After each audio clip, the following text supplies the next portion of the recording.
Mankind in the Making. By H. G. Wells. Preface. It may save misunderstanding if a word or so be said here of the aim and scope of this book. It is written in relation to a previous work, Anticipations, footnote, published by Harper Brothers, and together with that and a small pamphlet, The Discovery of the Future. Footnote, Nature, Volume 65. 1901-2, page 326, and reprinted in the Smithsonian Report for 1902, presents a general theory of social development and of social and political conduct. It is an attempt to deal with social and political questions in a new way and from a new starting point, viewing the whole social and political world as aspects of one universal evolving scheme, and placing all social and political activities in a defined relation to that. And to this general method and trend it is that the attention of the reader is especially directed. The two books and the pamphlet together are to be regarded as an essay in presentation. It is a work that the writer admits he has undertaken primarily for his own mental comfort.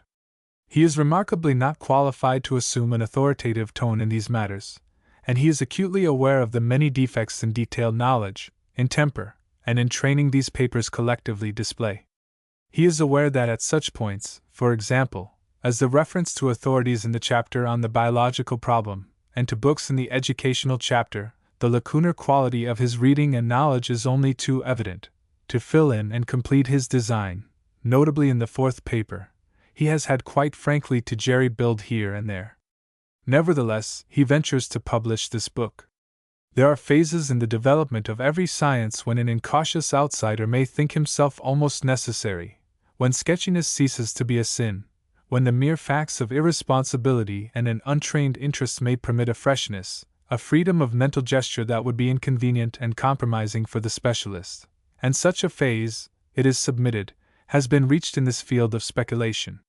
Moreover, the work attempted is not so much special and technical as a work of reconciliation, the suggestion of broad generalizations upon which divergent specialists may meet, a business for non-technical expression, and in which a man who knows a little of biology, a little of physical science, and a little in a practical way of social stratification, who has concerned himself with education and aspired to creative art, may claim in his very amateurishness a special qualification. And in addition, it is particularly a business for some irresponsible writer, outside the complications of practical politics, some man who, politically, doesn't matter, to provide the first tentatives of a political doctrine that shall be equally available for application in the British Empire and in the United States. To that we must come, unless our talk of cooperation, of reunion, is no more than sentimental dreaming. We have to get into line, and that we cannot do while over here and over there men hold themselves bound by old party formulae, by loyalties and institutions, that have become, provincial in proportion to our new and wider needs. My instances are commonly British, but all the broad project of this book, the discussion of the quality of the average birth and of the average home, the educational scheme, the suggestions for the organization of literature and a common language, the criticism of polling and the jury system, and the ideal of a republic with an apparatus of honor, is, I submit, addressed to, and could be adopted by, any English-reading and English-speaking man. No doubt the spirit of the inquiry is more British than American, that the abandonment of Rousseau and anarchic democracy is more complete than American thought is yet prepared for, but that is a difference not of quality but of degree. And even the appendix, which at a hasty glance may seem to be no more than the discussion of British parochial boundaries, does indeed develop principles of primary importance in the fundamental schism of American politics between the local state government and the central power. So much of apology and explanation I owe to the reader, to the contemporary specialist, and to myself. These papers were first published in the British Fortnightly Review and in the American Cosmopolitan. In the latter periodical they were, for the most part, printed from uncorrected proofs set up from an early version. This periodical publication produced a considerable correspondence, which has been of very great service in the final revision. These papers have indeed been honored by letters from men and women of almost every profession, and by a really very considerable amount of genuine criticism in the British press. Nothing, I think, could witness more effectually to the demand for such discussions of general principle, to the need felt for some nuclear matter to crystallize upon at the present time, however poor its quality, than this fact. Here I can only thank the writers collectively, and call their attention to the more practical gratitude of my frequently modified text. I would, however, like to express my especial indebtedness to my friend, Mr. Graham Wallace, who generously toiled through the whole of my typewritten copy, and gave me much valuable advice, and to Mr. C. G. Stuart Mentiath for some valuable references. H. G. Wells. Sandgate, July, 1903. Contents. Preface. Preface. Mankind in the Making. Mankind in the Making. I. The New Republic. I. The New Republic. 2. The Problem of the Burrs Supply. 2. The Problem of the Burrs Supply. 3. Certain Wholesale Aspects of Man-Making. 3. Certain Wholesale Aspects of Man-Making. 4. The Beginnings of the Mind and Language. 4. The Beginnings of the Mind and Language. V. The Man-Making Forces of the Modern State. V. The Man-Making Forces of the Modern State. 6. Schooling. 6. Schooling. 7. Political and Social Influences. 7. Political and Social Influences. 8. The Cultivation of the Imagination. 8. The Cultivation of the Imagination. 9. The Organization of the Higher Education. 9. The Organization of the Higher Education. X. Thought in the Modern State. X. Thought in the Modern State. 11. The Man's Own Share. 11. The Man's Own Share. Appendix. Appendix. Mankind in the Making. I. The New Republic. Toleration today is becoming a different thing from the toleration of former times. The toleration of the past consisted very largely in saying, "You are utterly wrong and totally accursed, there is no truth but my truth and that you deny. But it is not my place to destroy you, and so I let you go."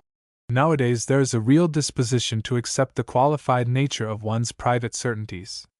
One may have arrived at very definite views, one may have come to beliefs quite binding upon oneself, without supposing them to be imperative upon other people.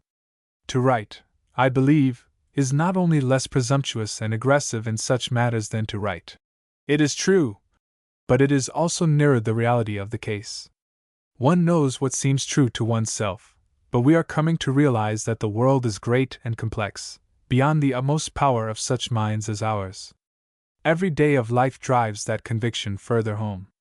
And it is possible to maintain that in perhaps quite a great number of ethical, social, and political questions there is no absolute truth at all, at least for finite beings. To one intellectual temperament things may have a moral tint and aspect, differing widely from that they present to another, and yet each may be in its own way right. The wide differences in character and quality between one human being and another may quite conceivably involve not only differences in moral obligation, but differences in fundamental moral aspect. We may act and react upon each other towards a universal end, but without any universally applicable rule of conduct whatever. In some greater vision than mine, my right and wrong may be no more than hammer and anvil in the accomplishment of a design larger than I can understand. So that these papers are not written primarily for all, nor with the same intention towards all who read them. They are designed first for those who are predisposed for their reception.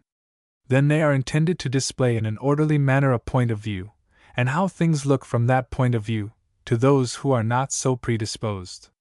These latter will either develop into adherence as they read, or, what is more likely, they will exchange a vague, disorderly objection for a clearly defined and understood difference.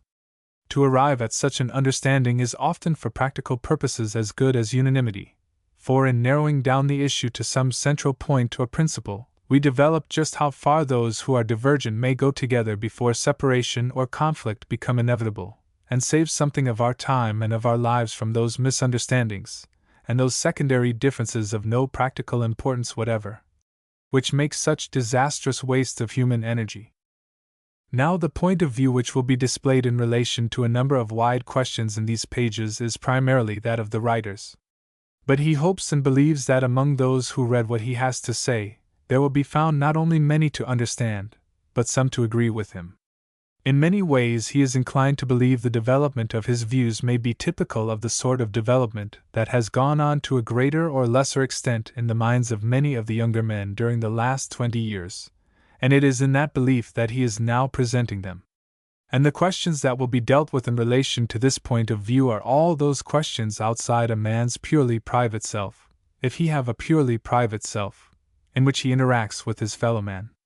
Our attempt will be to put in order, to reduce to principle, what is at present in countless instances a mass of inconsistent proceedings, to frame a general theory in accordance with modern conditions of social and political activity. This is one man's proposal, his attempt to supply a need that has oppressed him for many years, a need that he has not only found in his own schemes of conduct, but that he has observed in the thought of numberless people about him, rendering their action fragmentary, wasteful in the gross, and ineffective in the net result. The need for some general principle, some leading idea, some standard, sufficiently comprehensive to be of real guiding value in social and political matters, in many doubtful issues of private conduct, and throughout the business of dealing with one's fellow men.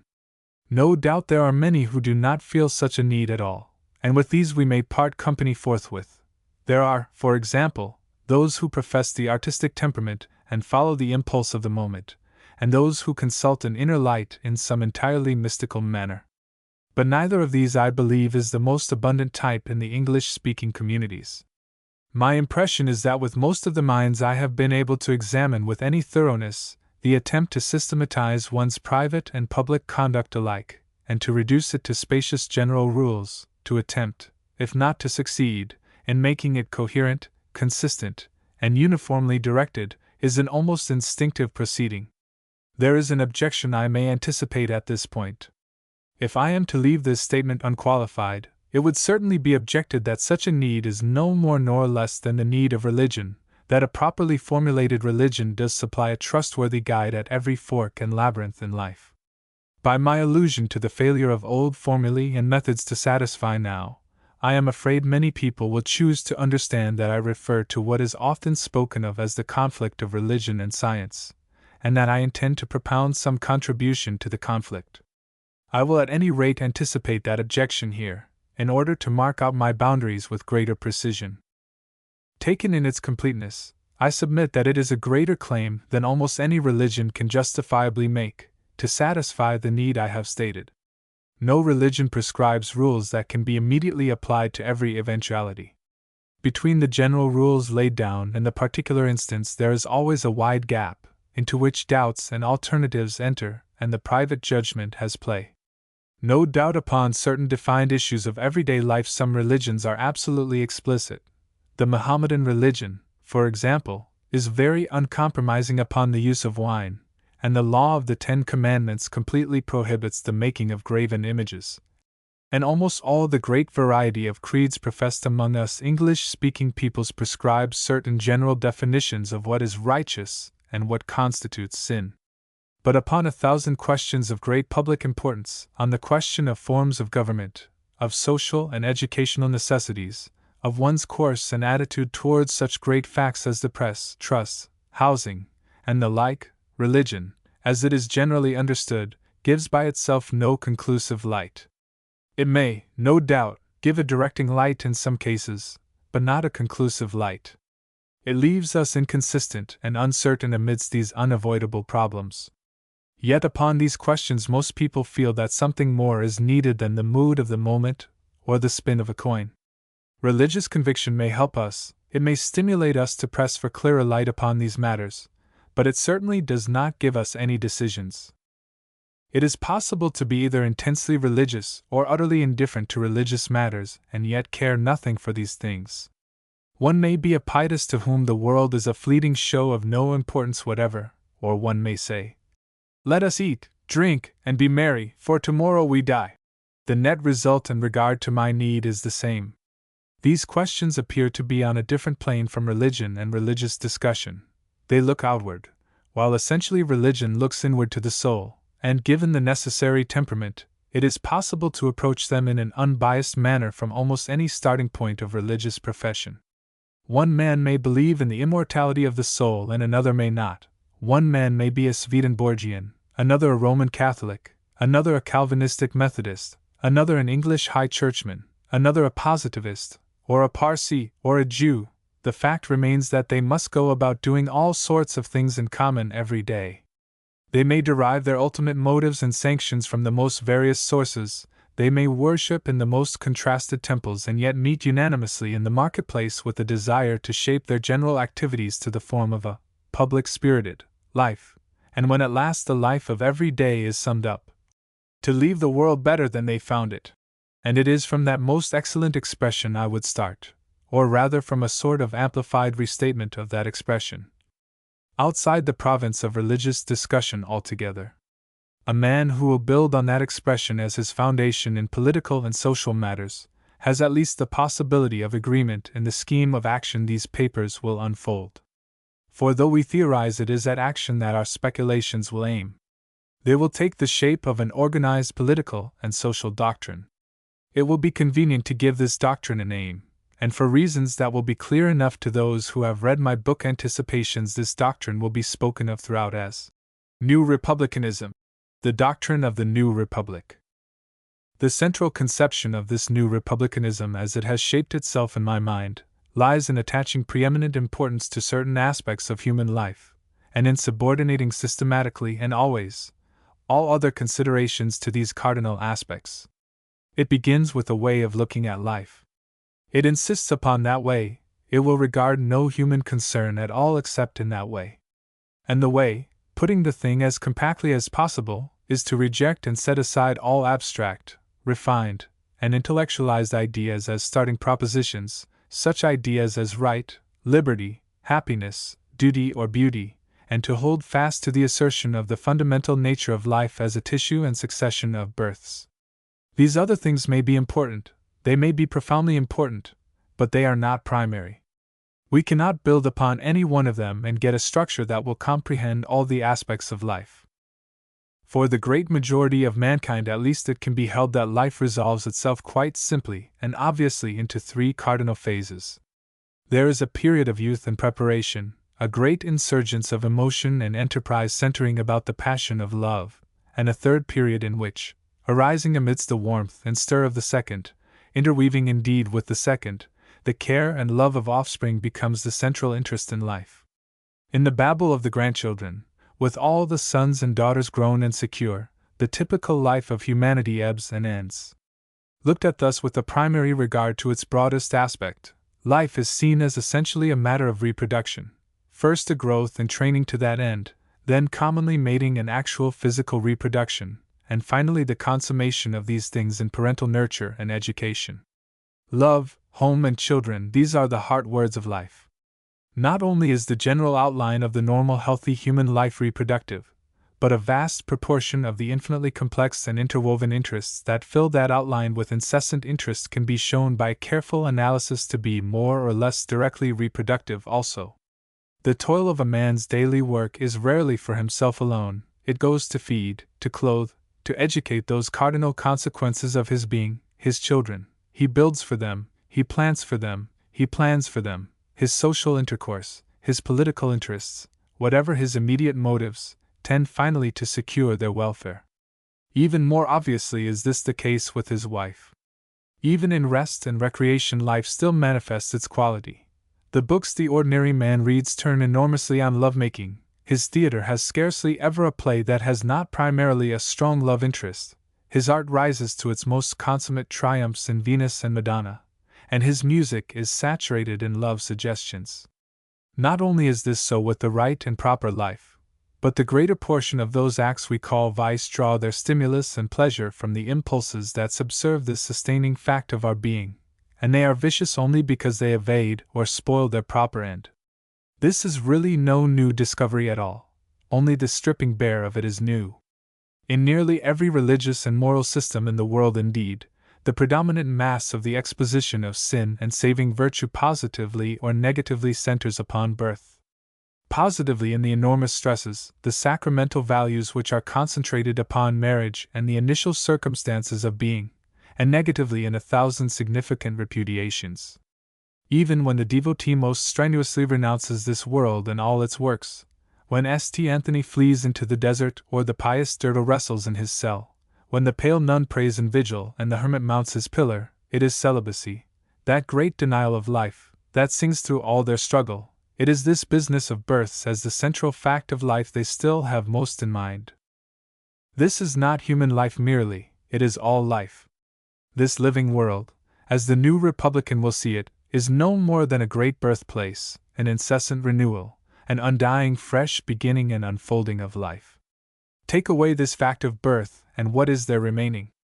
A world without flowers, without the singing of birds, without the freshness of youth, with a spring that brings no seedlings and a year that bears no harvest, without beginnings and without defeats, a vast stagnation, a universe of inconsequent matter, death. Not only does the substance of life vanish if we eliminate births and all that is related to births, but whatever remains, if anything remains, of aesthetic and intellectual and spiritual experience, collapses utterly and falls apart, when this essential substratum of all experience is withdrawn.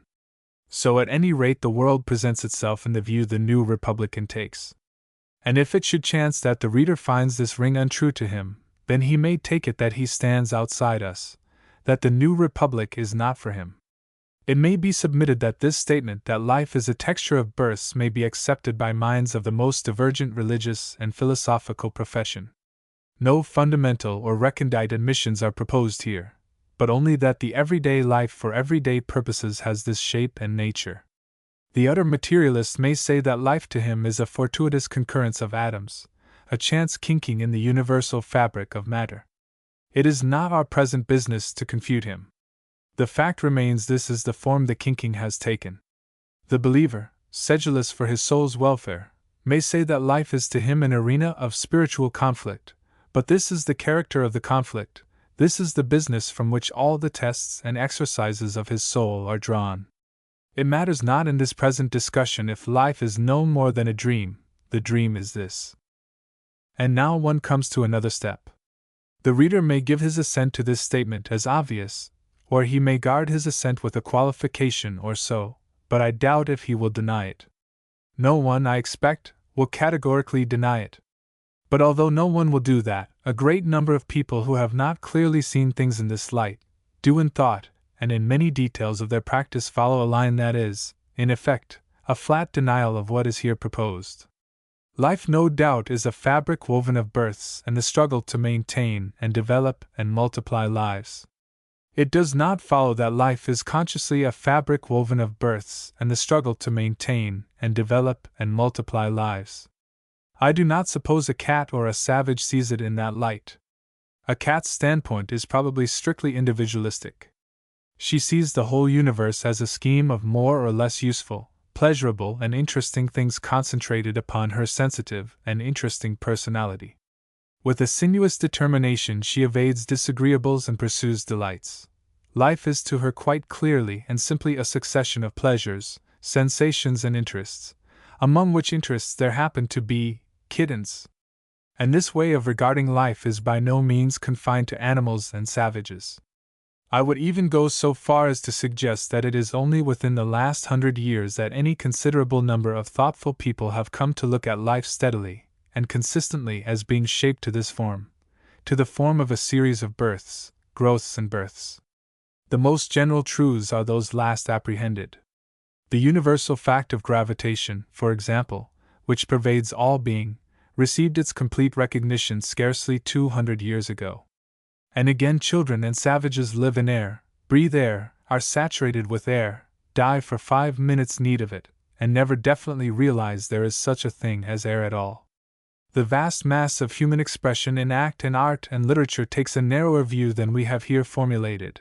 It presents each man not only as isolated from and antagonized with the world about him, but as cut off sharply and definitely from the past before he lived and the future after he is dead.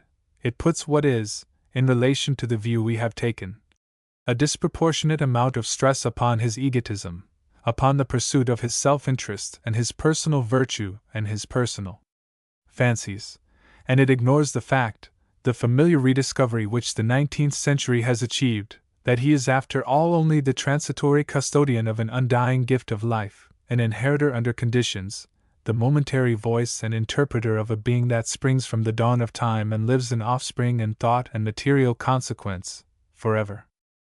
This over-accentuation in the past of man's egoistic individuality, or, if one puts it in another way, this unsuspicious ignorance of the real nature of life, becomes glaringly conspicuous in such weighed and deliberate utterances as the Meditations of Marcus Aurelius. Throughout these frank and fundamental discourses one traces a predominant desire for a perfected inconsequent egotism. Body is repudiated as a garment, position is an accident, the past that made us exists not since it is past, the future exists not for we shall never see it, at last nothing but the abstracted ego remains, a sort of complementary nirvana. One citation will serve to show the color of all his thought. A man, he remarks, is very devout to prevent the loss of his son. But I would have you pray rather against the fear of losing him. Let this be the rule for your devotions. Footnote: The Meditations of M.A. Antoninus 9:40. That indeed is the rule for all the devotions of that departing generation of wisdom. Rather serenity and dignity than good ensuing. Rather a virtuous man than any resultant whatever from his lifetime, for the future of the world. It points this disregard of the sequence of life and birth in favor of an abstract and fruitless virtue. It points it indeed with a barbed point that the son of Marcus Aurelius was the unspeakable Commodus, and that the Roman Empire fell from the temporizing detachment of his rule into a century of disorder and misery. To the thoughtful reader to whom these papers appeal, to the reader whose mind is of the modern cast, who has surveyed the vistas of the geological record and grasped the secular unfolding of the scheme of life, who has found with microscope and scalpel that the same rhythm of birth and rebirth is woven into the minutest texture of things that has covered the earth with verdure and shaped the massifs of the Alps. To such a man the whole literature the world produced until the 19th century had well progressed, must needs be lacking in any definite and pervading sense of the cardinal importance in the world of this central reproductive aspect, of births and of the training and preparation for future births.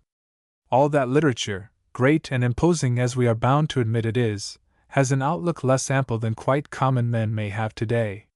It is a literature, as we see it in the newer view, of abstracted personalities and of disconnected passions and impressions. To one extraordinary and powerful mind in the earlier half of the 19th century this realization of the true form of life came with quite overwhelming force, and that was to Schopenhauer, surely at once the most acute and the most biased of mortal men. It came to him as a most detestable fact, because it happened he was an intensely egotistical man. But his intellect was of that noble and exceptional sort that aversion may tint indeed but cannot blind, and we owe to him a series of philosophical writings, written with an instinctive skill and a clearness and a vigor uncommon in philosophers, in which a very complete statement of the new view is presented to the reader in terms of passionate protest. Footnote: Die Welt als will you die Vorstellung. Why, he asked, must we be forever tortured by this passion and desire to reproduce our kind? Why are all our pursuits tainted with this application, all our needs deferred to the needs of the new generation that tramples on our heels? And he found the answer in the presence of an overwhelming will to live manifesting itself throughout the universe of matter, thrusting us ruthlessly before it, as a strong swimmer thrusts a wave before him as he swims. That the personal egotism should be subordinated to and overwhelmed by a pervading will to live filled his soul with passionate rebellion and colored his exposition with the hues of despair. But to minds temperamentally different from his, minds whose egotism is qualified by a more unselfish humor, it is possible to avail oneself of Schopenhauer's vision, without submitting oneself to his conclusions, to see our wills only as temporary manifestations of an ampler will, our lives as passing phases of a greater life, and to accept these facts even joyfully. To take our places in that larger scheme with a sense of relief and discovery, to go with that larger being to serve. That larger being, as a soldier marches, a mere unit in the larger being of his army, and serving his army, joyfully into battle. However, it is not to Schopenhauer and his writings, at least among the English-speaking peoples, that this increasing realization of life as essentially a succession of births is chiefly ascribed. It is mainly, as I have already suggested, the result of that great expansion of our sense of time and causation that has ensued from the idea of organic evolution. In the course of one brief century, the human outlook upon the order of the world has been profoundly changed. It is not simply that it has become much more spacious, it is not only that it has opened out from the little history of a few thousand years to a stupendous vista of ages, but in addition to its expanded dimensions, it has experienced a change in character. That wonderful and continually more elaborate and penetrating analysis of the evolutionary process by Darwin and his followers and successors and antagonists, the entire subordination of the individual lot to the specific destiny that these criticisms and researches have emphasized, has warped and altered the aspect of 1,000 human affairs. It has made reasonable and in order what Schopenhauer found so suggestively perplexing. It has dispelled problems that have seemed insoluble mysteries to many generations of men. I do not say it has solved them, but it has dispelled them and made them irrelevant and uninteresting. So long as one believed that life span unprogressively from generation to generation, that generation followed generation unchangingly forever, the enormous preponderance of sexual needs and emotions in life was a distressing and inexplicable fact. It was a mystery, it was sin, it was the work of the devil. One asked, why does man build houses that others may live therein, plant trees whose fruit he will never see? And all the toil and ambition, the stress and hope of existence seemed, so far as this life went, and before these new lights came, a mere sacrifice to this pointless reiteration of lives, this cosmic cram repetita. To perceive this aspect, and to profess an entire detachment from the whole vacuous business was considered by a large proportion of the more thoughtful people of the world the supreme achievement of philosophy. The acme of old world wisdom, the ultimate mystery of Oriental philosophy is to contemn women and offspring, to abandon costume, cleanliness, and all the decencies and dignities of life, and to crawl, as scornfully as possible, but at any rate to crawl out of all these earthly shows and snares, which so obviously lead to nothing, into the nearest tub. And the amazing revelation of our days is that they do not lead to nothing. Directly the discovery is made clear, and it is, I firmly believe, the crowning glory of the 19th century to have established this discovery for all time, that one generation does not follow another in facsimile. Directly we come within sight of the reasonable persuasion that each generation is a step, a definite measurable step, and each birth an unprecedented experiment. Directly it grows clear that instead of being in an eddy merely, we are for all our eddying moving forward upon a wide voluminous current, then all these things are changed. That change alters the perspective of every human affair. Things that seem permanent and final become unsettled and provisional. Social and political effort are seen from a new viewpoint. Everywhere the old direction posts, the old guiding marks, have got out of line and askew. And it is out of the conflict of the new view with the old institutions and formulae that there arises the discontent and the need, and the attempt at a wider answer, which this phrase and suggestion of the New Republic is intended to express. Every part contributes to the nature of the whole, and if the whole of life is an evolving succession of births, then not only must a man in his individual capacity, physically as parent, doctor, food dealer, food carrier, home builder, protector, or mentally as teacher, news dealer, author, preacher, contribute to births and growths and the future of mankind, but the collective aspects of man. His social and political organizations must also be, in the essence, organizations that more or less profitably and more or less intentionally set themselves towards this end. They are finally concerned with the birth and with the sound development towards still better births of human lives, just as every implement in the toolshed of a seedsman's nursery, even the hoe and the roller, is concerned finally with the seeding and with the sound development towards still better seeding of plants. The private and personal motive of the seedsman in procuring and using these tools may be avarice, ambition, a religious belief in the saving efficacy of nursery keeping, or a simple passion for bettering flowers. That does not affect the definite final purpose of his outfit of tools. And just as we might judge completely and criticize and improve that outfit from an attentive study of the welfare of plants and with an entire disregard of his remoter motives, so we may judge all collective human enterprises from the standpoint of an attentive study of human births and development. Any collective human enterprise, institution, movement, party, or state, is to be judged as a whole and completely, as it conduces more or less to wholesome and hopeful births, and according to the qualitative and quantitative advance due to its influence made by each generation of citizens born under its influence towards a higher and ampler standard of life. Or putting the thing in a slightly different phrasing, the new Republican idea amounts to this: the serious aspect of our private lives, the general aspect of all our social and cooperative undertakings, is to prepare as well as we possibly can a succeeding generation, which shall prepare still more capably for still better generations to follow. We are passing as a race out of a state of affairs when the unconscious building of the future was attained by individualistic self-seeking, altogether unenlightened or enlightened only by the indirect moralizing influence of the patriotic instinct and religion, into a clear consciousness of our cooperative share in that process. That is the essential idea my new republic would personify and embody. In the past, man was made, generation after generation, by forces beyond his knowledge and control.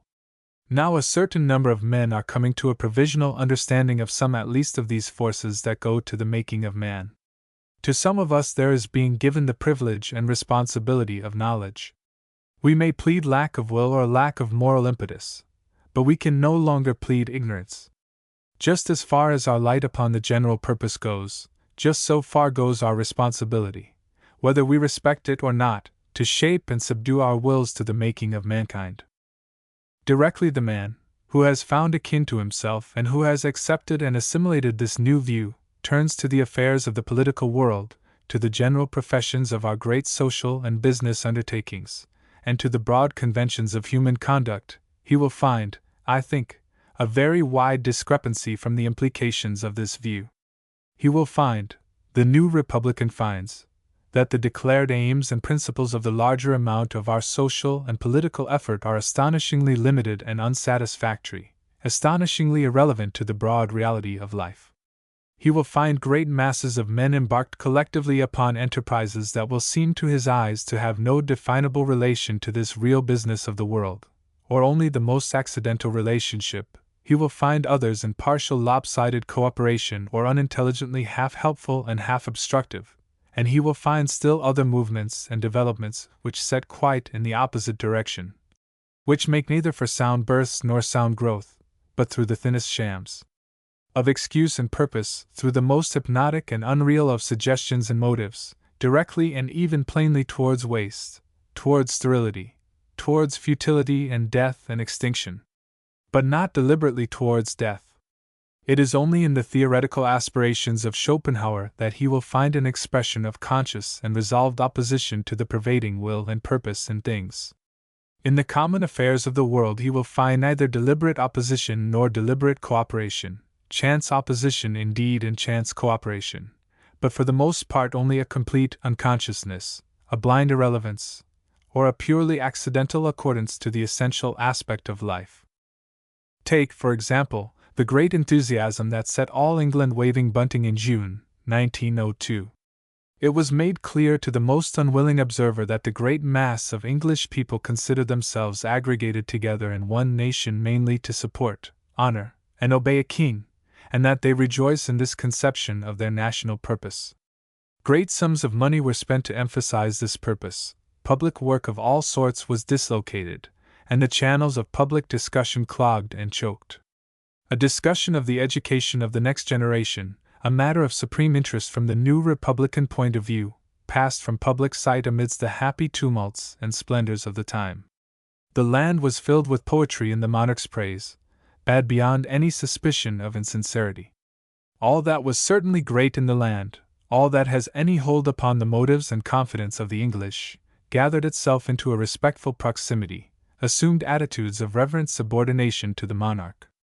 All that was eminent in science and literature and art, the galaxy of the episcopate, the crowning intellectualities of the army, came to these rites, clad in robes and raiment that no sane person would ever voluntarily assume in public except under circumstances of extreme necessity. The whole business was conducted with a zest and gravity that absolutely forbids the theory that it was a mere formality, a curious survival of medievalism cherished by a country that makes no breaks with its past. The spirit and idea of the whole thing was intensely real and contemporary. One could believe only that those who took part in it regarded it as a matter of primary importance, as one of the cardinal things for which they existed. The alternative is to imagine that they believe nothing to be of primary importance in this world, a quite incredible levity of soul to ascribe to all those great and distinguished people. But it reflects not at all upon the high intelligence, the unobtrusive but sterling moral qualities, the tact, dignity, and personal charm of the central figure in their pageantries, a charm the pathetic circumstances of his unseasonable illness very greatly enhanced, if the new Republican fails to consider these ceremonials of primary importance. If he declines to see them as of any necessary importance at all, until it has been conclusively shown that they do minister to the bettering of births and of the lives intervening between birth and birth. On the surface they do not do that. Unless they can be shown to do that, they are dissipations of energy, they are irrelevant and wrong, from the New Republican point of view. The New Republican can take no part in these things, or only a very grudging and qualified part, on his way to real service. He may or he may not, after deliberate examination, leave these things on one side, unchallenged but ignored. It may be urged that all the subserviences that distinguish our kingdom and that become so amazingly conspicuous about a coronation, the kissing of hands, the shambling upon knees, the crawling of body and mind, the systematic encouragement of that undignified noisiness that nowadays distinguishes the popular rejoicings of our imperial people, are simply a proof of the earnest preoccupation of our judges, bishops, and leaders and great officers of all sorts with remoter and nobler aims. The kingdom happens to exist, and it would be complex and troublesome to get rid of it. They stand these things, they get done with these things, and so are able to get to their work. The paraphernalia of a court, the sham scale of honors, the submissions, the ceremonial subjection, are, it is argued, entirely irrelevant to the purpose and honor of our race. But then so would rebellion against these things be also irrelevant and secondary. To submit or to rebel is a diversion of our energies from the real purpose in things, and of the two it is infinitely less bother to submit. In private conversation, I find, this is the line 9 out of 10 of the king's servants will take. They will tell you the public understands, the thing is a mere excuse for festivity and color, their loyalty is of a piece with their 5th of November anti-popery. They will tell you the peers understand, the bishops understand, the coronating archbishop has his tongue in his cheek. They all understand, men of the world together. The king understands, a most admirable gentleman, who submits to these traditional things, but who admits his preference is for the simple, pure delight of the incognito, for being plain Mr. Jones? It may be so. Though the psychologist will tell you that a man who behaves consistently as though he believed in a thing, will end in believing it. Assuredly, whatever these others do, the new Republican must understand. In his inmost soul there must be no loyalty or submission to any king or color, save only if it conduces to the service of the future of the race. In the new republic all kings are provisional, if, indeed, and this I shall discuss in a later paper, they can be regarded as serviceable at all. And just as kingship is a secondary and debatable thing to the new republican, to every man, that is, whom the spirit of the new knowledge has taken for its work, so also are the loyalties of nationality, and all our local and party adhesions. Much that passes for patriotism is no more than a generalized jealousy rather gorgeously clad. Amidst the collapse of the old individualistic humanitarianism, the rights of man, human equality, and the rest of those broad generalizations that serve to keep together so many men of good intention in the age that has come to its end, there has been much hasty running to obvious shelters, and many men have been forced to take refuge under this echoing patriotism, for want of a better gathering place. It is like an incident during an earthquake, when men who have abandoned a cleft fortress will shelter in a drinking bothy. But the very upheavals that have shattered the old fastnesses of altruistic men will be found presently to be taking the shape of a new gathering place, and of this the new republic presents an early guess and anticipation. I do not see how men, save in the most unexpected emergency, can be content to accept such an artificial convention as modern patriotism for one moment. On the one hand, there are the patriots of nationality who would have us believe that the miscellany of European squatters in the Transvaal are one nation and those in Cape Colony another, and on the other the patriots of empire who would have me, for example, hail as my fellow subjects and collaborators in man-making a host of Tamil-speaking, Tamil-thinking Dravidians, while separating me from every English-speaking, English-thinking person who lives south of the Great Lakes. So long as men are content to work in the grooves set for them by dead men, to derive all their significances from the past, to accept whatever is as right and to drive along before the compulsions of these acquiescences, they may do so. But directly they take to themselves the new republican idea, directly they realize that life is something more than passing the time, that it is constructive with its direction in the future, then these things slip from them as Christian's burthen fell from him at the very outset of his journey. Until grave cause has been shown to the contrary, there is every reason why all men who speak the same language, think the same literature, and are akin in blood and spirit, and who have arrived at the great constructive conception that so many minds nowadays are reaching, should entirely disregard these old separations. If the old traditions do no harm, there is no reason to touch them, any more than there is to abolish the boundary between this ancient and invincible kingdom of Kent in which I write, and that extremely inferior country, England, which was conquered by the Normans and brought under the feudal system. But so soon as these old traditions obstruct sound action, so soon as it is necessary to be rid of them, we must be prepared to sacrifice our archaeological emotions ruthlessly and entirely. And these repudiations extend also to the political parties that struggle to realize themselves within the forms of our established state. There is not in Great Britain, and I understand there is not in America, any party, any section, any group, any single politician even, based upon the manifest trend and purpose of life as it appears in the modern view. The necessities of continuity in public activity and of a glaring consistency in public profession have so far prevented any such fundamental reconstruction as the new generation requires. One hears of liberty, of compromise, of imperial destinies and imperial unity. One hears of undying loyalty to the memory of Mr. Gladstone and the inalienable right of Ireland to a separate national existence. One hears, too, of the sacred principle of free trade, of empires and sulphurines, and the rights of the parent to blockade the education of his children, but one hears nothing of the greater end.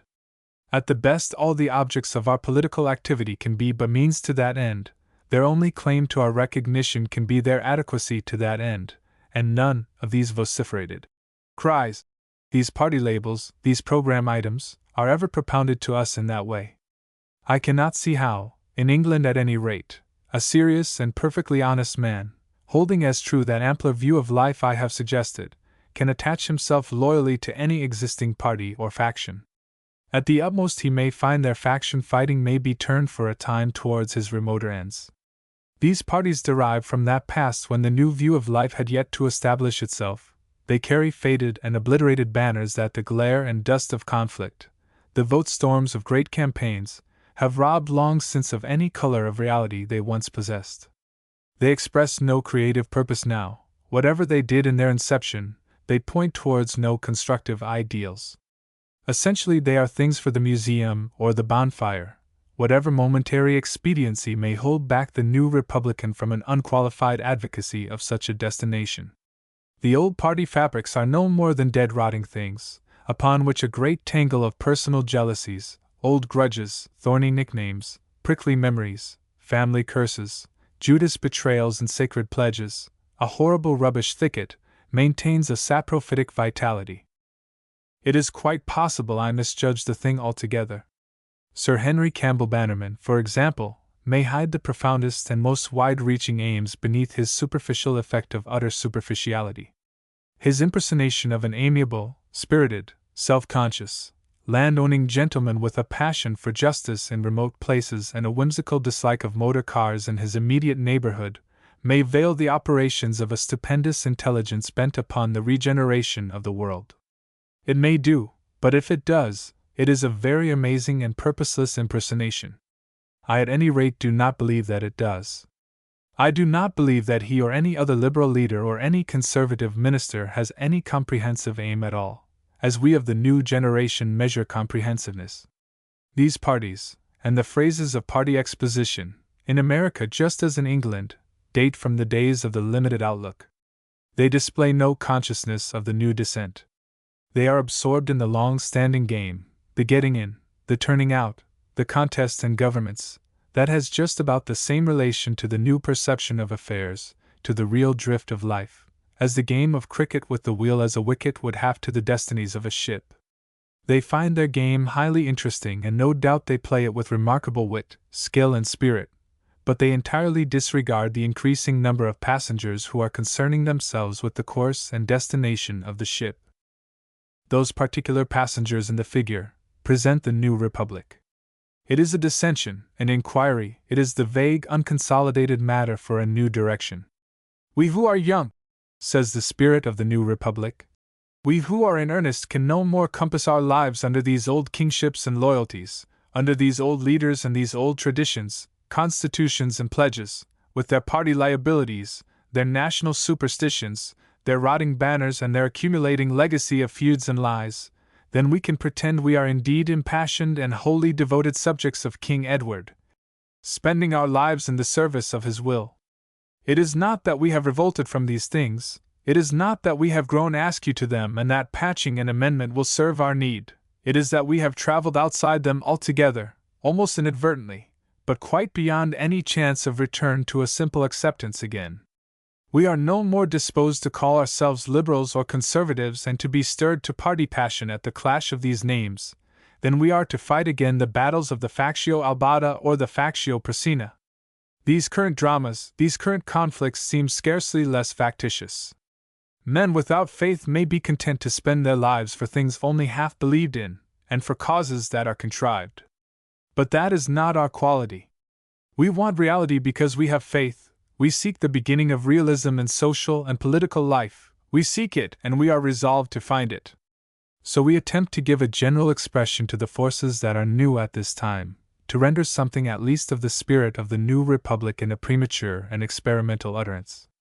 It is, at any rate, a spirit that finds itself out of intimacy and coordination with all the older movements of the world, that sees all pre-existing formulae and political constitutions and political parties and organizations rather as instruments or obstacles than as guiding lines and precedents for its new developing will.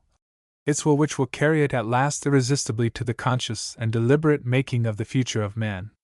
We are here to get better births and a better result from the births we get. Each one of us is going to set himself immediately to that, using whatever power he finds to his hand. Such is the form its will must take. And such being its will and spirit, these papers will address themselves comprehensively to the problem, what will the new republic do? All the rest of this series will be a discussion of the forces that go to the making of man, and how far and how such a new republic might seek to lay its hands upon them. It is for the adversary to explain how presumptuous such an enterprise must be. But presumption is ineradicably interwoven with every beginning that the world has ever seen. I venture to think that even to a reader who does not accept or sympathize with the conception of this new republic, a general review of current movements and current interpretations of morality from this new standpoint may be suggestive and interesting. Assuredly, it is only by some such general revision, if not on these lines then on others, that a practicable way of escape is to be found for any one, from that base and shifty opportunism in public and social matters, that predominance of fluctuating aims and spiritless conformities, in which so many of us, without any great positive happiness at all to reward us for the sacrifice we are making, bury the solitary talents of our lives. 2. The problem of the birth supply. Within the last minute 7 new citizens were born into that great English-speaking community which is scattered under various flags and governments throughout the world. And according to the line of thought developed in the previous paper, we perceive that the real and ultimate business, so far as this world goes, of every statesman, every social organizer, every philanthropist, every business manager, every man who lifts his head for a moment from the mean pursuit of his immediate personal interests, from the gratification of his private desires, is, as the first and immediate thing, to do his best for these newcomers, to get the very best result, so far as his powers and activities can contribute to it, from their undeveloped possibilities. And in the next place, as a remoter, but perhaps finally more fundamental duty, he has to inquire what may be done individually or collectively to raise the standard and quality of the average birth. All the great concerns of life work out with a very little analysis to that. Even our wars, our orgies of destruction, have, at the back of them, a claim, an intention, however futile in its conception and disastrous in its consequences, to establish a wider security, to destroy a standing menace, to open new paths and possibilities, in the interest of the generations still to come.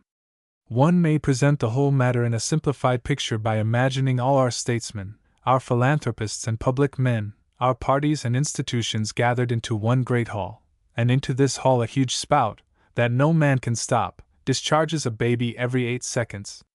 That is, I hold, a permissible picture of human life, and whatever is not represented at all in that picture is a divergent and secondary concern.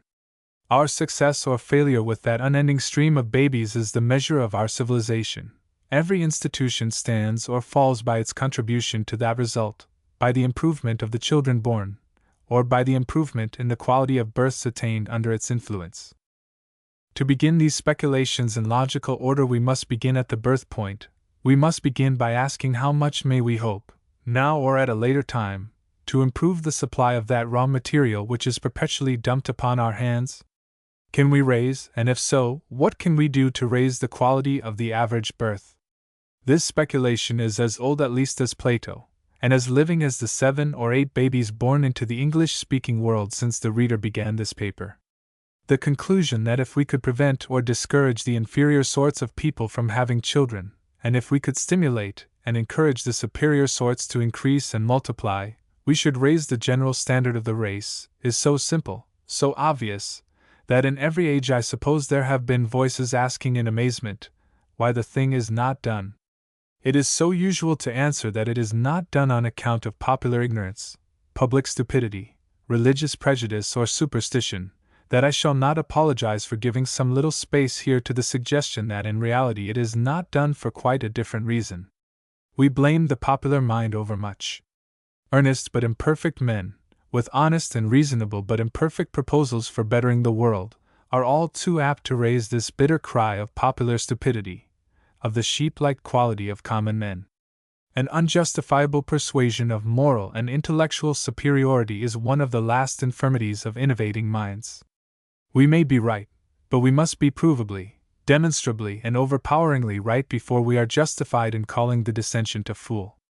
I am one of those who believe firmly in the invincible nature of truth, but a truth that is badly put is not a truth, but an infertile hybrid lie.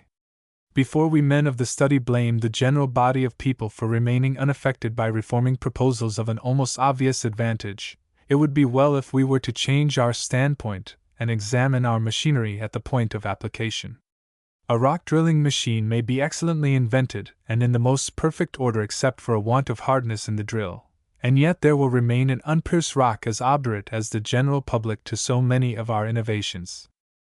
I believe that if a canvass of the entire civilized world were put to the vote in this matter, the proposition that it is desirable that the better sort of people should intermarry and have plentiful children, and that the inferior sort of people should abstain from multiplication, would be carried by an overwhelming majority. They might disagree with Plato's methods, footnote, the Republic, BKV, but they would certainly agree to his principle. And that this is not a popular error Mr. Francis Galton has shown. He has devoted a very large amount of energy and capacity to the vivid and convincing presentation of this idea, and to its courageous propagation. His Huxley lecture to the Anthropological Institute in 1901, footnote, Nature, Volume 64, page 659, puts the whole matter as vividly as it ever can be put. He classifies humanity about their average in classes which he indicates by the letters RSTUV rising above the average and RSTUV falling below, and he saturates the whole business in quantitative color. Indeed, Mr. Galton has drawn up certain definite proposals. He has suggested that noble families should collect fine specimens of humanity around them, employing these fine specimens in menial occupations of a light and comfortable sort, that will leave a sufficient portion of their energies free for the multiplication of their superior type. Promising young couples might be given, Healthy and convenient houses at low rentals, he suggests, and no doubt it could be contrived that they should pay their rent partly or entirely per stone of family annually produced. And he has also proposed that diplomas should be granted to young men and women of high class, big S and upward, and that they should be encouraged to intermarry young. A scheme of dowries for diploma holders would obviously be the simplest thing in the world. And only the rules for identifying your great STU and V in adolescence are wanting from the symmetrical completeness of his really very noble-spirited and high-class scheme. At a more popular level, Mrs. Victoria Woodhull Martin has battled bravely in the cause of the same foregone conclusion. The work of telling the world what it knows to be true will never want self-sacrificing workers. The Humanitarian was her monthly organ of propaganda. Within its cover, which presented a luminiferous stark ideal of exemplary muscularity, popular preachers, popular bishops, and popular anthropologists vied with titled ladies of liberal outlook in the service of this conception. There was much therein about the rapid multiplication of the unfit, a phrase never properly explained, and I must confess that the transitory presence of this instructive little magazine in my house, month after month, it is now, unhappily, dead, did much to direct my attention to the gaps and difficulties that intervene between the general proposition and its practical application by sober and honest men.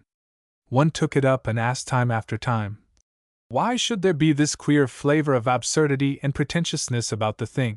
Before the humanitarian period I was entirely in agreement with the humanitarian's cause. It seemed to me then that to prevent the multiplication of people below a certain standard, and to encourage the multiplication of exceptionally superior people, was the only real and permanent way of mending the ills of the world. I think that still. In that way man has risen from the beasts, and in that way men will rise to be overmen. In those days I asked in amazement why this thing was not done, and talked the usual nonsense about the obduracy and stupidity of the world. It is only after a considerable amount of thought and inquiry that I am beginning to understand why for many generations, perhaps, nothing of the sort can possibly be done except in the most marginal and tentative manner. If tomorrow the whole world were to sign an unanimous round-robin to Mr. Francis Galton and Mrs. Victoria Woodhull Martin, admitting absolutely their leading argument that it is absurd to breed our horses and sheep and improve the stock of our pigs and fowls, while we leave humanity to mate in the most heedless manner, and if, further, the whole world, promising obedience, were to ask these two to gather together a consultative committee, draw up a scheme of rules, and start forthwith upon the great work of improving the human stock as fast as it can be done, if it undertook that marriages should no longer be made in heaven or earth, but only under license from that committee, I venture to think that, after a very brief epoch of fluctuating legislation, this committee, except for an extremely short list of absolute prohibitions, would decide to leave matters almost exactly as they are now.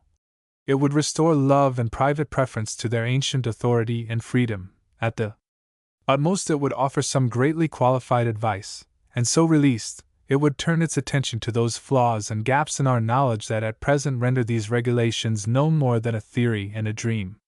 The first difficulty these theorists ignore is this: we are, as a matter of fact, not a bit clear what points to breed for and what points to breed out.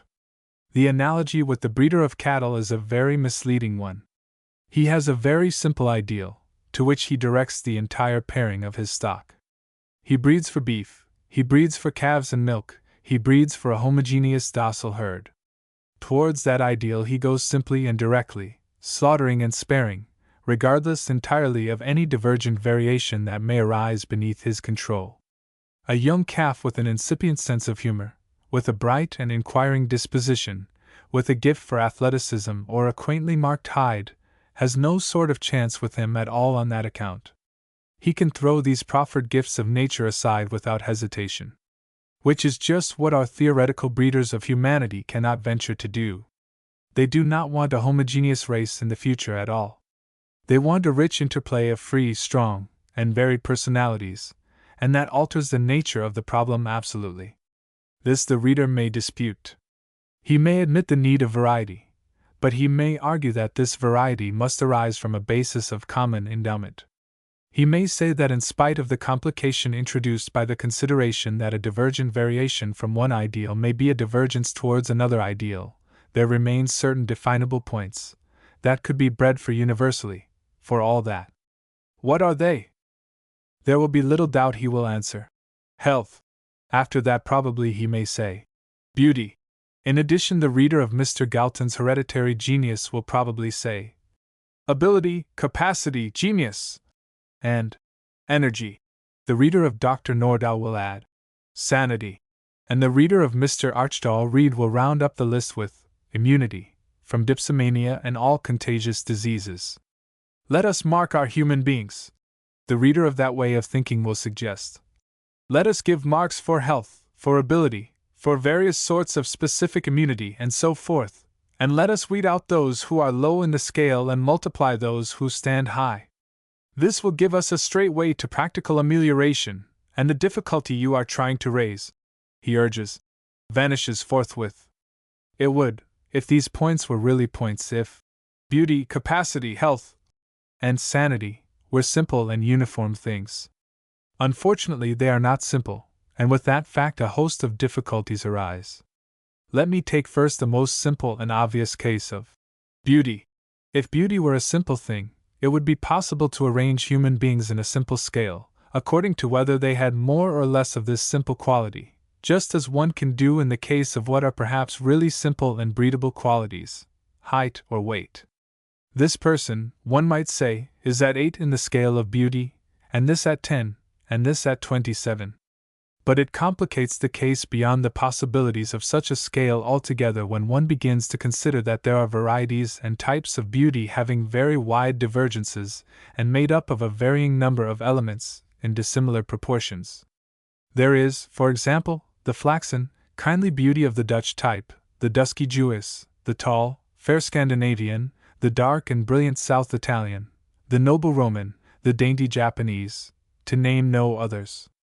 Each of these types has its peculiar and incommensurable points, and within the limits of each type you will find 100 divergent, almost unanalyzable, styles, a beauty of expression, a beauty of carriage, a beauty of reflection, a beauty of repose, arising each from a quite peculiar proportion of parts and qualities, and having no definable relation at all to any of the others.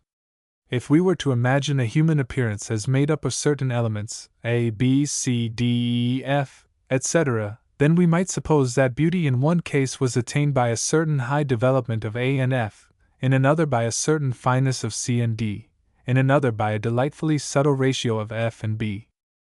Might all, for example, represent different types of beauty. Beauty is neither a simple nor a constant thing. It is attainable through a variety of combinations, just as the number 500 can be got by adding or multiplying together a great variety of numerical arrangements. Two long numerical formulae might both simplify out to 500, but half the length of one truncated and put end on to the truncated end of the other, might give a very different result. It is quite conceivable that you might select and wed together all the most beautiful people in the world and find that in 9 cases out of 10 you had simply produced mediocre offspring or offspring below mediocrity. Out of the remaining 10th a great majority would be beautiful simply by taking after one or other parent, simply through the predominance, the prepotency, of one parent over the other, a thing that might have happened equally well if the other parent was plain. The first sort of beauty, in my 3 formulae, wedding the third sort of beauty, might simply result in a rather ugly excess of F, and again the first sort might result from a combination of neither of which arrangements, very conceivably, may be beautiful at all when it is taken alone. In this respect, at any rate, personal value and reproductive value may be 2 entirely different things. Now, what the elements of personal aspect really are, what these elements A, B, C, D, E, F, etc. may be, we do not know with any sort of exactness. Possibly height, weight, presence of dark pigment in the hair, whiteness of skin, presence of hair upon the body, are simple elements in inheritance that will follow Galton's arithmetical treatment of heredity with some exactness. But we are not even sure of that. The height of one particular person may be due to an exceptional length of leg and neck, of another to an abnormal length of the vertebral bodies of the backbone. The former may have a rather less than ordinary backbone, the latter a stunted type of limb, and an intermarriage may just as conceivably, so far as our present knowledge goes, give the backbone of the first and the legs of the second as it may a very tall person. The fact is that in this matter of beauty and breeding for beauty we are groping in a corner where science has not been established.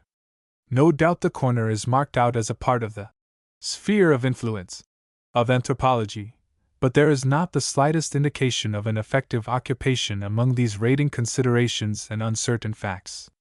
Until anthropology produces her Daltons and Davis, we must fumble in this corner, just as the old alchemists fumbled for centuries before the dawn of chemistry. Our utmost practice here must be empirical. We do not know the elements of what we have, the human characteristics we are working upon to get that end. The sentimentalized affinities of young persons in their spring are just as likely to result in the improvement of the race in this respect as the whole science of anthropology in its present state of evolution. I have suggested that beauty is a term applied to a miscellany of synthetic results compounded of diverse elements in diverse proportions, and I have suggested that one can no more generalize about it in relation to inheritance with any hope of effective application than one can generalize about, say, lumpy substances, in relation to chemical combination. By reasoning upon quite parallel lines, nearly every characteristic with which Mr. Galton deals in his interesting and suggestive but quite inconclusive works can be demonstrated to consist in a similar miscellany. He speaks of eminence, of success, of ability, of zeal, and energy, for example, and except for the last two items I would submit that these qualities, though of enormous personal value, are of no practical value in inheritance whatever, that to wed ability may breed something less than mediocrity, and that ability is just as likely or just as unlikely to be prepotent and to assert itself in descent with the most casually selected partner as it is with one picked with all the knowledge, or rather pseudo-knowledge, anthropology in its present state can give us. When, however, we turn to zeal, or energy, or go, we do seem to be dealing with a simpler and more transmissible thing. Let us assume that in this matter there is a wide range of difference that may be arranged in a direct and simple scale in quantitative relation to the gross output of action of different human beings. One passes from the incessant employment of such a being as Gladstone at the one extreme, a loquacious torrent of interests and achievements, to the extreme of phlegmatic lethargy on the other. Call the former a high energetic and the latter low. Quite possibly it might be found that we could breed high energetics, but before we did so we should have to consider very gravely that the go and energy of a man have no ascertainable relation to many other extremely important considerations. Your energetic person may be moral or immoral, an unqualified egotist or as public-spirited as an ant, sane, or a raving lunatic. Your phlegmatic person may ripen resolves and bring out truths, with the incomparable clearness of a long-exposed, slowly developed, slowly printed photograph. A man who would exchange the slow gigantic toil of that sluggish and deliberate person, Charles Darwin, for the tumultuous inconsequence, and, as some people think it, the net mischief of a Gladstone, would no doubt be prepared to substitute a Catherine wheel in active eruption for the watch of less adventurous men. But before we could induce the community as a whole to make a similar exchange, he would have to carry on a prolonged and vigorous propaganda. For my own part, and I write as an ignorant man in a realm where ignorance prevails, I am inclined to doubt the simplicity and homogeneity even of this quality of energy, or go. A person without restraint, without intellectual conscience, without critical faculty, may write and jabber and go to and fro and be here and there, simply because every impulse is obeyed so soon as it arises. Another person may be built upon an altogether larger scale of energy, but may be deliberate, concentrated, and fastidious, bent rather upon truth and permanence than upon any immediate quantitative result, and may appear to any one but an extremely penetrating critic as inferior in energy to the former. So far as our knowledge goes at present, what is popularly known as energy, or go, is just as likely to be a certain net preponderance of a varied miscellany of impulsive qualities over a varied miscellany of restraints and inhibitions, as it is to prove a simple indivisible quality transmissible intact. We are so profoundly ignorant in these matters, so far from anything worthy of the name of science, that one view is just as permissible and just as untrustworthy as the other. Even the qualification of health is not sufficient. A thoughtless person may say with the most invincible air, "Parents should, at any rate, be healthy." But that alone is only a misleading vague formula for good intentions. In the first place, there is every reason to believe that transitory ill health in the parent is of no consequence at all to the offspring. Neither does acquired constitutional ill health necessarily transmit to a child. It may or it may not react upon the child's nutrition and training, but that is a question to consider later. It is quite conceivable, it is highly probable, that there are hereditary forms of ill health, and that they may be eliminated from the human lot by discreet and restrained pairing, but what they are and what are the specific conditions of their control we do not know. And furthermore, we are scarcely more certain that the condition of perfect health in one human being is the same as the similarly named condition in another, than we are that the beauty of one type is made up of the same essential elements as the beauty of another. Health is a balance of blood against nerve, of digestion against secretion, of heart against brain. A heart of perfect health and vigor put into the body of a perfectly healthy man who is built upon a slighter scale than that heart will swiftly disorganize the entire fabric, and burst its way to a hemorrhage in lung perhaps, or brain, or wherever the slightest relative weakening permits. The perfect health of a Negro may be a quite dissimilar system of reactions to the perfect health of a vigorous white. You may blend them only to create an ailing mass of physiological discords. Health, just as much as these other things, is, for this purpose of marriage diplomas and the like, a vague, unserviceable synthetic quality. It serves each one of us for our private and conversational needs, but in this question it is not hard enough and sharp enough for the thing we want it to do. Brought to the service of this fine and complicated issue, it breaks down altogether. We do not know enough. We have not analyzed enough nor penetrated enough. There is no science yet, worthy of the name, in any of these things. Footnote: this idea of attempting to define the elements in inheritance, although it is absent from much contemporary discussion, was pretty evidently in mind in the very striking researches of the Abbé Mendel to which Mr. Bateson, with a certain intemperance of manner, has recently called attention. Bateson, Mendel's Principles of Heredity, Cambridge University Press, 1902. These considerations should at least suffice to demonstrate the entire impracticability of Mr. Galton's two suggestions. Moreover, this idea of picking out high-scale individuals in any particular quality, or group of qualities, and breeding them, is not the way of nature at all. Nature is not a breeder, she is a reckless coupler, and she slays. It was a popular misconception of the theory of the survival of the fittest, a misconception Lord Salisbury was at great pains to display to the British Association in 1894, that the average of a species in any respect is raised by the selective interbreeding of the individuals above the average. Lord Salisbury was no doubt misled, as most people who share his mistake have been misled, by the grammatical error of employing the survival of the fittest for the survival of the fitter, in order to escape a scarcely ambiguous ambiguity. But the use of the word survival should have sufficed to indicate that the real point of application of the force by which nature modifies species and raises the average in any quality lies not in selective breeding, but in the disproportionately numerous deaths of the individuals below the average. And even the methods of the breeder of cattle, if they are to produce a permanent alteration in the species of cattle, must consist not only in breeding the desirable but in either killing the undesirable, or at least, what is the quintessence, the inner reality of death, in preventing them from breeding. The general trend of thought in Mrs. Martin's Humanitarian was certainly more in accordance with this reading of biological science than were Mr. Galton's proposals.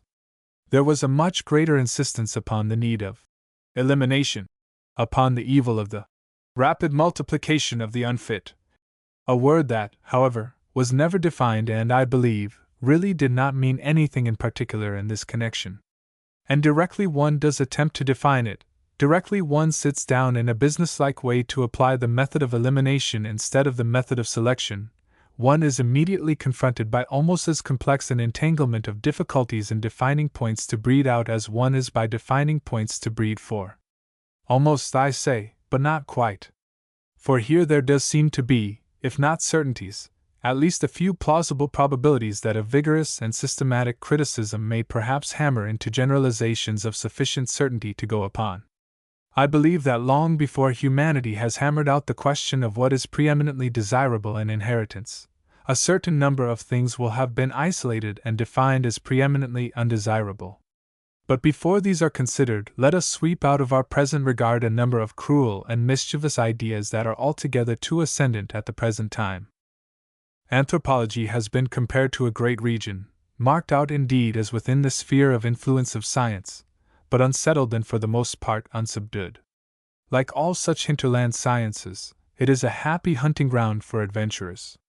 Just as in the early days of British Somaliland, rascals would descend from nowhere in particular upon unfortunate villages, levy taxes and administer atrocity in the name of the empire, and even, I am told, outface for a time the modest heralds of the government, so in this department of anthropology the public mind suffers from the imposition of theories and assertions claiming to be scientific, which have no more relation to that organized system of criticism which is science than a brigand at large on a mountain has to the machinery of law and police, by which finally he will be hanged. Among such rating theorists none at present are in quite such urgent need of polemical suppression as those who would persuade the heedless general reader that every social failure is necessarily a degenerate, and who claim boldly that they can trace a distinctly evil and mischievous strain in that unfortunate miscellany which constitutes the criminal class. They invoke the name of science, with just as much confidence, and just as much claim as the early Victorian phrenologists. They speak and write with ineffable profundity about the criminal ear, the criminal thumb, the criminal glance. They gain access to jails and pester unfortunate prisoners with calipers and cameras, and quite unforgivable prying into personal and private matters, and they hold out great hopes that by these expedients they will evolve at last a scientific revival of the Kaffirs which smelling. We shall catch our criminals by anthropometry ere ever a criminal thought has entered their brains. Prevention is better than cure. These madded scientists make a direct and disastrous attack upon the latent self-respect of criminals. And not only upon that tender plant, but also upon the springs of human charity towards the criminal class. For the complex and varied chapter of accidents that carries men into that net of precautions, expedients, prohibitions, and vindictive reprisals, the net of the law, they would have us believe there is a fatal necessity inherent in their being. Criminals are born, not made, they allege. No longer are we to say, "There, but for the grace of God go I," when the convict tramps past us, but, "There goes another sort of animal that is differentiating from my species, and which I would gladly see exterminated." Now every man who has searched his heart knows that this formulation of criminality as a specific quality is a stupidity. He knows himself to be a criminal, just as most men know themselves to be sexually rogues. No man is born with an instinctive respect for the rights of any property but his own, and few with a passion for monogamy. No man who is not an outrageously vain and foolish creature but will confess to himself that but for advantages and accidents, but for a chance hesitation or a lucky timidity, he, too, had been there, under the ridiculous calipers of witless anthropology. A criminal is no doubt of less personal value to the community than a law-abiding citizen of the same general caliber, but it does not follow for one moment that he is of less value as a parent. His personal disaster may be due to the possession of a bold and enterprising character, of a degree of pride and energy above the needs of the position his social surroundings have forced upon him. Another citizen may have all this man's desires and impulses, checked and sterilized by a lack of nervous energy, by an abject fear of the policeman and of the consequences of the disapproval of his more prosperous fellow citizens. I will frankly confess that for my own part one prefer the wicked to the mean, and that I would rather trust the future to the former strain than to the latter.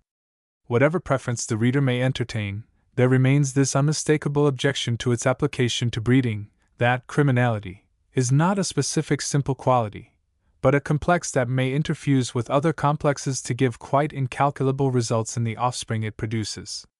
So that here again, on the negative side, we find a general expression unserviceable for our use. Footnote: no doubt the home of the criminal and social failure is generally disastrous to the children born into it. That is a question that will be fully dealt with in a subsequent paper, and I note it here only to point out that it is outside our present discussion, which is concerned not with the fate of children born into the world, but with the prior question whether we may hope to improve the quality of the average birth by encouraging some sorts of people to have children and discouraging or forbidding others. It is of vital importance to keep these two questions distinct, if we are to get at last to a basis for effective action. But it will be alleged that although criminality as a whole means nothing definite enough for our purpose, there can be picked out and defined certain criminal, or at any rate disastrous, tendencies that are simple, specific, and transmissible. Those who have read Mr. Archdahl Reed's Alcoholism, for example, will know that he deals constantly with what is called the drink craving, as if it were such a specific simple inheritance. He makes a very strong case for this belief, but strong as it is, I do not think it is going to stand the pressure of a rigorously critical examination. He points out that races which have been in possession of alcoholic drinks the longest are the least drunken, and this he ascribes to the elimination of all those whose drink craving is too strong for them. Nations unused to alcoholic drink are most terribly ravaged at its first coming to them, may even be destroyed by it, in precisely the same way that new diseases coming to peoples unused to them are far more malignant than among peoples who have suffered from them generation after generation. Such instances as the terrible ravages of measles in Polynesia and the ruin worked by firewater among the Red Indians, he gives in great abundance. He infers from this that interference with the sale of drink to a people may in the long run do more harm than good, by preserving those who would otherwise be eliminated, permitting them to multiply and so, generation by generation, lowering the resisting power of the race. And he proposes to divert temperance legislation from the persecution of drink makers and sellers, to such remedies as the punishment of declared and indisputable drunkards if they incur parentage, and the extension of the grounds of divorce to include this ugly and disastrous habit. I am not averse to Mr. Reed's remedies because I think of the wife and the home, but I would not go so far with him as to consider this drink craving specific and simple, and I retain an open mind about the sale of drink. He has not convinced me that there is an inherited drink craving, any more than there is an inherited tea craving or an inherited morphia craving. In the first place, I would propound a certain view of the general question of habits. My own private observations in psychology incline me to believe that people vary very much in their power of acquiring habits and in the strength and fixity of the habits they acquire. My most immediate subject of psychological study, for example, is a man of untrustworthy memory who is nearly incapable of a really deep-rooted habit. Nothing is automatic with him. He crams and forgets languages with an equal ease, gives up smoking after 15 years of constant practice, shaves with a conscious effort every morning and is capable of forgetting to do so if intent upon anything else. He is generally self-indulgent, capable of keen enjoyment, and quite capable of intemperance, but he has no invariable delights and no besetting sin. Such a man will not become an habitual drunkard. He will not become anything habitual. But with another type of man, habit is indeed second nature. Instead of the permanent fluidity of my particular case, such people are continually tending to solidify and harden. Their memories set, their opinions set, their methods of expression set, their delights recur and recur, they convert initiative into mechanical habit day by day. Let them taste any pleasure, and each time they taste it they deepen a need.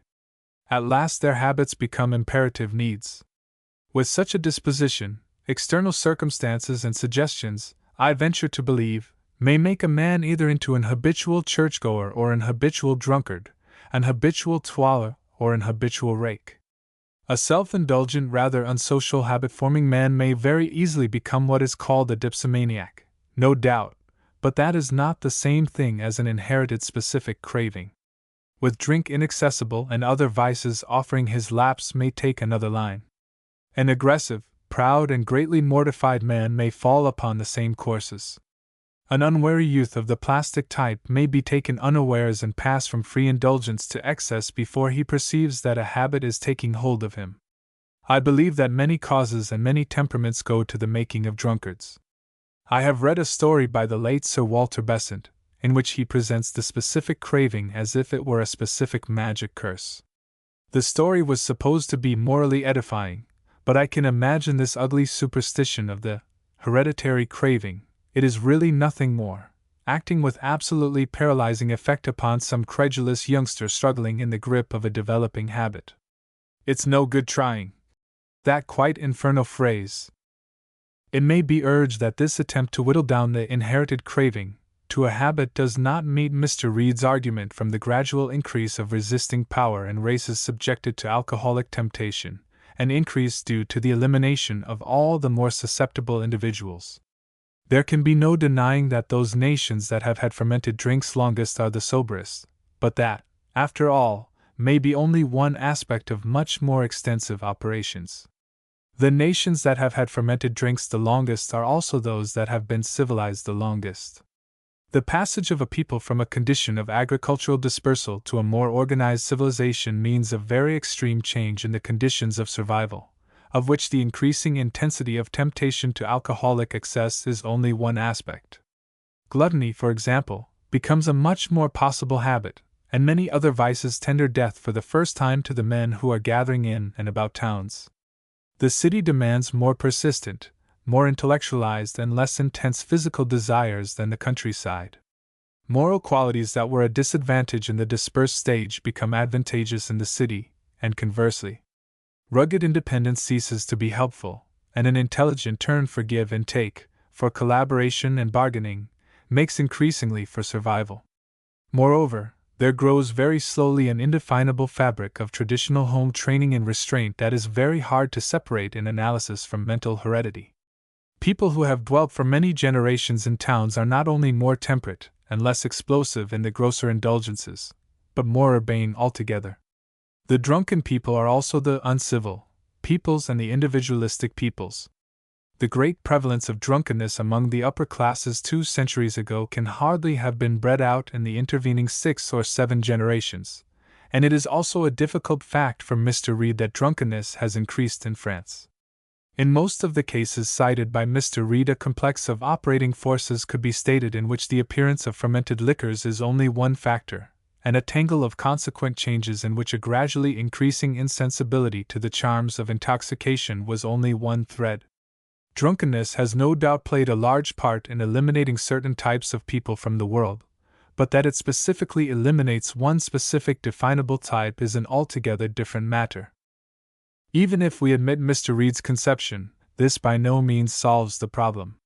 It is quite conceivable that the world could purchase certain sorts of immunity too dearly. If it was a common thing to adorn the parapets of houses in towns with piles of loose bricks, it is certain that a large number of persons not immune to fracture of the skull by falling bricks would be eliminated. A time would no doubt come when those with a specific liability to skull fracture would all be eliminated, and the human cranium would have developed a practical immunity to damage from all sorts of falling substances. But there would have been far more extensive suppressions than would appear in the letter of the agreement. This no doubt is a caricature of the case, but it will serve to illustrate my contention that until we possess a far more subtle and thorough analysis of the drunkard's physique and mind, if it really is a distinctive type of mind and physique, than we have at present, we have no justification whatever in artificial intervention to increase whatever eliminatory process may at present be going on in this respect. Even if there is such a specific weakness, it is possible it has a period of maximum intensity, and if that should be only a brief phase in development, let us say at adolescence, it might turn out to be much more to the advantage of humanity to contrive protective legislation over the dangerous years. I argue to establish no view in these matters beyond a view that at present we know very little. Not only do ignorance and doubt bar our way to anything more than a pious wish to eliminate criminality and drunkenness in a systematic manner, but even the popular belief in ruthless suppression whenever there is madness in the family will not stand an intelligent scrutiny. The man in the street thinks madness is a fixed and definite thing, as distinct from sanity as black is from white. He is always exasperated at the hesitation of doctors when in a judicial capacity he demands, "Is this man mad or isn't he?" But a very little reading of alienists will dissolve this clear assurance. Here again it seems possible that we have a number of states that we are led to believe are simple because they are gathered together under the generic word madness, but which may represent a considerable variety of induced and curable and non-inheritable states on the one hand and of innate and incurable and heritable mental disproportions on the other. The less gifted portion of the educated public was greatly delighted some years ago by a work by Dr. Nordau called Degeneration, in which a great number of abnormal people were studied in a pseudoscientific manner and shown to be abnormal beyond any possibility of dispute. Mostly the samples selected were men of exceptional artistic and literary power. The book was pretentious and inconsistent. The late Lord Tennyson was quoted, I remember, as a typically sane poet in spite of the scope afforded by his melodramatic personal appearance and his morbid passion for seclusion.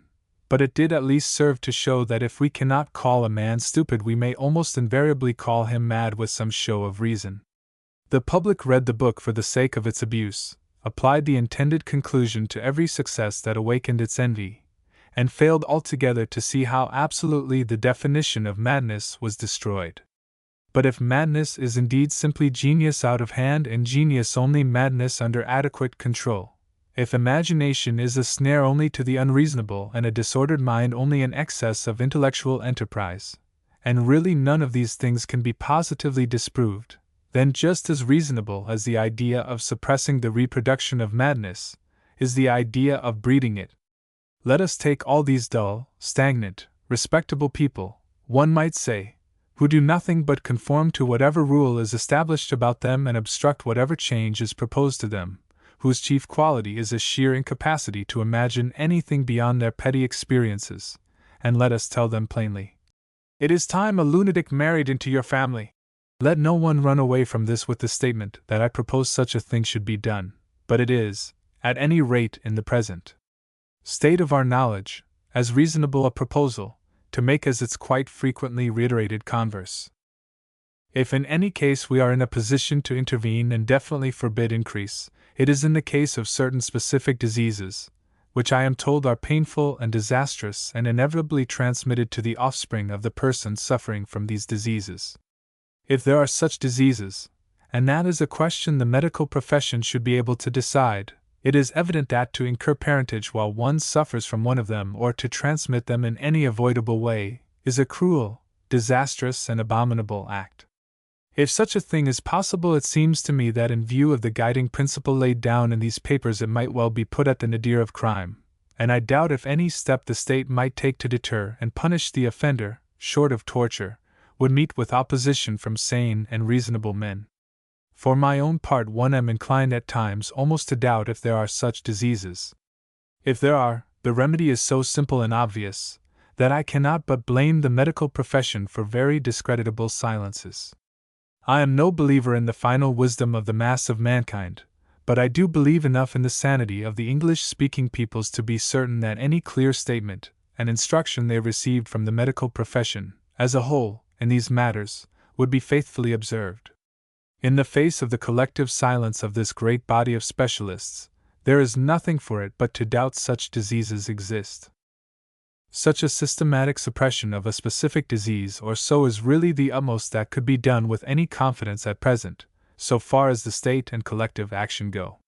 Footnote: since the above was written, a correspondent in Honolulu has called my attention to a short but most suggestive essay by Dr. Harry Campbell in The Lancet, 1898, 2.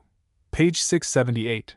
He uses, of course, the common medical euphemism of should not marry, for should not procreate, and he gives the following as a list of bars to marriage: pulmonary consumption, organic heart disease, epilepsy, insanity, diabetes, chronic Bright's disease, and rheumatic fever.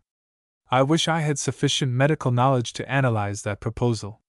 He mentions inherited defective eyesight and hearing also, and the neurotic quality, with which I have dealt in my text. He adds two other suggestions that appeal to me very strongly. He proposes to bar all cases of non-accidental disease in which life is saved by the surgeon's knife. And he instances particularly strangulated hernia and ovarian cyst. And he also calls attention to apoplectic breakdown and premature senility. All these are suggestions of great value for individual conduct, but none of them have that quality of certainty that justifies collective action, until great advances are made in anthropology, and at present there are neither men nor endowments to justify the hope that any such advances will soon be made. That is as much as can be done hopefully for many years in the selective breeding of individuals by the community as a whole. Footnote: if at any time certainties should replace speculations in the field of inheritance, then I fancy the common sense of humanity will be found to be in favor of the immediate application of that knowledge to life. At present almost every citizen in the civilized state respects the rules of the laws of consanguinity, so far as they affect brothers and sisters, with an absolute respect. An enormous triumph of training over instinct, as Dr. B.D. Crozier has pointed out, and if in the future it should be found possible to divide up humanity into groups, some of which could pair with one another only to the disadvantage of the offspring, and some of which had better have no offspring, I believe there would be remarkably little difficulty in enforcing a system of taboos in accordance with such knowledge. Only it would have to be absolutely certain knowledge proved and proved again up to the hilt. If a truth is worth application, it is worth hammering home, and we have no right to expect common men to obey conclusions upon which specialists are as yet not lucidly agreed. Footnote: it has been pointed out to me by my friend, Mr. Graham Wallace, that although the state may not undertake any positive schemes for selective breeding in the present state of our knowledge, it can no more evade a certain reaction upon these things than the individual can evade a practical solution. Although we cannot say of any specific individual that he or she is, or is not, of exceptional reproductive value to the state, we may still be able, he thinks, to point out classes which are very probably, as a whole, good reproductive classes, and we may be able to promote, or at least to avoid hindering, their increase. He instances the female elementary teacher as being probably, as a type, a more intelligent and more energetic and capable girl than the average of the stratum from which she arises, and he concludes she has a higher reproductive value, a view contrary to my argument in the text that reproductive and personal value are perhaps independent. He tells me that it is the practice of many large school boards in this country to dismiss women teachers on marriage, or to refuse promotion to these when they become mothers, which is, of course, bad for the race if personal and reproductive value are identical. He would have them retain their positions regardless of the check to their efficiency maternity entails. This is a curiously indirect way towards what one might call Galtonism. Practically, he proposes to endow mothers in the name of education. For my own part, one do not agree with him that this class, any more than any other class, can be shown to have a high reproductive value, which is the matter under analysis in this paper, though I will admit that an ex-teacher will probably do infinitely more for her children than if she were an illiterate or untrained woman. I can only reiterate my conviction that nothing really effective can be organized in these matters until we are much clearer than we are at present in our ideas about them, and that a public body devoted to education has no business either to impose celibacy, or subsidize families, or experiment at all in these affairs. Not only in the case of elementary teachers, but in the case of soldiers, sailors, and so on, the state may do much to promote or discourage marriage and offspring, and no doubt it is also true, as Mr. Wallace insists, that the problems of the foreign immigrant and of racial intermarriage loom upon us. But since we have no applicable science whatever here, since there is no certainty in any direction that any collective course may not be collectively evil rather than good, there is nothing for it, I hold, but to leave these things to individual experiment, and to concentrate our efforts where there is a clearer hope of effective consequence. Leave things to individual initiative, and some of us will, by luck or inspiration, go right. Take public action on an insufficient basis of knowledge, and there is a clear prospect of collective error. The imminence of these questions argues for nothing except prompt and vigorous research. That, however, is only one aspect of this question. There are others from which the New Republican may also approach this problem of the quality of the birth supply. In relation to personal conduct, all these things assume another color altogether. Let us be clear upon that point. The state, The community may only act upon certainties, but the essential fact in individual life is experiment. Individuality is experiment. While in matters of public regulation and control it is wiser not to act at all than to act upon theories and uncertainties, while the state may very well wait for a generation or half a dozen generations until knowledge comes up to these, at present, insoluble problems, the private life must go on now, and go upon probabilities where certainties fail. When we do not know what is indisputably right, then we have to use our judgments to the utmost to do each what seems to him probably right. The new Republican in his private life and in the exercise of his private influence must do what seems to him best for the race.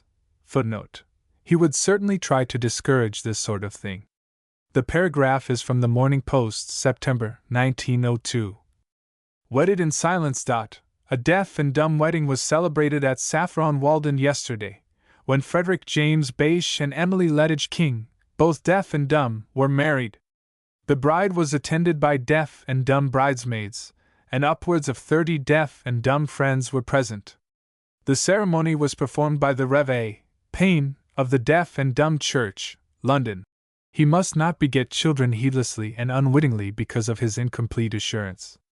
It is pretty obviously his duty to examine himself patiently and thoroughly, and if he feels that he is, on the whole, an average or rather more than an average man, then upon the cardinal principle laid down in our first paper, it is his most immediate duty to have children and to equip them fully for the affairs of life.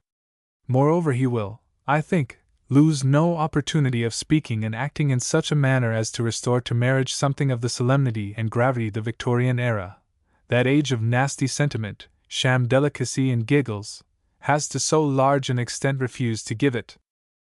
And though the new Republicans, in the existing lack of real guiding knowledge, will not dare to intervene in specific cases, there is another method of influencing parentage that men of good intent may well bear in mind. To attack a specific type is one thing, to attack a specific quality is another. It may be impossible to set aside selected persons from the population and say to them, "You are cowardly, weak, silly, mischievous people, and if we tolerate you in this world it is on condition that you do not found families." But it may be quite possible to bear in mind that the law and social arrangements may foster and protect the cowardly and the mean, may guard stupidity against the competition of enterprise, and may secure honor, power, and authority in the hands of the silly and the base. And by the guiding principle we have set before ourselves, to seek every conceivable alteration of such laws and such social arrangements is no more than the new Republican's duty. It may be impossible to select and intermarry the selected best of our race, but at any rate we can do 1,000 things to equalize the chances and make good and desirable qualities lead swiftly and clearly to ease and honorable increase. At present it is a shameful and embittering fact that a gifted man from the poorer strata of society must too often buy his personal development at the cost of his posterity. He must either die childless and successful for the children of the stupid to reap what he has sown, or sacrifice his gift, a wretched choice and an evil thing for the world at large. Footnote: this aspect of new Republican possibilities comes in again at another stage, and at that stage its treatment will be resumed. The method and possibility of binding up discredit and failure with mean and undesirable qualities, and of setting a premium upon the nobler attributes, is a matter that touches not only upon the quality of births, but upon the general educational quality of the state in which a young citizen develops. It is convenient to hold over any detailed expansions of this, therefore, until we come to the general question, how the laws, institutions, and customs of today go to make or unmake the men of tomorrow. So far at least we may go, towards improving the quality of the average birth now, but it is manifestly only a very slow and fractional advance that we shall get by these expedients. The obstacle to any ampler enterprise is ignorance and ignorance alone, not the ignorance of a majority in relation to a minority, but an absolute want of knowledge. If we knew more we could do more. Our main attack in this enterprise of improving the birth supply must lie, therefore, through research. If we cannot act ourselves, we may yet hold a light for our children to see. At present, if there is a man specially gifted and specially disposed for such intricate and laborious inquiry, such criticism and experiment as this question demands, the world offers him neither food nor shelter, either attention nor help. He cannot hope for a tithe of such honors as are thrust in profusion upon pork butchers and brewers. He will be heartily despised by 99% of the people he encounters. And unless he has some irrelevant income, he will die childless and his line will perish with him, for all the service he may give to the future of mankind. And as great mental endowments do not, unhappily, necessarily involve a passion for obscurity, contempt, and extinction, it is probable that under existing conditions such a man will give his mind to some pursuit less bitterly unremunerative and shameful. It is a stupid superstition that genius will out, in spite of all discouragement. The fact that great men have risen against crushing disadvantages in the past proves nothing of the sort. This roll call of survivors does no more than give the measure of the enormous waste of human possibility human stupidity has achieved. Men of exceptional gifts have the same broad needs as common men: food, clothing, honor, attention, and the help of their fellows in self-respect. They may not need them as ends, but they need them by the way, and at present the earnest study of heredity produces none of these byproducts. It lies before the new Republican to tilt the balance in this direction. There are, no doubt, already a number of unselfish and fortunately placed men who are able to do a certain amount of work in this direction. Professor Casa Ewart, for example, one of those fine, subtle, unhonored workers who are the glory of British science and the condemnation of our social order, has done much to clarify the discussion of telegony and prepotency. And there are many such medical men as Mr. Reed who broaden their daily practice by attention to these great issues. One thinks of certain other names. Professors Carl Pearson, Weldon, Lloyd Morgan, J. A. Thompson and Meldola, Dr. Ben Hall and Messrs. Bateson, Cunningham, Pocock, Havelock Ellis, E. A. Fay and Stuart Mentiath occur to me, only to remind me how divided their attention has had to be. As many others, perhaps, have slipped my memory now. Not 100 altogether in all this wide world of English-speaking men. For one such worker we need 50 if this science of heredity is to grow to practicable proportions. We need a literature, we need a special public and an atmosphere of attention and discussion. Every man who grasps the new Republican idea brings these needs nearer satisfaction, but if only some day the new Republic could catch the ear of a prince, a little weary of being the costume doll of grown-up children, the decoy dummy of fashionable tradesmen, or if it could invade and capture the mind of a multimillionaire, these things might come almost at a stride. This missing science of heredity, this unworked mine of knowledge on the borderland of biology and anthropology, which for all practical purposes is as unworked now as it was in the days of Plato, is, in simple truth, 10 times more important to humanity than all the chemistry and physics, all the technical and industrial science that ever has been or ever will be discovered. So much for the existing possibilities of making the race better by breeding.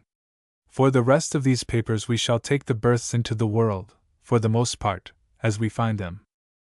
Mr. Stuart Mentiath remarks apropos of this question of the reproduction of exceptional people that it is undesirable to suggest voluntary extinction in any case.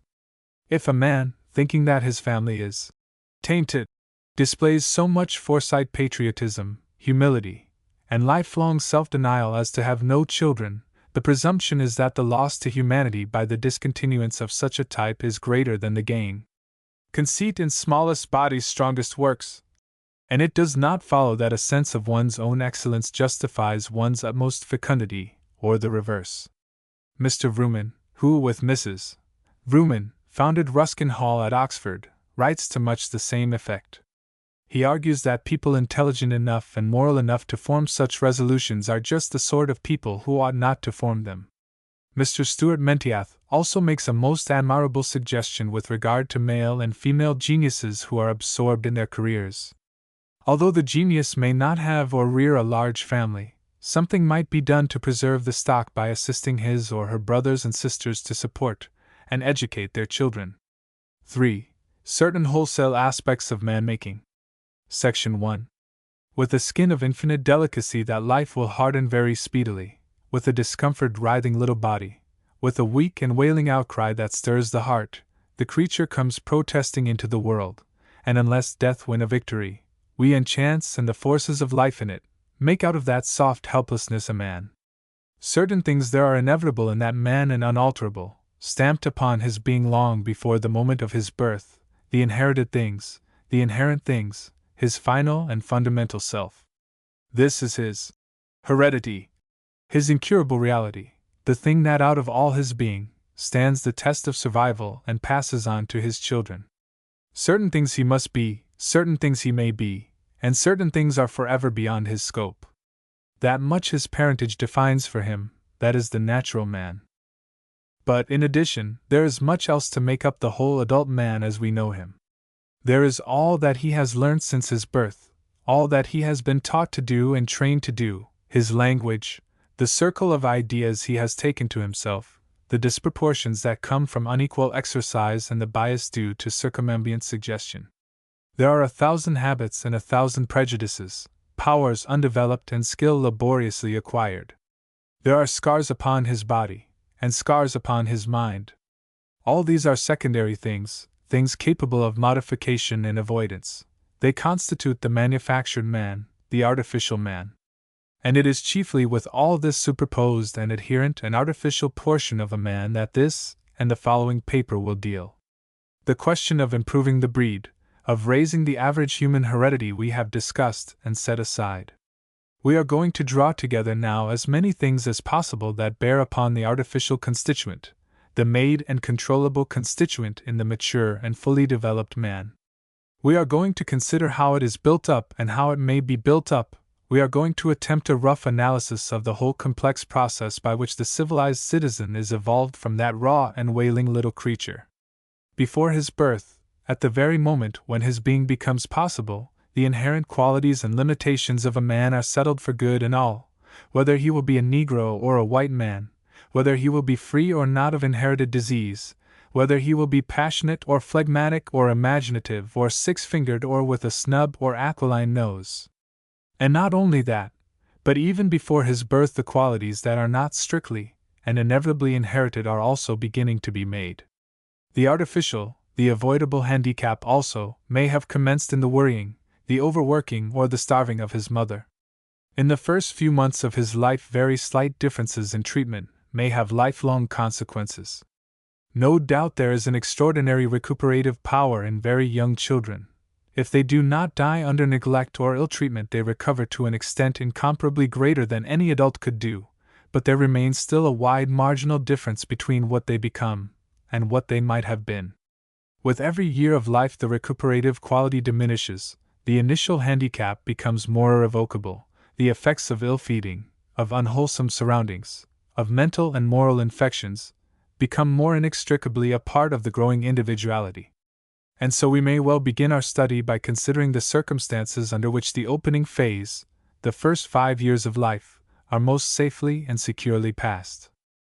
Food, warmth, cleanliness, and abundant fresh air there must be from the first, and unremitting attention, such attention as only love can sustain. And in addition there must be knowledge. It is a pleasant superstition that nature, who in such connections becomes feminine and assumes a capital N, is to be trusted in these matters. It is a pleasant superstition to which some of us, under the agreeable counsels of sentimental novelists, of thoughtless mercenary preachers, and ignorant and indolent doctors, have offered up a child or so. We are persuaded to believe that a mother has an instinctive knowledge of whatever is necessary for a child's welfare, and the child, until it reaches the knuckle-rapping age at least, an instinctive knowledge of its own requirements. Whatever proceedings are most suggestive of an ideal naked savage leading a natural life are supposed to be not only more advantageous to the child but in some mystical way more moral. The spectacle of an undersized porter-fed mother, for example, nursing a spotted and distressful baby, is exalted at the expense of the clean and simple artificial feeding that is often advisable today. Yet the mortality of first-born children should indicate that a modern woman carries no instinctive system of baby management about with her in her brain, even if her savage ancestress had anything of the sort, and both the birth rate and the infantile death rate of such noble savages as our civilization has any chance of observing suggest a certain generous carelessness, a certain spacious indifference to individual misery, rather than a trustworthy precision of individual guidance about nature's way. This cant of nature's trustworthiness is partly a survival of the day of Rousseau and Sturm, of the Reflections, when entravelled men, orthodox and unorthodox alike, in artificial wigs, spouted in unison in this regard. Partly it is the half-instinctive tactics of the lax and lazy-minded to evade trouble and austerities. The incompetent medical practitioner, incapable of regimen, repeats this cant even today, though he knows full well that, left to nature, men overeat themselves almost as readily as dogs, contract 1,000 diseases and exhaust their last vitality at 50, and that half the white women in the world would die with their first children still unborn. He knows, too, that to the details of such precautionary measures as vaccination, for example, instinct is strongly opposed, and that drainage and filterage and the use of soap in washing are manifestly unnatural things. That large, naked, virtuous, pink, natural man, drinking pure spring water, eating the fruits of the earth, and living to 90 in the open air is a fantasy. He never was nor will be. The real savage is a nest of parasites within and without. He smells, he rots, he starves. 40 is a great age for him. He is as full of artifice as his civilized brother, only not so wise. As for his moral integrity, let the curious inquirer seek an account of the Tasmanian, or the Australian, or the Polynesian before sophistication came. The very existence and nature of man is an interference with nature and nature's ways, using nature in this sense of the repudiation of expedience. Man is the tool-using animal, the word-using animal, the animal of artifice and reason, and the only possible return to nature, for him, if we scrutinize the phrase, would be a return to the scratching, promiscuous, arboreal simian. To rebel against instinct, to rebel against limitation, to evade, to trip up, and at last to close with and grapple and conquer the forces that dominate him, is the fundamental being of man.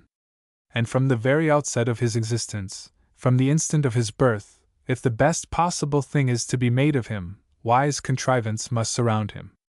The soft, new, living thing must be watched for every sign of discomfort, it must be weighed and measured, it must be thought about, it must be talked to and sung to, skillfully and properly, and presently it must be given things to see and handle that the stirring germ of its mind may not go unsatisfied.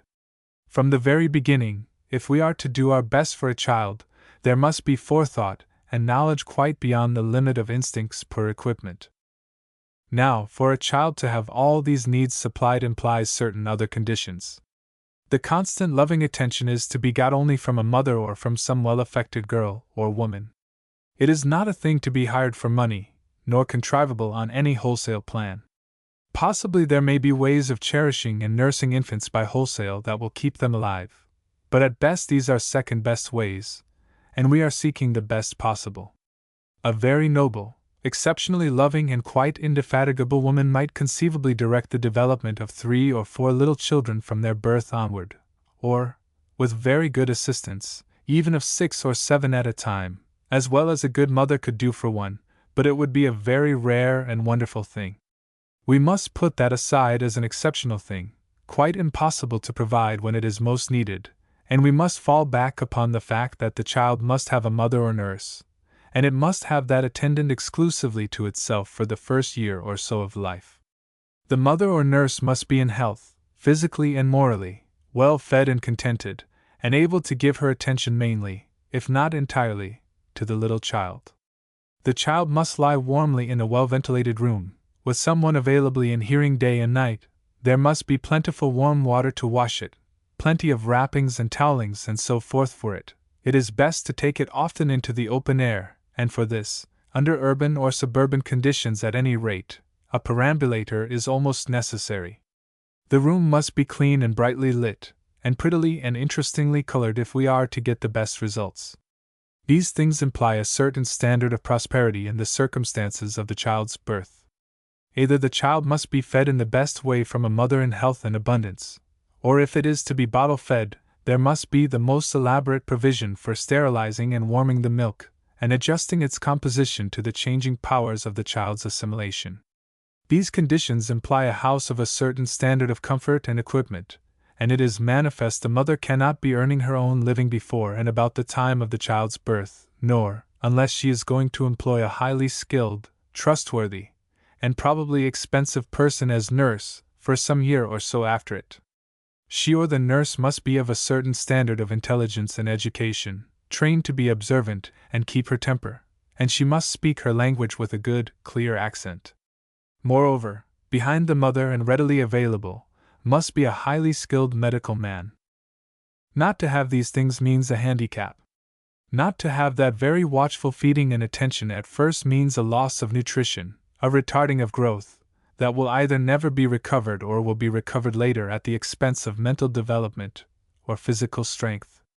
The early handicap may also involve a derangement of the digestion, a liability to stomachic and other troubles that may last throughout life. Not to have the singing and talking, and the varied interest of colored objects and toys, means a falling away from the best mental development, and a taciturn nurse, or a nurse with a bass accent, means backwardness and needless difficulty with the beginning of speech. Not to be born within reach of abundant changes of clothing and abundant water, means, however industrious and cleanly the instincts of nurse and mother, a lack of the highest possible cleanliness, and a lack of health and vitality. And the absence of highly skilled medical advice, or the attentions of overworked and underqualified practitioners, may convert a transitory crisis or a passing ailment into permanent injury or fatal disorder. It is very doubtful if these most favorable conditions fall to the lot of more than a quarter of the children born today, even in England, where infant mortality is at its lowest. The rest start handicapped. They start handicapped, and fail to reach their highest possible development. They are born of mothers preoccupied by the necessity of earning a living or by vain occupations, or already battered and exhausted by immoderate childbearing. They are born into insanity and ugly or inconvenient homes. Their mothers or nurses are ignorant and incapable. There is insufficient food or incompetent advice. There is, if they are town children, nothing for their lungs but vitiated air. And there is not enough sunlight for them. And accordingly they fall away at the very outset from what they might be, and for the most part they never recover their lost start.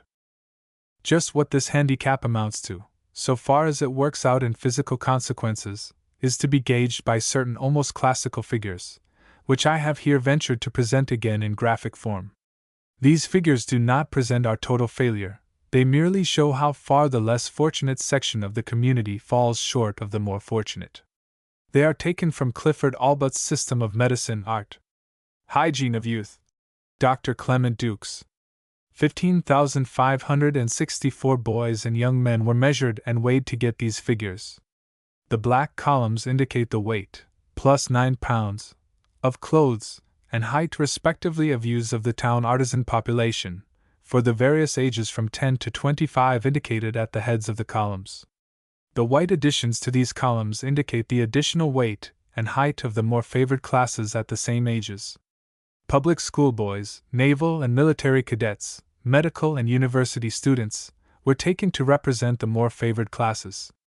It will be noted that while the growth and height of the lower class boy falls short from the very earliest years, the strain of the adolescent period tells upon his weight, and no doubt upon his general stamina, most conspicuously. These figures, it must be borne in mind, deal with the living members of each class at the ages given. The mortality, however, in the black or lower class is probably far higher than in the upper class year by year, and if this could be allowed for it would greatly increase the apparent failure of the lower class. And these matters of height and weight are only coarse material deficiencies. They serve to suggest, but they do not serve to gauge, the far graver and sadder loss, the invisible and immeasurable loss through mental and moral qualities undeveloped, through activities warped and crippled and vitality and courage lowered. Moreover, defective as are these urban artisans, they are, after all, much more picked than the youth of the upper classes. They are survivors of a much more stringent process of selection than goes on amidst the more hygienic upper and middle class conditions. The opposite 3 columns represent the mortality of children under 5 in Rutlandshire, where it is lowest, in the year 1900, in Dorsetshire, a reasonably good county, and in Lancashire, the worst in England, for the same year. Each entire column represents 1,000 births, and the blackened portion represents the proportion of that 1,000 dead before the 5th birthday. Now, unless we are going to assume that the children born in Lancashire are inherently weaker than the children born in Rutland or Dorset, and there is not the shadow of a reason why we should believe that, we must suppose that at least 161 children out of every 1,000 in Lancashire were killed by the conditions into which they were born. That excess of blackness in the third column over that in the first represents a holocaust of children, that goes on year by year, a perennial massacre of the innocents, out of which no political capital can be made, and which is accordingly outside the sphere of practical politics altogether as things are at present. The same men who spouted infinite mischief because a totally unforeseen and unavoidable epidemic of measles killed some thousands of children in South Africa, who, for some idiotic or wicked vote-catching purpose, attempted to turn that epidemic to the permanent embitterment of Dutch and English, these same men allow thousands and thousands of avoidable deaths of English children close at hand to pass absolutely unnoticed. The fact that more than 21,000 little children died needlessly in Lancashire in that very same year means nothing to them at all. It cannot be used to embitter race against race, and to hamper that process of world unification which it is their pious purpose to delay. It does not at all follow that even the Rutland 103 represents the possible minimum of infant mortality.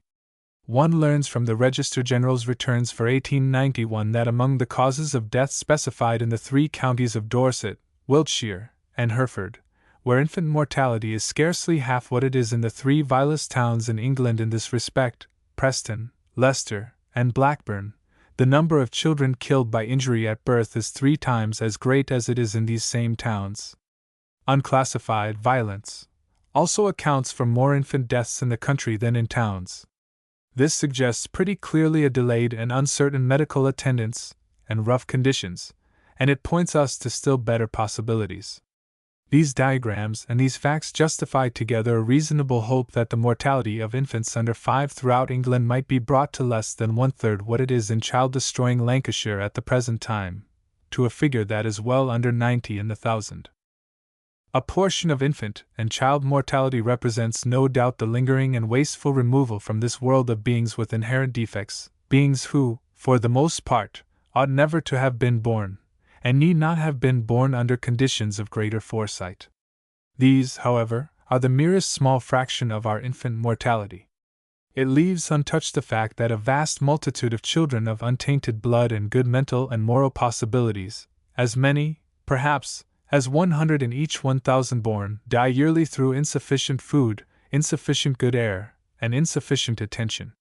The plain and simple truth is that they are born needlessly.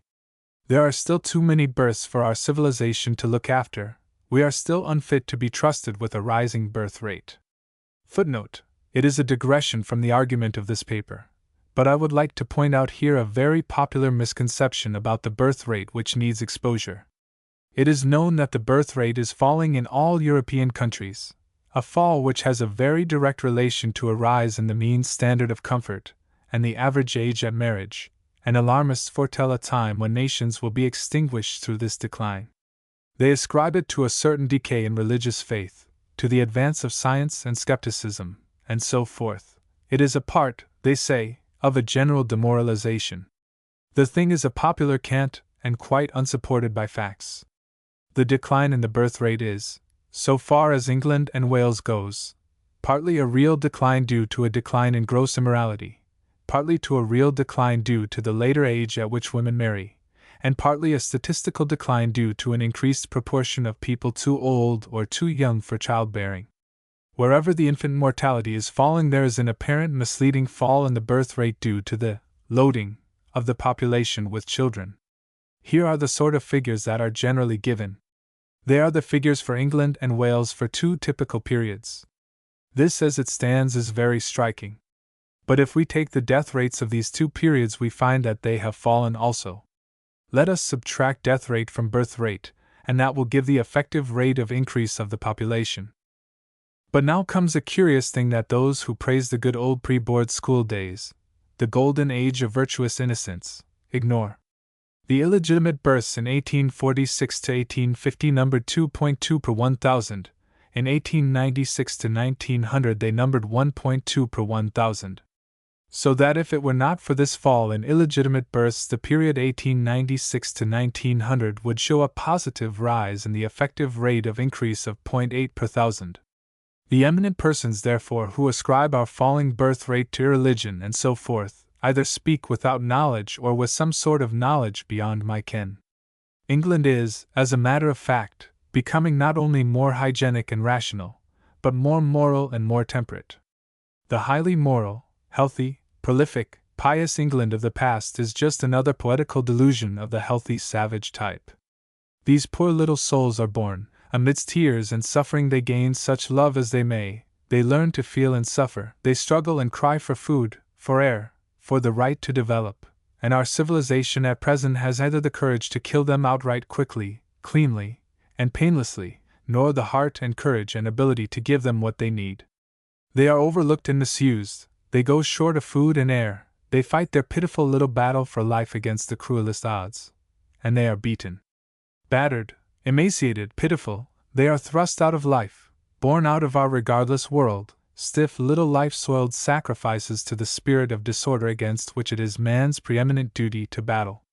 There has been all the pain in their lives, there has been the radiated pain of their misery, there has been the waste of their grudged and insufficient food, and all the pain and labor of their mothers, and all the world is the sadder for them because they have lived in vain. Section 2. Now, since our imaginary new republic, which is to set itself to the making of a better generation of men, will find the possibility of improving the race by selective breeding too remote for anything but further organized inquiry, it is evident that its first point of attack will have to be the wastage of such births as the world gets today. Throughout the world the new republic will address itself to this problem, and when a working solution has been obtained, then the new republican on press and platform, the new republican in pulpit and theater, the new republican upon electoral committee and in the ballot box, will press weightily to see that solution realized. Upon the theory of new republicanism as it was discussed in our first paper, an effective solution, effective enough, let us say, to abolish 70 or 80% of this scandal of infantile suffering would have precedence over almost every existing political consideration.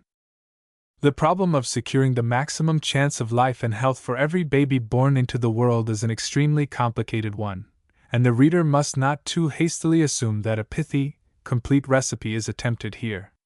Yet, complicated though the problem is, there does not occur any demonstrable impossibility such as there is in the question of selective breeding.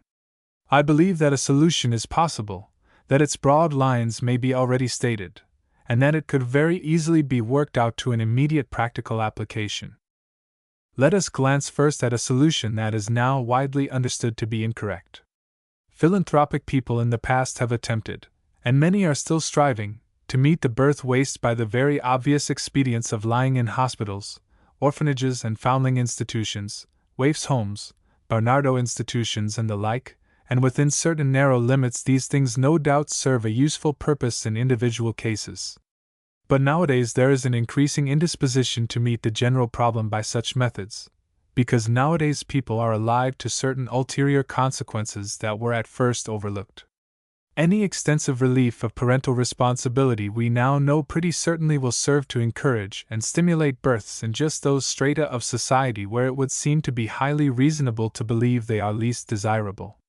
It is just where the chances for a child are least that passions are grossest, basest, and most heedless, and stand in the greatest need of a sense of the gravity of possible consequences to control their play, and to render it socially innocuous.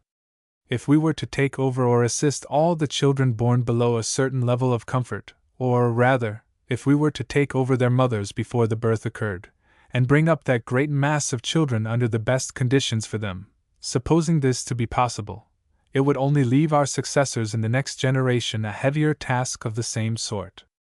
The assisted population would grow generation by generation relatively to the assisting until the Sinbad of charity broke down. And quite early in the history of charities it was found that a very grave impediment to their beneficial action lay in one of the most commendable qualities to be found in poor and poorish people, and that is pride. While charities, perhaps, catch the quite hopeless cases, they leave untouched the far more extensive mass of births in non-pauper, not very prosperous homes, the lower middle-class homes in towns, for example, which supply a large proportion of poorly developed adults to our community. Mr. Seabohm Rowntree, in his Poverty, that noble, able, valuable book, has shown that nearly 30% at least of a typical English town population goes short of the physical necessities of life. These people are fiercely defensive in such matters as this, and one may no more usurp and share their parental responsibility, badly though they discharge it, than one may handle the litter of a she-wolf. These considerations alone would suffice to make us very suspicious of the philanthropic method of direct assistance, so far as the remedial aspect goes. But there is another more sweeping and comprehensive objection to this method.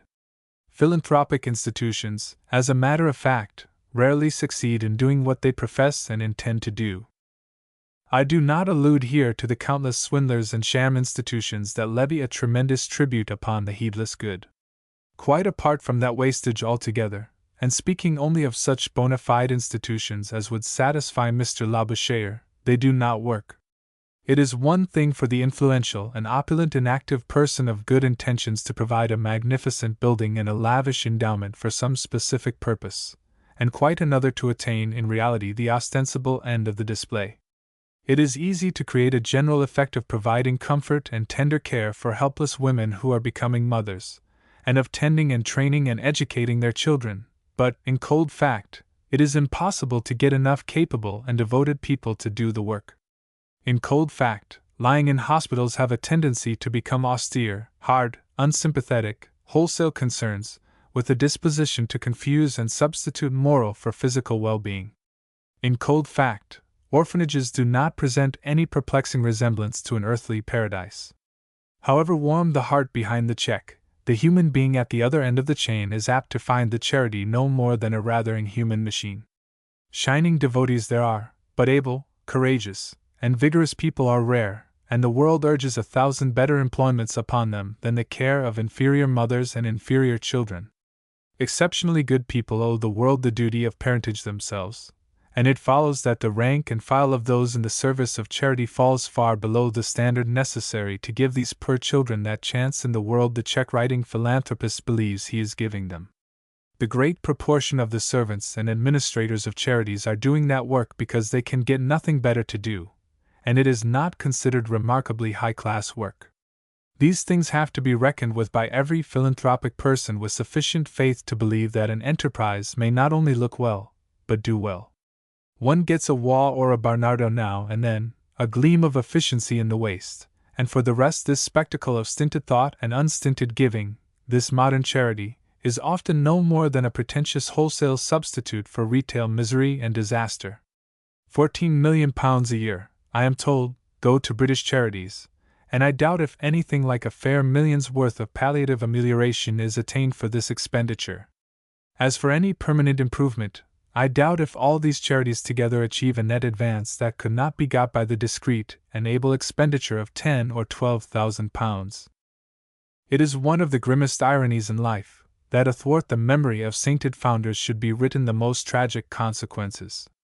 The Foundling Hospital of London, established by Coram, to save infant lives, buried, between 1756 and 1760, 10,534 children out of 14,934 received, and the Dublin Foundling Hospital, suppressed in 1835, had a mortality of 80%. The two great Russian institutions are, I gather, about equally deadly with 75%, and the Italian institutes run to about 90%. The Florentine boasts a very beautiful and touching series of Putti by Deli Arabia, that does little or nothing to diminish its death rate. So far from preventing infant murder, these places, with the noblest intentions in the world, have, for all practical purposes, organized it. The London Foundling, be it noted, in the reorganized form it assumed after its first massacres, is not a foundling hospital at all.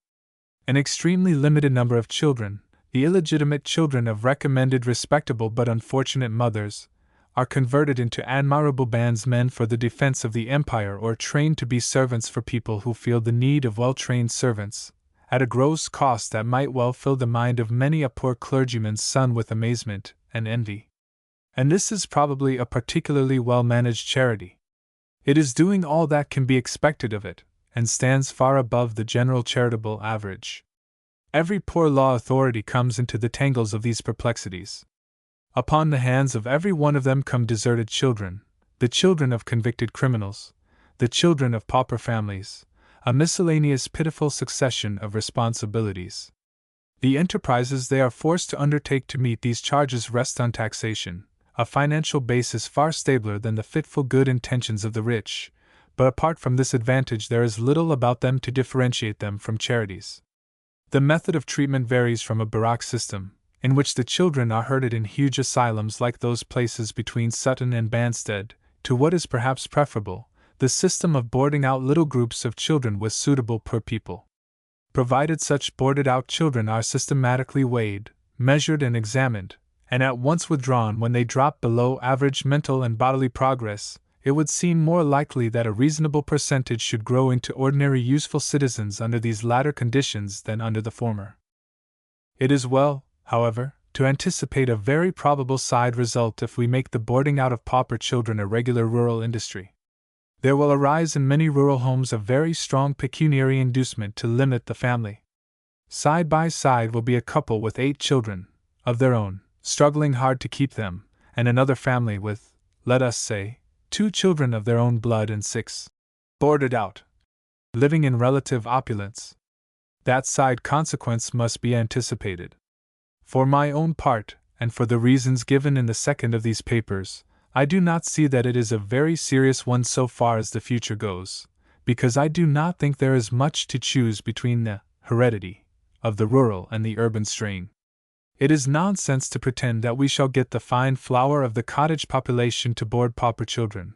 We shall induce respectable inferior people living in healthy conditions to take care of an inferior sort of children rescued from unhealthy, disreputable conditions. That is all. The average inherent quality of the resultant adults will be about the same whichever element predominates. Possibly this indifference may seem undesirable. But we must bear in mind that the whole problem is hard to cope with. It is an aspect of failure, and no sentimental juggling with facts will convert the business into a beautiful or desirable thing. Somehow or other we have to pay. All expedients must be palliatives. All will involve sacrifices. We must, no doubt, adopt some of them for our present necessities, but they are like famine relief works. To adopt them in permanence is a counsel of despair. Clearly it is not along these lines that the capable men-makers we suppose to be attacking the problem will spend much of their energies. All the experiences of charities and poor law authorities simply confirm our postulate of the necessity of a standard of comfort if a child is to have a really good initial chance in the world. The only conceivable solution of this problem is one that will ensure that no child, or only a few accidental and exceptional children, will be born outside these advantages. It is no good trying to sentimentalize the issue away. This is the end we must attain, to attain any effectual permanent improvement in the conditions of childhood. A certain number of people have to be discouraged and prevented from parentage, and a great number of homes have to be improved. How can we ensure these ends, or how far can we go towards ensuring them? The first step to ensuring them is certainly to do all we can to discourage reckless parentage, and to render it improbable and difficult. We must make sure that whatever we do for the children, the burden of parental responsibility must not be lightened a featherweight. All the experience of 200 years of charity and poor law legislation sustains that.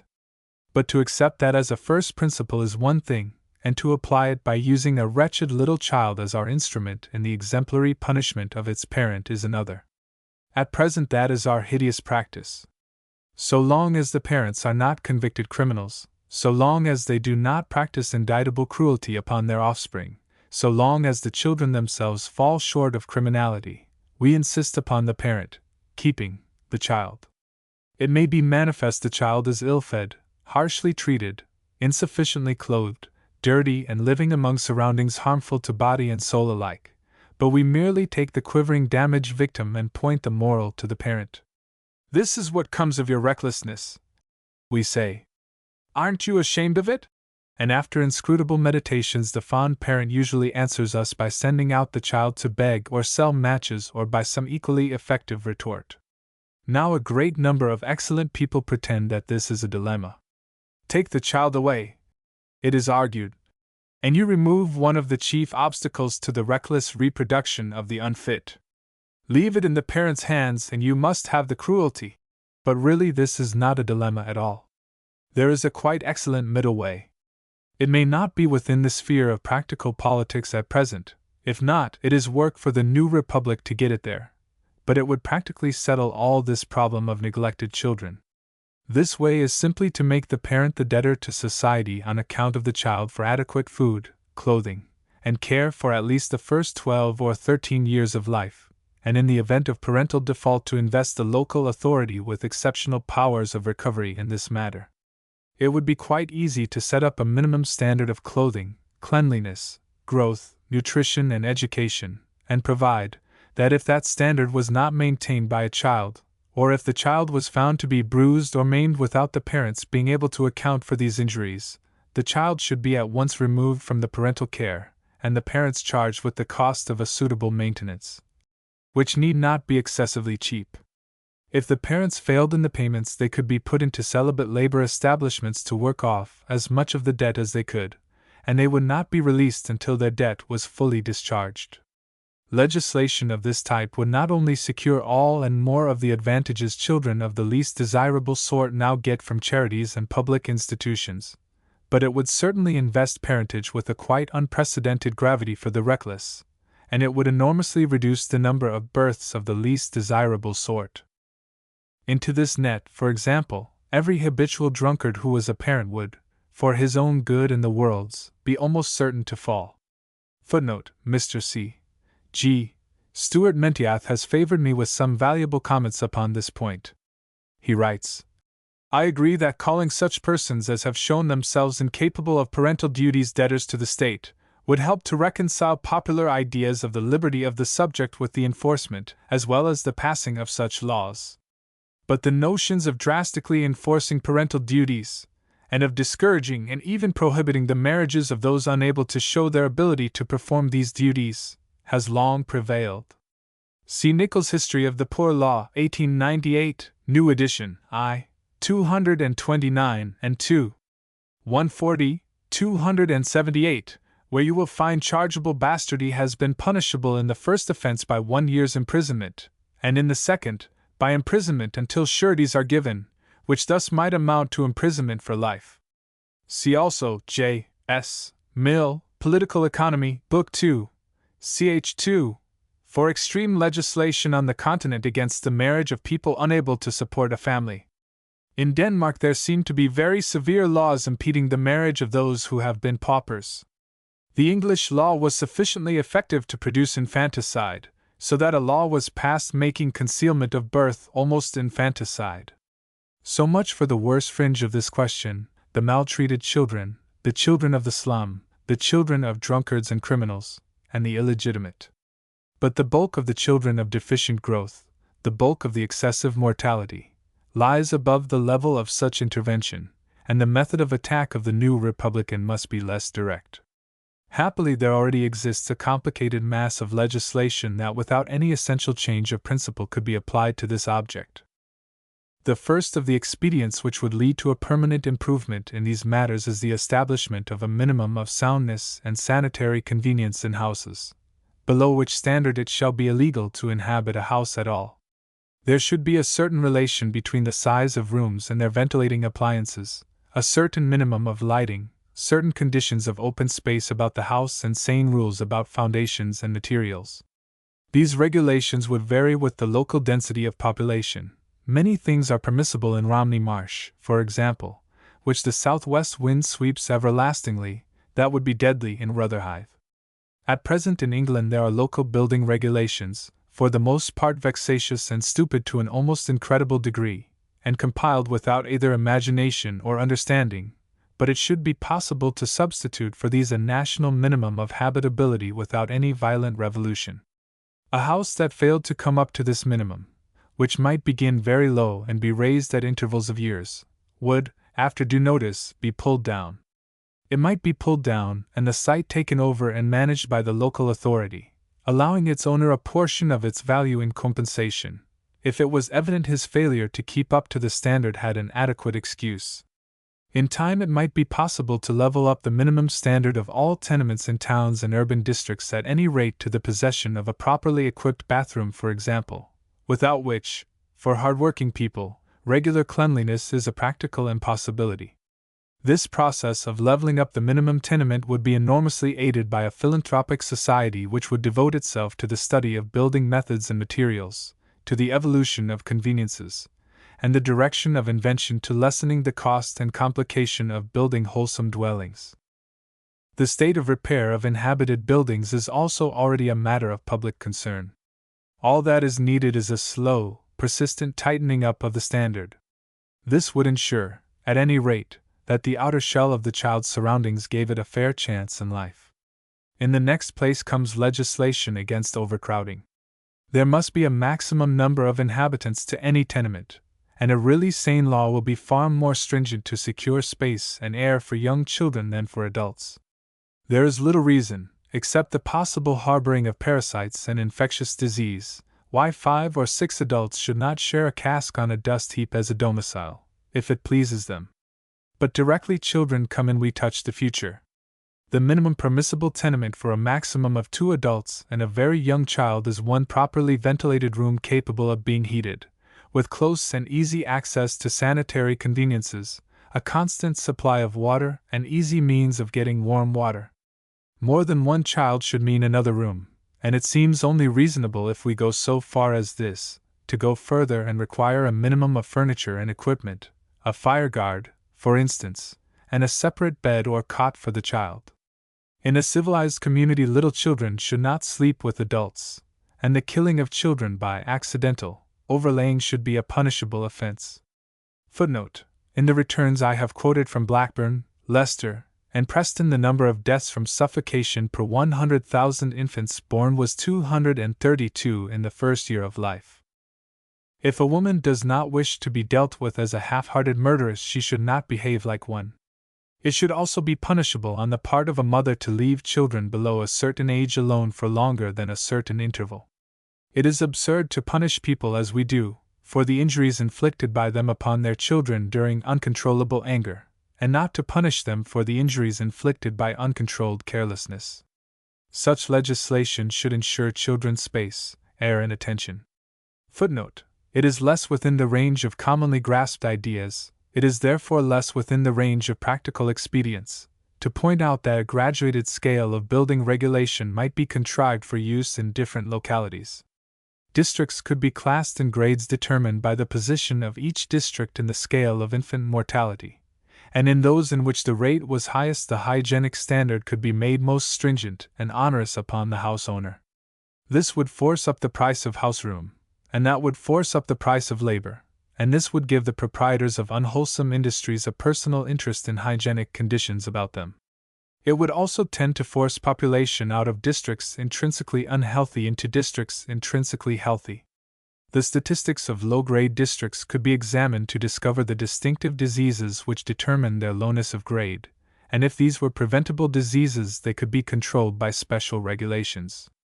A further extension of these principles might be made. Direct inducements to attract the high birth rates towards exceptionally healthy districts could be contrived by a differential rating of sound families with children in such districts. The burden of heavy rates could be thrown upon silly and selfish landowners who attempted to stifle sound populations by using highly habitable areas as golf links, private parks, game preserves, and the like. And public-spirited people could combine to facilitate communications that would render life in such districts compatible with industrial occupation.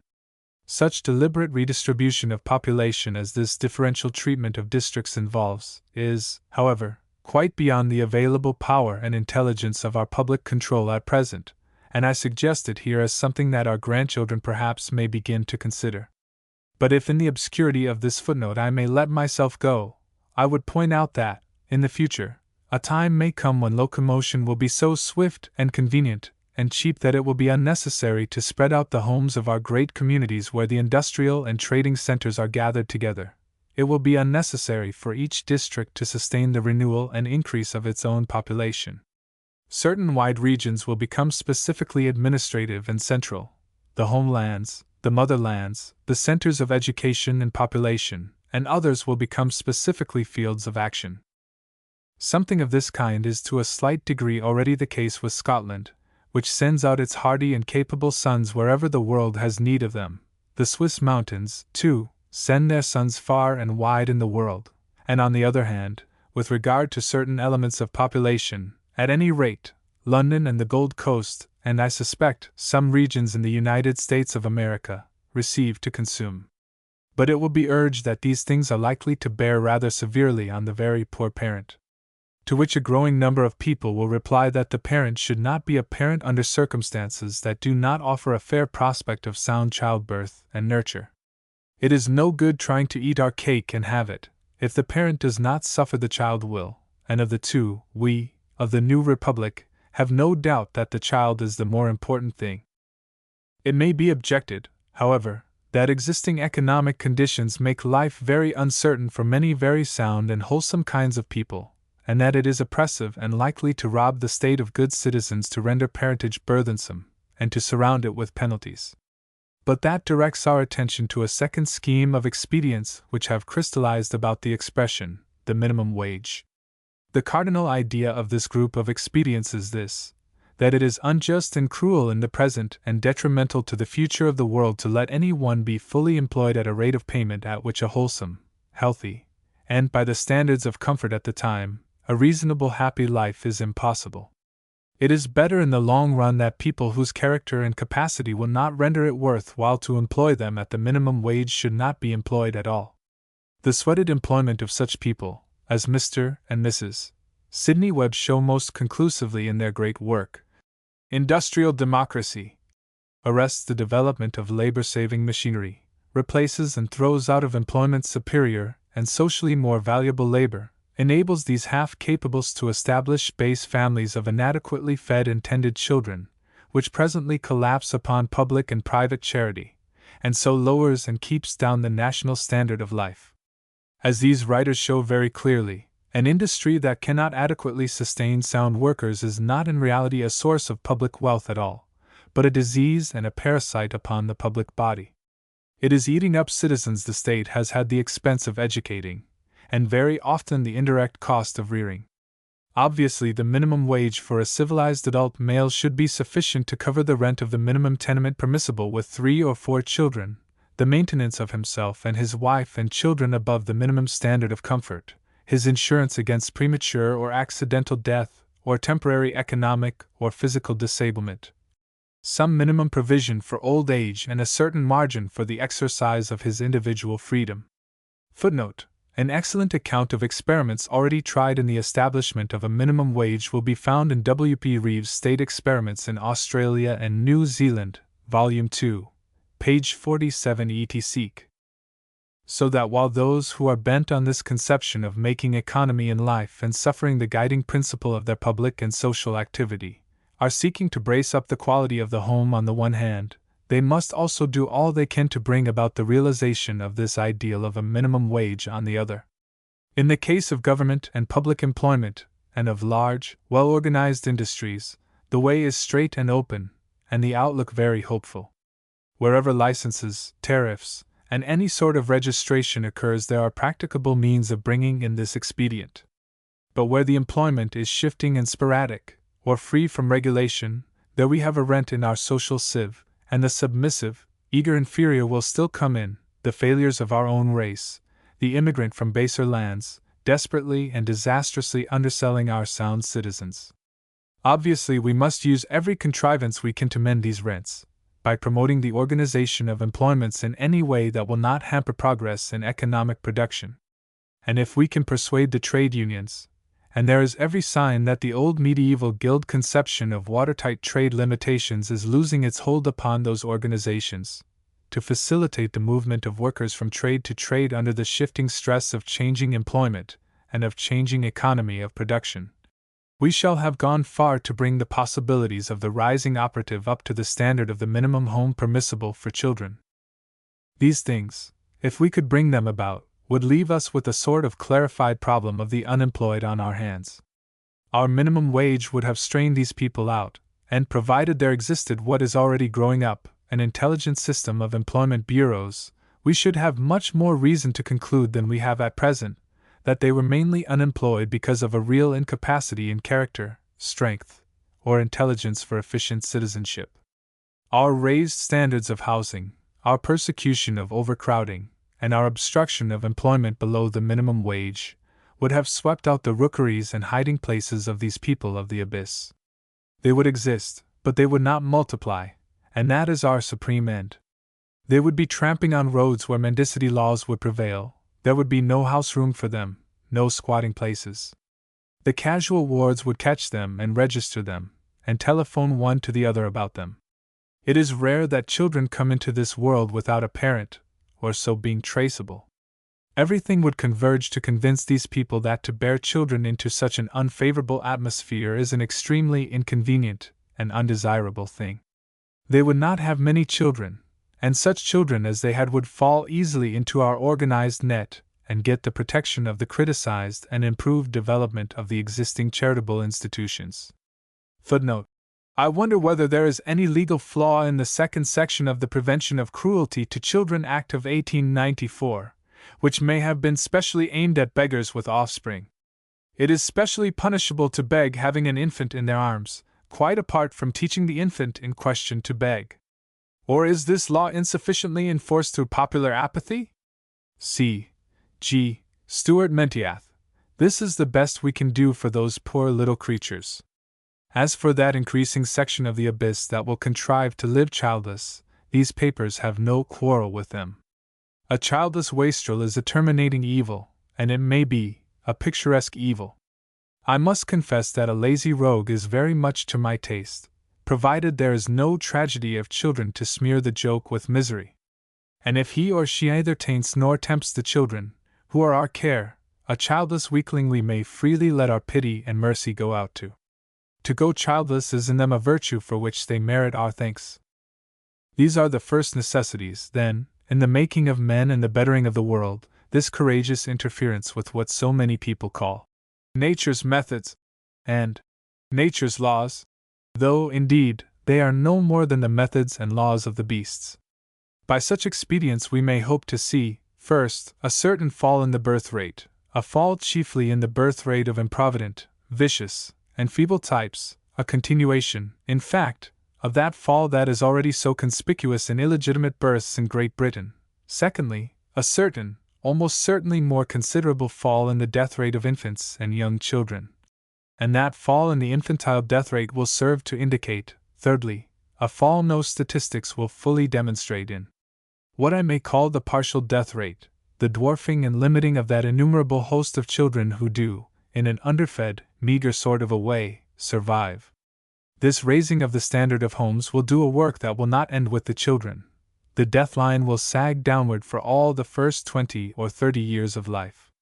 Dull-minded, indolent, prosperous people will say that all this is no more than a proposal to make man better by machinery, that you cannot reform the world by Board of Trade regulations and all the rest of it. They will say that such work as this is a scheme of grim materialism, and that the soul of man gains no benefit by this so-called progress, that it is not birth rates that want raising but ideals. We shall deal later with ideals in general. Here I will mention only one, and that is, unhappily, only an ideal argument. I wish I could get together all these people who are so scornful of materialistic things, out of the excessively comfortable houses they inhabit, and I wish I could concentrate them in a good typical East London slum, 5 or 6 together in each room, one lodging with another. And I wish I could leave them there to demonstrate the superiority of high ideals to purely material considerations for the rest of their earthly career while we others went on with our sordid work unencumbered by their ideality. Think what these dry-looking projects of building and trade regulation, and inspection and sanitation, mean in reality. Think of the promise they hold out to us of tears and suffering abolished, of lives invigorated and enlarged. Endnote 1. I am greatly obliged to Mr. J. Lever for a copy of the following notice. Deaths of children from burning. To parents and guardians. Attention is drawn to the frequency with which the death of young children is caused owing to their clothing taking fire at unprotected fire grates. During the years 1899 and 1900, inquests were held on the bodies of 1684 young children whose death had resulted from burning, and in 1425 of these cases the fire by which the burning was caused was unprotected by a guard. With a view to prevent such deplorable loss of life, it is suggested to parents and guardians, who have the care of young children, that it is very desirable that efficient fire guards should be provided, in order to render it impossible for children to obtain access to the fire grates. E.R.C. Bradford, the Commissioner of Police of the Metropolis, Metropolitan Police Office, New Scotland Yard, January 28, 1902. 4. The Beginnings of the Mind and Language. Section 1. The newborn child is at first no more than an animal. Indeed, it is among the lowest and most helpless of all animals, a mere vegetative lump, assimilation incarnate, wailing. It is for the first day in its life deaf, it squints blindly at the world, its limbs are beyond its control, its hands clutch drowningly at anything whatever that drifts upon this vast sea of being into which it has plunged so amazingly. And imperceptibly, subtly, so subtly that never at any time can we mark with certainty the increment of its coming, there creeps into this soft and clamant little creature a mind, a will, a personality, the beginning of all that is real and spiritual in man.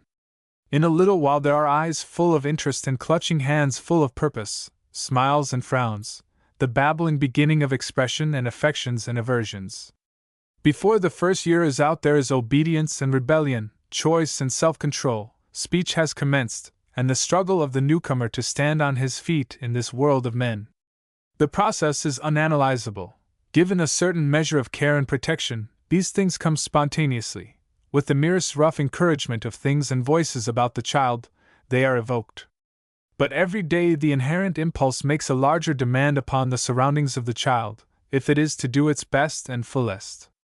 Obviously, quite apart from physical consequences, the environment of a little child may be good or bad, better or worse for it in 1,000 different ways.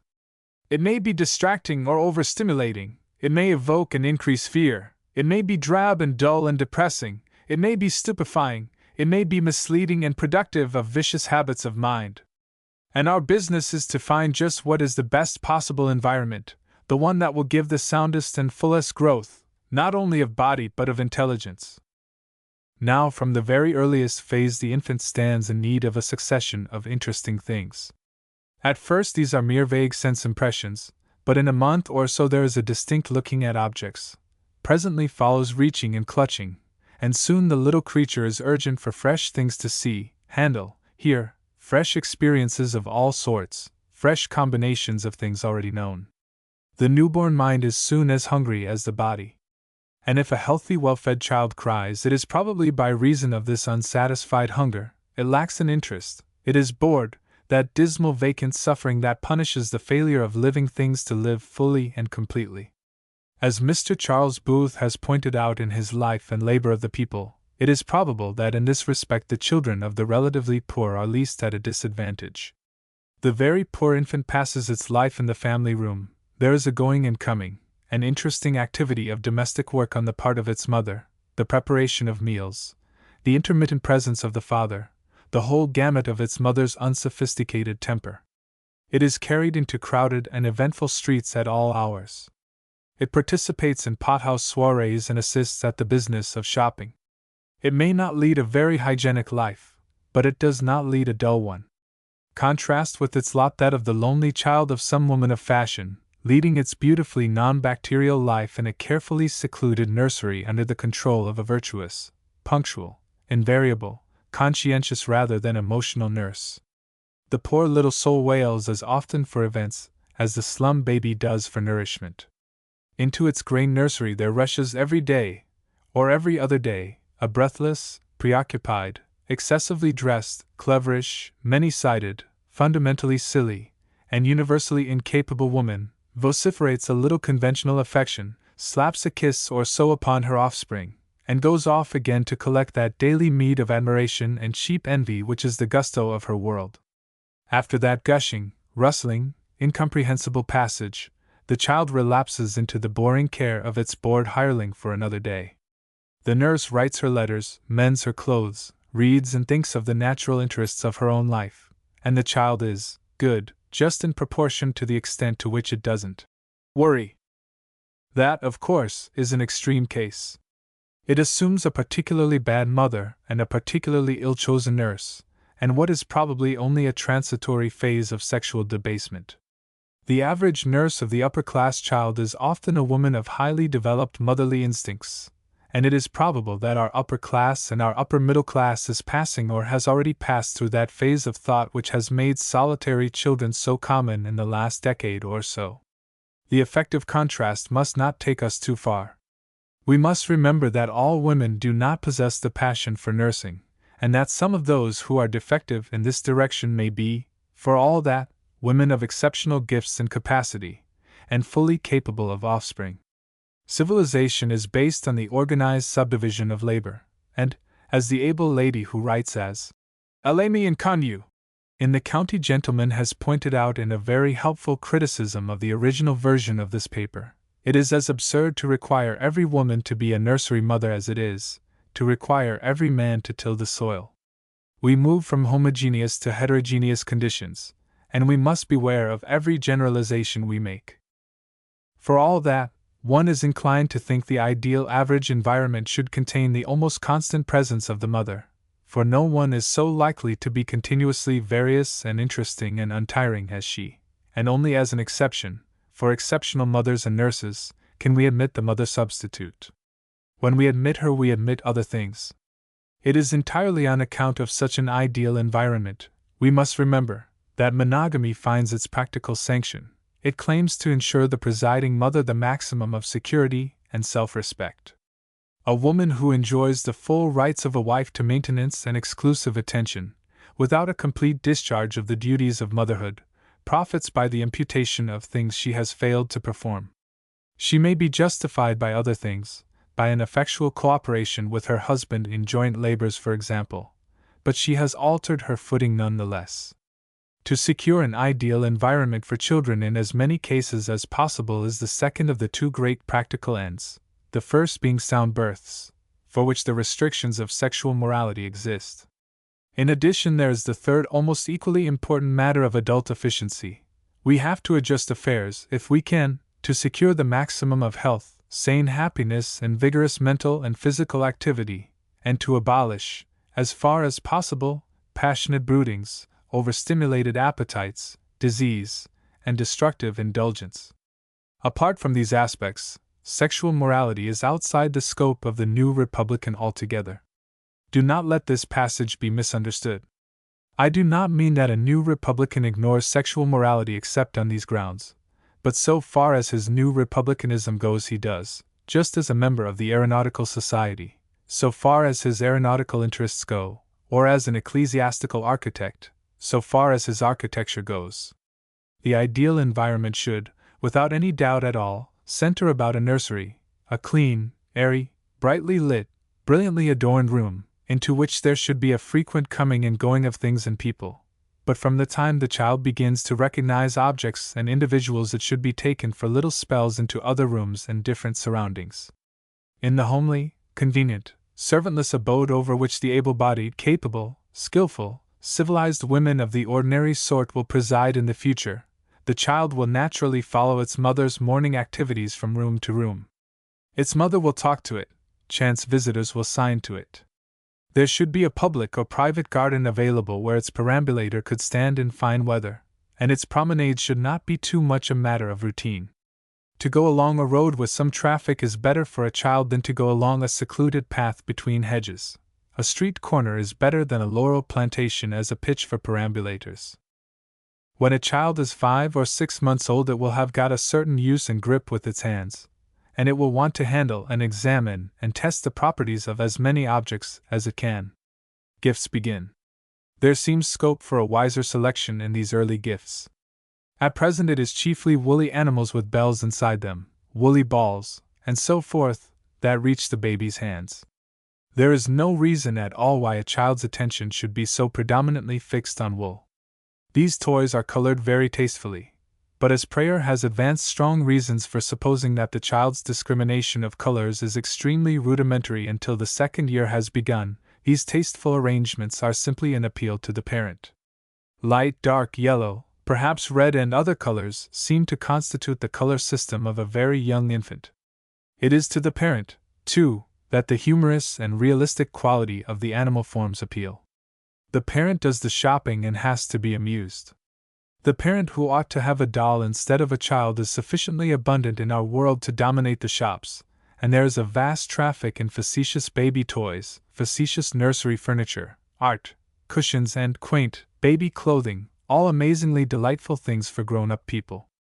These things are bought and grouped about the child is taught tricks to complete the picture, and parentage becomes a very amusing afternoon employment. So long as convenience is not sacrificed to the aesthetic needs of the nursery, and so long as common may compete with art, toys, there is no great harm done, but it is well to understand how irrelevant these things are to the real needs of a child's development.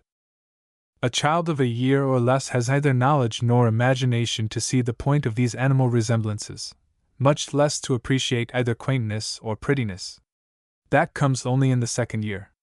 He is much more interested in the crumpling and tearing of paper, in the crumpling of chintz, and in the taking off and replacing of the lid of a little box. I think it would be possible to devise a much more entertaining set of toys for an infant than is at present procurable, but, unhappily, they would not appeal to the intelligence of the average parent. There would be, for example, 1 or 2 little boxes of different shapes and substances, with lids to take off and on, 1 or 2 rubber things that would bend and twist about and admit of chewing, a ball and a box made of china, a fluffy, flexible thing like a rabbit's tail, with the vertebrae replaced by cane, a velvet-covered ball, a powder puff, and so on. They could all be plainly and vividly colored with some non-soluble inodorous color. They would be about on the cot and on the rug where the child was put to kick and crawl. They would have to be too large to swallow, and they would all get pulled and mauled about until they were more or less destroyed. Some would probably survive for many years as precious treasures, as beloved objects, as powers and symbols in the mysterious secret fetishism of childhood, confidants and sympathetic friends. Section 2. While the child is engaged with its first toys, and with the collection of rudimentary sense impressions, it is also developing a remarkable variety of noises and babblements from which it will presently disentangle speech. Day by day it will show a stronger and stronger bias to associate definite sounds with definite objects and ideas, a bias so comparatively powerful in the mind of man as to distinguish him from all other living creatures. Other creatures may think, in a sort of concrete way, come almost indefinably near reason, as Professor Lloyd Morgan in his very delightful Animal Life and Intelligence has shown. But man alone has in speech the apparatus, the possibility, at any rate, of being a reasoning and reasonable creature. It is, of course, not his only apparatus. Men may think out things with drawings, with little models, with signs and symbols upon paper, but speech is the common way, the high road, the current coin of thought. With speech humanity begins. With the dawn of speech the child ceases to be an animal we cherish, and crosses the boundary into distinctly human intercourse. There begins in its mind the development of the most wonderful of all conceivable apparatus, a subtle and intricate keyboard, that will end at last with 30 or 40 or 50,000 keys. This queer, staring, soft little being in its mother's arms is organizing something within itself, beside which the most wonderful orchestra one can imagine is a lump of rude clumsiness.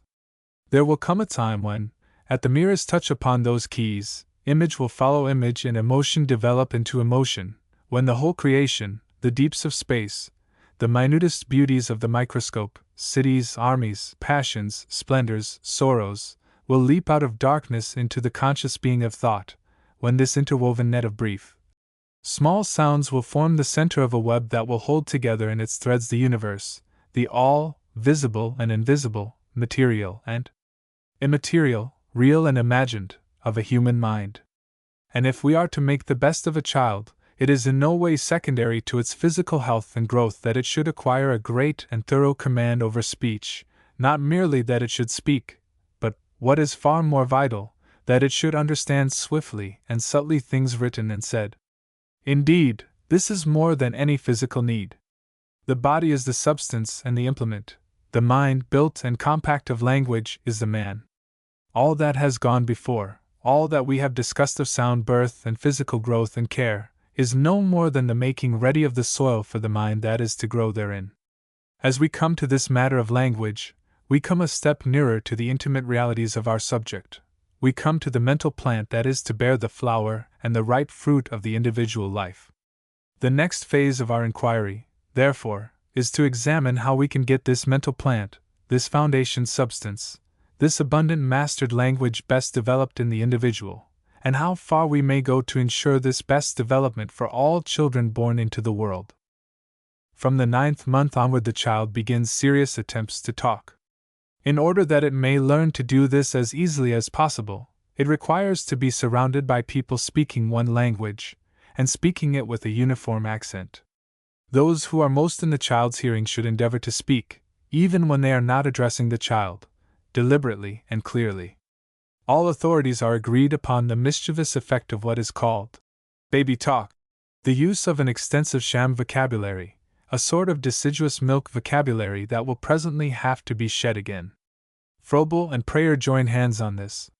The child's funny little perversions of speech are really genuine attempts to say the right word, and we simply cause trouble and hamper development if we give back to the seeking mind its own blunders again. When a child wants to indicate milk, it wants to say milk, and not muka, or mick. And when it wants to indicate bed, the needed word is not better, or by, but bed. But we give the little thing no chance to get on in this way until suddenly one day we discover it is time. The child spoke plainly. Prayer has pointed out very instructively the way in which the quite sufficiently difficult matter of the use of I, mine, me, my, you, yours, and your is made still more difficult by those about the child adopting irregularly the experimental idioms it produces. When a child says to its mother, "Me go mom," it is doing its best to speak English, and its remarks should be received without worrying comment. But when a mother says to her child, "Me go mom," she is simply wasting an opportunity of teaching her child its mother tongue. One sympathizes with her all too readily. One understands the sweetness to her of these soft, infantile mispronunciations. But, indeed, she ought to understand. It is her primary business to know better than her feelings in this affair. In learning to speak, the children of the more prosperous classes are probably at a considerable advantage when compared with their poorer fellow children. They hear a clearer and more uniform intonation than the blurred, uncertain speech of our commonalty, that has resulted from the reaction of the great synthetic process of the past century upon dialects.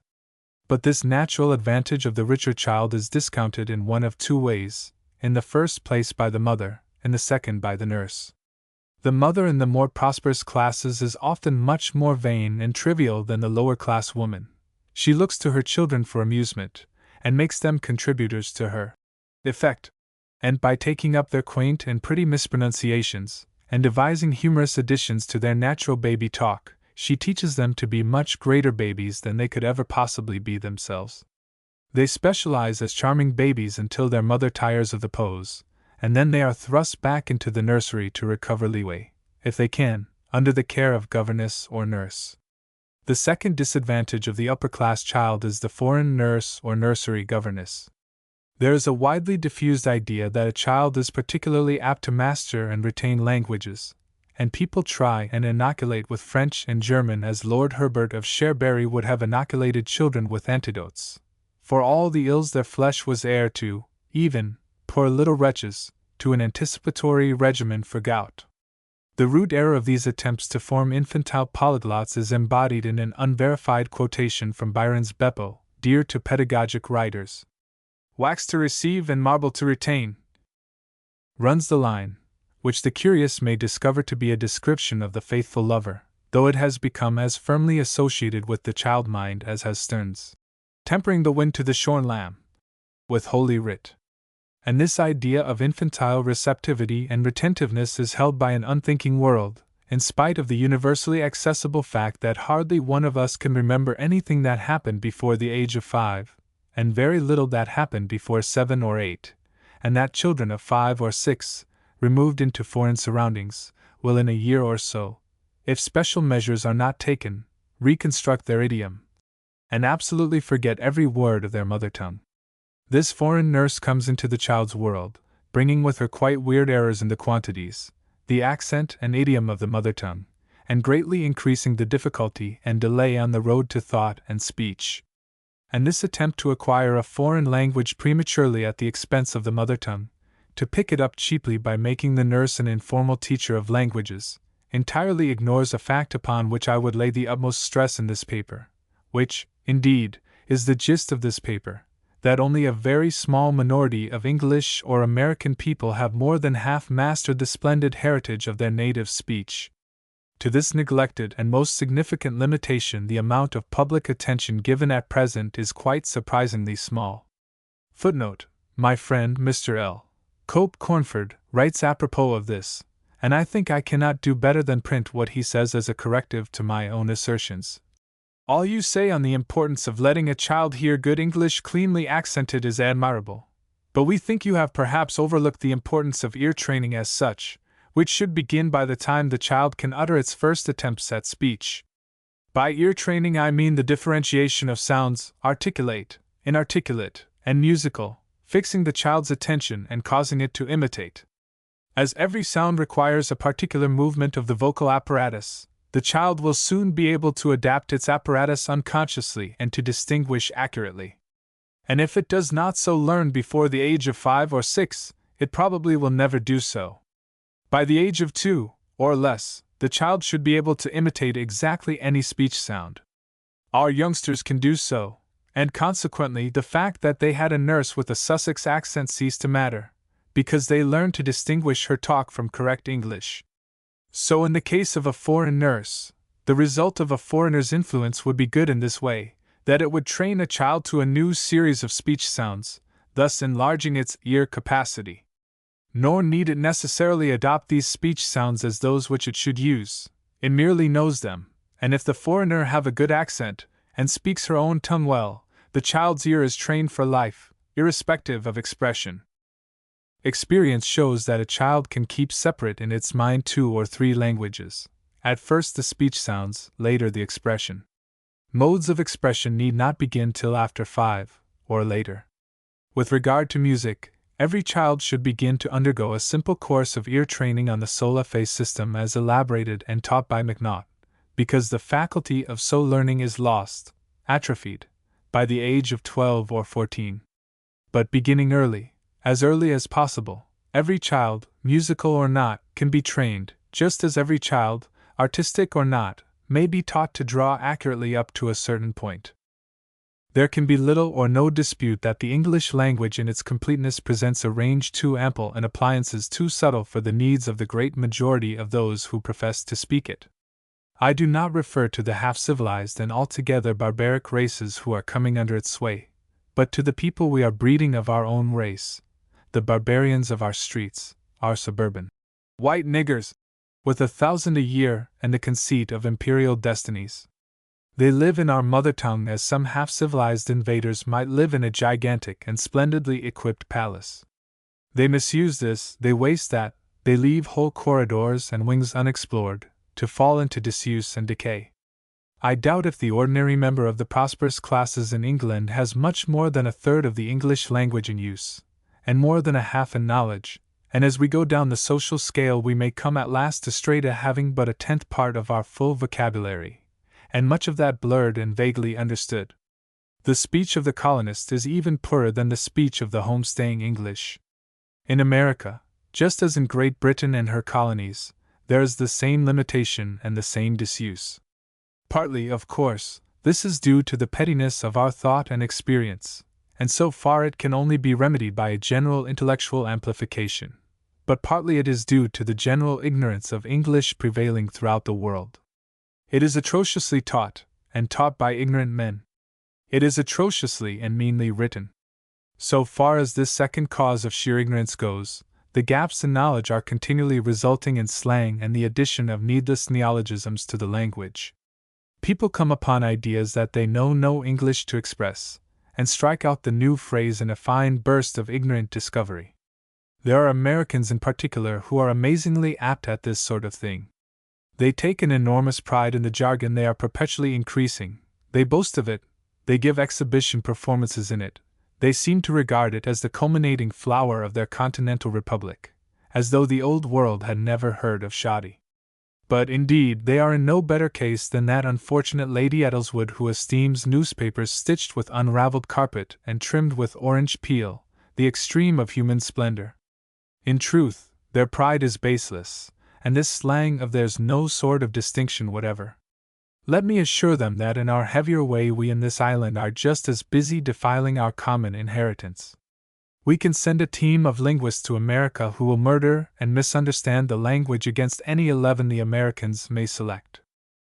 Of course there is a natural and necessary growth and development in a living language, a growth that no one may arrest. In appliances, in politics, in science, in philosophical interpretation, there is a perpetual necessity for new words, words to express new ideas and new relationships, words free from ambiguity and encumbering associations. But the neologisms of the street and the saloon rarely supply any occasion of this kind. For the most part they are just the stupid efforts of ignorant men to supply the unnecessary. And side by side with the invention of inferior cheap substitutes for existing words and phrases, and infinitely more serious than that invention, goes on a perpetual misuse and distortion of those that are insufficiently known. These are processes not of growth but of decay. They distort, they render obsolete, and they destroy. The obsolescence and destruction of words and phrases cuts us off from the nobility of our past, from the severed masses of our race overseas, far more effectually than any growth of neologisms. A language may grow, our language must grow, it may be clarified and refined and strengthened, but it need not suffer the fate of an algal filament, and pass constantly into rottenness and decay whenever growth is no longer in progress. That has been the fate of languages in the past because of the feebler organization, the slenderer, slower intercommunication, and above all, the insufficient records of human communities. But the time has come now, or, at the worst, is rapidly coming, when this will cease to be a fated thing. We may have a far more copious and varied tongue than had Addison or Spencer, that is no disaster, but there is no reason why we should not keep fast hold of all they had. There is no reason why the whole fine tongue of Elizabethan England should not be at our disposal still. Conceivably Addison would find the rich, elusive English of George Meredith obscure. Conceivably we might find 1,000 words and phrases of the year 2000 strange and perplexing. But there is no reason why a time should ever come when what has been written well in English since Elizabethan days should no longer be understandable and fine. The prevailing ignorance of English in the English-speaking communities enormously hampers the development of the racial consciousness. Except for those who wish to ball the crudest thoughts, there is no means of reaching the whole mass of these communities today. So far as material requirements go, it would be possible to fling a thought broadcast like seed over the whole world today. It would be possible to get a book into the hands of half the adults of our race. But at the hands and eyes one stops. There is a gap in the brains. Only thoughts that can be expressed in the meanest commonplaces will ever reach the minds of the majority of the English-speaking peoples under present conditions. A writer who aims to be widely read today must perpetually halt, must perpetually hesitate at the words that arise in his mind. He must ask himself how many people will stick at this word altogether or miss the meaning it should carry. He must ransack his memory for a commonplace periphrase, an ingenious rearrangement of the familiar. He must omit or over-accentuate at every turn such simple and necessary words as obsolescent, deliquescent, segregation, for example, must be abandoned by the man who would write down to the general reader. He must use impertinent as if it were a synonym for impudent, and indecent as the equivalent of obscene. And in the face of this wide ignorance of English, seeing how few people can either read or write English with any subtlety, and how disastrously this reacts upon the general development of thought and understanding amidst the English-speaking peoples, it would be preposterous, even if the attempt were successful, to complicate the first linguistic struggles of the infant with the beginnings of a second language. But people deal thus lightly with the mother tongue because they know so little of it that they do not even suspect their own ignorance of its burthen and its powers. They speak a little set of ready-made phrases, they write it scarcely at all, and all they read is the weak and shallow prose of popular fiction and the daily press. That is knowing a language within the meaning of their minds, and such a knowledge a child may very well be left to pick up, as it may. Side by side with this, they will presently set themselves to erect a similar knowledge of 2 or 3 other languages. One is constantly meeting not only women but men who will solemnly profess to know English and Latin, French, German and Italian, perhaps Greek, who are in fact beyond the limited range of food, clothing, shelter, trade, crude nationalism, social conventions and personal vanity, no better than the deaf and dumb. In spite of the fact that they will sit with books in their hands, visibly reading, turning pages, penciling comments, in spite of the fact that they will discuss authors and repeat criticisms, it is as hopeless to express new thoughts to them as it would be to seek for appreciation in the ear of a hippopotamus. Their linguistic instruments are no more capable of contemporary thought than a tin whistle, a xylophone, and a drum are capable of rendering the Eroica symphony. In being also ignorant of itself, this wide ignorance of English partakes of all that is most hopeless in ignorance. Except among a few writers and critics, there is little sense of defect in this matter. The common man does not know that his limited vocabulary limits his thoughts. He knows that there are long words and rare words in the tongue, but he does not know that this implies the existence of definite meanings beyond his mental range. His poor collection of everyday words, worn-out phrases and battered tropes, constitute what he calls plain English, and speech beyond these limits he seriously believes to be no more than the backslang of the educated class, a mere elaboration and darkening of intercourse to secure privacy and distinction. No doubt there is justification enough for his suspicion in the exploits of pretentious and garrulous souls. But it is the superficial justification of a profound and disastrous error. A gap in a man's vocabulary is a hole and tatter in his mind. Words he has may indeed be weakly connected or wrongly connected. One may find the whole keyboard jerry-built, for example, in the English-speaking Babu, but words he has not signify ideas that he has no means of clearly apprehending. They are patches of imperfect mental existence, factors in the total amount of his personal failure to live. This worldwide ignorance of English, this darkest cloud almost upon the fair future of our confederated peoples, is something more than a passive ignorance. It is active, it is aggressive. In England, at any rate, if one talks beyond the range of white nigger English, one commits a social breach. There are countless book words well-bred people never use. A writer with any tenderness for half-forgotten phrases, any disposition to sublimate the mingling of unaccustomed words, runs as grave a risk of organized disregard as if he tampered with the improper.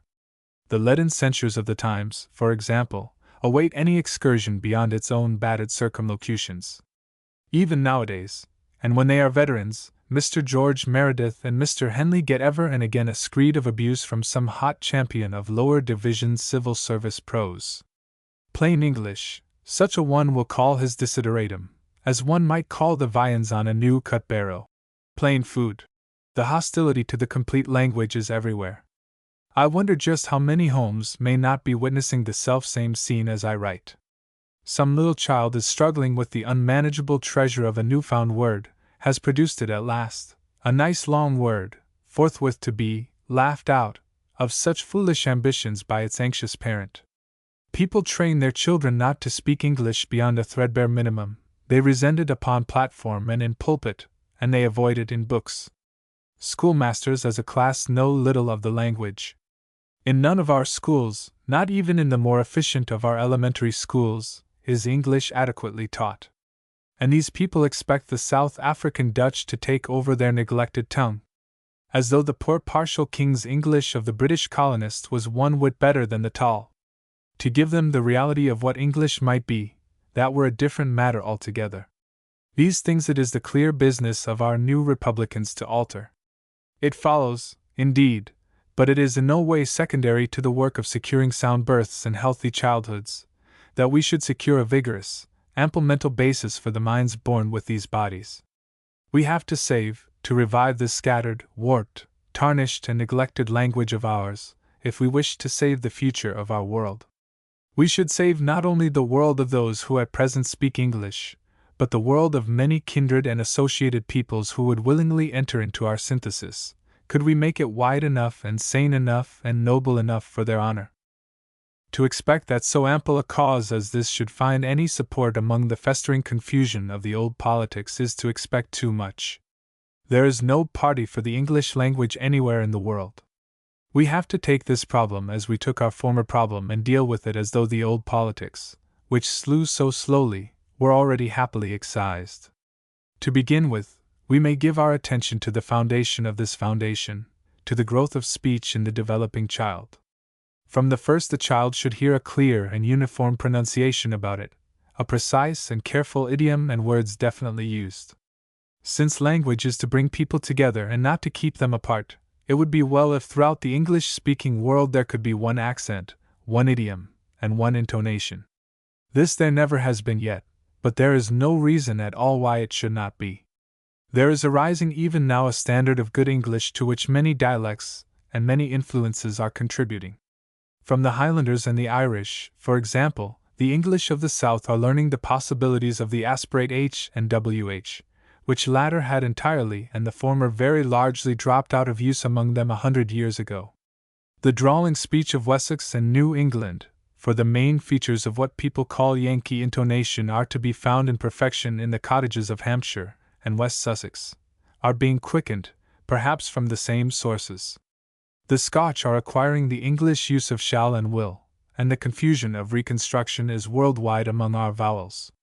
The German W of Mr. Samuel Weller has been obliterated within the space of a generation or so.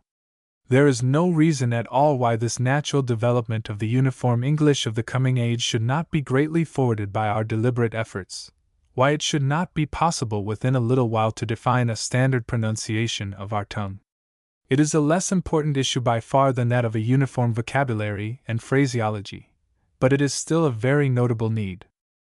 We have available now for the first time, in the more highly evolved forms of phonograph and telephone, a means of storing, analyzing, transmitting, and referring to sounds that should be of very considerable value in the attempt to render a good and beautiful pronunciation of English uniform throughout the world. It would not be unreasonable to require from all those who are qualifying for the work of education the reading aloud of long passages in the standard accent. At present there is no requirement of this sort in England, and too often our elementary teachers at any rate, instead of being missionaries of linguistic purity, are centers of diffusion for blurred and vicious perversions of our speech. They must read and recite aloud in their qualifying examinations, it is true, but under no specific prohibition of provincial intonations. In the pulpit and the stage, moreover, we have ready to hand most potent instruments of dissemination, that need nothing but a little sharpening to help greatly towards this end. At the entrance of almost all professions nowadays stands an examination that includes English, and there would be nothing revolutionary in adding to that written paper an oral test in the standard pronunciation. By active exertion to bring these things about, the new Republican could do much to secure that every child of our English-speaking people throughout the world would hear in school and church and entertainment the same clear and definite accent. The child's mother and nurse would be helped to acquire almost insensibly a sound and confident pronunciation. No observant man who has lived at all broadly, meeting and talking with people of diverse culture and tradition, but knows how much our intercourse is cumbered by hesitations about quantity and accent, and petty differences of phrase and idiom, and how greatly intonation and accent may warp and limit our sympathy. And while they are doing this for the general linguistic atmosphere, the new Republicans could also attempt something to reach the children in detail. By instinct, nearly every mother wants to teach. Some teach by instinct, but for the most part there is a need of guidance in their teaching. At present, these first and very important phases in education are guided almost entirely by tradition. The necessary singing and talking to very young children is done in imitation of similar singing and talking. It is probably done no better, it may possibly be done much worse, than it was done 200 years ago. A very great amount of permanent improvement in human affairs might be secured in this direction by the expenditure of a few £1,000s in the systematic study of the most educational method of dealing with children in the first 2 or 3 years of life, and in the intelligent propagation of the knowledge obtained. There exist already, it is true, a number of child study associations, parents' unions, and the like, but for the most part these are quite ineffectual talking societies, akin to Browning societies, literary and natural history societies. They attain a trifling amount of mutual improvement at their best. The members read papers to one another, and a few medical men in schools secure a needed advertisement.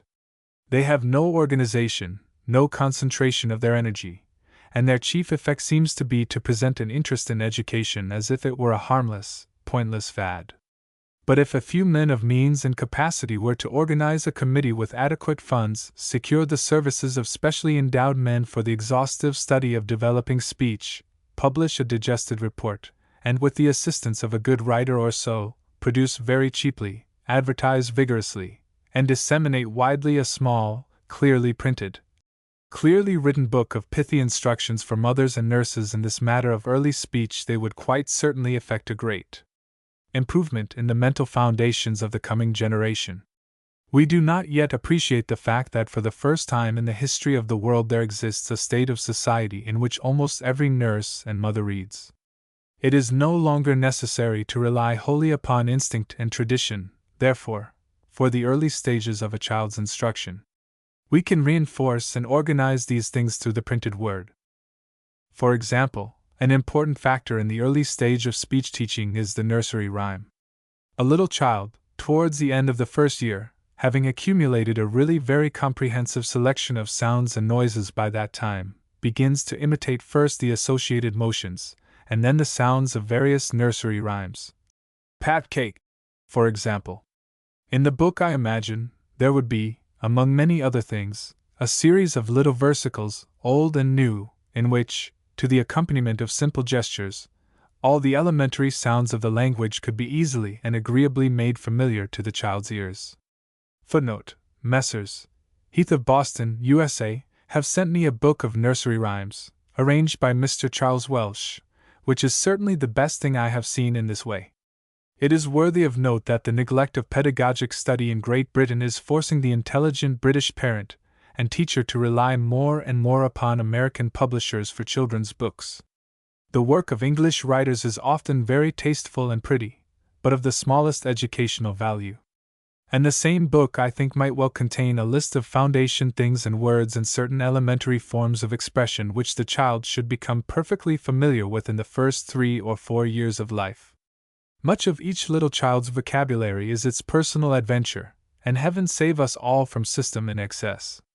But I think it would be possible for a subtle psychologist to trace through the easy natural tangle of the personal briar rose of speech certain necessary strands that hold the whole growth together, and render its later expansion easy and swift and strong.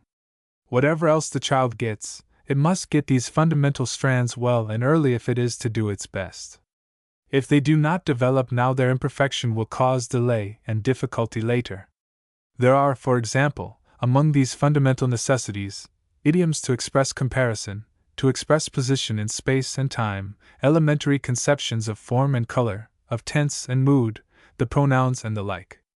No doubt, in one way or another, most of these forms are acquired by every child, but there is no reason why their acquisition should not be watched with the help of a wisely framed list, and any deficiency deliberately and carefully supplied. It would have to be a wisely framed list. It would demand the utmost effort of the best intelligence, and that is why something more than the tradesman enterprise of publishers is needed in this work. The publisher's ideal of an author of an educational work is a clever girl in her teens working for pocket money. What is wanted is a little quintessential book better and cheaper than any publisher, publishing for gain, could possibly produce, a book so good that imitation would be difficult, and so cheap and universally sold that no imitation would be profitable. Upon this foundation of a sound accent and a basic vocabulary must be built the general fabric of the language. For the most part, this must be done in the school. At present in Great Britain, a considerable proportion of schoolmasters and schoolmistresses, more particularly those in secondary and private schools, are too ill-educated to do this properly. There is excellent reason for supposing things are very little better in America, and to begin with, it must be the care of every good new Republican to bring about a better state of things in this most lamentable profession. Until the teacher can read and write, in the fullest sense of these words, it is idle to expect him or her to teach the pupil to do these things. As matters are at present, the attempt is scarcely made. In the elementary and lower secondary schools, ill-chosen reading books are scampered through and abandoned all too soon in favor of more pretentious subjects, and a certain preposterous nonsense called English grammar is passed through the pupil, stuff which happily no mind can retain. Little girls and boys of 12 or 13, who cannot understand, and never will understand anything but the vulgarest English, and who will never in their lives achieve a properly punctuated letter, are taught such mysteries as that there are 8, I believe it is 8, sorts of nominative, and that there is, or is not, a gerundive in English, and trained month after month and year after year to perform the oddest operations, a non-analytical analysis, and a ritual called parsing that must be seen to be believed. It is no good mincing the truth about all this sort of thing. These devices are resorted to by the school teachers of the present just as the rules of double and single allegation and double rule of 3, and all the rest of that solemn tomfoolery, were taught by the arithmetic teachers in the academies of the 18th century, because they are utterly ignorant, and know themselves to be utterly ignorant, of the reality of the subject, and because, therefore, they have to humbug the parent, and pass the time by unreal inventions. The case is not a bit better in the higher grade schools. They do not do so much of the bogus teaching of English, but they do nothing whatever in its place. Now it is little use to goad the members of an ill-trained, ill-treated, ill-organized, poorly respected and much abused _Peccavi profession with reproaches for doing what they cannot do, or to clamor for legislation that will give more school time or heavier subsidies to the pretense of teaching what very few people are able to teach. We all know how atrociously English is taught, but proclaiming that will not mend matters a bit. It will only render matters worse by making schoolmasters and schoolmistresses shameless and effortless, unless we also show how well English may be taught. The sane course is to begin by establishing the proper way to do the thing, to develop a proper method and demonstrate what can be done by that method in a few selected schools, to prepare and render acceptable the necessary class books, and then to use examination and inspector, grant and aid, training college, lecture, book and pamphlet to spread the sound expedients. We want an English language society, of affluent and vigorous people, that will undertake this work. And one chief duty of that society will be to devise, to arrange and select, to print handsomely, to illustrate beautifully and to sell cheaply and vigorously everywhere, a series of reading books, and perhaps of teachers' companions to these reading books, that shall serve as the basis of instruction in standard English throughout the whole world. These books, as I conceive them, would begin as reading primers.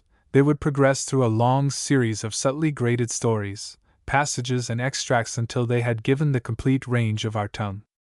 They would be read from, recited from, quoted in exemplification and imitated by the pupils. Such splendid matter as Henley and Woodley's collection of Elizabethan prose, for example, might well find a place toward the end of that series of books. There would be an anthology of English lyrics, of all the best short stories in our language, of all the best episodes. From these readers the pupil would pass, still often reading and reciting aloud, to such a series of masterpieces as an efficient English language society could force upon every school. At present in English schools a library is an exception rather than a rule, and your clerical headmaster on public occasions will cheerfully denounce the trash, reading habits of the age, with that defect lying like a feather on his expert conscience. A school without an easily accessible library of at least 1,000 volumes is really scarcely a school at all. It is a dispensary without bottles, a kitchen without a pantry. For all that, if the inquiring New Republican find 200 linen-covered volumes of the Eric, or little by little type, mean goody-goody thought dressed in its appropriate language, stored away in some damp cupboard of his son's school, and accessible once a week, he may feel assured things are above the average there. My imaginary English language society would make it a fundamental duty, firstly to render that library of at least 1,000 volumes or so specially cheap and easily procurable, and secondly, by pamphlets and agitation, to render it a compulsory minimum requirement for every grade of school.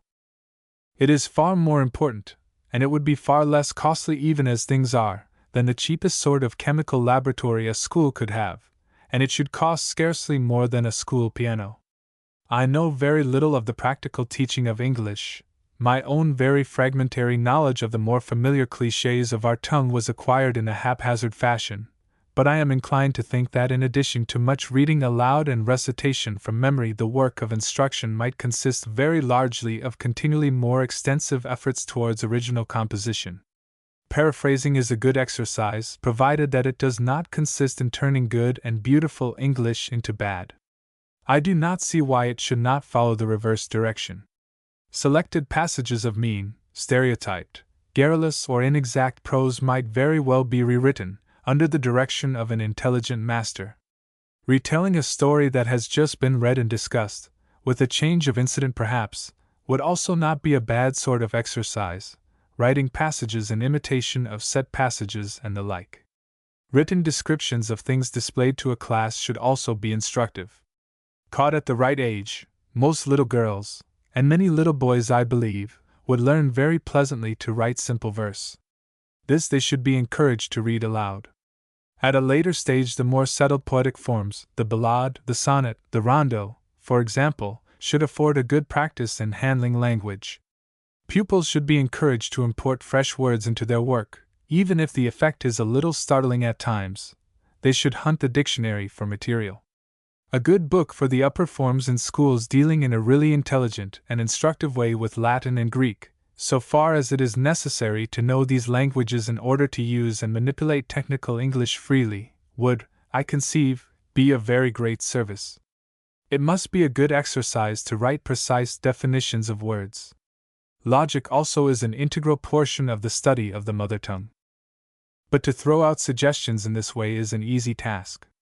The educational papers are full of this sort of thing, educational conferences resound with it. What the world is not full of is the capacity to organize these things, to drag them, struggling and clinging to 1,000 unanticipated difficulties, from the region of the counsel of perfection to the region of manifest practicability. For that there is needed attention, industry, and an intelligent use of a fair sum of money. We want an industrious committee, and we want 1 or 2 rich men. A series of books, a model course of instruction, has to be planned and made, tried over, criticized, revised, and altered. When the right way is no longer indicated by prophetic persons pointing in a mist, but marked out, leveled, mapped, and fenced, then the scholastic profession, wherever the English language is spoken, has to be lured and driven along it. The new Republican must make his course cheap, attractive, easy for the teacher, and good for the teacher's pocket and reputation. Just as there are plays that, as actors say, act themselves, so, with a profession that is rarely at its best and often at its worst, and which at its worst consists of remarkably dull young men and remarkably dreary young women, those who want English well taught must see to it that they provide a series of books and instructors that will teach by themselves, whatever the teacher does to prevent them. Surely this enterprise of textbooks and teachers, of standard phonographs and cheaply published classics, is no fantastic impossible dream. So far as money goes, if only money were the one thing needful, £100,000 would be a sufficient fund from first to last for all of it. Yet modest as its proportions are, its consequences, were it done by able men throwing their hearts into it, might be of incalculable greatness. By such expedients and efforts as these we might enormously forward the establishment of that foundation of a world-wide spacious language, the foundation upon which there will arise for our children subtler understandings, ampler imaginations, sounder judgments, and clearer resolutions, and all that makes at last a nobler world of men. But in this discussion of school libraries and the like, we wander a little from our immediate topic of mental beginnings. Section 3. At the end of the 5th year, as the natural outcome of its instinctive effort to experiment and learn, acting amidst wisely ordered surroundings, the little child should have acquired a certain definite foundation for the educational structure. It should have a vast variety of perceptions stored in its mind, and a vocabulary of 3,000 or 4,000 words, and among these, and holding them together, there should be certain structural and cardinal ideas. They are ideas that will have been gradually and imperceptibly instilled, and they are necessary as the basis of a sound mental existence. There must be, to begin with, a developing sense and feeling for truth and for duty as something distinct and occasionally conflicting with immediate impulse and desire, and there must be certain clear intellectual elements established already almost impregnably in the mind, certain primary distinctions and classifications. Many children are called stupid, and begin their educational career with needless difficulty through an unsoundness of these fundamental intellectual elements, an unsoundness in no way inherent, but the result of accident and neglect. And a starting handicap of this sort may go on increasing right through the whole life. The child at 5, unless it is color blind, should know the range of colors by name, and distinguish them easily, blue and green not excepted. It should be able to distinguish pink from pale red and crimson from scarlet. Footnote: there could be a set of color bands in the book that the English Language Society might publish. Many children, through the neglect of those about them, do not distinguish these colors until a very much later age. I think also, in spite of the fact that many adults go vague and ignorant on these points, that a child of 5 may have been taught to distinguish between a square, a circle, an oval, a triangle, and an oblong, and to use these words. It is easier to keep hold of ideas with words than without them, and none of these words should be impossible by 5. The child should also know familiarly by means of toys, wood blocks and so on, many elementary solid forms. It is matter of regret that in common language we have no easy, convenient words for many of these forms, and instead of being learned easily and naturally in play, they are left undistinguished, and have to be studied later under circumstances of forbidding technicality.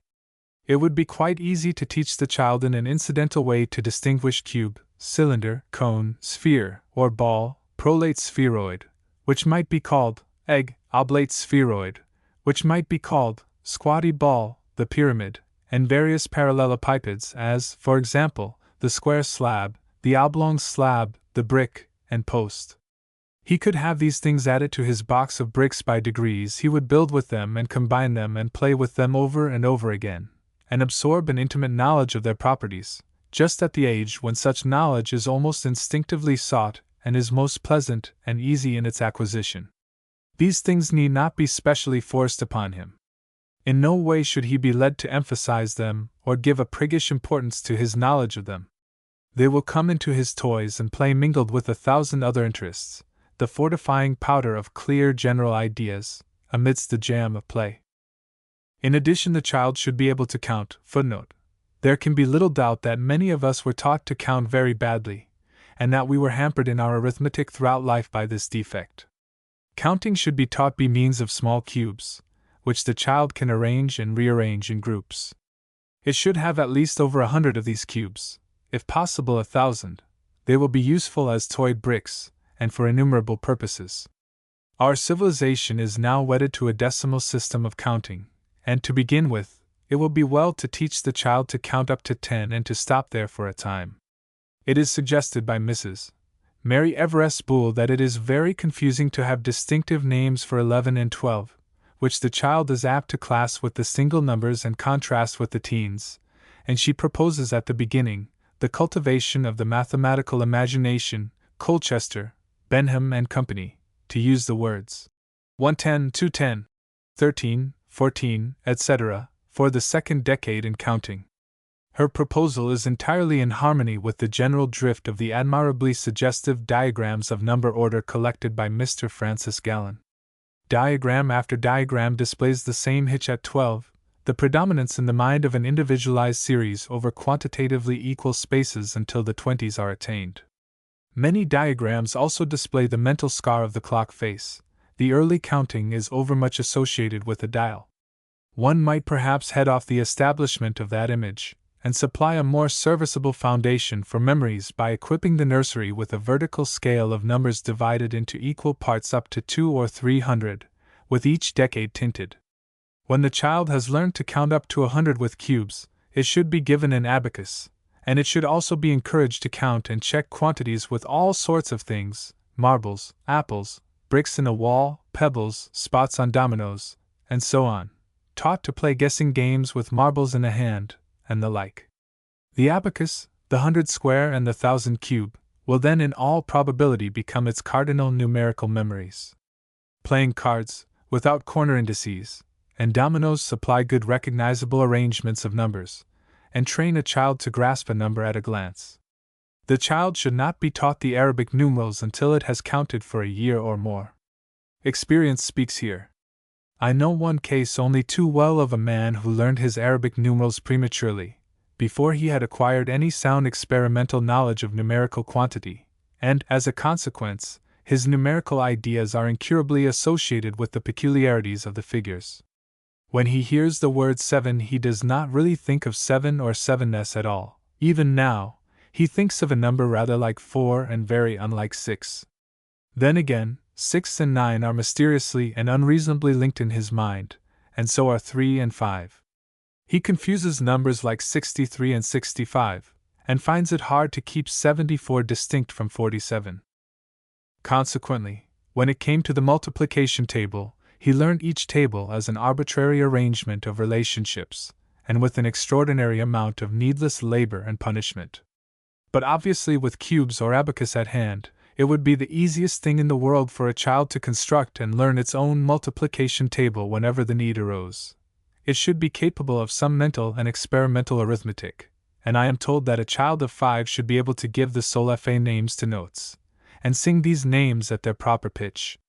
Possibly in social intercourse the child will have picked up names for some of the letters of the alphabet, but there is no great hurry for that before 5 certainly, or even later.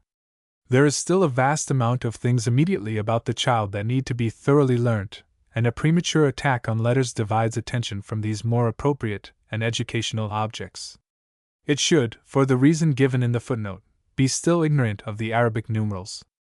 It should be able to handle a pencil and amuse itself with freehand of this sort, and its mind should be quite uncontaminated by that imbecile drawing upon squared paper by means of which ignorant teachers destroy both the desire and the capacity to sketch in so many little children.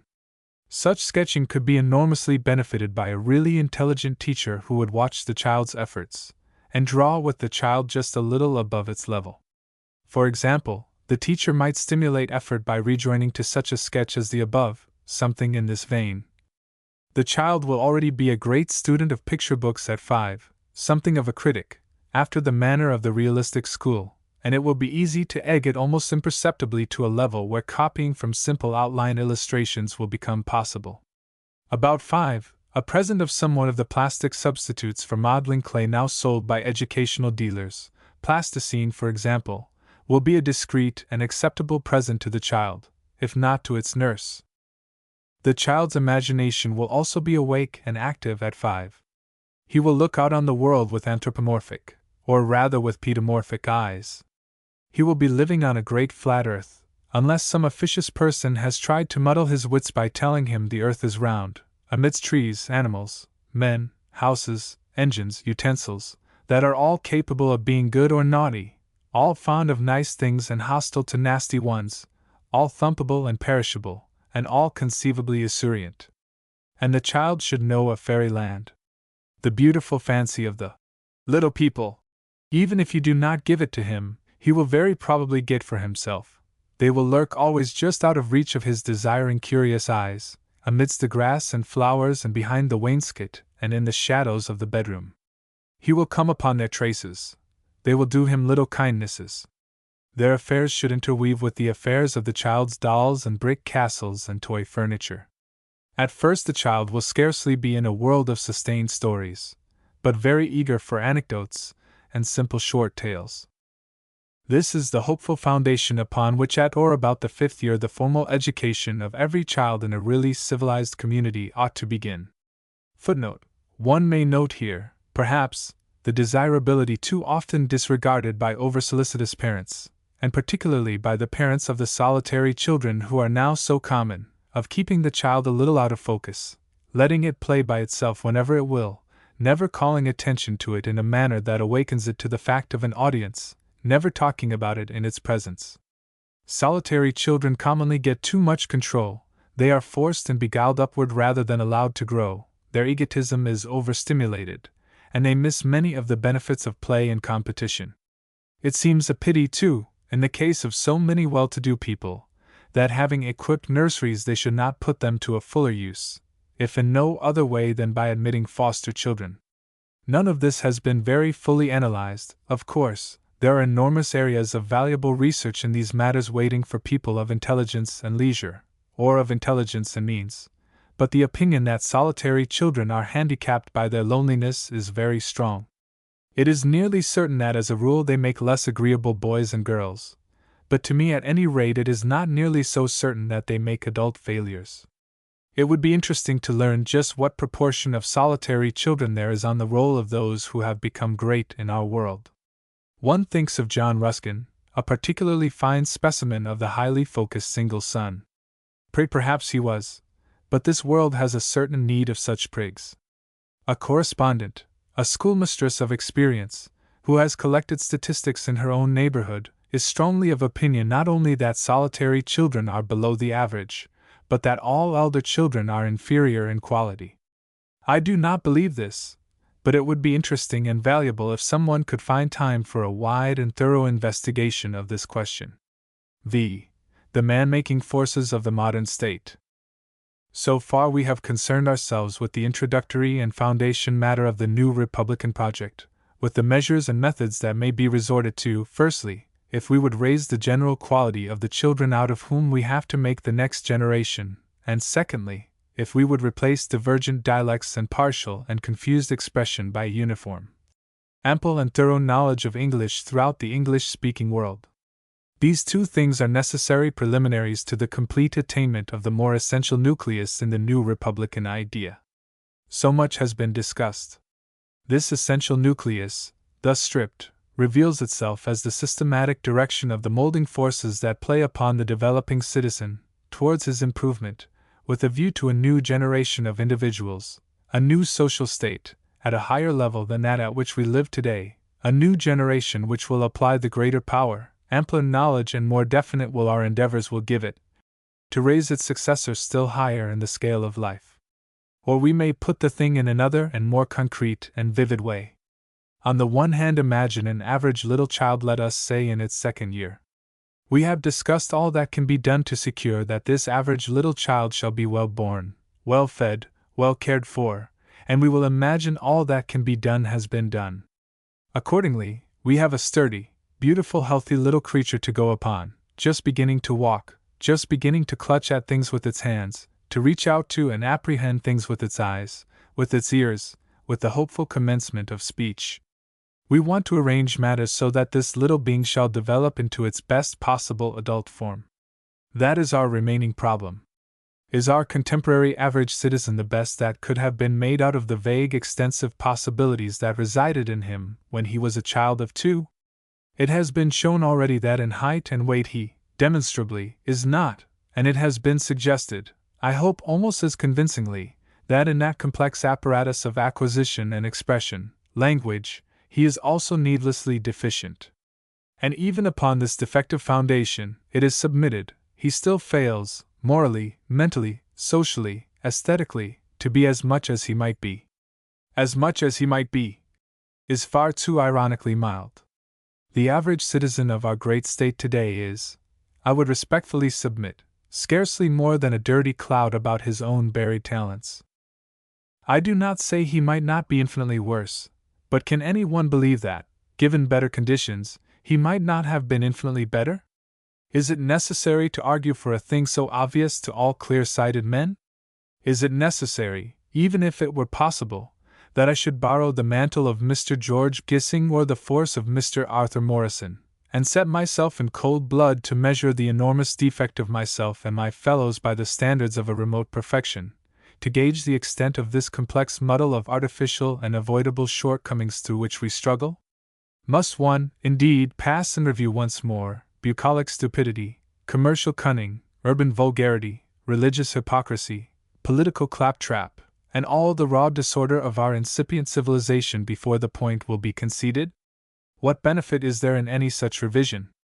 Rather, it may overwhelm us with the magnitude of what we seek to do. Let us not dwell on it, on all the average civilized man still fails to achieve, admit his imperfection, and for the rest let us keep steadfastly before us that fair, alluring and reasonable conception of all that, even now, the average man might be. Yet one is tempted by the effective contrast to put against that clean and beautiful child some vivid presentation of the average thing, to sketch in a few simple lines the mean and graceless creature of our modern life, his ill-made clothes, his clumsy, half-fearful, half-brutal bearing, his coarse defective speech, his dreary unintelligent work, his shabby, impossible, bathless, artless, comfortless home. One is provoked to suggest him in some phase of typical activity, enjoying himself, on a bank holiday, or rejoicing, peacock feather in hand, hat askew, and voice completely gone, on some occasion of public festivity, on the defeat of a numerically inferior enemy, for example, or the decision of some great international issue at baseball or cricket. This, one would say, we have made out of that, and so point the new republic in question. Cannot we do better? But the thing has been done so often without ever the breath of a remedy. Our business is with remedies. We mean to do better, we live to do better, and with no more than a glance at our present failures we will set ourselves to that. To do better we must begin with a careful analysis of the process of this man's making, of the great complex of circumstances which mold the vague possibilities of the average child into the reality of the citizen of the modern state. We may begin upon this complex most hopefully by picking out a few of the conspicuous and typical elements, and using them as a basis for an exhaustive classification. To begin with, of course, there is the home. For our present purpose it will be convenient to use home as a general expression for that limited group of human beings who share the board and lodging of the growing imperial citizen, and whose personalities are in constant, close contact with his until he reaches 15 or 16. Typically, the chief figures of this group are mother, brothers and sisters, and father, to which are often added nursemaid, governess, and other servants. Beyond these are playmates again. Beyond these acquaintances figure. Home has indeed nowadays, in our world, no very definite boundaries, no such boundaries as it has, for example, on the veldt. In the case of a growing number of English upper-middle-class children, moreover, and of the children of a growing element in the life of the eastern United States, the home functions are delegated in a very large degree to the preparatory school. It is a distinction that needs to be emphasized that many so-called schools are really homes, often very excellent homes, with which schools, often very inefficient schools, are united. All this we must lump together. It is, indeed, woven together almost inextricably, when we speak of home as a formative factor. The home, so far as its hygienic conditions go, we have already dealt with, and we have dealt, too, with the great neglected necessity, the absolute necessity if our peoples are to keep together, of making and keeping the language of the home uniform throughout our world-wide community. Purely intellectual development beyond the matter of language we may leave for a space. There remains the distinctive mental and moral function of the home, the determination by precept, example, and implication of the cardinal habits of the developing citizen, his general demeanor, his fundamental beliefs about all the common and essential things of life. This group of people, who constitute the home, will be in constant reaction upon him. If as a whole they bear themselves with grace and serenity, say and do kindly things, control rage, and occupy themselves constantly, they will do much to impose these qualities upon the newcomer. If they quarrel one with another, behave coarsely and spitefully, loiter and lounge abundantly, these things will also stamp the child. A raging father, a scared deceitful mother, vulgarly acting, vulgarly thinking friends, all leave an almost indelible impress. Precept may play a part in the home, but it is a small part, unless it is endorsed by conduct. What these people do, on the whole, believe in and act upon, the child will tend to believe in and act upon. What they believe, but do not act upon, the child will acquire also as a non-operative belief. Their practices, habits, and prejudices will be enormously prepotent in his life. If, for example, the parent talks constantly of the contemptible dirtiness of Boers and foreigners, and of the extreme beauty of cleanliness, and, even obviously, rarely washes, the child will grow to the same professions and the same practical denial. This home circle it is that will describe what, in modified Herbartian phraseology, one may call the child's initial circle of thought. It is a circle many things will subsequently enlarge and modify, but of which they have the centering at least, and the establishment of the radial trends, almost beyond redemption. The effect of home influence, indeed, constitutes with most of us a sort of secondary heredity, interweaving with, and sometimes almost indistinguishable from, the real unalterable primary heredity, a moral shaping by suggestion, example, and influence, that is a sort of spiritual parallel to physical procreation. It is not simply personalities that are operative in the home influence. There is also the implications of the various relations between one member of the home circle and another. I am inclined to think that the social conceptions, for example, that are accepted in a child's home world are very rarely shaken in afterlife. People who have been brought up in households where there is an organized underworld of servants are incurably different in their social outlook from those who have passed a servantless childhood. They never quite emancipate themselves from the conception of an essential class difference, of a class of beings inferior to themselves. They may theorize about equality, but theory is not belief.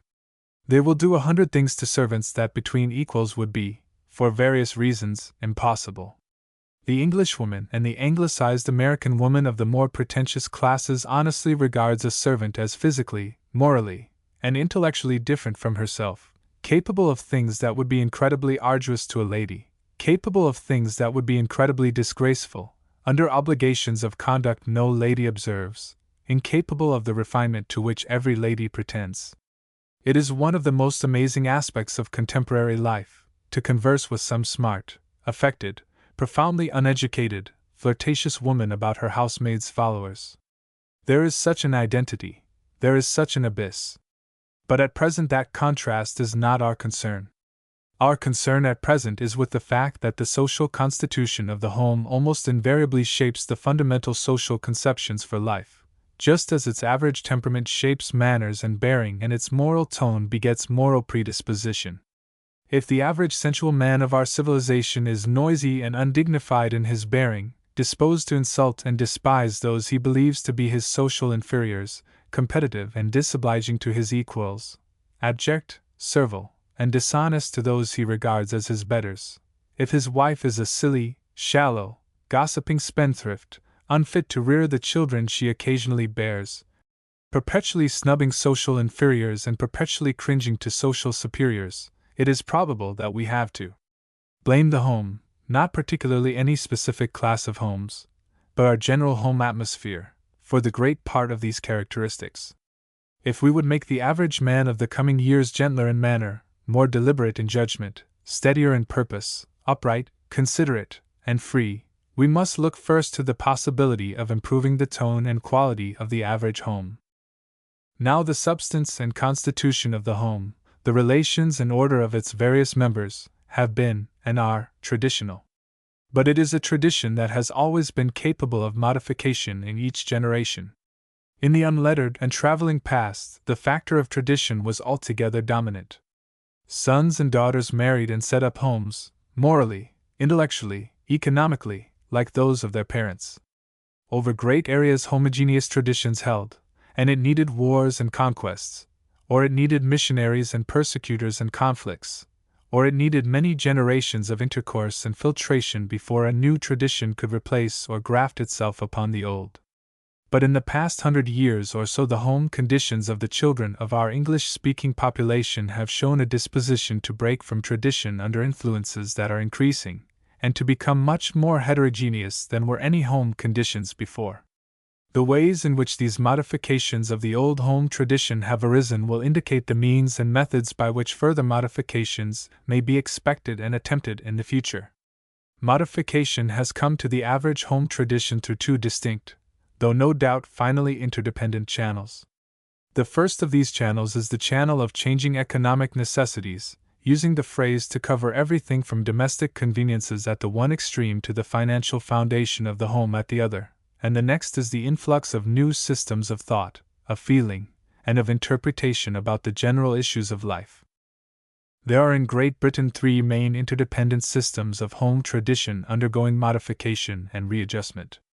They date from the days before mechanism and science began their revolutionary intervention in human affairs, and they derive from the three main classes of the old aristocratic, agricultural, and trading state, namely, the aristocratic, the middle, and the labor class.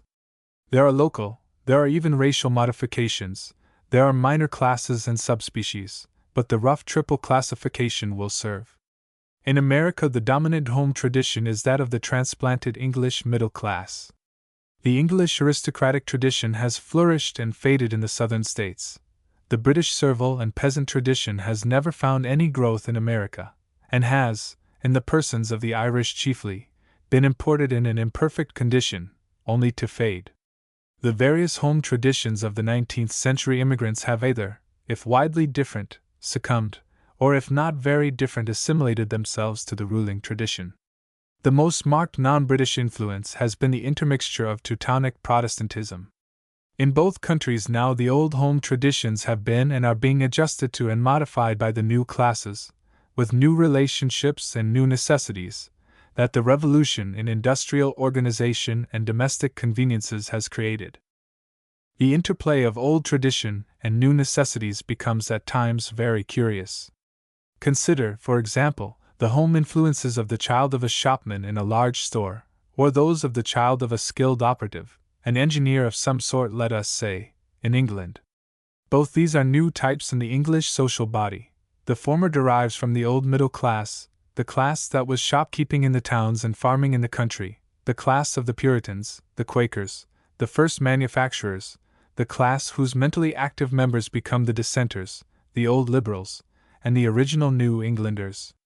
The growth of large businesses has raised a portion of this class to the position of Sir John Blundell Maple, Sir Thomas Lipton, the intimate friend of our King, and our brewer peers.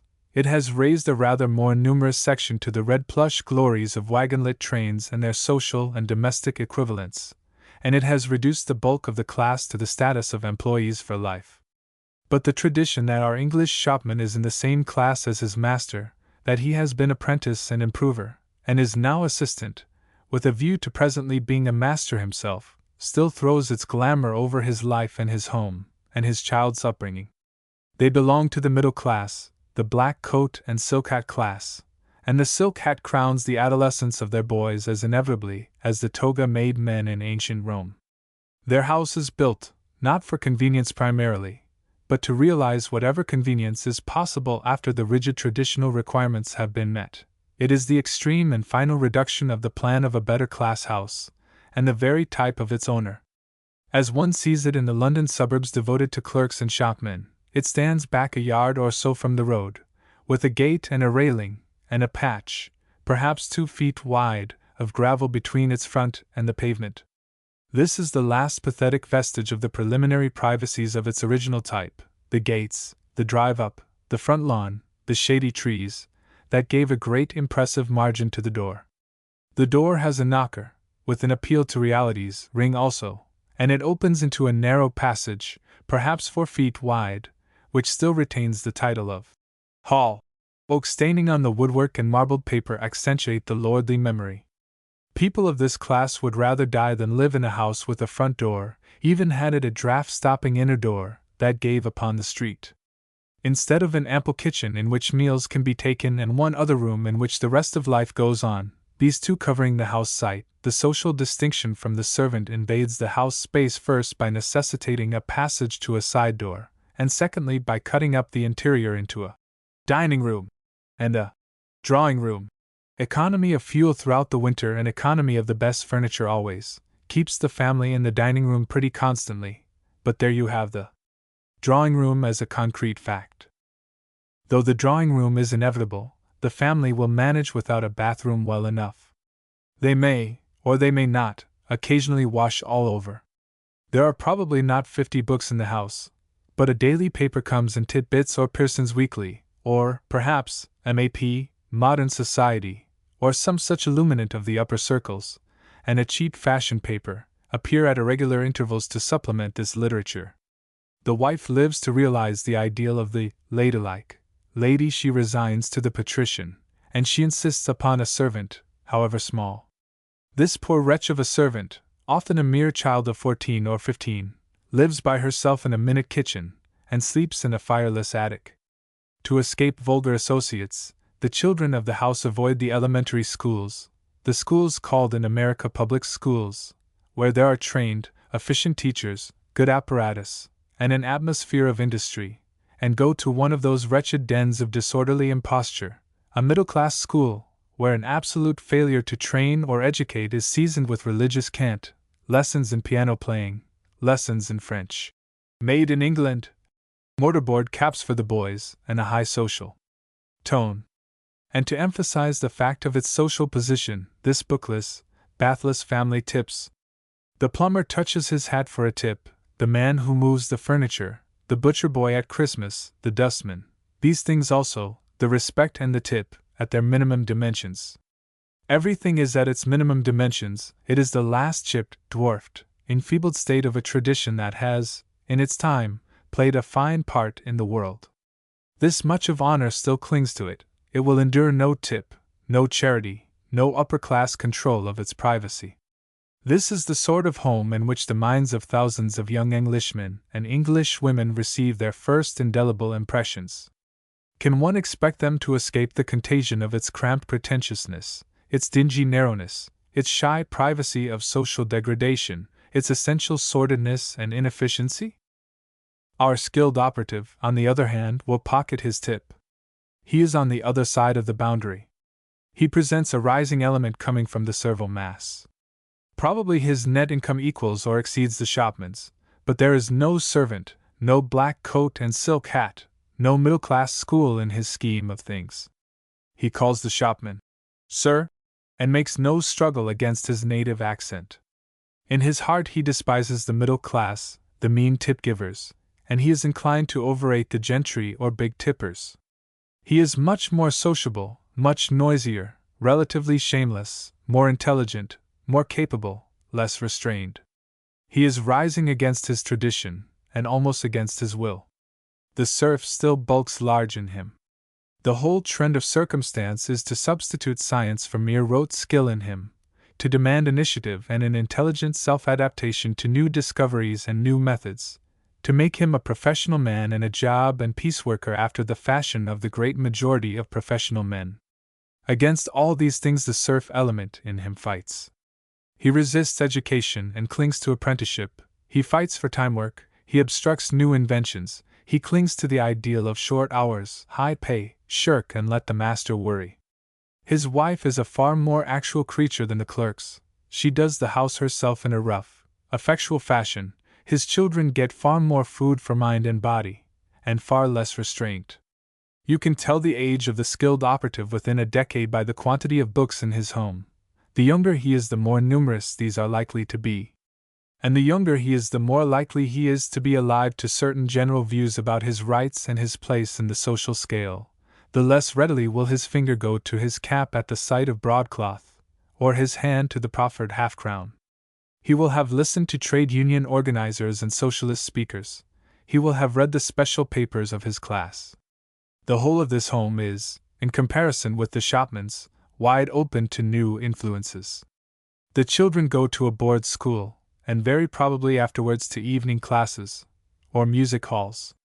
Here again is a new type of home, in which the English of 1920 are being made in thousands, and which is forced a little way up the intellectual and moral scale every year, a little further from its original conception of labor, dependence, irresponsibility, and servility. Compare, again, the home conditions of the child of a well-connected British shareholder inheriting, let us say, 700 or 800 a year, with the home of exactly the same sort of person deriving from the middle class. On the one hand, one will find the old aristocratic British tradition in an instructively distorted state. All the assumptions of an essential lordliness remain, and none of the duties. All the pride is there still, but it is cramped, querulous, and undignified. That lordliness is so ample that for even a small family the income I have named will be no more than biting poverty. There will be a pervading quality of struggle in this home to avoid work, to frame arrangements, to discover cheap, loyal servants of the old type, to discover 6% investments without risk, to interest influential connections in the prospects of the children. The tradition of the ruling class, which sees in the public service a pension scheme for poor relations, will glow with all the colors of hope. Great sacrifices will be made to get the boys to public schools, where they can revive and expand the family connections. They will look forward as a matter of course to positions and appointments, for the want of which men of gifts and capacity from other social strata will break their hearts, and they will fill these coveted places with a languid, discontented incapacity. Great difficulty will be experienced in finding schools for the girls from which the offspring of tradesmen are excluded. Vulgarity has to be jealously anticipated. In a period when smartness, as distinguished from vulgarity, is becoming an ideal, this demands at times extremely subtle discrimination. The art of credit will be developed to a high level. Now, in the other family economically indistinguishable from this, a family with 700 or 800 a year from investments, which derives from the middle class, the tradition is one that, in spite of the essential irresponsibility of the economic position, will urge this family towards exertion as a duty. As a rule, the resultant lies in the direction of pleasant, not too arduous exertion. The arts are attacked with great earnestness of intention. Literature, movements, of many sorts are ingredients in these homes. Many things that are imperative to the aristocratic home are regarded as needless, and in their place appear other things that the aristocrat would despise: books, instruction, travel in incorrect parts of the world, games, that most seductive development of modern life, played to the pitch of distinction. Into both these homes comes literature, comes the press, comes the talk of alien minds, comes the observation of things without, sometimes reinforcing the tradition, sometimes insidiously glossing upon it or undermining it, sometimes letting daylight through it, but much more into the latter type than into the former. And slowly the two fundamentally identical things tend to assimilate their superficial difference, to homologize their traditions. Each generation sees a relaxation of the aristocratic prohibitions. A gentleman may tout for wines nowadays. Among gentlemen, he may be a journalist, a fashionable artist, a schoolmaster, his sisters may act, while, on the other hand, each generation of the ex-commercial shareholder reaches out more earnestly towards refinement, towards tone and quality, towards etiquette, and away from what is common in life. So in these typical cases one follows the strands of tradition into the new conditions, the new homes of our modern state.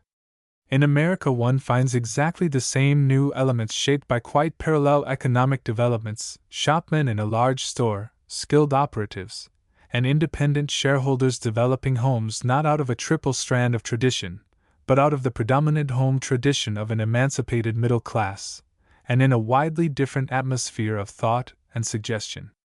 As a consequence, one finds, I am told, a skilled operative already with no eye, or only an angry eye, for tips, sociable shopmen, and shareholding families, frankly common, frankly intelligent, frankly hedonistic, or only with the most naive and superficial imitation of the haughty incapacity, the mean pride, the parasitic lordliness of the just independent, well-connected English.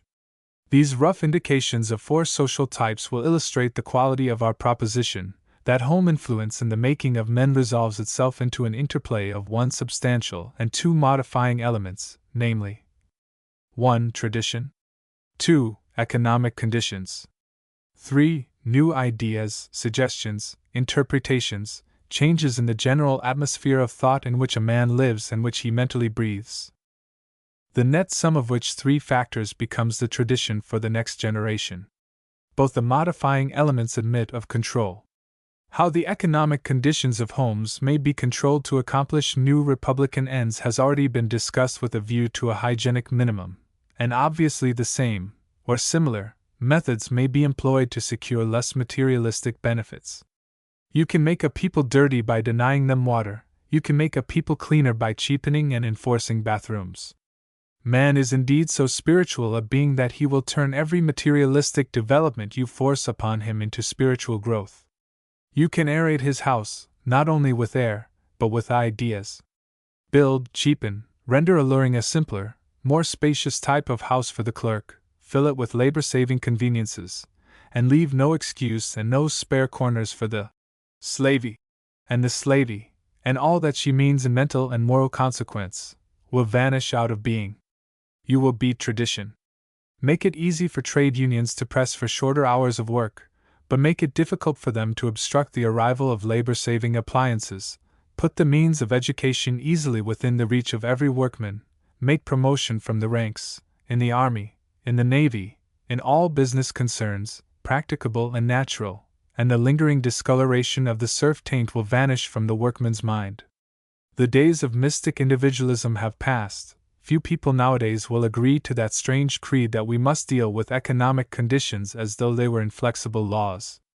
Economic conditions are made and compact of the human will, and by tariffs, by trade regulation and organization, fresh strands of will may be woven into the complex.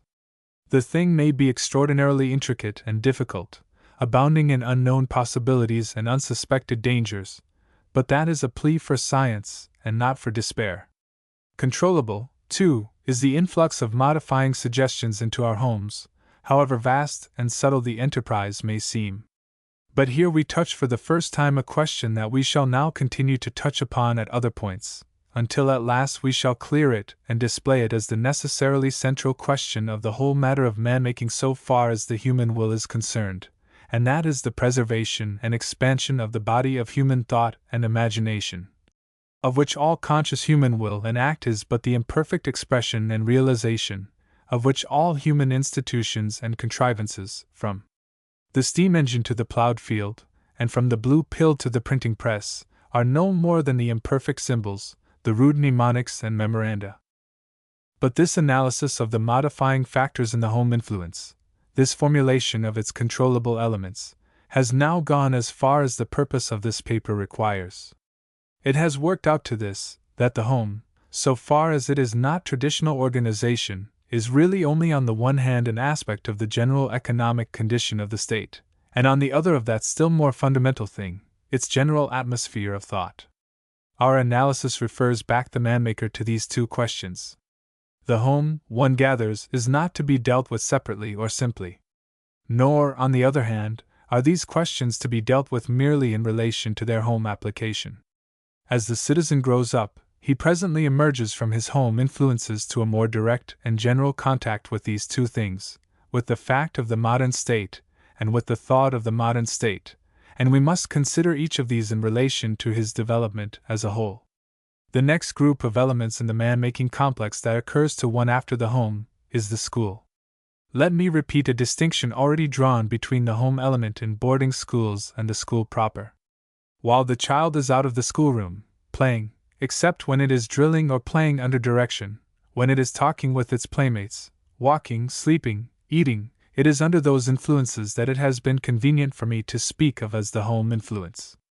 The schoolmaster who takes boarders is, I hold, merely a substitute for the parent, the household of boarders merely a substitute for the family. What is meant by school here is that which is possessed in common by day school and boarding school, the schoolroom and the recess playground part.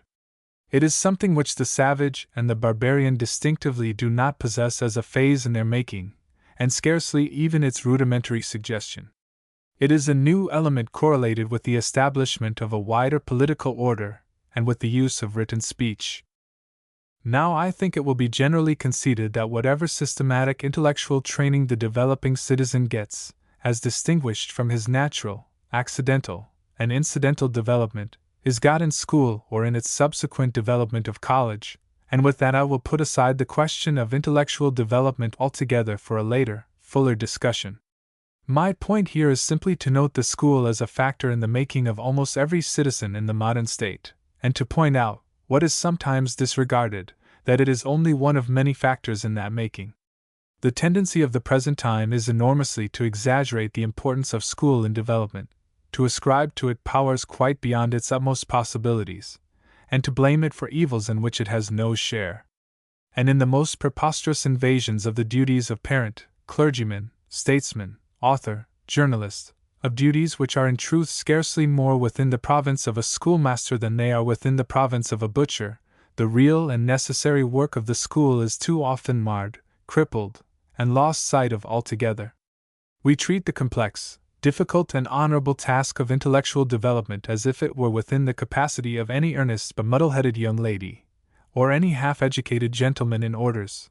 We take that for granted, and we demand in addition from them the formation of character, moral and ethical training and supervision, aesthetic guidance, the implanting of a taste for the best in literature, for the best in art, for the finest conduct. We demand the clue to success in commerce. And the seeds of a fine passionate patriotism from these necessarily very ordinary persons. One might think schoolmasters and schoolmistresses were inaccessible to general observation in the face of these stupendous demands. If we exacted such things from our butcher over and above good service in his trade, if we insisted that his meat should not only build up honest nerve and muscle, but that it should compensate for all that was slovenly in our homes, dishonest in our economic conditions, and slack and vulgar in our public life, he would very probably say that it took him all his time to supply sound meat, that it was a difficult and honorable thing to supply sound meat, that the slackness of businessmen and statesmen in the country, the condition of the arts and sciences, wasn't his business, that however lamentable the disorders of the state, there was no reasonable prospect of improving it by upsetting the distribution of meat, and, in short, that he was a butcher and not a cosmos-healing quack. You must have meat, he would say, anyhow. But the average schoolmaster and schoolmistress does not do things in that way. What a school may do for the developing citizen, the original and the developed function of the school, and how its true work may best be accomplished, we shall discuss later.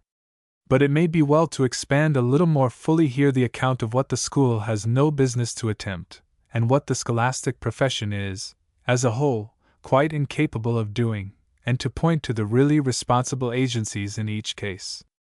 Now, firstly, with regard to all that the schoolmaster and schoolmistress means by the formation of character, a large proportion of the scholastic profession will profess, and a still larger proportion of the public believes, that it is possible by talk and specially designed instruction, to give a boy or girl a definite bias towards truth, towards acts called healthy, a word it would puzzle the ordinary schoolmaster or schoolmistress extremely to define, glib as they are with it, towards honor, towards generosity, enterprise, self-reliance, and the like.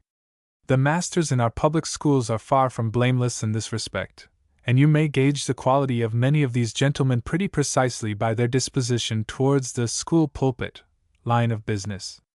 Half an hour's straight talk to the boys, impromptu vague sentimentality about earnestness, thoroughness, true patriotism, and so forth, seems to assuage the conscience as nothing else could do, for weeks of ill-prepared, ill-planned teaching, and years of preoccupation with rowing boats and cricket.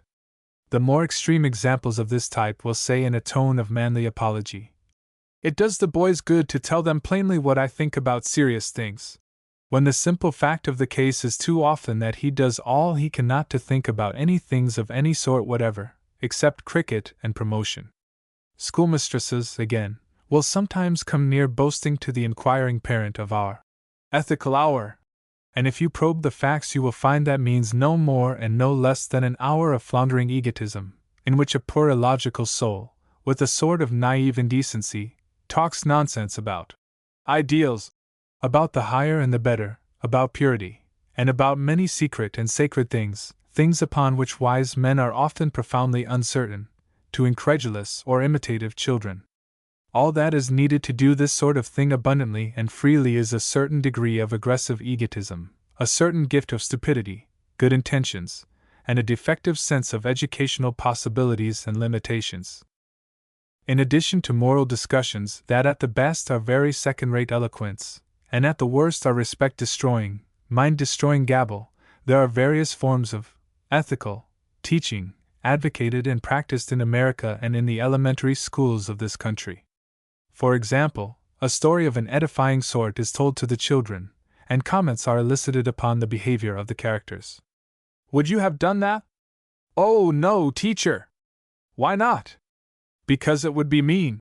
The teacher goes into particulars, whittling away at the verdict, and at last the fine point of the lesson stands out. Now it may be indisputable that such lessons can be conducted effectively and successfully by exceptionally brilliant teachers, that children may be given an excellent code of good intentions, and a wonderful skill in the research for good or bad motives for any given course of action they may or may not want to take, but that they can be systematically trained by the average teacher at our disposal in this desirable subject is quite another question. It is one of the things that the educational reformer must guard against most earnestly, the persuasion that what an exceptional man can do ever and again for display purposes can be done successfully day by day in schools.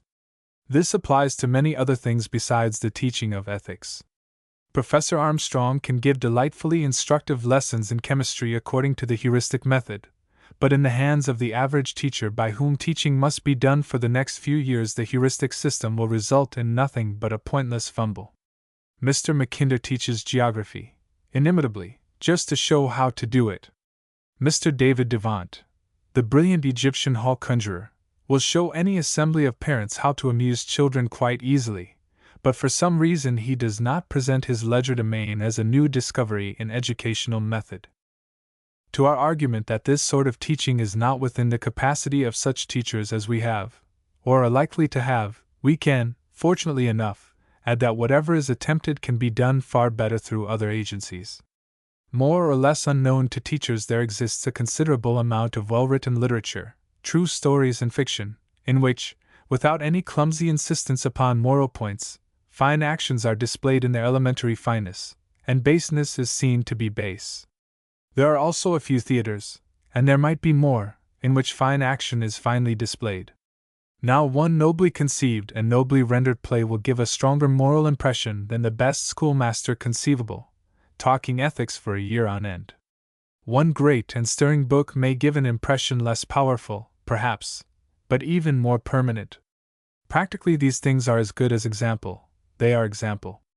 Surround your growing boy or girl with a generous supply of good books, and leave writer and growing soul to do their business together without any scholastic control of their intercourse. Make your state healthy, your economic life healthy and honest, be honest and truthful in the pulpit, behind the counter, in the office, and your children will need no specific ethical teaching, they will inhale right. And without these things all the ethical teaching in the world will only sour to cant at the first wind of the breath of the world. Quite without ethical pretension at all, the school is of course bound to influence the moral development of the child. That most important matter, the habit and disposition towards industry, should be acquired there, the sense of thoroughness in execution, the profound belief that difficulty is bound to yield to a resolute attack. All these things are the necessary byproducts of a good school. A teacher who is punctual, persistent, just, who tells the truth, and insists upon the truth, who is truthful, not merely technically but in a constant search for exact expression, whose own share of the school work is faultlessly done, who is tolerant to effort and a tireless helper, who is obviously more interested in serious work than in puerile games, will beget essential manliness in every boy he teaches. He need not lecture on his virtues. A slack, emotional, unpunctual, inexact, and illogical teacher, a fawning loyalist, an incredible pietist, an energetic snob, a teacher as eager for games, as sensitive to social status, as easy, kindly, and sentimental, and as shy really of hard toil as some teachers, is none the better for ethical flatulence. There is a good deal of cant in certain educational circles. There is a certain type of educational writing in which love is altogether too strongly present. A reasonably extensive observation of schoolchildren and schoolteachers makes one doubt whether there is ever anything more than a very temperate affection and a still more temperate admiration on either side. Children see through their teachers amazingly, and what they do not understand now they will understand later.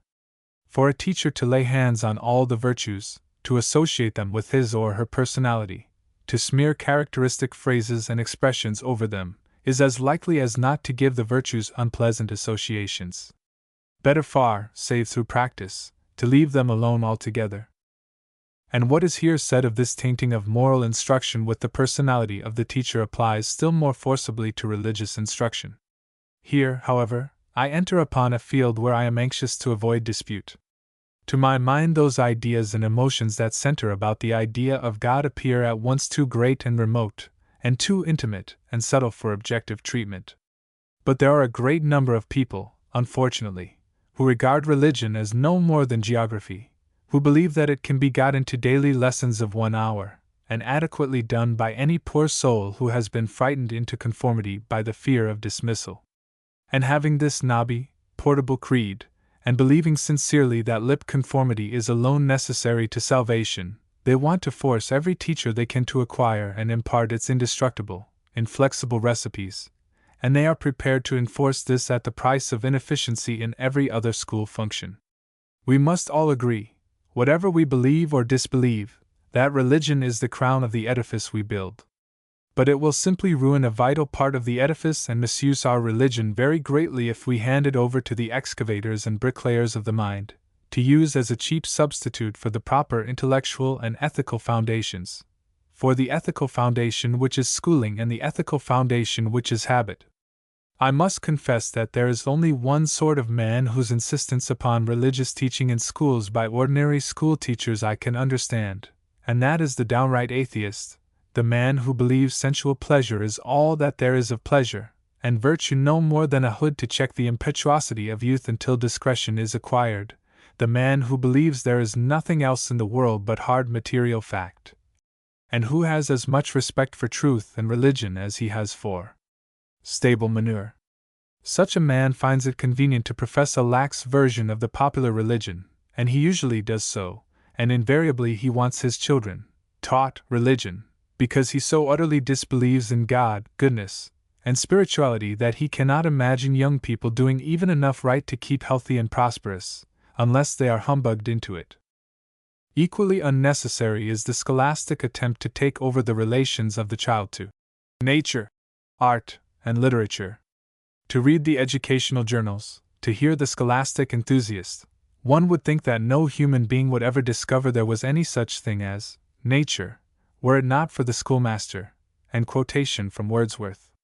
And this nature, as they present it, is really not nature at all, but a factitious admiration for certain isolated aspects of the universe conventionally regarded as natural. Few schoolmasters have discovered that for every individual there are certain aspects of the universe that especially appeal, and that appeal is part of the individuality, different from every human being, and quite outside their range. Certain things that have been rather well treated by poets and artists, for the most part dead and of academic standing, they regard as nature, and all the rest of the world, most of the world in which we live, as being in some way an intrusion upon this classic. They propound a wanton and illogical canon. Trees, rivers, flowers, birds, stars, are, and have been for many centuries nature, so are plowed fields, really the most artificial of all things, and all the apparatus of the agriculturist, cattle, vermin, weeds, weed fires, and all the rest of it. A grassy old embankment to protect low-lying fields is nature, and so is all the mass of apparatus about a watermill. A new embankment to store an urban water supply, though it may be one mass of splendid weeds, is artificial and ugly. A wooden windmill is nature and beautiful, a sky sign atrocious. Mountains have become nature and beautiful within the last 100 years, volcanoes even. Vesuvius, for example, is grand and beautiful, its smell of underground railway most impressive, its night effect stupendous, but the glowing cinder heaps of Bislam, the wonders of the black country sunset, the wonderful fire-shot nightfall of the Five Towns, these things are horrid and offensive and vulgar beyond the powers of scholastic language. Such a mass of clotted inconsistencies, such a wild confusion of vicious mental practices as this, is the stuff the schoolmaster has in mind when he talks of children acquiring a love of nature. They are to be trained, against all their mental bias, to observe and quote about the canonical natural objects, and not to observe, but instead to shun and contemn everything outside the canon, and so to hand on the orthodox love of nature to another generation. One may present the triumph of scholastic nature teaching by the figure of a little child hurrying to school along the ways of a busy modern town. She carries a faded cut flower, got at considerable cost from a botanical garden, and as she goes she counts its petals, its stamens, its bracteoles. Her love of nature, her powers of observation, are being trained. About her, all unheeded, is a wonderful life that she would be intent upon but for this precious training of her mind. Great electric trains loom wonderfully round corners, go droning by, spitting fire from their overhead wires. Great shop windows display a multitudinous variety of objects. Men and women come and go about 1,000 businesses. A street organ splashes a spray of notes at her as she passes. A hoarding splashes a spray of color. The shape and direction of one's private observation is no more the schoolmaster's business than the shape and direction of one's nose. It is, indeed, possible to certain gifted and exceptional persons that they should not only see acutely, but abstract and express again what they have seen. Such people are artists, a different kind of people from schoolmasters altogether. Into all sorts of places, where people have failed to see, comes the artist like a light. The artist cannot create nor can he determine the observation of other men, but he can, at any rate, help and inspire it. But he and the pedagogue are temperamentally different and apart. They are at opposite poles of human quality. The pedagogue with his canon comes between the child and nature only to limit and obscure. His business is to leave the whole thing alone. If the interpretation of nature is a rare and peculiar gift, the interpretation of art and literature is surely an even rarer thing. Hundreds of schoolmasters and schoolmistresses who could not write one tolerable line of criticism will stand up in front of classes by the hour together and issue judgments on books, pictures, and all that is comprised under the name of art. Think of it!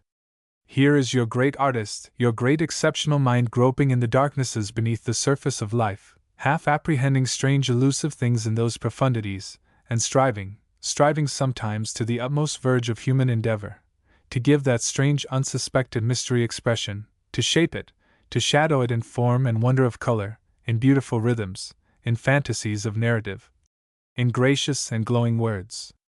So much in its essential and precious degree is art. Think of what the world must be in the wider vision of the great artist.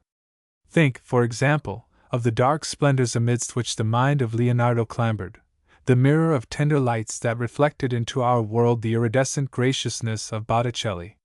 Then to the faint and faded intimations these great men have left us of the things beyond our scope, comes the scholastic intelligence, gesticulating instructively, and in too many cases obscuring forever the naive vision of the child. The scholastic intelligence, succulently appreciative, blind, hopelessly blind to the fact that every great work of art is a strenuous, an almost despairing effort to express and convey, treats the whole thing as some foolish riddle. Explains it to the children, as if every picture was a rebus and every poem a charade.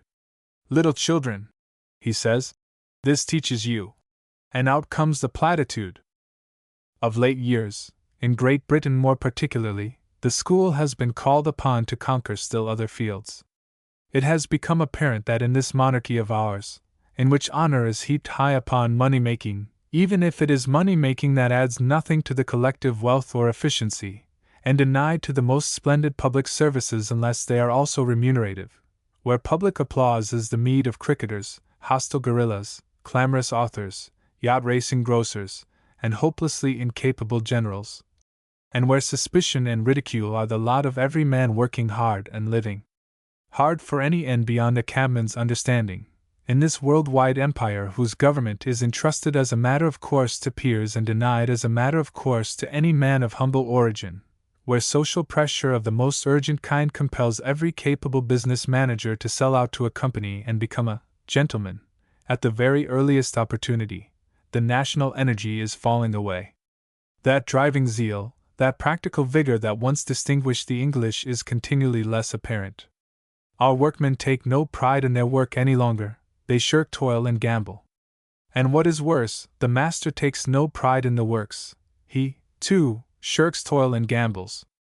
Our middle-class young men, instead of flinging themselves into study, into research, into literature, into widely conceived business enterprises, into so much of the public service as is not preserved for the sons of the well-connected, play games, display an almost oriental slackness in the presence of work and duty, and seem to consider it rather good form to do so.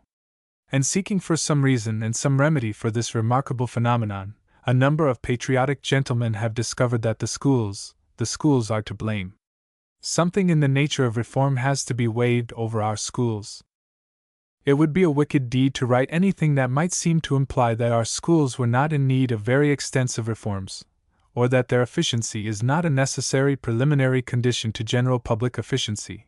But, indeed, the schools are only one factor in a great interplay of causes, and the remedy is a much ampler problem than any Education Act will cure. Take a typical young Englishman, for example, one who has recently emerged from one of our public schools, one of the sort of young Englishmen for whom all commissions in the army are practically reserved, who will own some great business, perhaps, or direct companies, and worm your way through the tough hide of style and restraint he has acquired. Get him to talk about women, about his prospects, his intimate self. And see for yourself how much of him, and how little of him, his school has made. Test him on politics, on the national future, on social relationships, and lead him if you can to an utterance, or so upon art and literature. You will be astonished how little you can either blame or praise the teaching of his school for him. He is ignorant, profoundly ignorant, and much of his style and reserve is draped over that. He does not clearly understand what he reads, and he can scarcely write a letter. He draws, calculates, and thinks no better than an errand boy, and he has no habit of work. For that much perhaps the school must answer. And the school, too, must answer for the fact that although, unless he is one of the small specialized set who swat at games, he plays cricket and football quite without distinction, he regards these games as much more important than military training and things of that sort, spends days watching his school matches, and thumbs and muddles over the records of county cricket to an amazing extent. But these things are indeed only symptoms, and not essential factors in general inefficiency. There are much wider things for which his school is only mediately or not at all to blame. For example, he is not only ignorant and inefficient and secretly aware of his ignorance and inefficiency, but what is far more serious, he does not feel any strong desire to alter the fact. He is not only without the habit of regular work, but he does not feel the defect because he has no desire whatever to do anything that requires work in the doing. And you will find that this is so because there is woven into the tissue of his being a profound belief that work and knowledge do not pay, that they are rather ugly and vulgar characteristics, and that they make either for happiness nor success. He did not learn that at school, nor at school was it possible he should unlearn it. He acquired that belief from his home, from the conversation of his equals, from the behavior of his inferiors. He found it in the books and newspapers he has read. He breathed it in with his native air. He regards it as manifest fact in the life about him. And he is perfectly right. He lives in a country where stupidity is, so to speak, crowned and throned, and where honor is a means of exchange, and he draws his simple, straight conclusions. The much castigated gentleman with the ferule is largely innocent in this account. If, too, you ransack your young Englishman for religion, you will be amazed to find scarcely a trace of school. In spite of a ceremonial adhesion to the religion of his fathers, you will find nothing but a profound agnosticism. He has not even the faith to disbelieve. It is not so much that he has not developed religion as that the place has been seared. In his time his boyish heart has had its stirrings, he has responded with the others to "Onward, Christian soldiers!" the earnest moments of the school pulpit, and all those first vague things. But limited as his reading is, it has not been so limited that he does not know that very grave things have happened in matters of faith, that the doctrinal schemes of the conventional faith are riddled targets, that creed and Bible do not mean what they appear to mean, but something quite different and indefinable, that the bishops, socially so much in evidence, are intellectually in hiding. Here again is something the school did not cause, the school cannot cure. And in matters sexual, in matters political, in matters social, and matters financial you will find that the flabby, narrow-chested, undertrained mind that hides in the excellent-looking body of the typical young Englishman is encumbered with an elaborate duplicity. Under the cloak of a fine tradition of good form and fair appearances you will find some intricate disbeliefs, some odd practices. You will trace his moral code chiefly to his schoolfellows, and the intimates of his early manhood, and could you trace it back you would follow an unbroken tradition from the days of the Restoration. So soon as he pierces into the realities of the life about him, he finds enforcement, ample and complete, for the secret code. The schoolmaster has not touched it, the school pulpit has boomed over its development in vain. Nor has the schoolmaster done anything for or against the young man's political views, his ideas of social exclusiveness, the peculiar code of honor that makes it disgraceful to bilk a cabman and permissible to obtain goods on credit from a tradesman without the means to pay. All this much of the artificial element in our young English gentleman was made outside the school, and is to be remedied only by extra-scholastic forces. School is only one necessary strand in an enormous body of formative influence. At first, that mass of formative influence takes the outline of the home, but it broadens out as the citizen grows until it reaches the limits of his world. And his world, just like his home, resolves itself into three main elements. First, there is the traditional element, the creation of the past. Secondly, there is the contemporary interplay of economic and material forces. And thirdly, there is literature, using that word for the current thought about the world, which is perpetually tending on the one hand to realize itself and to become in that manner a material force, and on the other to impose fresh interpretations upon things and so become a factor in tradition. Now the first of these elements is a thing established, and it is the possibility of intervening through the remaining two that it is now our business to discuss. 6. Schooling. We left the child whose development threads through this discussion ripe to begin a little schooling at the age of 5. We have cleared the ground since then of a great number of things that have got themselves mixed up in an illegitimate way with the idea of school, and we can now take him on again through his schooling phases. Let us begin by asking what we require, and then look to existing conditions to see how far we may hope to get our requirements. We will assume the foundation described in the fourth paper has been well and truly laid, that we have a number of other similarly prepared children available to form a school, and that we have also teachers of fair average intelligence, conscience, and aptitude. We will ask what can be done with such children and teachers, and then we may ask why it is not universally done.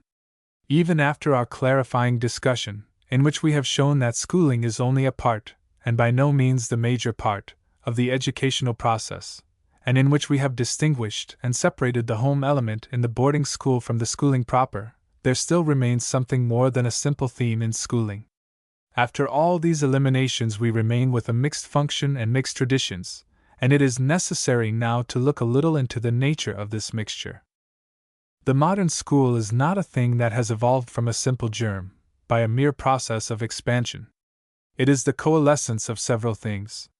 In different countries and periods you will find schools taking over this function and throwing out that, and changing not only methods but professions and aims in the most remarkable manner. What has either been teachable, or has seemed teachable in human development has played a part in some curriculum or other. Beyond the fact that there is class instruction and an initial stage in which the pupil learns to read and write, there is barely anything in common. But that initial stage is to be noted. It is the thing the Hebrew schoolboy, the Tamil schoolboy, the Chinese schoolboy, and the American schoolboy have in common. So much, at any rate, of the school appears wherever there is a written language, and its presence marks a stage in the civilizing process. As I have already pointed out in my book, Anticipations, the presence of a reading and writing class of society, and the existence of an organized nation, as distinguished from a tribe, appear together. When tribes coalesce into nations, schools appear. This first and most universal function of the school is to initiate a smaller or greater proportion of the population into the ampler world, the more efficient methods of the reading and writing man. And with the disappearance of the slave and the mere laborer from the modern conception of what is necessary in the state, there has now come about an extension of this initiation to the whole of our English-speaking population. And in addition to reading and writing the vernacular, there is also almost universally in schools instruction in counting, and wherever there is a coinage, in the values and simpler computation of coins. In addition to the vernacular teaching, one finds in the schools, at any rate the schools for males, over a large part of the world, a second element, which is always the language of what either is or has been a higher, and usually a dominant civilization. Typically, there is a low or imitative vernacular literature or no literature at all, and this second language is the key to all that literature involves: general views, general ideas, science, poetic suggestion, and association. Through this language the vernacular citizen escapes from his parochial and national limitations to a wide commonweal of thought. Such was Greek at one time to the Roman, such was Latin to the Bohemian, the German, the Englishman or the Spaniard of the Middle Ages, and such it is today to the Roman Catholic priest, such is Arabic to the Malay, written Chinese to the Cantonese or the Korean, and English to the Zulu or the Hindu. In Germany and France, to a lesser degree in Great Britain, and to a still lesser degree in the United States, we find, however, an anomalous condition of things.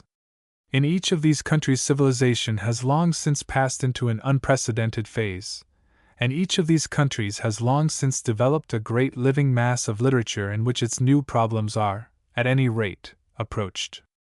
There is scarcely a work left in Latin or Greek that has not been translated into and assimilated and more or less completely superseded by English, French, and German works. But the schoolmaster, heedless of these things, still arrests the pupil at the old portal, fumbles with the keys, and partially opens the door into a ransacked treasure chamber.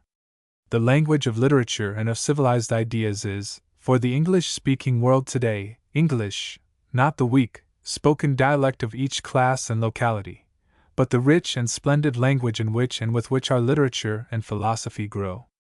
That, however, is by the way. Our point at present is that the exhaustive teaching of a language so that it may serve as a key to culture is a second function in the school. We find in a broad survey of schools in general that there has also been a disposition to develop a special training in thought and expression either in the mother tongue, as in the Roman schools of Latin oratory, or in the culture tongue, as in Roman schools of Greek oratory, and we find the same element in the medieval trivium. Quintilian's conception of education, the reader will remember, was oratory. This aspect of school work was the traditional and logical development of the culture language teaching. But as in Europe, the culture language has ceased to be really a culture language, but merely a reasonless survival, and its teaching has degenerated more and more into elaborate formalities supposed to have in some mystical way high educational value, and for the most part conducted by men unable either to write or speak the culture language with any freedom or vigor. This crown of cultivated expression has become more and more inaccessible. It is too manifestly stupid, even for our public schoolmasters, to think of carrying the classical grind to that pitch, and in fact, they carry no part of the education to that pitch. There is no deliberate and professed training at all in logical thought, except for the use of Euclid's elements to that end, nor in expression in any language at all, in the great mass of modern schools. This is a very notable point about the schools of the present period. But on the other hand, the schools of the modern period have developed masses of instruction that were not to be found in the schools of the past. The school has reached downward and taken over, systematized, and on the whole, I think, improved that preliminary training of the senses and the observation that was once left to the spontaneous activity of the child among its playmates and at home. The kindergarten department of a school is a thing added to the old conception of schooling, a conversion of the all too ample school hours to complete and rectify the work of the home, to make sure of the foundation of sense impressions and elementary capabilities upon which the edifice of schooling is to rise. In America it has grown, as a wild flower transferred to the unaccustomed richness of garden soil will sometimes do, rankly and in relation to the more essential schooling, aggressively, and become a highly vigorous and picturesque weed. One must bear in mind that Froebel's original thought was rather of the mother than of the schoolmistress, a fact the kindergarten invaders of the school find it convenient to forget. I believe we shall be carrying out his intentions as well as the manifest dictates of common sense if we do all in our power by means of simply and clearly written books for nurses and mothers to shift very much of the kindergarten back to home and playroom and out of the school altogether. Correlated with this development, there has been a very great growth in our schools of what is called manual training and of the teaching of drawing. Neither of these subjects entered into the school idea of any former period, so far as my not very extensive knowledge of educational history goes. Modern, too, is the development of efficient mathematical teaching, so modern that for too many schools it is still a thing of tomorrow. The arithmetic, without Arabic numerals, be it remembered, and the geometry of the medieval quadrivium were astonishingly clumsy and ineffectual instruments in comparison with the apparatus of modern mathematical method. And while the mathematical subjects of the quadrivium were taught as science and for their own sakes, the new mathematics is a sort of supplement to language, affording a means of thought about form and quantity and a means of expression, more exact, compact, and ready than ordinary language.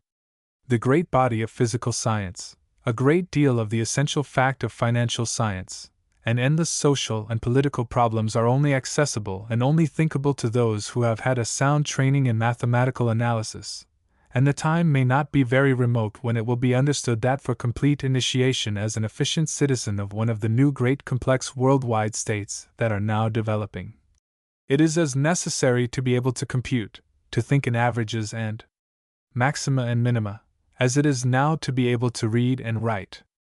This development of mathematical teaching is only another aspect of the necessity that is bringing the teaching of drawing into schools, the necessity that is so widely, if not always very intelligently perceived, of clear-headedness about quantity, relative quantity, and form, that our highly mechanical, widely extended, and still rapidly extending environments involve. Arithmetic and geometry were taught in the medieval school as sciences. In addition, the quadrivium involved the science of astronomy, and now that the necessary fertilizing inundation of our general education by the classical languages and their literatures subsides, science of a new sort reappears in our schools. I must confess that a lot of the science teaching that appears in schools nowadays impresses me as being a very undesirable encumbrance of the curriculum. The schoolman's science came after the training in language and expression, late in the educational scheme, and it pretended, whatever its final effect was, to strengthen and enlarge the mind by a noble and spacious sort of knowledge. But the science of the modern school pretends merely to be a teaching of useful knowledge. The vistas, the tremendous implications of modern science are conscientiously disregarded, and it is in effect too often no more than a diversion of school energies to the acquisition of imperfectly analyzed misstatements about entrails, elements, and electricity, with a view, a quite unjustifiable view, to immediate profitable hygienic and commercial application. Whether there is any educational value in the school teaching of science we may discuss later. For the present we may note it simply as a revived and developing element.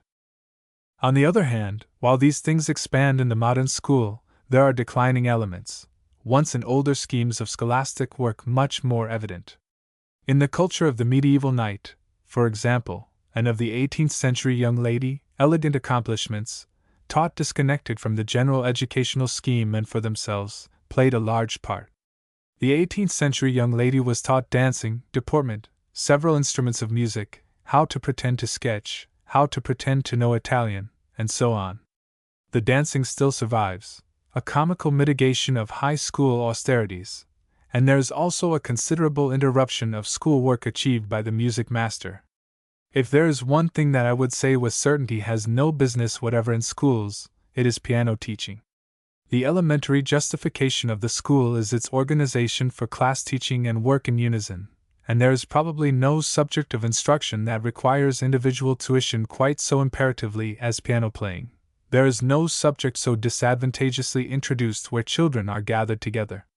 But to every preparatory and girls' school in England, I do not know if the same thing happens in America.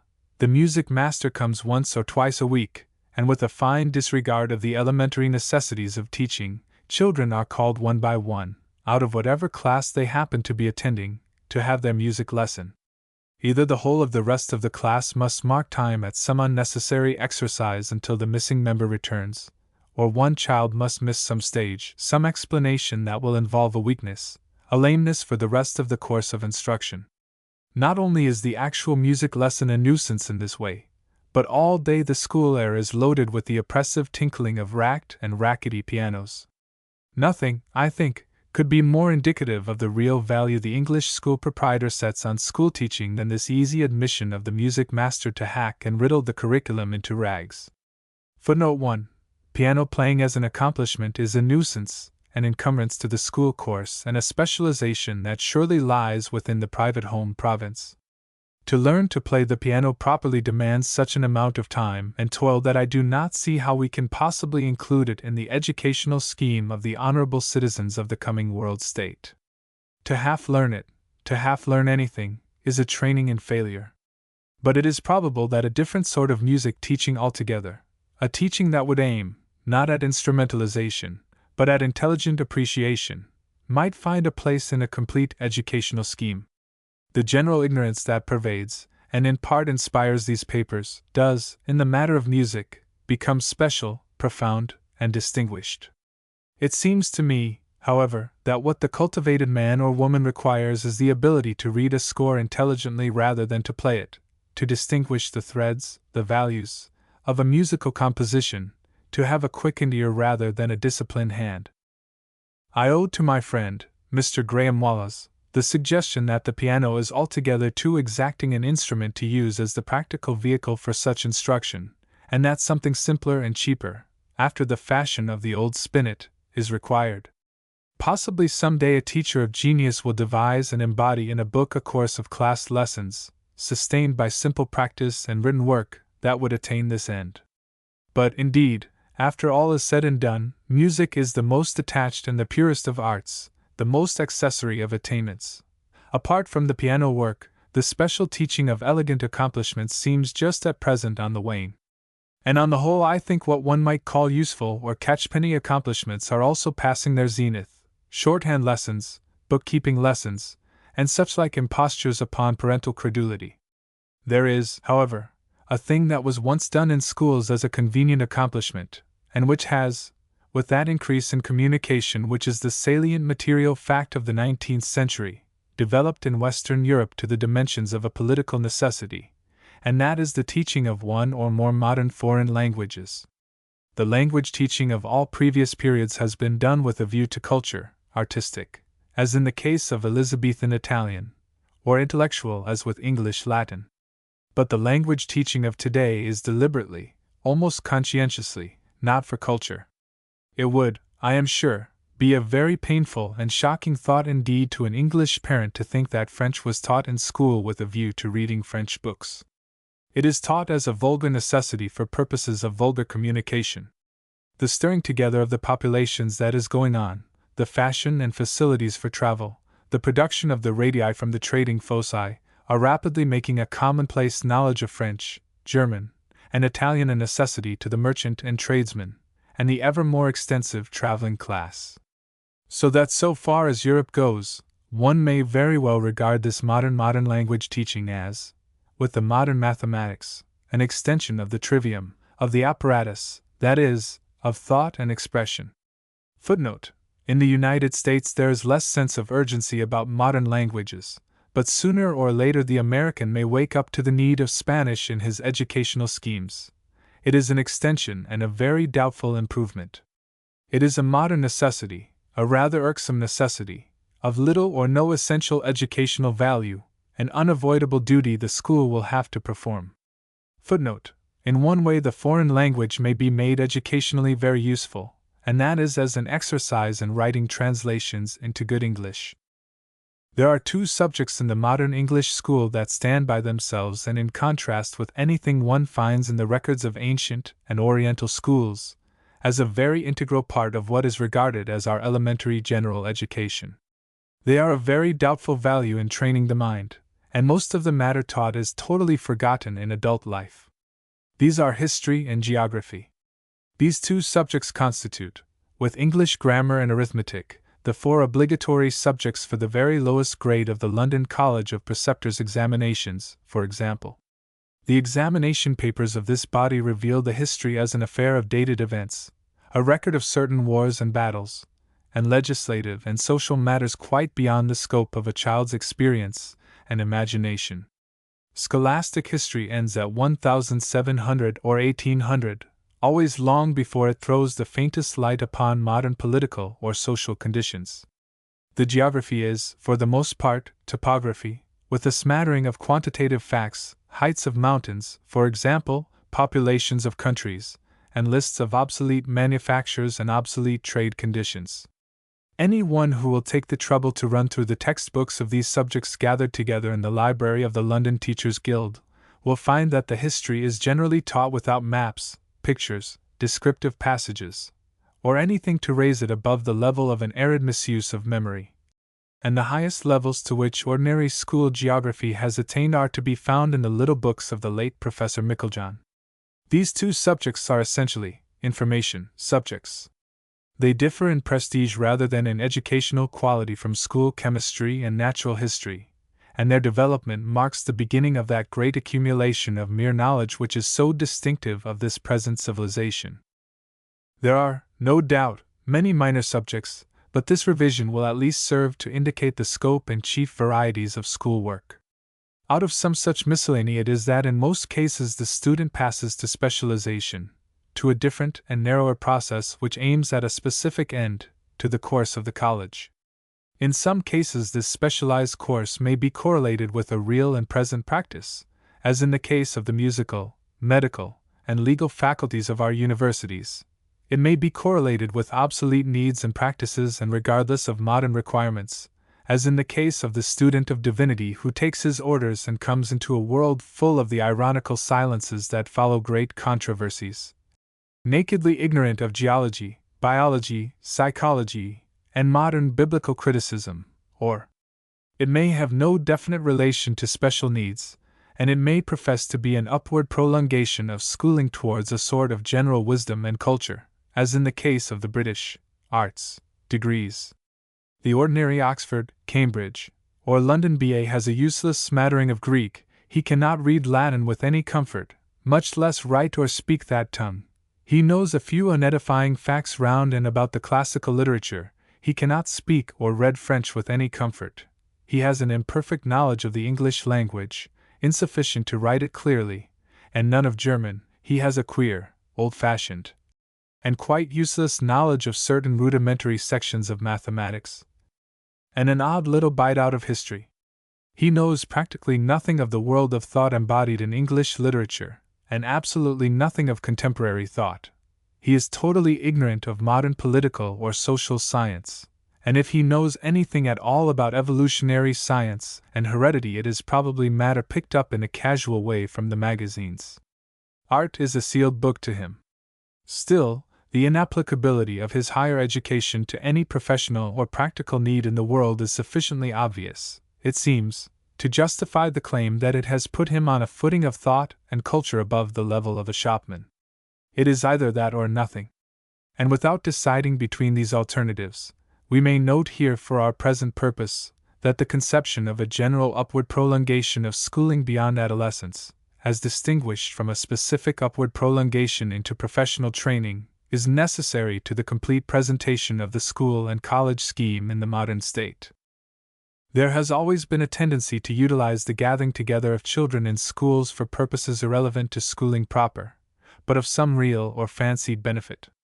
Wherever there is a priestly religion, the lower type of religious fanatic will always look to the schools as a means of doctrinal dissemination, will always be seeking to replace efficiency by orthodoxy upon staff and management, and with an unconquerable, uncompromising persistency, will seek perpetually either to misconduct or undermine, and the struggle to get him out and keep him out of the school, and to hold the school against him, will be one of the most necessary and thankless of new Republican duties. I have, however, already adduced reasons that I think should appeal to every religious mind, for the exclusion of religious teaching from schoolwork. The school gathering also affords opportunity for training in simple unifying political conceptions, the salutation of the flag, for example, or of the idealized effigies of king and queen. The quality of these conceptions we shall discuss later. The school also gives scope for physical training and athletic exercises that are, under the crowded conditions of a modern town, almost impossible except by its intervention. And it would be the cheapest and easiest way of raising the military efficiency of a country, and an excellent thing for the moral tone and public order of a people, to impose upon the school gathering half an hour a day of vigorous military drill. The school, too, might very easily be linked more closely than it is at present with the public library, and made a means of book distribution, and its corridors may easily be utilized as a lone picture gallery, in which good reproductions of fine pictures might bring the silent influence of the artist's mind to bear. But all these things are secondary applications of the school gathering. At their best they are not conducted by the schoolteacher at all, and I remark upon them here merely to avoid any confusion their omission might occasion. Now if we dip into this miscellany of things that figure and have figured in schools, if we turn them over and look at them, and seek to generalize about them, we shall begin to see that the most persistently present, and the living reality of it all, is this: to expand, to add to and organize and supplement that apparatus of understanding and expression the savage possesses in colloquial speech. The pressing business of the school is to widen the range of intercourse. Footnote: this way of putting it may jar a little upon the more or less explicit preconceptions of many readers, who are in reality in harmony with the tone of thought of this paper. They will have decided that the school work is to train the mind, to teach the pupil to think, or upon some similar phrase. But I venture to think that most of these phrases are at once too wide and too narrow. They are too wide because they ignore the spontaneous activity of the child and the extrascholastic forces of mind training, and they are too narrow because they ignore the fact that we do not progress far with our thoughts unless we throw them out into objective existence by means of words, diagrams, models, trial essays. Even if we do not talk to others, we must, silently or vocally or visibly, talk to ourselves at least to get on. To acquire the means of intercourse is to learn to think, so far as learning goes in the matter. It is only secondarily, so far as schooling goes, or, at any rate, subsequently, that the idea of shaping, or, at least, helping to shape, the expanded natural man into a citizen, comes in. It is only as a subordinate necessity that the school is a vehicle for the inculcation of facts. The facts come into the school not for their own sake, but in relation to intercourse. It is only upon a common foundation of general knowledge that the initiated citizens of an educated community will be able to communicate freely together. With the net of this phrase, widening the range of intercourse, I think it is possible to gather together all that is essential in the deliberate purpose of schooling. Nothing that remains outside is of sufficient magnitude to be of any importance in the small-scale sketch of human development we are now making. If we take this and hold to it as a guide, and explore a scheme of school work in the direction it takes us, we shall find it shaping itself, for an English-speaking citizen, something after this fashion. Now this project is at once more modest in form and more ambitious in substance than almost any school scheme or prospectus the reader is likely to encounter. Let us, on the assumption of our opening paragraph, inquire what is needed to carry it into execution. So far as 1 and 2 in this table go, we have to recognize that since the development of elementary schools in England introduced a spirit of endeavoring to teaching, there has been a steady progress in the art of education. Reading and writing are taught somehow or other to most people nowadays.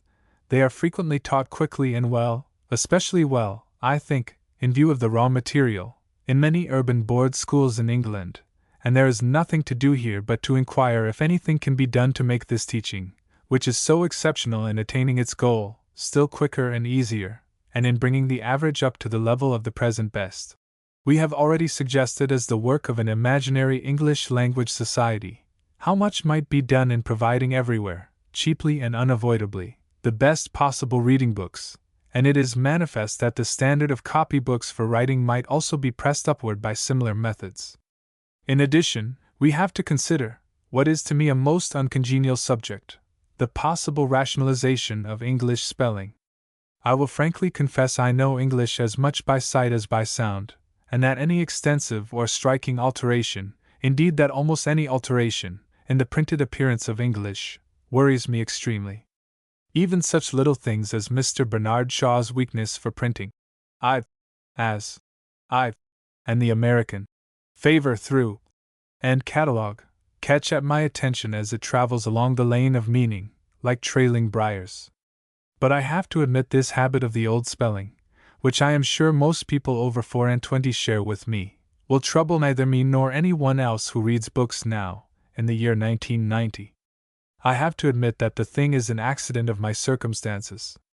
I have learned to read and write in a certain way, and I am concerned with the thing said and not with the vehicle, and so it is that it distresses me when the medium behaves in an unusual way and distracts my attention from the thing it conveys. But if it is true, and I think it must be true, that the extremely arbitrary spelling of English, and more especially of the more familiar English words, greatly increases the trouble of learning to read and write, I do not think the mental comfort of 1 or 2 generations of grown-up people must be allowed to stand in the way of a permanent economy in the educational process. I believe even that such a reader as I might come to be very easy in the new way. But whatever is done must be done widely, simultaneously, all over the English-speaking community, and after the fullest consideration. The local spelling reform of a few half-educated faddists here and there helps not at all, is a mere nuisance.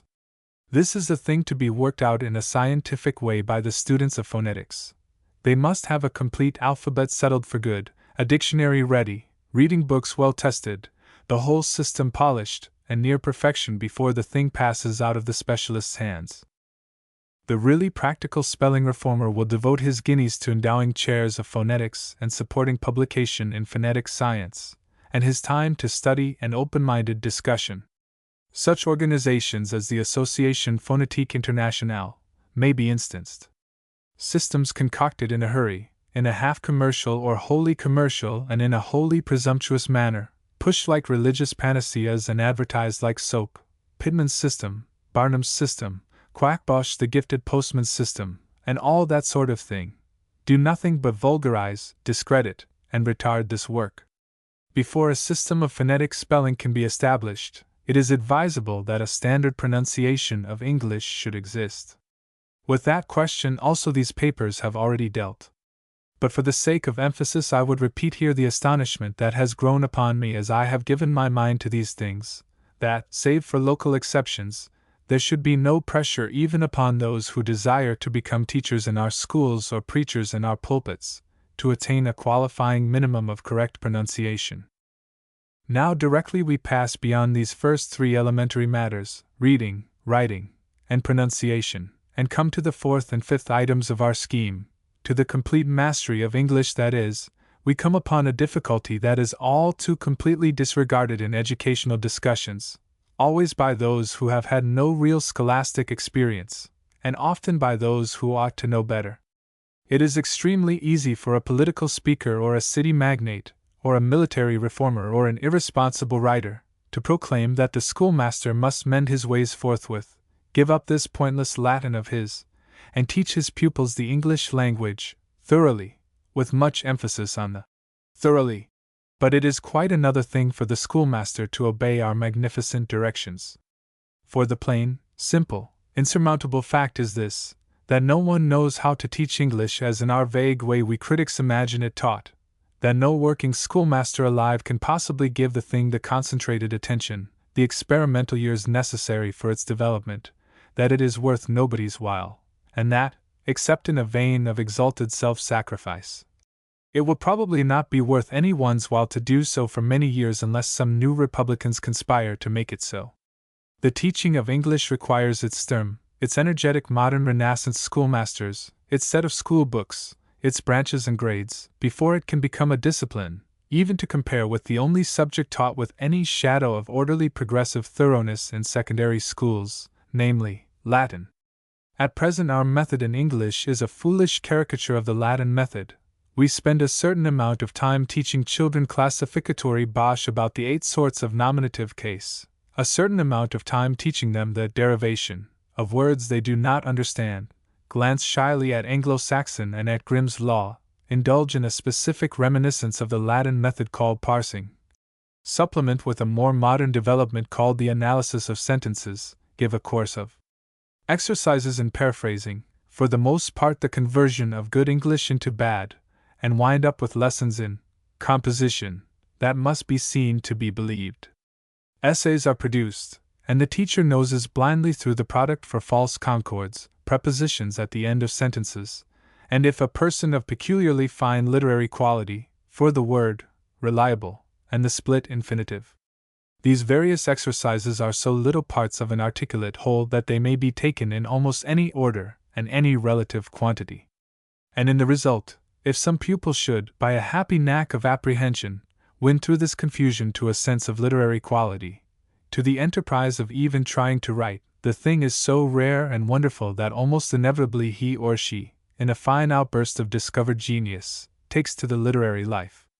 For the rest, they will understand nothing but the flattest prose, they will be deaf to everything but the crudest meanings, they will be the easy victims of the boom, and terribly shy of a pen. They will revere the dead great and respect the new academic, read the living quack, miss and neglect the living promise, and become just a fresh volume of that atmosphere of azote in which our literature stifles. Now the schoolmaster is not to blame for this any more than he is to blame for sticking to Latin.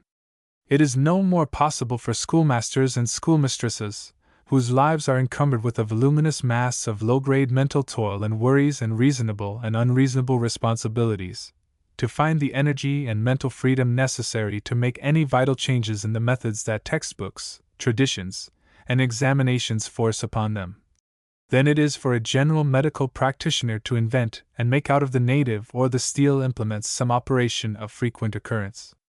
In his practice may demand. If they are made, and accessible by purchase and not too expensive, he will get them.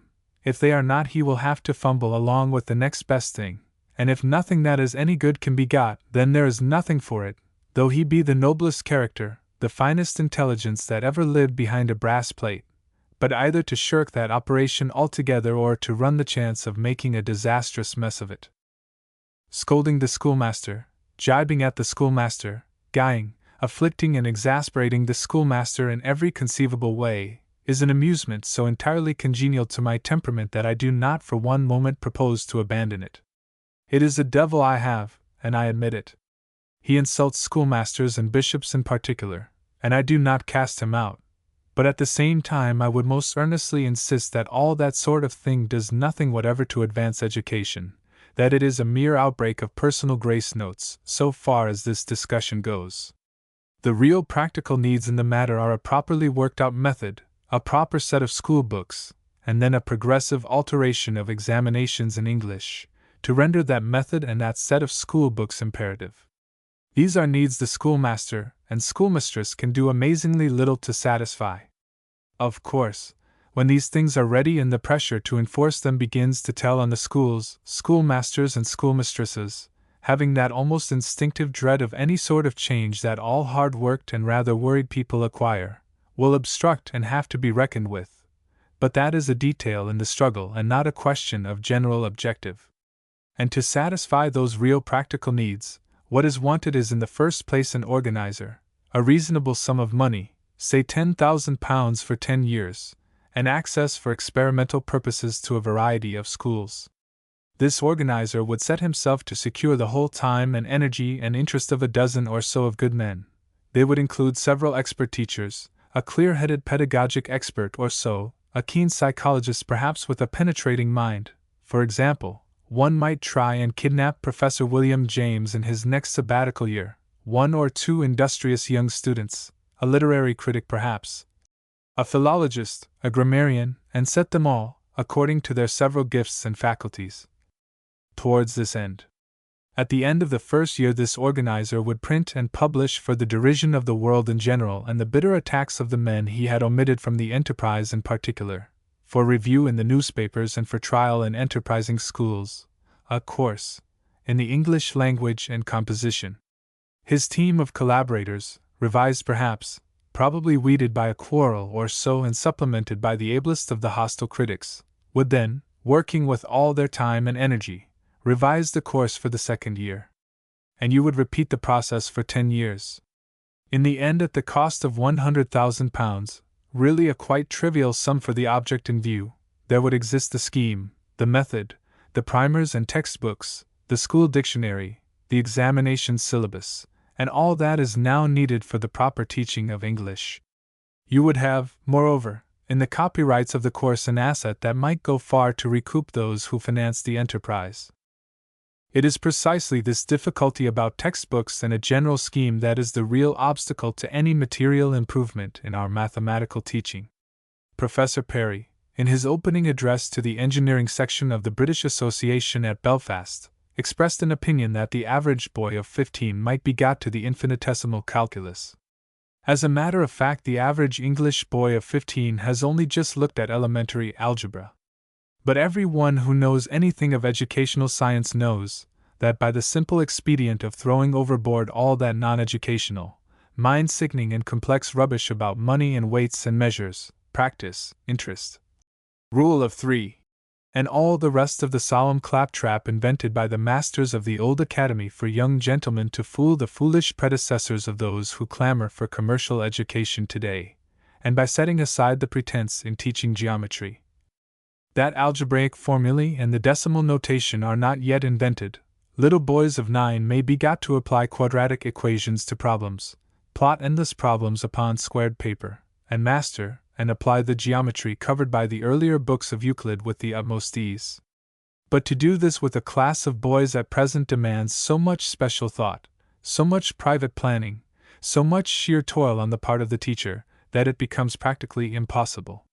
The teacher must arrange the whole course himself, invent his examples, or hunt them laboriously through a dozen books. He must be not only teacher, but textbook. I know of no school arithmetic which does not groan under a weight of sham practical work, and that does not, with an absurd priggishness, exclude the use of algebraic symbols. Except for one little volume, I know of no sane book which deals with arithmetic and elementary algebra under one cover or gives any helpful exercises or examples in squared paper calculations. Such books, I am told, exist in the seclusion of publishers' stockrooms, but if I, enjoying as I do much more leisure and opportunity of inquiry than the average mathematical master, cannot get at them, how can we expect him to do so? And the thing to do now is obviously to discover or create these books, and force them kindly but firmly into the teacher's hands. The problem is much simpler in the case of mathematical teaching than in the case of English, because the educational theory and method have been more thoroughly discussed. There is no need for the 10 years of experiment and trial I have suggested for the organization of English teaching. The mathematical reformer may begin now at a point the English language reformer will not reach for some years.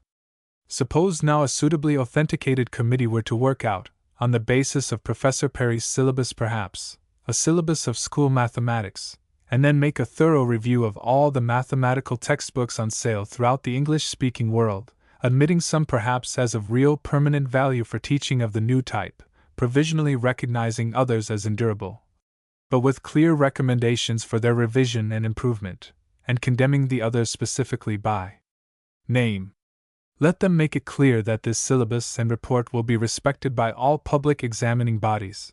Let them spend £100 or so in the intelligent distribution of their report, and the scholastic profession will not be long before it is equipped with the recommended books.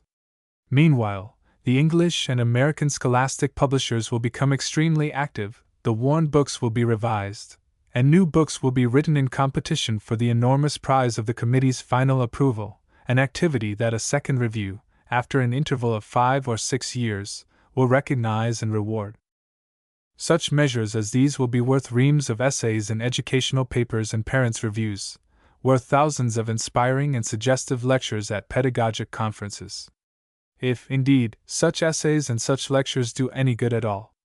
The more one looks into scholastic affairs, the more one is struck not only by the futility but the positive mischievousness of much of what passes for educational liberalism. The schoolmaster is criticized vehemently for teaching the 1 or 2 poor useless subjects he can in a sort of way teach, and practically nothing is done to help or equip him to teach anything else. By reason of this uproar, the world is full now of anxious muddled parents, their poor brains buzzing with echoes of Froebel, Tolstoy, Herbert Spencer, Ruskin, Herbart, Colonel Parker, Mr. Harris, Matthew Arnold, and the Morning Post, trying to find something better. They know nothing of what is right, they only know very, very clearly that the ordinary school is extremely wrong. They are quite clear they don't want cram, though they haven't the remotest idea what cram is, and they have a pretty general persuasion that failure at examination is a good test of a sound education. And in response to their bleating demand there grows a fine crop of quack schools, schools organized on lines of fantastic extravagance, in which beekeeping takes the place of Latin, and gardening supersedes mathematics, in which boys play tennis naked to be cured of false shame, and the numerical exercises called bookkeeping and commercial correspondence are taught to the sons of parents, who can pay 100 guineas a year, as commercial science. The subjects of study in these schools come and go like the ravings of a disordered mind. Greek history, in an hour or so a week for a term, is followed by Italian literature, and this gives place to the production of a Shakespearean play that ultimately overpowers and disorganizes the whole curriculum. Ethical lessons and the school pulpit flourish, of course. A triennial walk to a chalk pit is field geology, and vague half-holiday wanderings are botany rambles. Art, of the copper-punching variety, replaces any decent attempt to draw, and an extreme expressiveness in music compensates for an almost deliberate slovenliness of technique.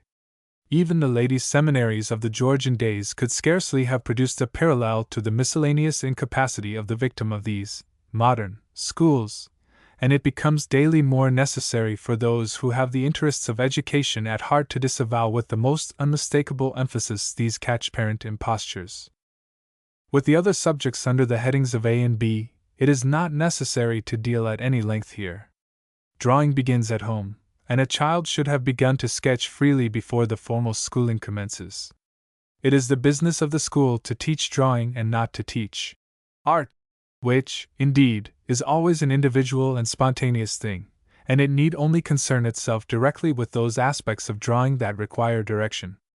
Of course, an hour set aside from the school time in which boys or girls may do whatever they please with paper, ink, pens, pencils, compasses, and watercolor would be a most excellent and profitable thing, but that scarcely counts, except in the quack schools, as teaching. As a matter of fact, teaching absolutely spoils all that sort of thing. A course in model drawing and in perspective, however, is really a training in seeing things. It demands rigorous instruction, and it must be the backbone of school drawing, and in addition, studies may be made from flowers that would not be made without direction.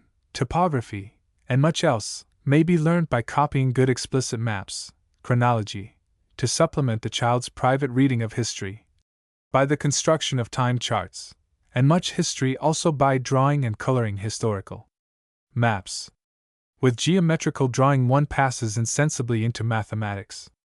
And so much has been done not only to revolutionize the teaching of modern languages, but also to popularize the results, that I may content myself with a mere mention of the names of Rippmann, S. Alge, Holzel, and Gwyn as typical of the new ways.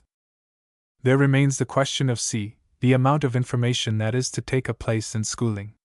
Now there is one subject that it would be convenient to include, were it only for the sake of the mass of exercise and illustration it supplies to the mathematical course, and that is the science of physics.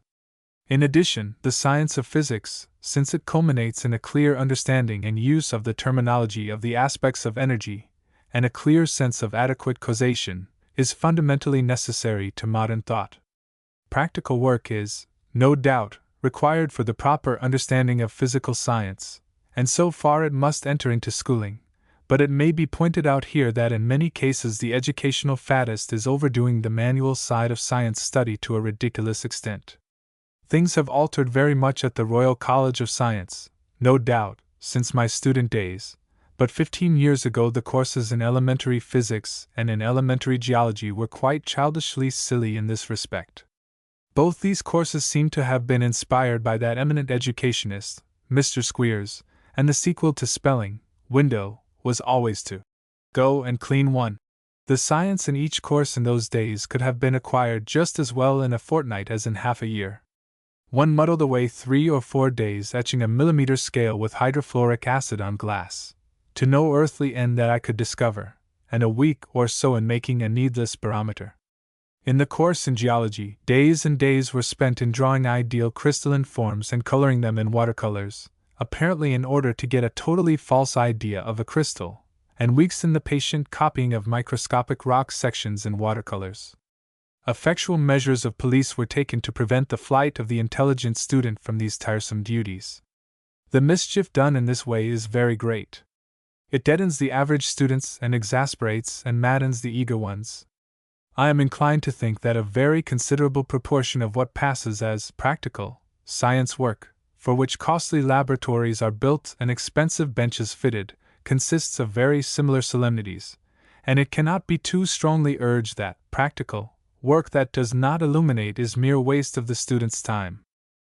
This physics course would cover an experimental quantitative treatment of the electric current. It would glance in an explanatory way at many of the phenomena of physical geography, and it would be correlated with a study of the general principles of chemistry. A detailed knowledge of chemical compounds is not a part of general education. It keeps better in reference books than in the non-specialized head, and it is only the broad conceptions of analysis and combination, and of the relation of energy to chemical changes that have to be attained. Beyond this, and the application of map drawing to give accurate ideas and to awaken interest in geography and history, it is open to discussion whether any fact subject need be taught as schooling at all. Ensure the full development of a man's mental capacity, and he will get his fact as he needs it. And if his mind is undeveloped, he can make no use of any fact he has. The subject called human physiology may be at once dismissed as absurdly unsuitable for school use. One is always meeting worthy people who don't see why children should not know something about their own bodies, and who are not apparently aware that the medical profession, after some generations of fairly systematic inquiry, knows remarkably little. Save for some general anatomy, it is impossible to teach schoolchildren anything true about the human body, because the explanation of almost any physiological process demands a knowledge of physical and chemical laws much sounder and subtler than the average child can possibly attain. And as for botany, geology, history, and geography, beyond the range already specified, these are far better relegated to the school library and the initiative of each child. Every child has its specific range of interests, and its specific way of regarding things. In geology, for example, one boy may be fascinated by the fossil hunting, another will find his interest in the effects of structure in scenery, and a third, with more imagination, will give his whole mind to the reconstruction of the past, and will pore over maps of Pleistocene Europe and pictures of Silurian landscape with the keenest appreciation. Each will be bored, or at least not greatly interested, by what attracts the others.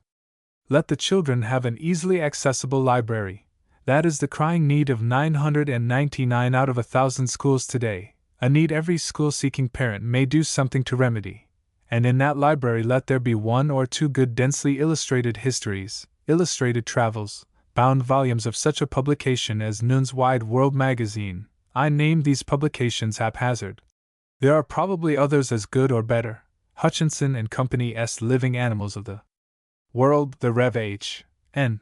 Hutchinson's Extinct Monsters, the badminton volumes on big game shooting, mountaineering, and yachting, Kerner's Botany, collections of the 100 Best Pictures, collections of views of towns and of scenery in different parts of the world, and the like.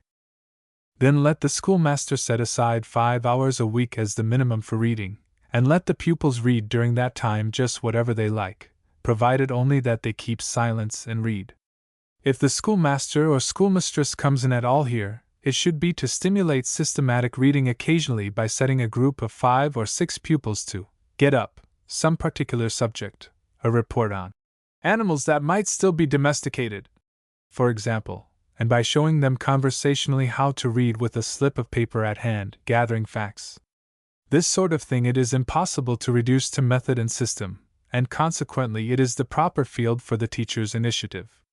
It is largely in order to leave time and energy for this that I am anxious to reduce the more rigorous elements in schooling to standard and textbook. Now, all this schooling need not take more than 20 hours a week for its backbone or hard work portion, its English, mathematics, science, and exact drawing, and 12 hours a week for its easier, more individual employments of sketching, painting, and reading, and this leaves a large margin of time for military drill and for physical exercises. If we are to get the best result from the child's individuality, we must leave a large portion of that margin at the child's own disposal. It must be free to go for walks, to muck about, as schoolboys say, to play games, and within limits, to consort with companions of its own choosing, to follow its interests, in short. It is in this direction that British middle-class education fails most signally at the present time. The English schoolboy and schoolgirl are positively hunted through their days. They do not play, using the word to indicate a spontaneous employment into which imagination enters, at all. They have games, but they are so regulated that the imagination is eliminated. They have exercises of various stereotyped sorts. They are taken to and fro to these things in the care of persons one would call ushers unhesitatingly were it not that they also pretended to teach. The rest of their waking time is preparation or supervised reading or walking under supervision. Their friendships are watched. They are never left alone. The avowed ideal of many boarding schoolmasters is to send them to bed tired out, Largely this is due to a natural dread of accidents and scrapes that will make trouble for the school, but there is also another cause. If I may speak frankly and entirely as an unauthoritative observer, I would say it is a regrettable thing that so large a proportion of British secondary schoolmasters and mistresses are unmarried. The normal condition of a healthy adult is marriage, and for all those who are not defective upon this side, and that means an incapacity to understand many things, celibacy is a state of unstable equilibrium and too often a quite unwholesome condition. Wherever there are celibate teachers, I am inclined to suspect a fussiness, an unreasonable watchfulness, a disposition to pry, an exaggeration of what are called dangers, a painful idealization of purity. It is a part of the normal development of the human being to observe with some particularity certain phenomena, to entertain certain curiosities, to talk of them to trusted equals, never, be it noted, except by perversion to parents or teachers, and there is not the slightest harm in these quite natural things, unless they are forced back into an abashed solitude or associated by suggestion with conceptions of shame and disgust. That is what happens in too many of our girls' schools and preparatory schools today, and it is to that end mainly that youthful intimacies are discouraged, youthful freedom is restricted, and imagination and individuality warped and crippled. It is astonishing how much of their adolescence grown-up people will contrive to forget. So much for schooling and what may be done to better it in this new Republican scheme of things. The upward continuation of it into a general college course is an integral part of a larger question that we shall discuss at a later stage, the larger question of the general progressive thought of the community as a whole. 7. Political and social influences. There can be few people alive who have not remarked on occasion that men are the creatures of circumstances. But it is one thing to state a belief of this sort in some incidental application, and quite another to realize it completely. Towards such a completer realization we have been working in these papers, in disentangling the share of inheritance and of deliberate schooling and training in the production of the civilized man. The rest we have to ascribe to his world in general, of which his home is simply the first and most intimate aspect. In every developing citizen we have asserted there is a great mass of fluid and indeterminate possibility, and this sets and is shaped by the world about him as wax is shaped by a mold. It is rarely, of course, an absolutely exact and submissive cast that ensues. Few men and women are without some capacity for question and criticism, but it is only very rare and obdurate material, only, as one says, a very original personality, that does not finally take its general form and direction in this way. And it is proposed in this paper to keep this statement persistently in focus, instead of dismissing it as a platitude and thinking no more about it at all after the usual fashion, while we examine certain broad social and political facts and conventions which constitute the general framework of the world in which the developing citizen is placed. I would submit that at the present time, with regard to such things as church and kingdom, constitution and nationality, we are altogether too much enslaved by the idea of policy, and altogether too blind to the remoter, deeper, and more lasting consequences of our public acts and institutions in molding the next generation. It will not, I think, be amiss to pass beyond policy for a space, and to insist, even with heaviness, that however convenient an institution may be, however much it may, in the twaddle of the time, be a natural growth, and however much the product of a long evolution, yet if it does not mold men into fine and vigorous forms, it has to be destroyed. We save the state, for the sake of our children, that, at least, is the new Republican view of the matter, and if in our intentness to save the state we injure or sacrifice our children, we destroy our ultimate for our proximate aim. Already it has been pointed out, with certain concrete instances, how the thing that is, asserts itself over the thing that is to be. Already a general indication has been made of the trend of the argument we are now about to develop and define. That argument, briefly, is this, that to attain the ends of the new republic, that is to say the best results from our birth possibilities, we must continually make political forms, social, political and religious formulae, and all the rules and regulations of life the clearest, simplest, and sincerest expression possible of what we believe about life and hope about life. that whatever momentary advantage a generation may gain by accepting what is known to be a sham and a convention, by keeping in use the detected imposture and the flawed apparatus, is probably much more than made up for by the reaction of this acquiescence upon the future. As the typical instance of a convenient convention that I am inclined to think is now reacting very badly upon our future, the crown of the British Empire, considered as the symbolical figurehead of a system of hereditary privilege and rule, serves extremely well. One may deal with this typical instance with no special application to the easy, kindly, amiable personality this crown adorns at the present time. It is a question that may be dealt with in general terms. What, we would ask, are the natural, inseparable concomitants of a system of hereditary rulers in a state, looking at the thing entirely with an eye to the making of a greater mankind in the world? How does it compare with the American conception of democratic equality, and how do both stand with regard to the essential truth and purpose in things? To state these questions is like opening the door of a room that has long been locked and deserted. One has a lonely feeling. There are quite remarkably no other voices here, and the rusty hinges echo down empty passages that were quite threateningly full of men 70 or 80 years ago. But I am only one very insignificant member of a class of inquirers in England who started upon the question, why are we becoming inefficient? A year or two ago, and from that starting point it is I came to this. I do not believe therefore that upon this dusty threshold I shall stand long alone. We take most calmly the most miraculous of things, and it is only quite recently that I have come to see as amazing this fact, that while the greater mass of our English-speaking people is living under the profession of democratic republicanism, there is no party, no sect, no periodical, no teacher either in Great Britain or America or the colonies, to hint at a proposal to abolish the aristocratic and monarchical elements in the British system. There is no revolutionary spirit over here, and very little missionary spirit over there. The great mass of the present generation on both sides of the Atlantic takes hardly any interest in this issue at all. It is as if the question was an impossible one, outside the range of thinkable things. Or as if the last word in this controversy was said before our grandfathers died. But is that really so? It is permissible to suggest that for a time the last word had been said, and still to reopen the discussion now. All these papers, the very conception of new republicanism, rests on the assumption, presumptuous and offensive though it must needs seem to many, that new matter for thought altogether, new apparatus and methods of inquiry, and new ends, have come into view since the early 70s, when the last republican voices in England died away. We are enormously more aware of the future.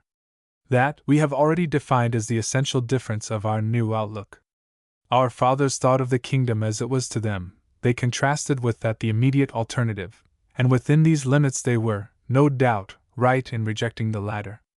So, to them at any rate, the thing seemed judged. But nowadays, when we have said the kingdom is so and so, and when we have decided that we do not wish to convert it into a republic upon the American or any other existing pattern before Christmas, 1904, we consider we have only begun to look at the thing.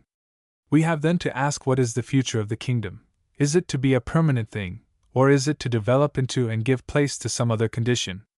We have to ask precisely the same question about the American democracy and the American Constitution. Is that latter arrangement going to last forever?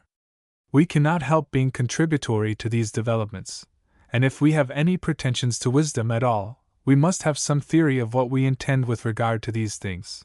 Political action can surely be nothing but folly, unless it has a clear purpose in the future. If these things are not sempiternal, then are we merely to patch the fabric as it gives way, or are we going to set about rebuilding, piecemeal, of course, and without closing the premises or stopping the business, but nevertheless, on some clear and comprehensive plan? If so, what is the plan to be? Does it permit us to retain in a more or less modified form, or does it urge us to get rid of the British Crown? Does it permit us to retain, or does it urge us to modify the American Constitution? That is the form, it seems to me, in which the question of republicanism as an alternative to existing institutions must presently return into the field of public discussion in Great Britain, not as a question of political stability nor of individual rights this time, but as an aspect of our general scheme. Our scheme to make the world more free and more stimulating and strengthening for our children and our children's children, for the children both of our bodies and of our thoughts. It is interesting to recall the assumptions under which the last vestiges of militant republicanism died out in Great Britain. As late as the middle years of the reign of Queen Victoria, there were many in England who were, and who openly professed themselves to be, republicans, and there was a widely felt persuasion that the country was drifting slowly towards the constitution of a democratic republic. In those days it was that there came into being a theory, strengthened by the withdrawal of the monarch from affairs, which one still hears repeated, that Great Britain was a crown republic, that the crown was no more than a symbol retained by the innate good sense of the British people, and that in some automatic way not clearly explained, such old-time vestiges of privilege as the House of Lords would presently disappear. One finds this confident belief in progress towards political equality, progress that required no human effort, but was inherent in the scheme of things, very strong in Dickens, for example, who spoke for the average Englishman as no later writer can be said to have done. This belief fell in very happily with that disposition to funk a crisis, that vulgar dread of vulgar action which one must regretfully admit was all too often a characteristic of the 19th century English. There was an idea among Englishmen that to do anything whatever of a positive sort to bring about a republic was not only totally unnecessary but inevitably mischievous, since it evidently meant street fighting and provisional government by bold, bad, blood-stained, vulgar men, in shirt sleeves as the essential features of the process. And under the enervating influence of this great automatic theory, this theory that no one need bother because the thing was bound to come, was indeed already arriving for all who had eyes to see, republicanism did not so much die as fall asleep. It was all right, liberalism told us, the crown was a legal fiction, the House of Lords was an interesting anachronism, and in that faith it was, no doubt, that the last of the Republicans, Mr. Bright and Mr. Joseph Chamberlain, kissed hands. Then, presently, the frantic politics of Mr. Gladstone effected what probably no other human agency could have contrived, and restored the prestige of the House of Lords. Practically the crown has now gone unchallenged by press, pulpit, or platform speaker for 30 years, and as a natural consequence there is just now a smaller proportion of men under 40 who call themselves Republicans even in private than there ever was since Plutarch entered the circle of English reading. Today the aristocratic monarchy is an almost universally accepted fact in the British Empire, and it has so complete an air of unshakable permanence to contrast with its condition in the early 19th century that even the fact that it is the only really concrete obstacle to a political reunion of the English-speaking peoples at the present time seems merely a fact to avoid. There are certain consequences that must follow from the unchallenged acceptation of an aristocratic monarchy, consequences that do not seem to be sufficiently recognized in this connection, and it is to these that the reader's attention is now particularly drawn. There are a great number of British people who are more or less sincerely seeking the secret of national efficiency at present, and I cannot help thinking that sooner or later, in spite of their evident aversion, they will be forced to look into this dusty chamber of thought for the clue to the thing they need. The corner they will have to turn is the admission that no state and no people can be at its maximum efficiency until every public function is discharged by the man best able to perform it, and that no commonweal can be near efficiency until it is endeavoring very earnestly to bring that ideal condition of affairs about. And when they have got round that corner they will have to face the fact that an hereditary monarchy is a state in which this principle is repudiated at a cardinal point, a state in which one position, which no amount of sophistication will prevent common men and women regarding as the most honorable, powerful, and responsible one of all, which is indeed by that very fact alone a great and responsible one, is filled on purely genealogical grounds. In a state that has also an aristocratic constitution, this repudiation of special personal qualities is carried very much further.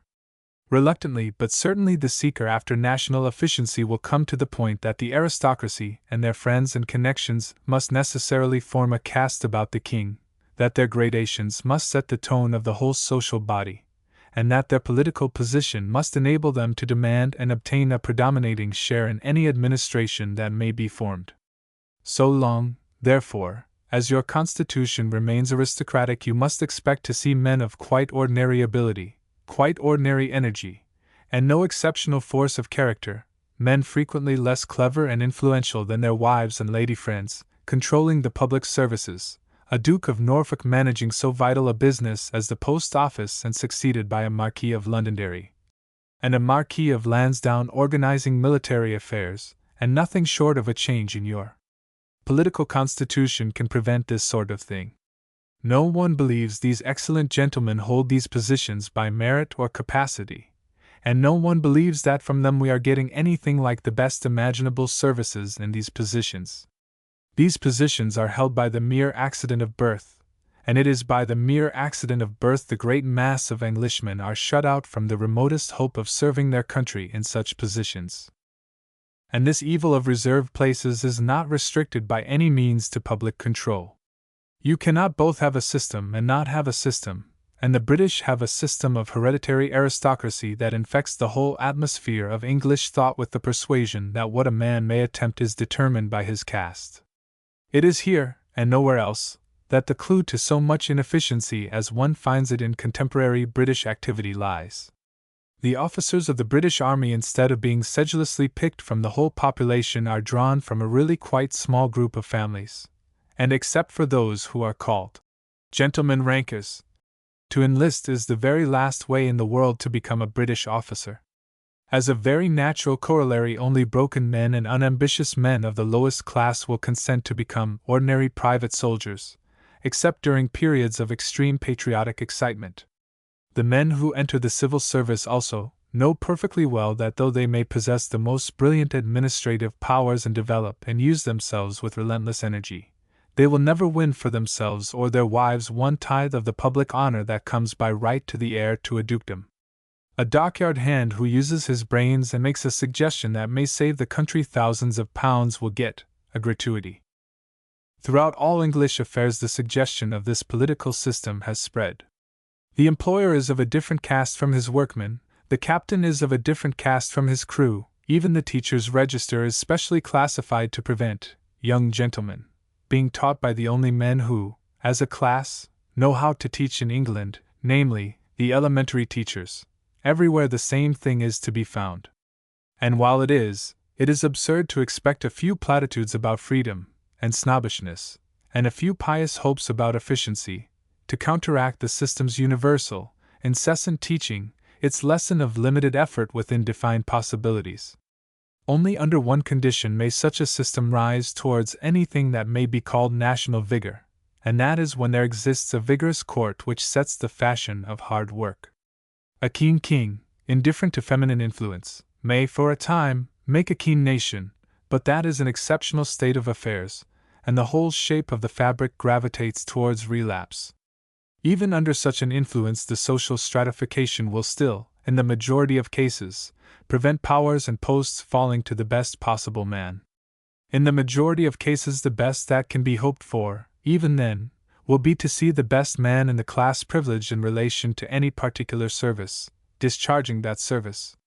The most efficient nation in the world today is believed to be Germany, which is, roughly speaking, an aristocratic monarchy. It is dominated by a man of most unkingly force of character, and by a noble tradition of educational thoroughness that arose out of the shames of utter defeat, and, as a consequence, a great number of people contrive to forget that the most dazzling display of national efficiency the world has ever seen followed the sloughing of hereditary institutions by France. One credits Napoleon too often with the vigor of his opportunity, with the force and strength that was his privilege to misdirect and destroy. And one forgets that this present German efficiency was paralleled in the 18th century by Prussia, whose aristocratic system first winded republicans at Valmy, and showed at Jena 14 years after how much it had learnt from that encounter. Now our main argument lies in this, that the great mass of a generation of children born into a country, all those children who have no more than average intelligence and average moral qualities, will accept the ostensible institutions of that country at their face value, and will be almost entirely shaped and determined by that acceptance. Only a sustained undertone of revolutionary protest can prevent that happening. They will believe that precedences represent real superiority, and they will honor what they see honored, and ignore what they see treated as of no account. Pious sentiment about equality and freedom will enter into the reality of their minds as little as a drop of water into a greasy plate. They will act as little in general intercourse upon the proposition that the man's the god for a that, as they will upon the proposition that man is a spirit, when it comes to the alternative of jumping over a cliff or going down by a ladder. If, however, your children are not average children, if you are so happy as to have begotten children of exceptional intelligence, it does not follow that this fact will save them from conclusions quite parallel to those of the common child. Suppose they do penetrate the pretense that there is no intrinsic difference between the royal family and the members of the peerage on the one hand, and the average person in any other class on the other. Suppose they discover that the whole scale of precedence and honor in their land is a stupendous sham. What then? Suppose they see quite clearly that all these pretensions of an inviolate superiority of birth and breeding vanish at the touch of a Whitaker right, softened to a glowing cordiality before the sunny promises of a Hooley. Suppose they perceive that neither king nor lords really believe in their own lordliness, and that at any point in the system one may find men with hands for any man's tip, provided it is only sufficiently large. Even then, how is that going to react upon our children's social conduct? In 99 cases out of 100 they will accept the system still, they will accept it with mental reservations. They will see that to repudiate the system by more than a chance word or deed is to become isolated, to become a discontented alien, to lose even the qualified permission to do something in the world. In most cases they will take the oaths that come in their way and kiss the hands, just as the British elementary teachers bow unbelieving heads to receive the episcopal pat, and just as the British skeptic in orders will achieve triumphs of ambiguity to secure the episcopal see. And their reason for submission will not be absolutely despicable. They will know there is no employment worth speaking of without it. After all, one has only one life, and it is not pleasant to pass through it in a state of futile abstinence from the general scheme. Life, unfortunately, does not end with heroic moments of repudiation. There comes a morrow to the everlasting nay. One may begin with heroic renunciations and end in undignified envy and dyspeptic comments outside the door one has slammed on one's self. In such reflections your children of the exceptional sort, it may be after a youthful fling or two, a ransom speech or so, will find excellent reasons for making their peace with things as they are, just as if they were utterly commonplace. They know that if they can boast a knighthood or a baronetcy or a privy councillorship, they will taste day by day and every day that respect, that confidence from all about them that no one but a trained recluse despises. And life will abound in opportunities. Oh, well, they will say. Such things give them influence, consideration, power to do things. The beginning of concessions is so entirely reasonable and easy. But the concessions go on. Each step upward in the British system finds that system more persistently about them. When one has started out under a king one may find amiable but whom one may not respect, admitted a system one does not believe in, when one has rubbed the first bloom off one's honor, it is infinitely easier to begin peeling the skin. Many a man whose youth was a dream of noble things, who was all for splendid achievements and the service of mankind, peers today, by virtue of such acquiescences, from between preposterous lawn sleeves or under a tilted coronet, sucked as dry of his essential honor as a spider sucks a fly. But this is going too far, the reader will object. There must be concessions, there must be conformities, just as there must be some impurity in the water we drink and flaws in the beauty we give our hearts to, and that, no doubt, is true. It is no reason why we should drink sewage and kneel to grossness and base stupidity. To endure the worst because we cannot have the best is surely the last word of folly.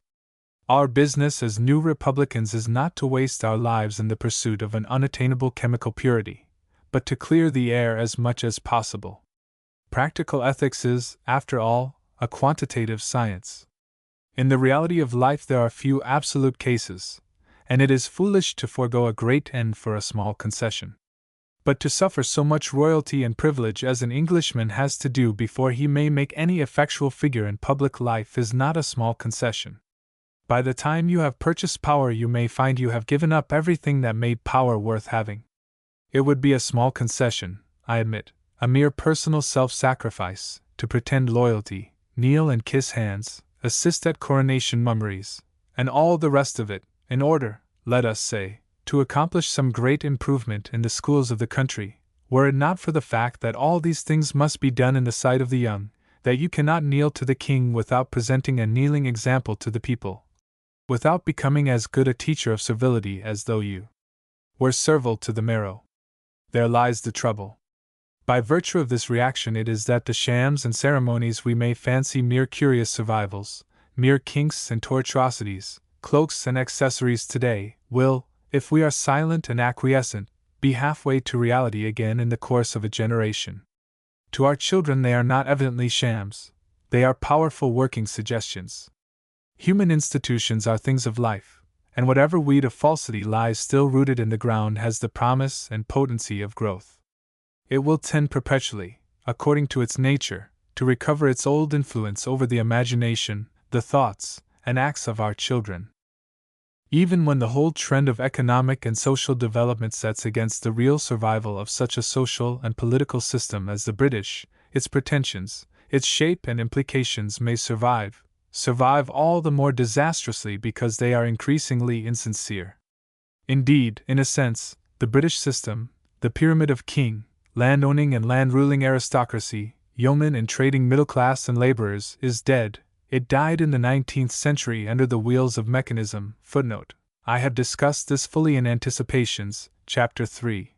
Developing Social Elements.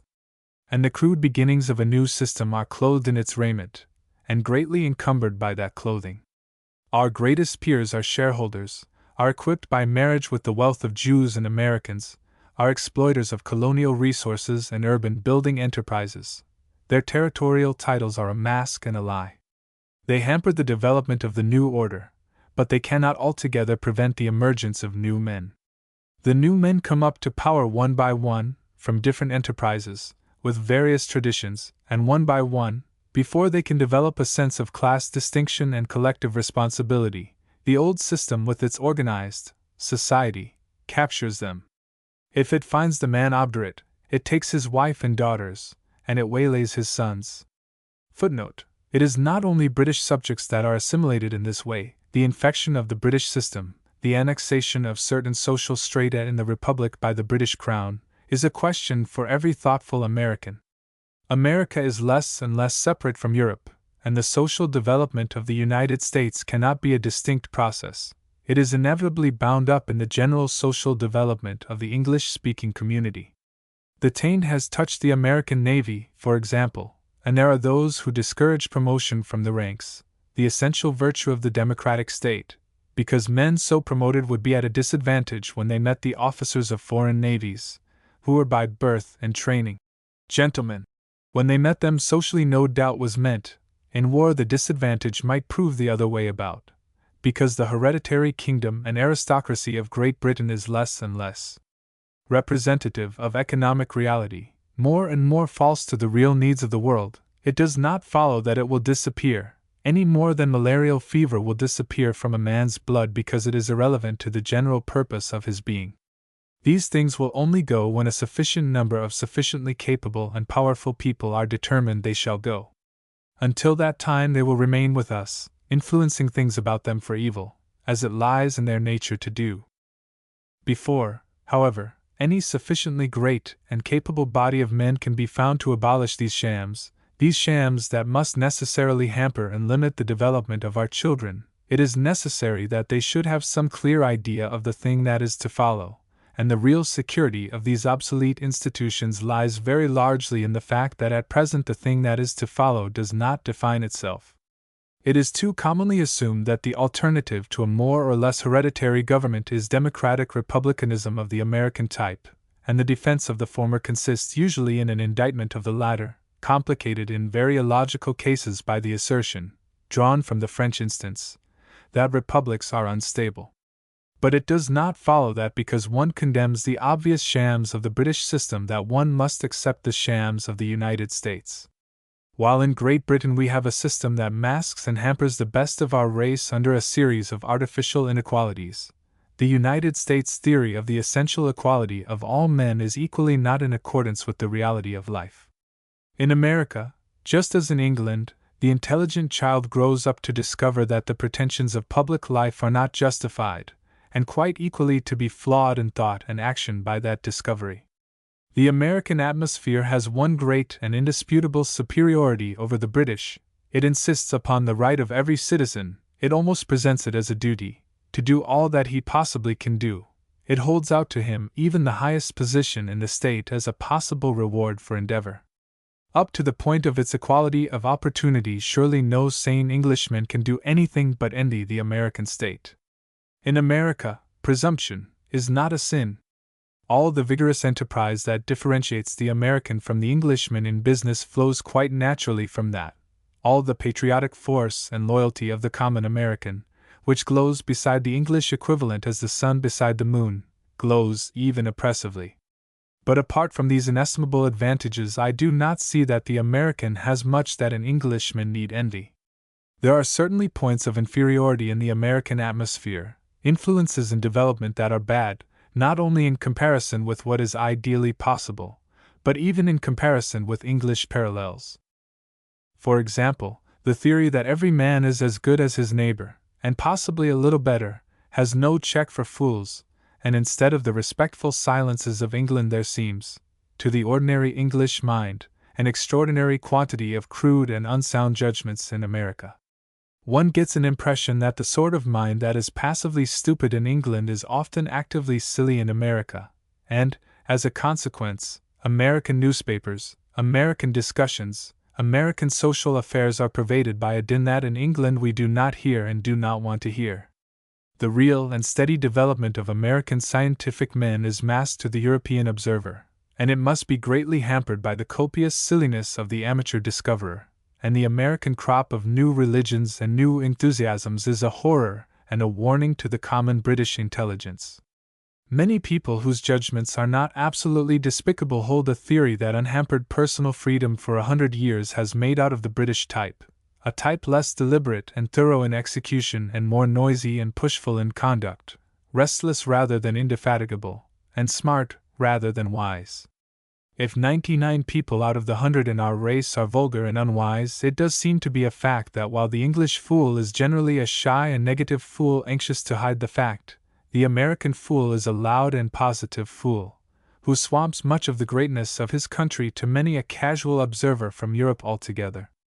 American books, American papers, American manners and customs seem all for the 99. Deeper and graver than the superficial defects of manner and execution and outlook to which these charges point, there are, one gathers, other things that are traceable to the same source. There is a report of profounder troubles in the American social body, of a disease of corruption that renders American legislatures feeble or powerless against the great business corporations, and of an extreme demoralization of the police force. The relation of the local political organization to the police is fatally direct, and that sense of ordered subordination to defined duties which distinguishes the best police forces of Europe fails. Men go into the police force, we are told, with the full intention of making it pay, of acquiring a saleable power. There is probably enough soundness in these impressions, and enough truth in these reports and criticisms, to justify our saying that all is not ideally right with the American atmosphere, and that it is not to present American conditions we must turn in repudiating our British hereditary monarchy. We have to seek some better thing upon which British and American institutions may converge.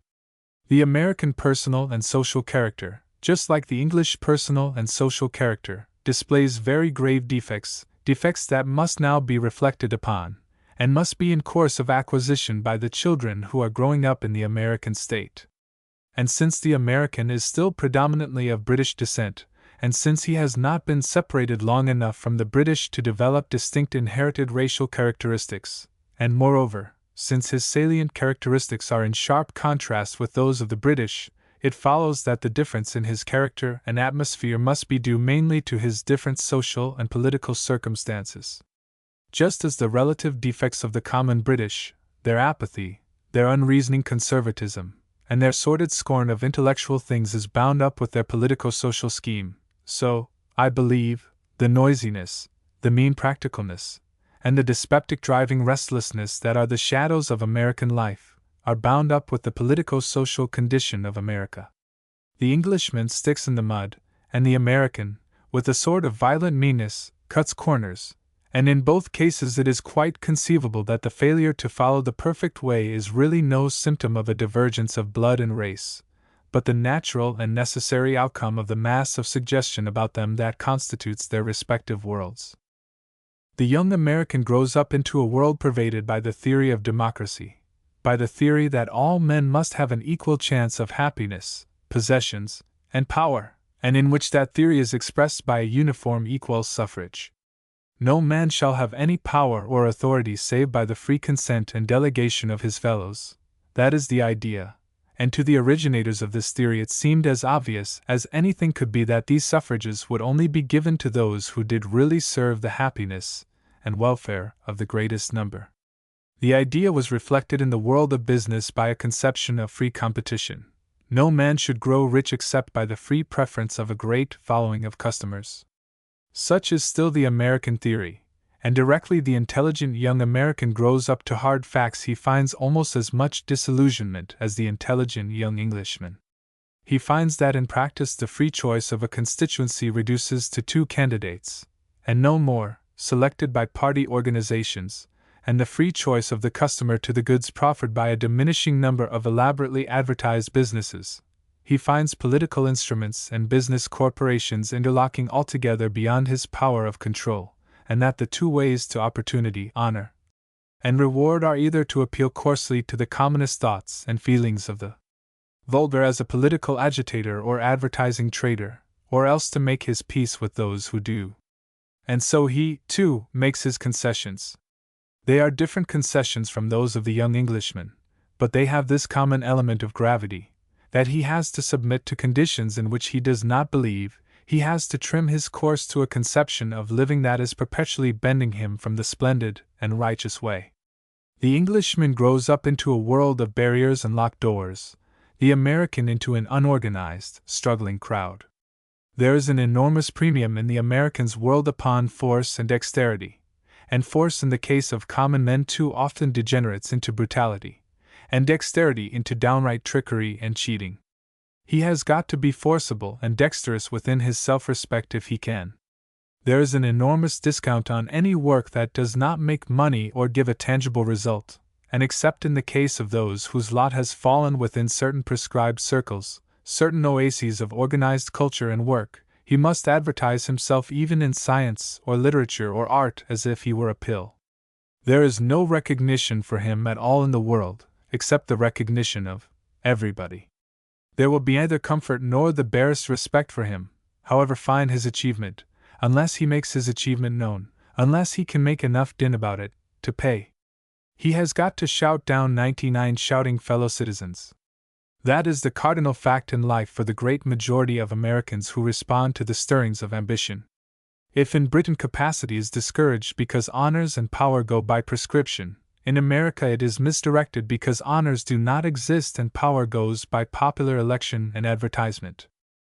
In certain directions, not by any means in all, unobtrusive merit, soundness of quality that has neither gift nor disposition for push, has a better chance in Great Britain than in America. A sort of duty to help and advance exceptional men is recognized at any rate, even if it is not always efficiently discharged, by the privileged class in England, while in America it is far more acutely felt, far more distinctly impressed upon the young that they must hustle or perish.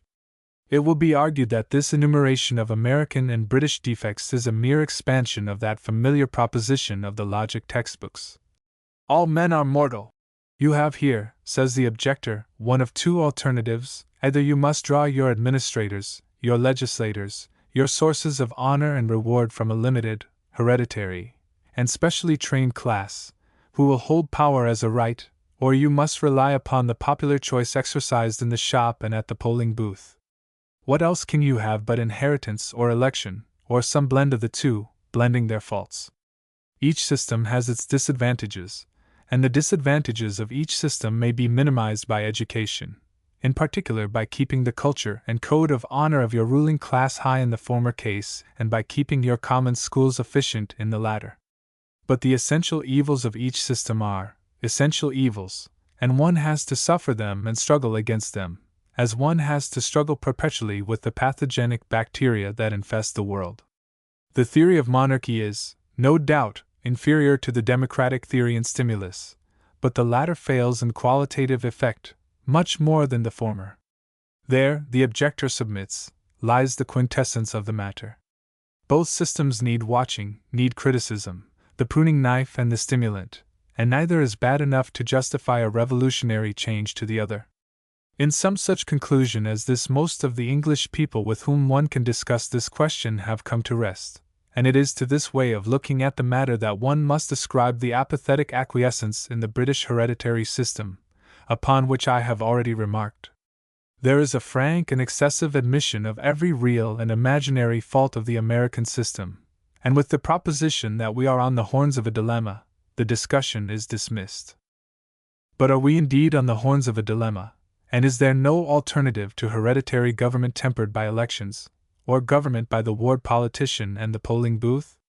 Cannot we have that sense and tradition of equal opportunity for all who are born into this world, that generous and complete acknowledgement of the principle of promotion from the ranks that is the precious birthright of the American, without the political gerrymandering, the practical falsification, that restricts that general freedom at last only to the energetic, and that subordinates quality to quantity in every affair of life? It is evident that for the new Republican to admit that the thing is indeed a dilemma, that there is nothing for it but to make the best of whichever bad thing we have at hand, that we cannot have all we desire but only a greater or a lesser moiety, is a most melancholy and hampering admission. And certainly, no new Republican will agree without a certain mental struggle, without a thorough and earnest inquiry into the possibility of a third direction. This matter has two aspects. It presents itself as two questions: the question first of all of administration, and the question of honor and privilege. What is it that the new Republican idea really requires in these two matters?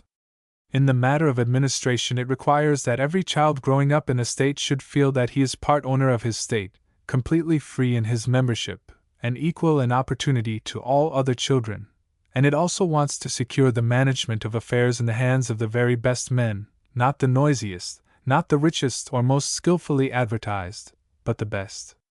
Can these two things be reconciled? In the matter of honor and privilege, the new Republican idea requires a separation of honor from notoriety. It requires some visible and forcible expression of the essential conception that there are things more honorable than getting either votes or money. It requires a class and distinctions and privileges embodying that idea. And also it wants to ensure that through the whole range of life there shall not be one door locked against the effort of the citizen to accomplish the best that is in him. Can these two things be reconciled also? I have the temerity to think that in both cases the conflicting requirements can be reconciled far more completely than is commonly supposed. Let us take, first of all, the question of the reconciliation as it is presented in the administration of public affairs. The days have come when the most democratic-minded of men must begin to admit that the appointment of all rulers and officials by polling the manhood, or most of the manhood, of a country does not work, let us say perfectly, and at no level of educational efficiency does it ever seem likely to work in the way those who established it hoped. By thousands of the most varied experiments the 19th century has proved this up to the hilt. The fact that elections can only be worked as a choice between two selected candidates, or groups of candidates, is the unforeseen and unavoidable mechanical defect of all electoral methods with large electorates. Education has nothing to do with that. The elections for the English university members are manipulated just as much as the elections in the least literate of the Irish constituencies. Footnote: there is a very suggestive book on this aspect of our general question, The Crowd, by M. Gustave Le Bon, which should interest anyone who finds this paper interesting. And the English reader who would like a fuller treatment of this question has now available also Ostrogorski's great work, Democracy and the Organization of Political Parties. It is not a question of accidentals, but a question of the essential mechanism. Men have sought out and considered all sorts of devices for qualifying the present method by polling.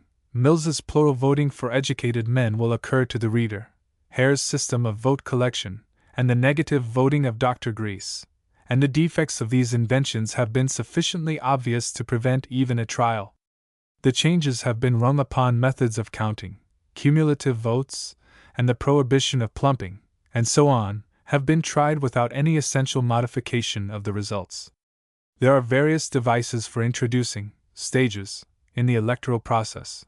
The constituency elects electors, who elect the rulers and officers, for example, and there is also that futile attempt to bring in the non-political specialists, the method of electing governing bodies with power to co-opt. Of course they co-opt their fellow politicians, rejected candidates, and so on. Among other expedients that people have discussed, are such as would make it necessary for a man to take some trouble and display some foresight to get registered as a voter or to pass an examination to that end, and such as would confront him with a voting paper so complex that only a very intelligent and painstaking man would be able to fill it up without disqualification. It certainly seems a reasonable thing to require that the voter should be able at least to write out fully and spell correctly the name of the man of his choice. Except for the last, there is scarcely any of these things but its adoption would strengthen the power of the political organizer, which they aim to defeat. Any complication increases the need and the power of organization. It is possible to believe, the writer believes, that with all this burthen of shortcomings, the democratic election system is still, on the whole, better than a system of hereditary privilege, but that is no reason for concealing how defective and disappointing its practical outcome has been, nor for resting contented with it in its present form. Footnote: the statement of the case is not complete unless we mention that, to the method of rule by hereditary rulers and the appointment of officials by noble patrons on the one hand, and of rule by politicians exercising patronage on the other, there is added in the British system the Chinese method of selecting officials by competitive examination. Within its limits, this has worked as a most admirable corrective to patronage. It is one of the chief factors in the clean-handedness of British politicians, and it is continually importing fresh young men from outside to keep officialdom in touch with the general educated world. But it does not apply, and it does not seem applicable, to the broader issues of politics, to the appointment and endorsement of responsible rulers and legislators, where a score of qualities are of more importance than those an examination can gauge. Is polling really essential to the democratic idea? That is the question now very earnestly put to the reader. We are so terribly under the spell of established conditions, we are all so obsessed by the persuasion that the only conceivable way in which a man can be expressed politically is by himself voting in person, that we do all of us habitually overlook a possibility, a third choice, that lies ready to our hands. There is a way by means of which the indisputable evils of democratic government may be very greatly diminished, without destroying or even diminishing, indeed, rather enhancing, that invigorating sense of unhampered possibilities that the democratic idea involves. There is a way of choosing your public servants of all sorts and effectually controlling public affairs on perfectly sound democratic principles, without ever having such a thing as an election, as it is now understood, at all, a way which will permit of a deliberate choice between numerous candidates, a thing utterly impossible under the current system, which will certainly raise the average quality of our legislators, and be infinitely saner, juster, and more deliberate than our present method. And moreover, it is a way that is typically the invention of the English people, and which they use today in another precisely parallel application, an application which they have elaborately tested and developed through a period of at least 700 or 800 years, and which I must confess myself amazed to think has not already been applied to our public needs. This way is the jury system. The jury system was devised to meet almost exactly the same problem that faces us today, the problem of how on the one hand to avoid putting a man's life or property into the hands of a ruler, a privileged person, whose interests might be unsympathetic or hostile, while on the other protecting him from the tumultuous judgments of a crowd. To save the accused from the arbitrary will of king and noble without flinging him to the mob. Today it is exactly that problem over again that our peoples have to solve, except that instead of one individual affair we have now our general affairs to place under a parallel system. As the community that had originally been small enough and intimate enough to decide on the guilt or innocence of its members grew to difficult proportions, there developed this system of selecting by lot a number of its common citizens who were sworn, who were then specially instructed and prepared, and who, in an atmosphere of solemnity and responsibility in absolute contrast with the uproar of a public polling, considered the case and condemned or discharged the accused. Let me point out that this method is so universally recognized as superior to the common electoral method that any one who should propose today to take the fate of a man accused of murder out of the hands of a jury and place it in the hands of any British or American constituency whatever, even in the hands of such a highly intelligent constituency as one of the British universities, would be thought to be carrying crankiness beyond the border line of sanity. Why then should we not apply the jury system to the electoral riddle? Suppose, for example, at the end of the parliamentary term, instead of the present method of electing a member of Parliament, we were, with every precaution of publicity and with the most ingeniously impartial machine that could be invented, to select a jury by lot. A jury sufficiently numerous to be reasonably representative of the general feeling of the community, and sufficiently small to be able to talk easily together, and to do the business without debating society methods. Between 20 and 30, I think, might be a good working number, and suppose we were, after a ceremony of swearing them and perhaps after prayer or after a grave and dignified address to them upon the duty that lay before them, to place each of these juries in comfortable quarters for a few days and isolated from the world, to choose its legislator. They could hear, in public, under a time limit, the addresses of such candidates as had presented themselves, and they could receive, under a limit of length and with proper precautions for publicity, such documents as the candidates chose to submit. They could also, in public, put any questions they chose to the candidates to elucidate their intentions or their antecedents, and they might at any stage decide unanimously to hear no more of and to dismiss this or that candidate who encumbered their deliberations. This latter would be an effectual way of suppressing the candidature of cranks, and of half-witted and merely symbolical persons. The jury between and after their interrogations and audiences would withdraw from the public room to deliberate in privacy. Their deliberations which, of course, would be frank and conversational to a degree impossible under any other conditions, and free from the dodges of the expert vote manipulator altogether, would, for example, in the case of several candidates of the same or similar political colors, do away with the absurdity of the split vote. The jurymen of the same political hue could settle that affair among themselves before contributing to a final decision. This jury might have certain powers of inquest. Provision might be made for pleas against particular candidates. Private individuals or the advocates of vigilance societies might appear against any particular candidate, and submit the facts about any doubtful affair, financial or otherwise, in which that candidate had been involved. Witnesses might be called and heard on any question of fact, and the implicated candidate would explain his conduct. And at any stage the jury might stop proceedings and report its selection for the vacant post. Then, at the expiration of a reasonable period, a year perhaps, or 3 years or 7 years, another jury might be summoned to decide whether the sitting member should continue in office unchallenged or be subjected to a fresh contest.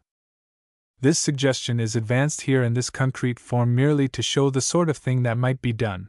It is one sample suggestion, one of a great number of possible schemes of election by jury. But even in this state of crude suggestion, it is submitted that it does serve to show the practicability of a method of election more deliberate and thorough, more dignified, more calculated to impress the new generation with a sense of the gravity of the public choice, and infinitely more likely to give us good rulers than the present method, and that it would do so without sacrificing any essential good quality whatever inherent in the democratic idea. Footnote: there are excellent possibilities, both in the United States and in this empire, of trying over such a method as this, and of introducing it tentatively and piecemeal. In Great Britain already there are quite different methods of election for Parliament existing side by side. In the Hythe division of Kent, for example, I vote by ballot with elaborate secrecy. In the University of London I declare my vote in a room full of people. The British University constituencies, or one of them, might very readily be used as a practical test of this jury suggestion. There is nothing, I believe, in the Constitution of the United States to prevent any one state resorting to this characteristically Anglo-Saxon method of appointing its representatives in Congress. It is not only in political institutions that the method may be tried. Any societies or institutions that have to send delegates to a conference or meeting might very easily bring this conception to a practical test. Even if it does not prove practicable as a substitute for election by polling, it might be found of some value for the appointment of members of the specialist type, for whom at present we generally resort to co-option. In many cases where the selection of specialists was desirable to complete public bodies, juries of educated men of the British grand jury type might be highly serviceable. The case for the use of the jury system becomes far stronger when we apply it to such problems as we now attempt to solve by co-opting experts upon various administrative bodies. The necessity either of raising the quality of representative bodies or of replacing them not only in administration but in legislation by bureaucracies of officials appointed by elected or hereditary rulers is one that presses on all thoughtful men, and is by no means an academic question needed to round off this new Republican theory. The necessity becomes more urgent every day, as scientific and economic developments raise first one affair and then another to the level of public or quasi-public functions. In the last century, locomotion, lighting, heating, education forced themselves upon public control or public management, and now with the development of trusts a whole host of businesses, that were once the affair of competing private concerns, claim the same attention. Government by hustings bawling, newspaper clamor, and ward organization, is more perilous every day and more impotent, and unless we are prepared to see a government de facto of rich business organizers override the government de jure, or to relapse upon a practical oligarchy of officials, an oligarchy that will certainly decline in efficiency in a generation or so, we must set ourselves most earnestly to this problem of improving representative methods. It is in the direction of the substitution of the jury method for a general poll that the only practicable line of improvement known to the present writer seems to lie, and until it has been tried it cannot be conceded that democratic government has been tried and exhaustively proved inadequate to the complex needs of the modern state. So much for the question of administration. We come now to a second need in the modern state if it is to get the best result from the citizens born into it, and that is the need of honors and privileges to reward and enhance services and exceptional personal qualities and so to stir and ennoble the emulation which is, under proper direction, the most useful to the constructive statesman of all human motives. In the United States titles are prohibited by the Constitution, in Great Britain they go by prescription. But it is possible to imagine titles and privileges that are not hereditary, and that would be real symbols of human worth entirely in accordance with the Republican idea. It is one of the stock charges against Republicanism that success in America is either political or financial. In England, in addition, success is also social, and there is, one must admit, a sort of recognition accorded to intellectual achievement, which some American scientific men have found reason to envy. In America, of course, just as in Great Britain, there exists that very enviable distinction, the honorary degree of a university. But in America it is tainted by the freedom with which bogus universities can be organized, and by the unchallenged assumptions of quacks. In Great Britain the honorary degree of a university, in spite of the fact that it goes almost as a matter of course to every casual prince, is a highly desirable recognition of public services. Beyond this there are certain British distinctions that might very advantageously be paralleled in America, the Fellowship of the Royal Society, for example, and that really very fine honor, as yet untainted by the class of men who tout for baronetcies and peerages, the Privy Council. There are certain points in this question that are too often overlooked. In the first place, honors and titles need not be hereditary. In the second, they need not be conferred by the political administration. And in the third, they are not only, as the French Legion of Honor shows, entirely compatible with, but they are a necessary complement to the Republican idea. The bad results of entrusting honors to the government are equally obvious in France and Great Britain. They are predominantly given, quite naturally, for political services, because they are given by politicians too absorbed to be aware of men outside the political world. In Great Britain the process is modified rather than improved by what one knows as court influence. And in spite of the real and sustained efficiency of the Royal Society in distinguishing meritorious scientific workers, the French Academy, which has long been captured by aristocratic dilettanti, and the English Royal Academy of Arts, demonstrate the essential defects and dangers of a body which fills its own gaps. But there is no reason why a national system of honors and titles should not be worked upon a quite new basis, suggested by these various considerations. Let us, simply for tangibleness, put the thing as a concrete plan for the reader's consideration. There might, for example, be a lowest stage which would include, as the English knighthood once included, almost every citizen capable of initiative, all the university graduates, all the men qualified to practice the responsible professions, all qualified teachers, all the men in the army and navy promoted to a certain rank, all seamen qualified to navigate a vessel, all the ministers recognized by properly organized religious bodies, all public officials exercising command, quasi-public.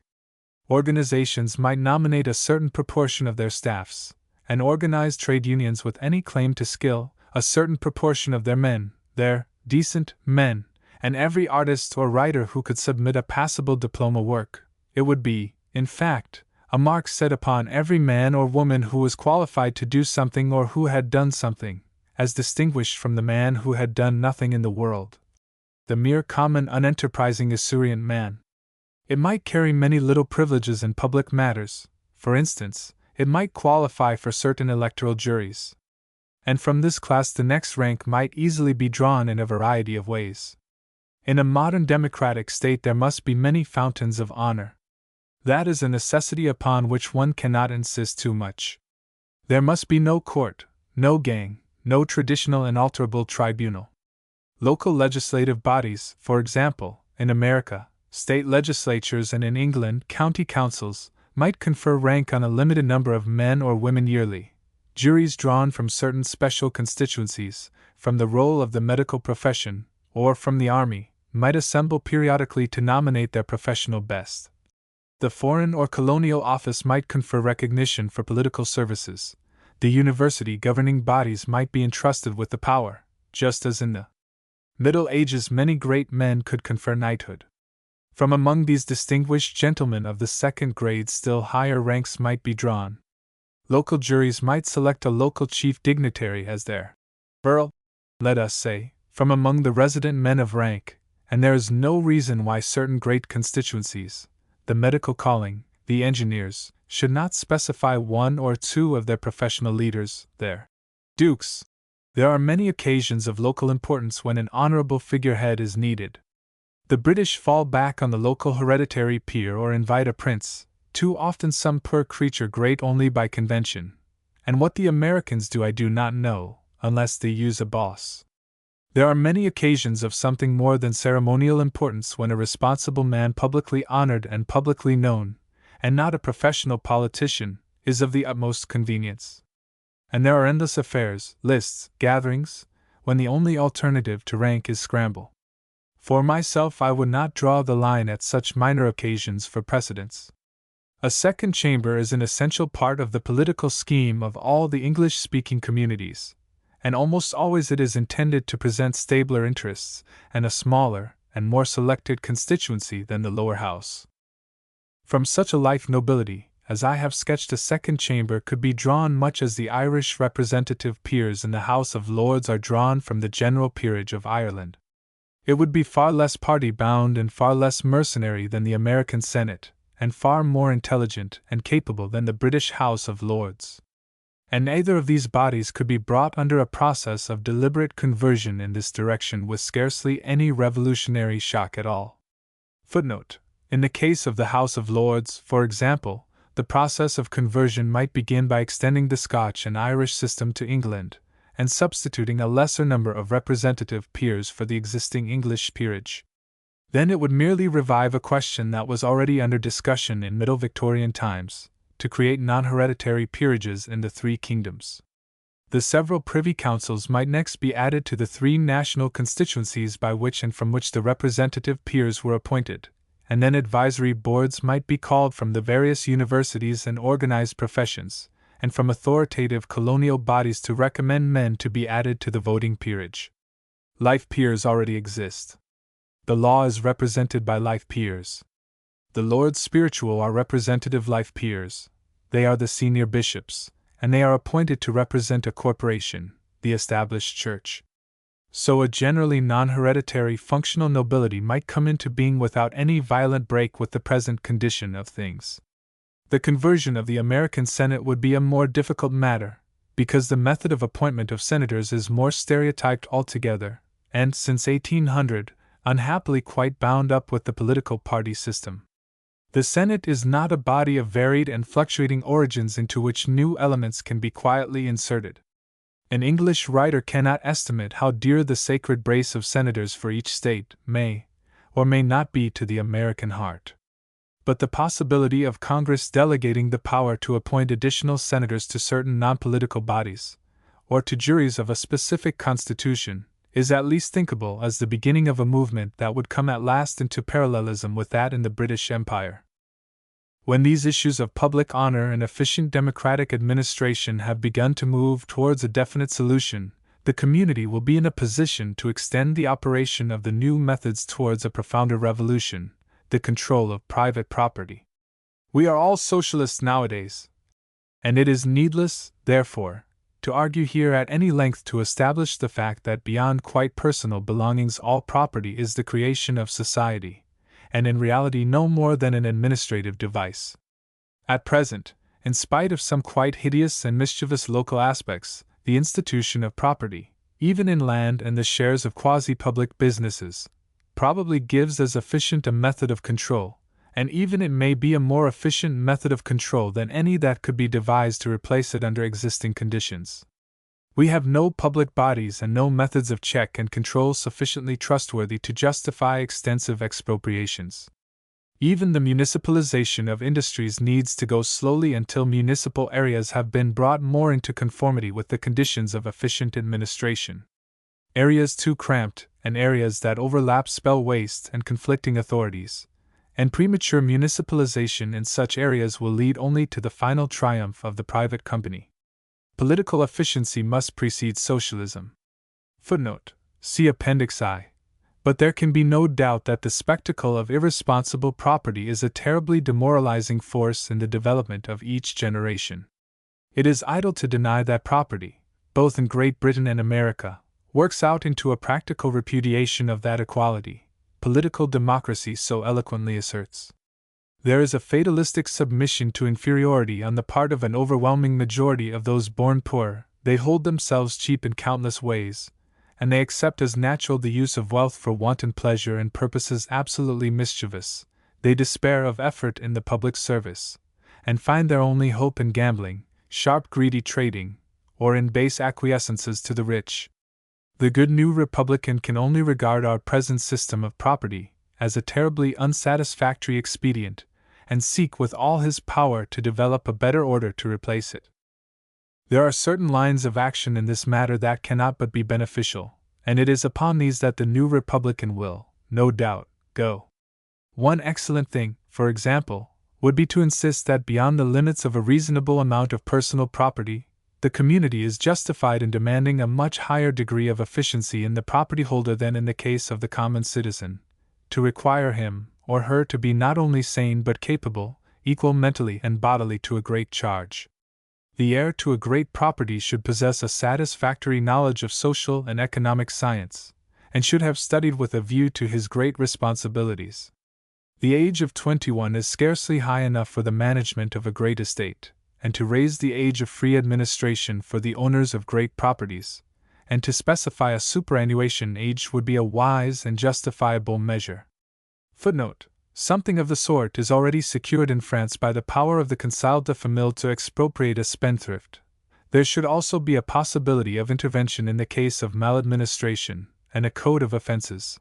Habitual drunkenness, for example, assaults of various kinds, offenses that established the fact of unfitness and resulted in deposition, might be drawn up.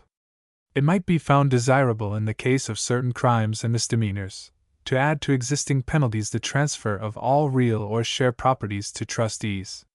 Vigorous confiscation is a particularly logical punishment for the proven corruption of public officers by any property owner or group of property owners. Rich men who bribe are a danger to any state.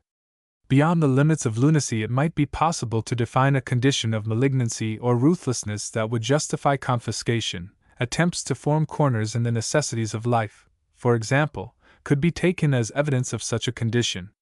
All such measures as this would be far more beneficial than the immediate improvement they would effect in public management. They would infect the whole social body with the sense that property was saturated with responsibility, and was in effect a trust, and that would be a good influence upon rich and poor alike.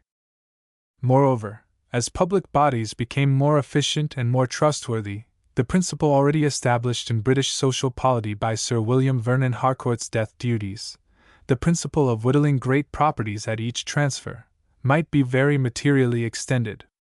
Every transfer of property might establish a state mortgage for some fraction of the value of that property. The fraction might be small when the recipient was a public institution, considerable in the case of a son or daughter, and almost all for a distant relative, or no kindred at all. By such devices, the evil influence of property acquired by mere accidents would be reduced without any great discouragement of energetic, enterprising, and inventive men. And a man ambitious to found a family might still found one if he took care to marry wisely and train and educate his children to the level of the position he designed for them. While the new Republican brings such expedients as this to bear upon property from above, there will also be the expedients of the minimum wage and the minimum standard of life, already discussed in the third of these papers, controlling it from below. Limited in this way, property will resemble a river that once swamped a whole countryside, but has now been banked within its channel. Even when these expedients have been exhaustively worked out, they will fall far short of that abolition of property, which is the crude expression of socialism. There is a certain measure of property in a state which involves the maximum of individual freedom. Either above or below that optimum one passes towards slavery. The new Republican is a new Republican, and he tests all things by their effect upon the evolution of man. He is a socialist or an individualist, a free trader or a protectionist, a Republican or a Democrat just so far, and only so far, as these various principles of public policy subserve his greater end. This crude sketch of a possible scheme of honor and privilege, and of an approximation towards the socialization of property will, at any rate, show that in this matter, as in the matter of political control, the alternative of the British system or the American system does not exhaust human possibilities. There is also the 20th century system, which we new Republicans have to discover and discuss and bring to the test of experience. And for the sake of the education of our children, which is the cardinal business of our lives, we must refuse all convenient legal fictions and underhand ways, and see to it that the system is as true to the reality of life and to right and justice as we can, in our light and generation, make it. The child must learn not only from preacher and parent and book, but from the whole frame and order of life about it, that truth and sound living and service are the only trustworthy ways to either honor or power, and that, save for the unavoidable accidents of life, they are very certain ways. And then he will have a fair chance to grow up either a smart and hustling cheat, for the American at his worst is no more and no less than that, nor a sluggish, disingenuous snob, as the Briton too often becomes, but a proud, ambitious, clean-handed, and capable man. 8. The cultivation of the imagination.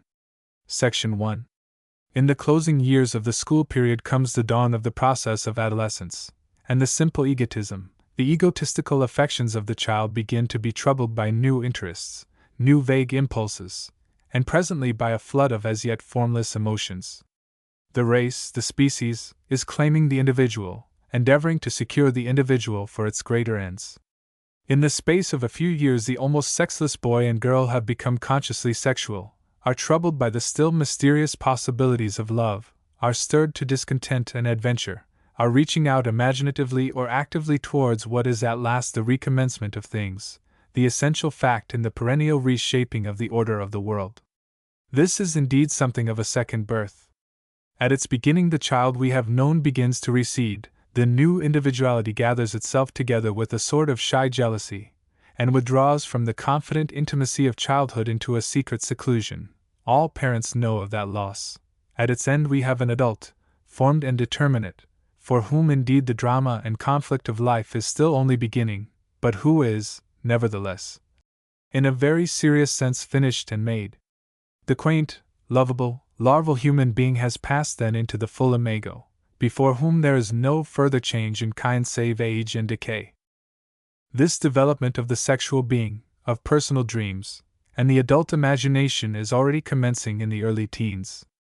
It goes on through all the later phases of the educational process, and it ends, or rather, it is transformed by insensible degrees into the personal realities of adult life. Now this second birth within the body of the first differs in many fundamental aspects from that first. The first birth and the body abound in inevitable things, for example, features, gestures, aptitudes, complexions, and colors, are inherited beyond any power of perversion. But the second birth is the unfolding not of shaped and settled things but of possibilities, of extraordinarily plastic mental faculties. No doubt there are in each developing individual dispositions towards this or that, tendencies, a bias in the texture this way or that, but the form of it all is extraordinarily a matter of suggestion and the influence of deliberate and accidental molding forces. The universal will to live is there, peeping out at first in little curiosities, inquiries, sudden disgusts, sudden fancies, the stumbling, slow realization that for this in a mysteriously predominant way we live, and growing stronger, growing presently, in the great multitude of cases, to passionate preferences and powerful desires. This flow of sex comes like a great river athwart the plain of our personal and egoistic schemes, a great river with its rapids, with its deep and silent places, a river of uncertain droughts, a river of overwhelming floods, a river no one who would escape drowning may afford to ignore. Moreover, it is the very axis and creator of our world valley, the source of all our power in life, and the irrigator of all things. In the microcosm of each individual, as in the microcosm of the race, this flood is a cardinal problem. And from its very nature this is a discussion of a special difficulty, because it touches all of us, except for a few peculiar souls, so intimately and so disturbingly. I had purposed to call this paper Sex and the Imagination, and then I had a sudden vision of the thing that happens. The vision presented a casual reader seated in a library, turning over books and magazines and casting much excellent wisdom aside, and then suddenly, as it were, waking up at that title, arrested, displaying a furtive alertness, reading, flushed and eager, nosing through the article. That in a vignette is the trouble in all this discussion.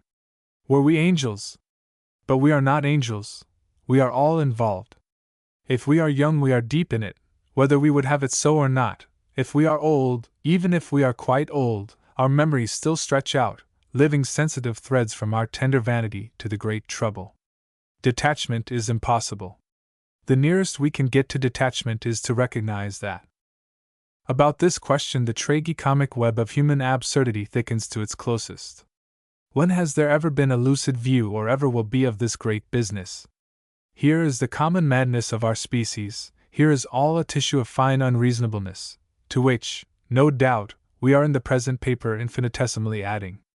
One has a vision of preposterous proceedings, great, fat, wheezing, stridulated Roman emperors, neat Parisian gentlemen of the latest cult, the good Saint Anthony rolling on his thorns, and the piously obscene Dirtle undergoing his expiatory temptations, Mahomet and Brigham Young receiving supplementary revelations, grim men babbling secrets to schoolgirls, enamored errand boys, amorous old women, debauches dreaming themselves thoroughly sensible men and going about their queer proceedings. With insane self-satisfaction, beautiful witless young persons dressed in the most amazing things, all down the vista of history, a vision of fair women, looking their conscious queenliest, sentimentalists crawling over every aspect and leaving tracks like snails, flushed young blockheads telling the world all about women.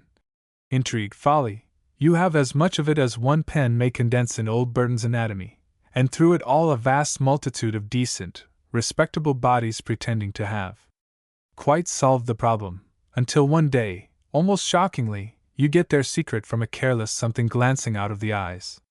Most preposterous of all for some reason is a figure. One is maliciously disposed to present it as feminine and a little unattractive, galoshed for preference, and saying in a voice of cultivated flatness, "Why cannot we be perfectly plain and sensible, and speak quite frankly about this matter?"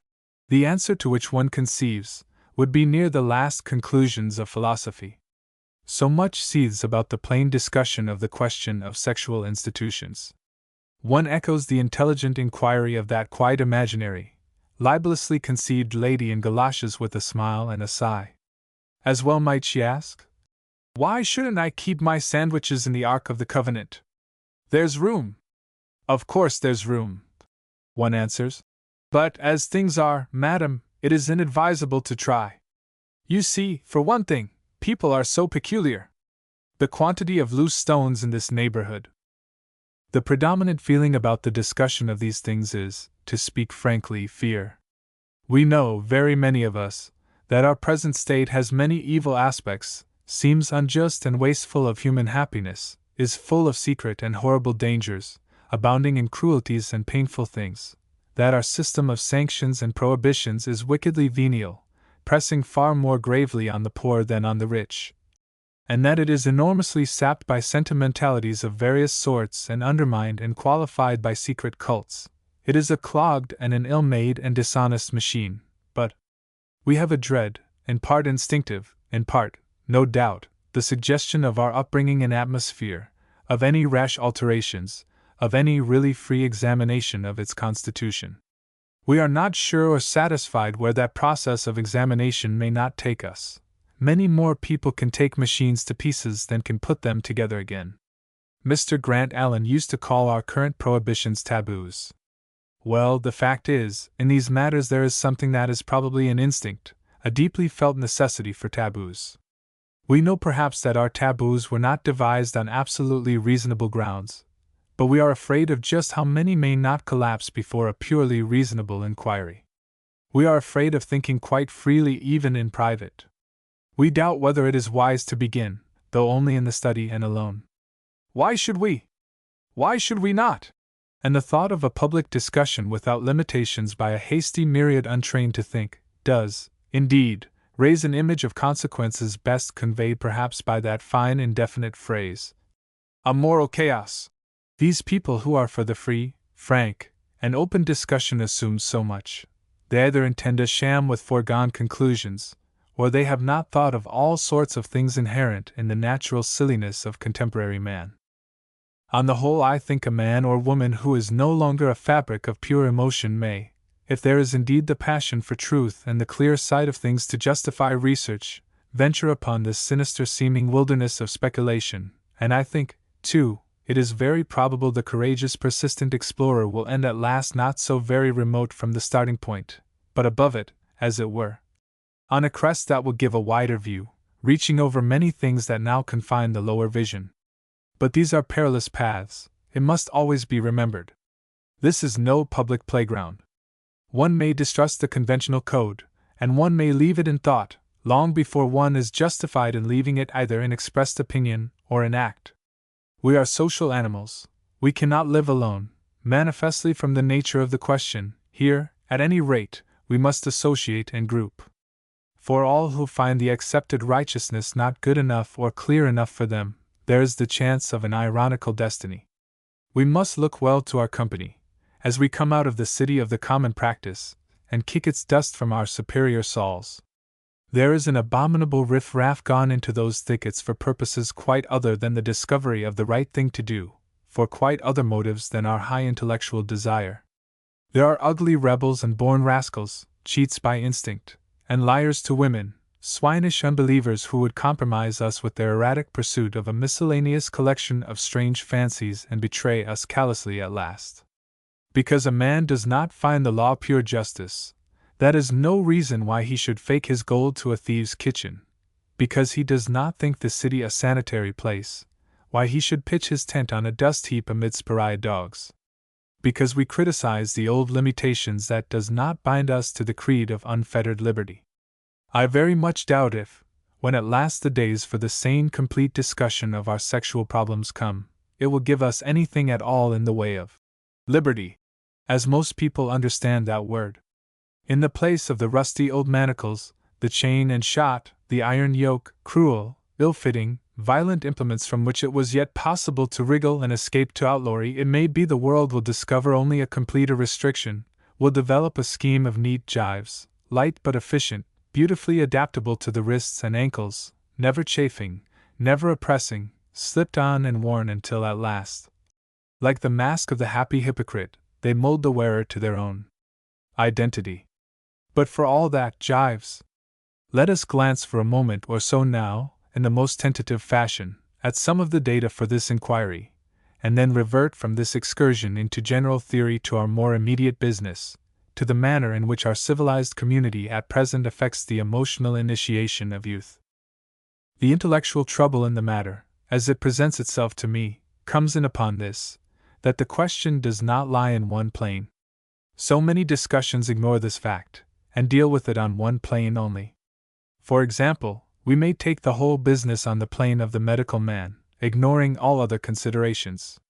On that plane it would probably be almost easy to reason out a working system.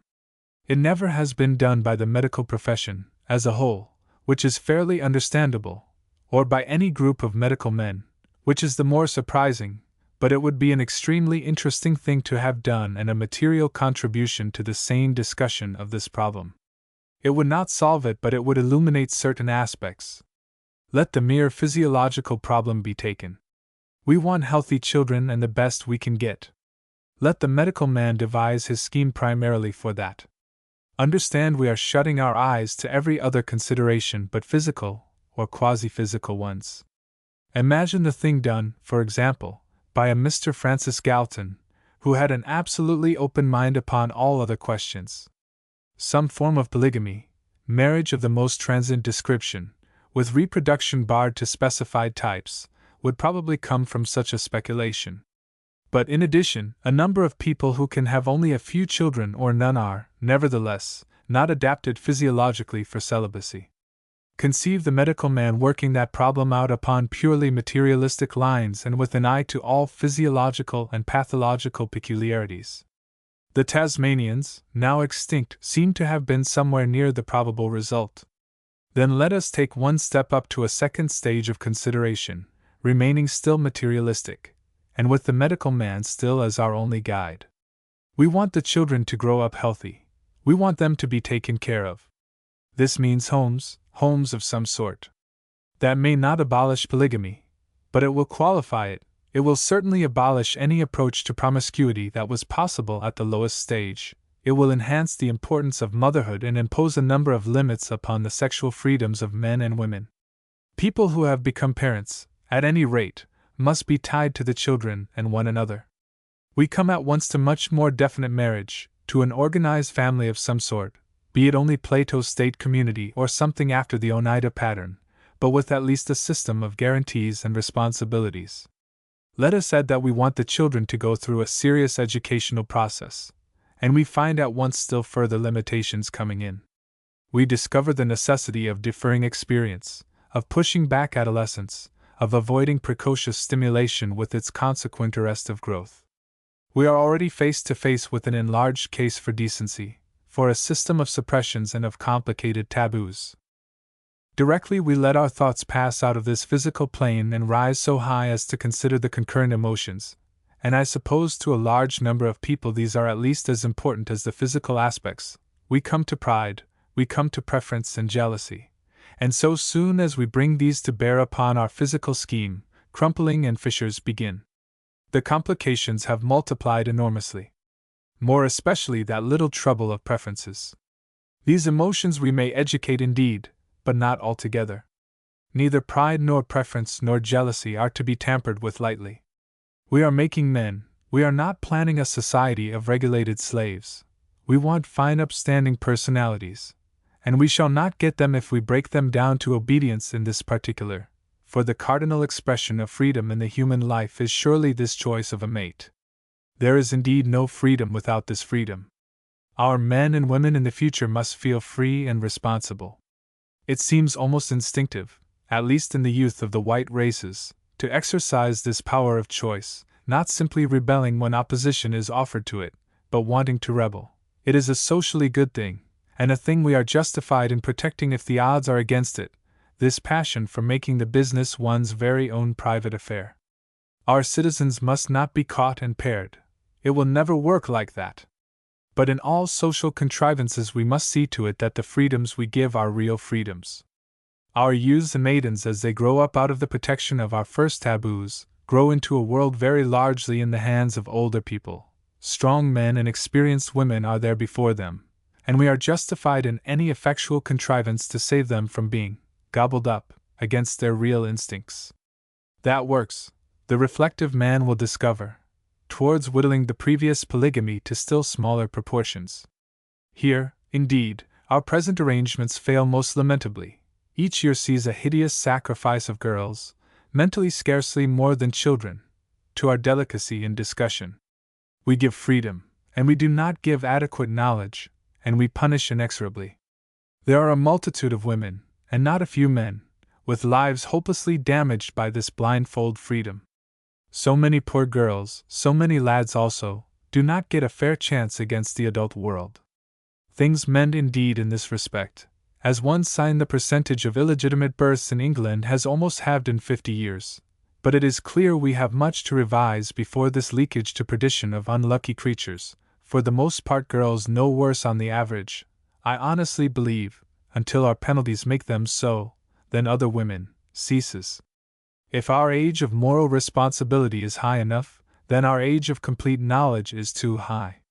But nevertheless, things are better than they were, and promise still to mend. All round we raise the average age at marriage rises, just as, I believe, the average age at misconduct has risen.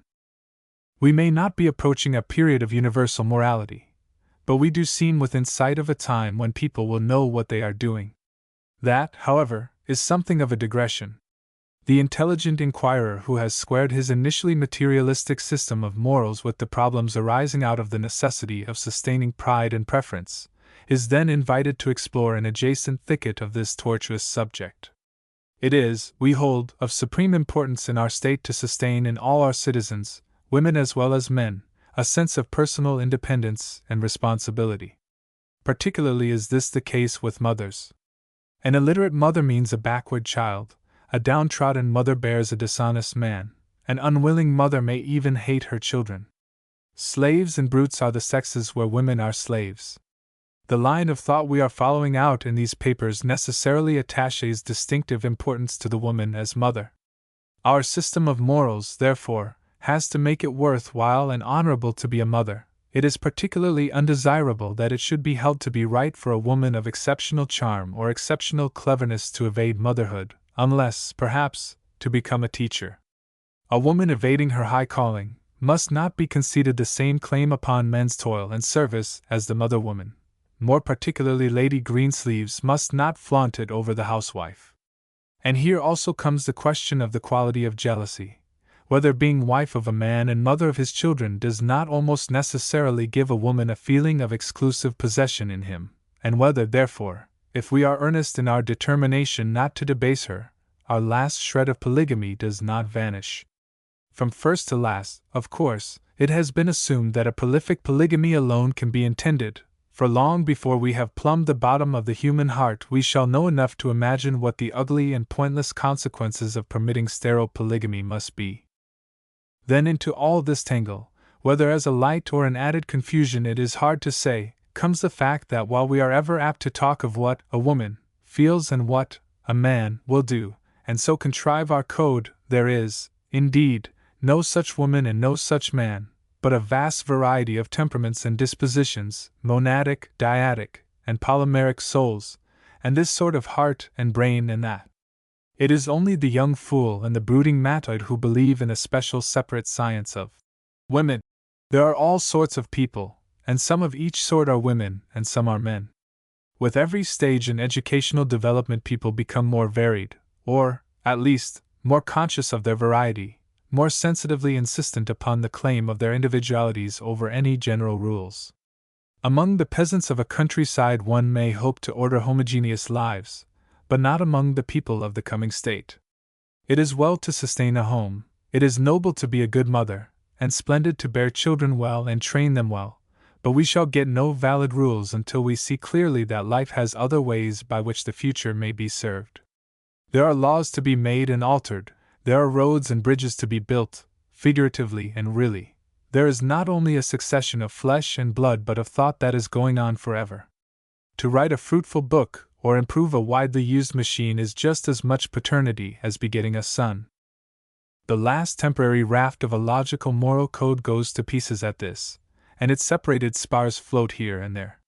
So I will confess they float at present in my mind. I have no system, I wish I had, and I never encountered a system or any universal doctrine of sexual conduct that did not seem to me to be reached by clinging tight to one or two of these dissevered spars and letting the rest drift disregarded, making a law for A, B, and C, and pretending that E and F are out of the question. That motherhood is a great and noble occupation for a good woman, and not to be lightly undertaken, is a manifest thing, and so also that to beget children and see them full grown in the world is the common triumph of life, as in consequence is its common failure. That to live for pleasure is not only wickedness but folly, seems easy to admit, and equally foolish, as St. Paul has intimated, must it be to waste a life of nervous energy in fighting down beyond a natural minimum our natural desires. That we must pitch our lives just as much as we can in the heroic key, and hem and control mere lasciviousness as it were a sort of leprosy of the soul, seems fairly certain. And all that love-making which involves lies, all sham heroics and shining snares, assuredly must go out of a higher order of social being, for here more than anywhere lying is the poison of life. But between these data there are great interrogative blanks no generalization will fill, cases, situations, temperaments.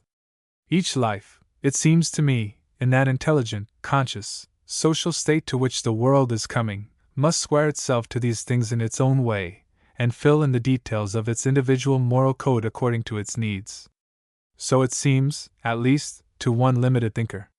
To be frank, upon that common ground of decent behavior, pride and self-respect, health and the heroic habit of thinking, we need for ourselves not so much rules as wisdom, and for others not, indeed, a foolish and indiscriminate toleration but at least patience, arrests of judgment, and the honest endeavor to understand. Now to help the imagination in these judgments, to enlarge and interpret experience, is most certainly one of the functions of literature. A good biography may give facts of infinite suggestion, and the great multitude of novels at present are, in fact, experiments in the science of this central field of human action, experiments in the way of looking at various cases and situations. They may be very misleading experiments, it is true, done with adulterated substances, dangerous chemicals, dirty flasks, and unsound balances. But that is a question of their quality and not of their nature, they are experiments for all that. A good novel may become a very potent and convincing experiment indeed. Books in these matters are often so much quieter and cooler as counselors than friends. And there, in truth, is my whole mind in this matter. Meanwhile, as we work each one to solve his own problems, the young people are growing up about us. Section 2. How do the young people arrive at knowledge and at their interpretation of these things? Let us for a few moments at least, put pretense and claptrap aside, and recall our own youth. Let us recognize that this complex initiation is always a very shy and secret process, beyond the range of parent and guardian. The prying type of schoolmaster or schoolmistress only drives the thing deeper, and, at the worst, blunders with a hideous suggestiveness. It is almost an instinct, a part of the natural modesty of the growing young, to hide all that is fermenting in the mind from authoritative older people. It would not be difficult to find a biological reason for that. The growing mind advances slowly, intermittently, with long pauses and sudden panics. That is the law of its progress. It feels its way through three main agencies: firstly, observation; secondly, tentative, confidential talk with unauthoritative and trusted friends; and thirdly, books. In the present epoch, observation declines relatively to books. Books and pictures, these dumb impersonal initiators, play a larger and a larger part in this great awakening. Perhaps for all but the children of the urban poor, the furtive talk also declines and is delayed, a most desirable thing in a civilizing process that finds great advantage in putting off adolescence and prolonging the average life. Now the furtive talk is largely beyond our control. Only by improving the general texture of our communal life can we effectually improve the quality of that. But we may bear in mind that factor of observation, and give it a casting vote in any decision upon public decency. That is all too often forgotten. Before Broadbeam, the popular humorist, for example, flashes his glittering rapier upon the county council for suppressing some vulgar obscenity in the music halls, or tickles the ribs of a vigilance association for its care of our hoardings, he should do his best to imagine the mental process of some nice boy or girl he knows, taking it in. To come out right to the essential matter of this paper, we are all too careless of the quality of the stuff that reaches the eyes and ears of our children. It is not that the stuff is knowledge, but that it is knowledge in the basest and vulgarest colorings, knowledge without the antiseptic quality of heroic interpretation, debased, suggestive, diseased, and contagious knowledge. How the sexual consciousness of a great proportion of our young people is being awakened, the curious reader may see for himself if he will expend a few pennies weekly for a month or so upon the halfpenny or penny comic papers which are bought so eagerly by boys. They begin upon the facts of sex as affairs of nodding and winking, of artful innuendo and scuffles in the dark. The earnest efforts of Broadbeam's minor kindred to knock the nonsense out of even younger people may be heard at almost any pantomime. The Lord Chamberlain's attempts to stem the tide amaze the English judges. No scheme for making the best of human lives can ignore this system of influences. What could be done in a sanely ordered state to suppress this sort of thing? There immediately arises the question whether we are to limit art and literature to the sphere permissible to the growing youth and young person. So far as shop windows, bookstalls, and hoardings go, so far as all general publicity goes, I would submit the answer is yes. I am on the side of the Puritans here, unhesitatingly. But our adults must not walk in mental leading strings, and were this world an adult world, I doubt if there is anything I would not regard as fit to print and publish. But cannot we contrive that our adult literature shall be as free as air while the literature and art of the young is sanely expurgated? There is in this matter a conceivable way, and as it is the principal business of these papers to point out and discuss such ways, it may be given here. It will be put, as for the sake of compact suggestion so much of these papers is put, in the form of a concrete suggestion, a sample suggestion as it were. This way, then, is to make a definition of what is undesirable matter for the minds of young people, and to make that cover as much suggestive indecency and coarseness as possible, to cover everything, indeed, that is not virginibus puerisque, and to call this matter by some reasonably inoffensive adjective. Adult, for example. One might speak of adult art, adult literature, and adult science, and the report of all proceedings under certain specified laws could be declared adult matter. In the old times there was an excellent system of putting adult matter into Latin, and for many reasons one regrets that Latin.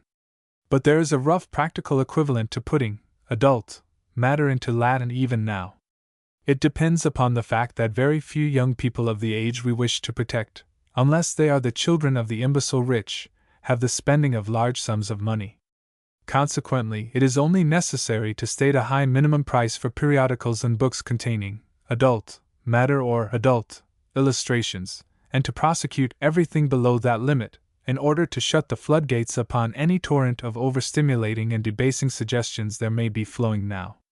It should be more clearly recognized in our prosecutions for obscenity, for example, that the gravity of the offense is entirely dependent upon the accessibility of the offensive matter to the young. The application of the same method to the music hall, the lecture theatre, and the shelves of the public library, and to several other sources of suggestion would not be impossible. If the manager of a theatre saw fit to produce adult matter without excluding people under the age of 18, let us say, he would have to take his chance, and it would be a good one, of a prosecution.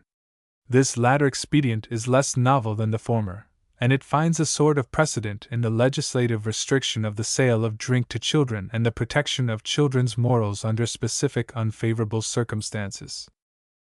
There is already a pretty lively sense in our English-speaking communities of the particular respect due to the young, and it is probable that those who publish these suggestive and stimulating prints do not fully realize the new fact in our social body, that the whole mass of the young now not only read but buy reading matter.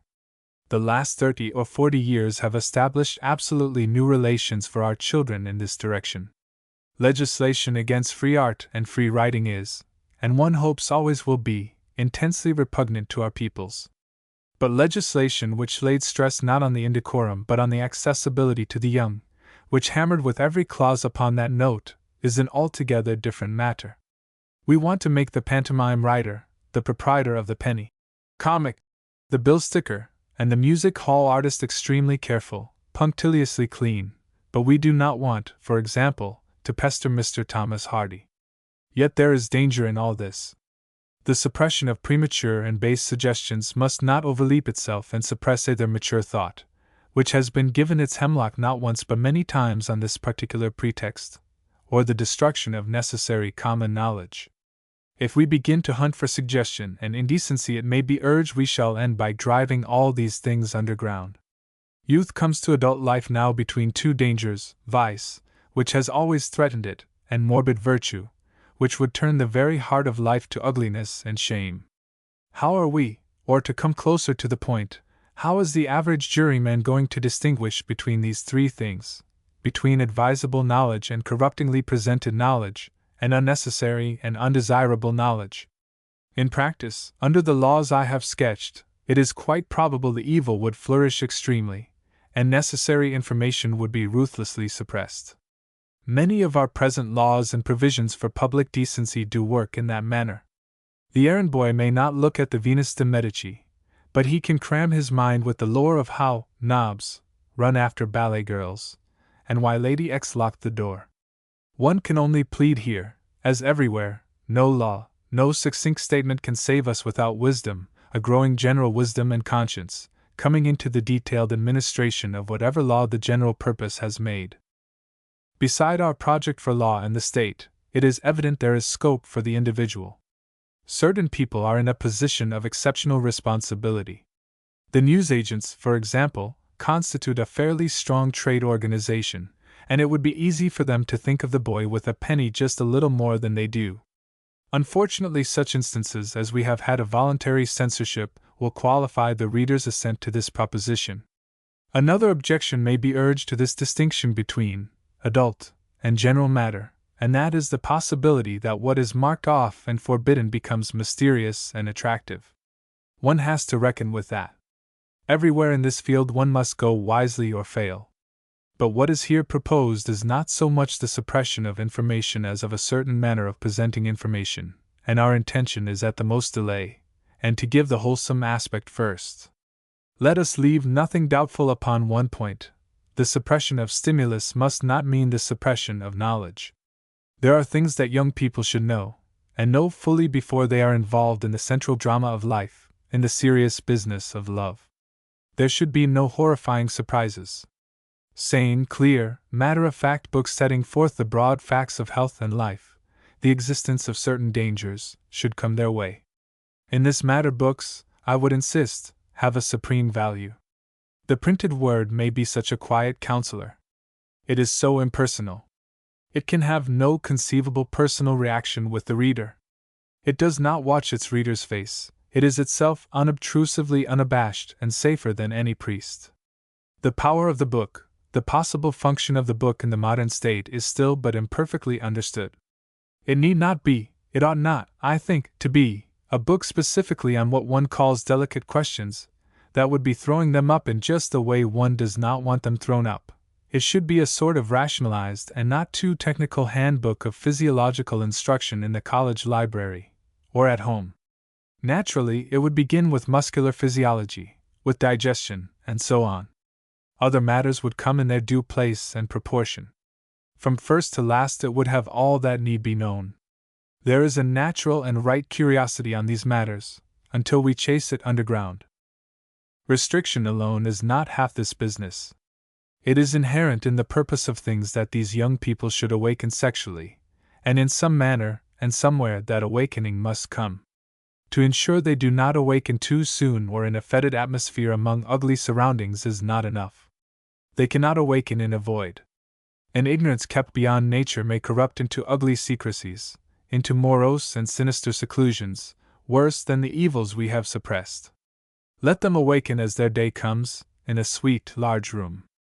The true antiseptic of the soul is not ignorance, but a touch of the heroic in the heart and in the imagination. Pride has saved more men than piety, and even misconduct loses something of its evil if it is conceived upon generous lines. There lurks a capacity for heroic response in all youth, even in contaminated youth. Before 25, at any rate, we were all sentimentalists at heart. And the way to bring out these responses? Assuredly, it is not by sermons on purity to men only and by nasty little pamphlets of pseudo-medical and highly alarming information stuffed into clean young hands. Footnote. See Clouston's Mental Diseases, 5th edition, page 535, for insanity caused by these pamphlets. See also page 591 etc. For adolescent literature.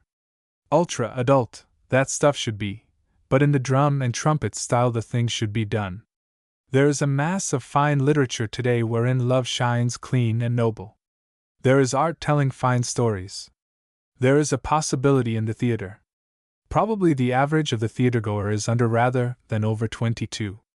Literature, the drama, art, that is the sort of food upon which the young imagination grows stout and tall. There is the literature and art of youth that may or may not be part of the greater literature of life. And upon this mainly we must depend when our children pass from us into these privacies, these dreams and inquiries that will make them men and women.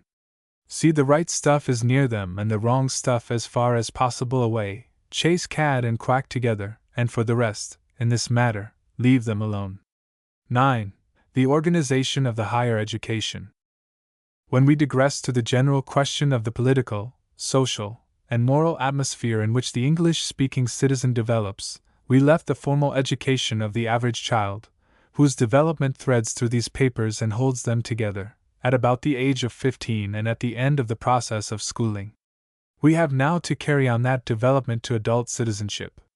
It is integral in the new Republican idea that the process of schooling, which is the common atrium to all public service, should be fairly uniform throughout the social body, that although the average upper-class child may have all the advantages his conceivably better mental inheritance, his better home conditions, and his better paid and less overworked teachers may give him, there shall be no disadvantages imposed upon the child of any class. There shall be no burking of the intellectual education for any purpose whatever. To keep poor wretches in serfdom on the land by depriving them of all but the most rudimentary literary education, as a very considerable element in the new nature study movement certainly intends, is altogether antagonistic to new Republican ideas, and there must be no weeding out of capable and high-minded teachers by filtering them through grotesque and dishonoring religious tests. Dishonoring because compulsory, whatever the real faith of the teacher may be. And at the end of the schooling period there must begin a process of sorting in the mass of the national youth, as far as possible, regardless of their social origins, that will go on throughout life. For the competition of public service must constitute the battle for existence in the civilized state. All-round inferiority in school life, failure not simply at this or that or at the total result, which, indeed, may be due very often to the lopsidedness of exceptional gifts, but failure all along the line, is a mark of essential inferiority. A certain proportion of boys and girls will have shown this inferiority, will have done little with any of their chances in or out of school during their school life, and these, when they are poorer class children, will very naturally drop out of the educational process at this stage and pass into employment suited to their capacity, employment which should not carry with it any considerable possibility of prolific marriage. A really well-contrived leaving school examination, and it must be remembered that the theory and science of examination scarcely exists as yet, an examination which would take account of athletic development and moral influence, let us say provisionally by the vote of fellow pupils, and which would be so contrived as to make specially high quality in one department as good as all-round worth, could effect this first classification. It would throw out the worst of the duffers and fools and louts all along the social scale. What is to become of the rejected of the upper and wealthy class is, I admit, a difficult problem as things are today. At present they carry a loutish ingredient to the public schools, to the army, to Oxford and Cambridge, and it is open to question whether it would not be well to set aside one public school, one especially costly university, and one gentleman's regiment of an attractively smart type, into which this mass of expensive slackness might be drained along a channel of specially high fees, low standards, and agreeable social conditions. That, however, is a quite subsidiary question in this discussion. A day may come, as I have already suggested, when it will be considered as reasonable to insist upon a minimum mental qualification for the administration of property, as for any other form of power in the state. Pride and their many advantages, of which one is quite conceivably an average essential superiority, will probably ensure a satisfactory result from the schooling process in the case of a much greater proportion of better class than of lower class boys and girls. Footnote: in most big public schools, I am told, there is a system of superannuation about 16, but I know nothing of the provision for those who are weeded out from the mass who show a satisfactory result at the end of the schooling process. The functional manhood and womanhood of our peoples have to be developed, and we have now to discuss the nature of the second phase of education, the phase that should be the mental parallel and accompaniment of physical adolescence in all the citizens who are to count for strength in the state. There is a break in the whole development of the human being at this age, and it may very well be paralleled by a break in methods and subjects of instruction. In Great Britain, in the case of the wealthier classes, schooling in puerile discipline is prolonged altogether too far, largely through the gross incapacity of our secondary teachers. These men are unable, boring away day after day, week after week, year after year, with vain repetitions, imbecile breaks and new beginnings, through all the vast period from 11 or 12 until 20, to achieve that mastery of Latin and Greek which was once the necessary preliminary to education, and which has become at last, through the secular decline in scholastic energy and capacity due to the withdrawal of interest in these studies, the unattainable educational ideal. These classical pedagogues, however, carry the thing up to 3 or 4 and 20 in the universities, though it is inconceivable that any language spoken since the antediluvian age of leisure can need more than 10 years to learn, and if they could keep the men until 40 or 50 they would still be fumbling away at the keys to the room that was ransacked long ago. But with educated men as teachers and practical handbooks to help, and practical examiners to guide them, there is no reason whatever why the great mass of the linguistic training of the citizen, in the use of his own and any other necessary language, should not be done for good and all by 14, why he should not have a fairly complete mastery of form and quantity through mathematical training and drawing, and why the way should not be clear and immediate for the development of that adult mental edifice of which this is the foundation. By 14 the power of abstract reasoning and of an analytical treatment of things is in existence.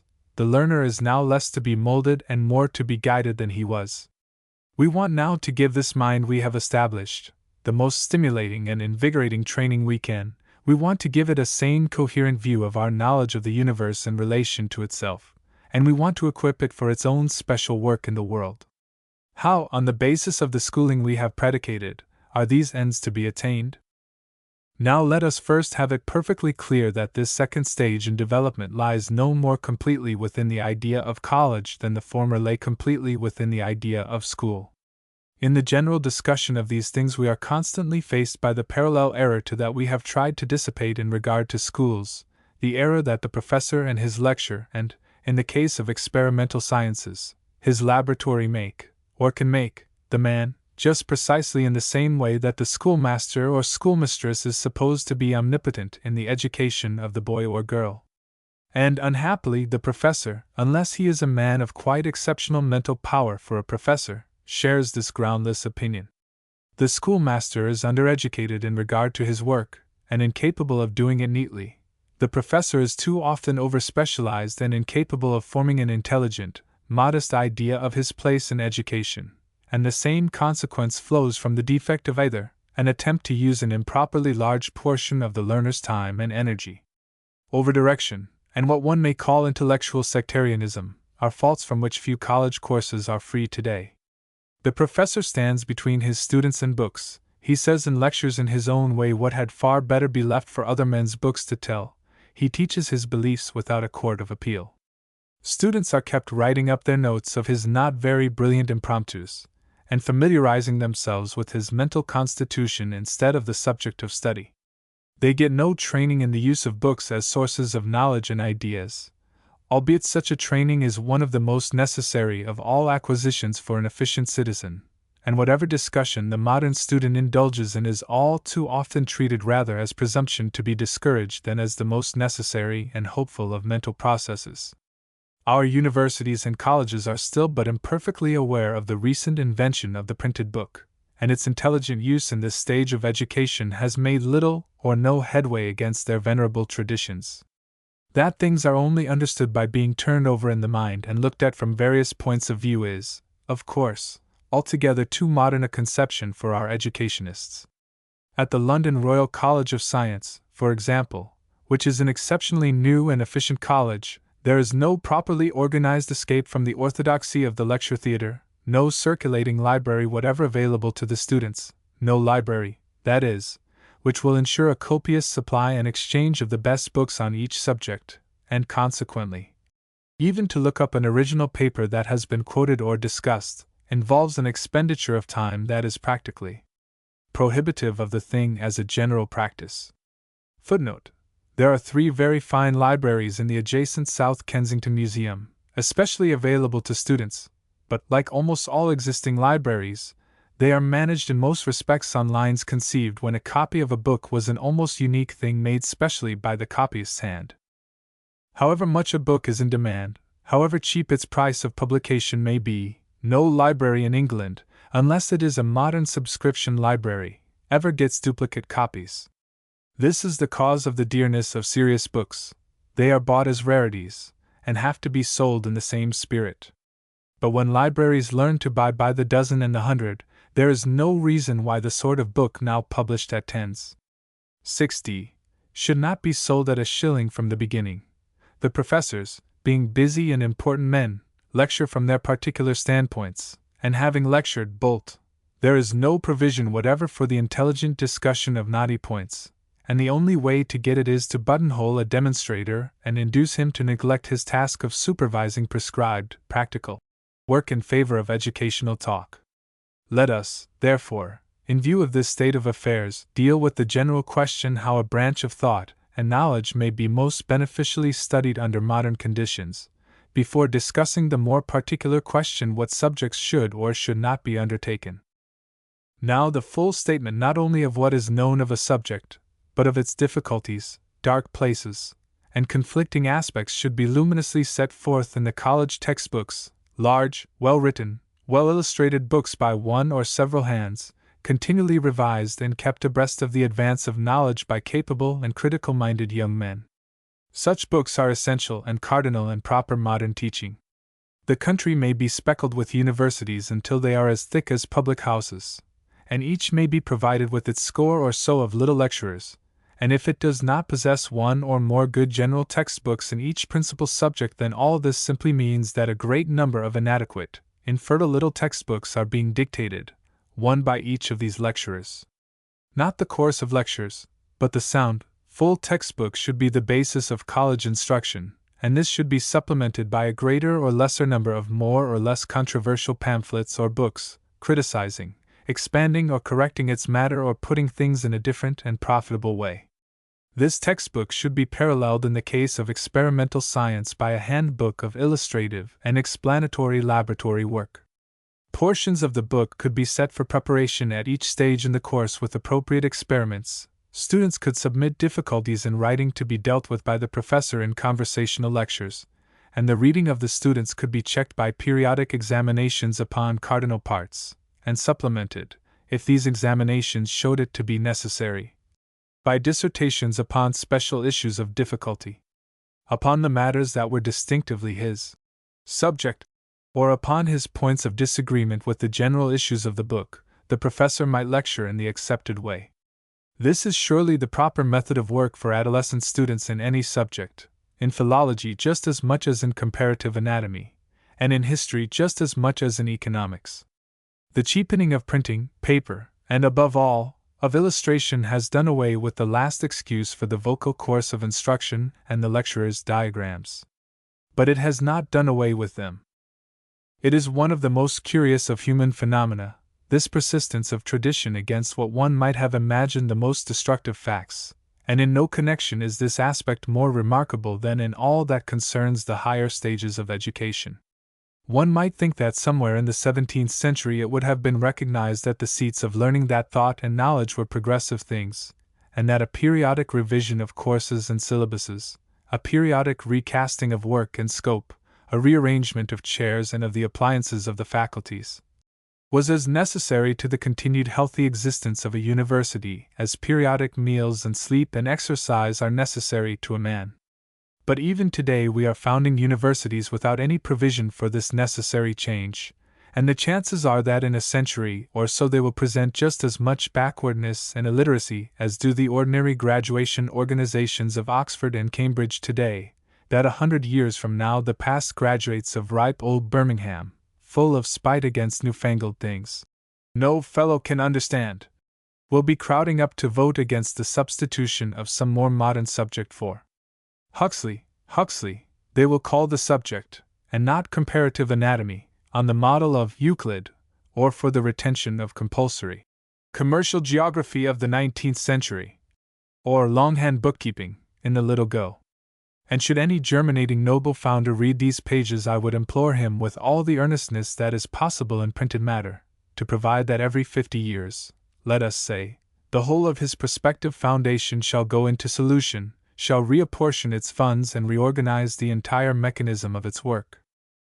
The idea that a textbook should be regularly reset and reprinted is still quite foreign to the professorial mind, as, indeed, is the idea that the care of textbooks and publications is a university function at all.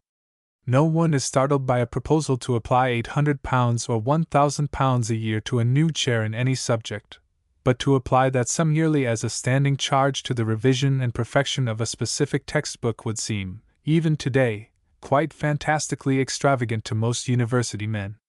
Yet what could be more obviously helpful to sound and thorough teaching than for a university, or a group of universities, to sustain a professor in each of the chief subjects of instruction, whose business would be neither teaching as it is now understood, nor research, but the critical and exhaustive editing of the college textbook of his subject, a textbook which would stand in type at the university press, which would be revised annually and reprinted annually, primarily for the use of the matriculated students of the university, and incidentally for publication.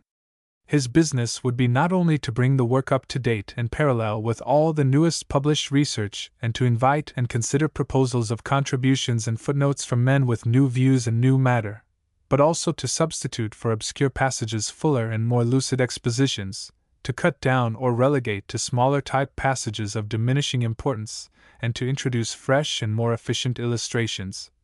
And his work would be carried on in consultation with the general editor of the university press, who would also be a specialist in modern printing and bookmaking, and who would be constantly taking up, trying, and adopting fresh devices of arrangement, and newer, better, and cheaper methods of printing and illustration.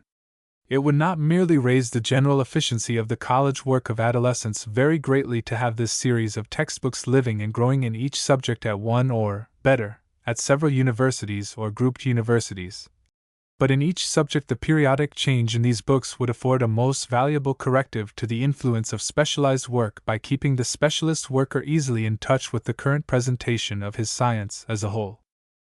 The textbook, however good, and the lecturer, however able, are only one of two necessary factors in college work. The reciprocal element is the student's activity. Unless the students are actively engaged not simply in taking in what they are told, but in rearranging it, turning it over, trying and testing it, they are doing little good. We recognize this quite abundantly in the laboratory nowadays, but we neglect it enormously in the more theoretical study of a subject. The facts of a subject, if it is a science, may be got at in the most thorough way by handling in the laboratory, but the ideas of a subject must be handled in discussion, reproduction, and dispute. Examinations by teachers who understand this very fine art, in which the student is obliged to restate, apply, and use the principles of his subject, are of the utmost value in keeping the mind active and not simply receptive. They are just as good and as vitally necessary as examination papers which merely demand definitions and lists and bald facts are bad. And then there might be discussions, if the professor were clever enough to conduct them. If the students of a class could be induced to submit propositions for discussion, from which a topic could be selected, and could then be made to prepare for a disputation to which all would have to contribute, with the professor as a controlling influence in the chair to check facts and logic and to conclude, it would have the value of a dozen lectures. But professors who are under the burthen of perhaps 90 or 100 lectures a year cannot be expected to do anything of this sort. Directed reading, conferences on knotty points, special lectures followed by the questioning of the lecturer, discussions upon matters of opinion, laboratory work when needful, fairly frequent test examinations, and a final examination for places, are the proper ingredients of a good modern college course. And in the necessity of leaving the professor's energies free for the direction of all this really educational work, lies another reason for that complete, explicit, well-arranged textbook, upon which I am insisting. Coming back now from these general propositions about books and teaching to our mass of young people about 15 years old, our adolescent nation, who have accomplished their schooling and are ready for the college phase, we have to consider what subjects they are to be taught, and how far they are to go with these subjects. Whether they are to give all or part of their time to these college studies, whether they are going to pursue them in evening classes or before breakfast in the morning or during the livelong day is a question of secondary conveniences that may very well be disregarded here. We are concerned with the general architecture now, and not with the tactical necessities of the clerk of the works. Footnote. But I may perhaps point out here how integral to a sane man-making scheme is the raising of the minimum age at which children may work. A day will come, I hope, when even the partial employment of children under 15 will be prohibited, and when, as Mr. Sidney Webb suggested some time ago, employment up to the age of 21 will be limited to so few hours a week, his suggestion was 30, as to leave a broad margin for the more or less compulsory college work and physical training that are becoming essential to the modern citizen. We need waste little time nowadays, I submit, in disposing of encyclopedic conceptions of college education, conceptions that played a part in almost all educational schemes. Bentham's stupendous Chrestomathia is the fearful example, before the middle 19th century. We are all agreed in theory, at any rate, that to know one subject or group of subjects exhaustively is far better than a universal smattering, that the ideal of education is more particularly all about something, with something about everything, in a very subordinate place. The fact remains that the normal curriculum of our higher schools and colleges is a pointless non-educational miscellany, and the average graduate in arts knows something, but not enough, of science, mathematics, Latin, Greek, literature, and history.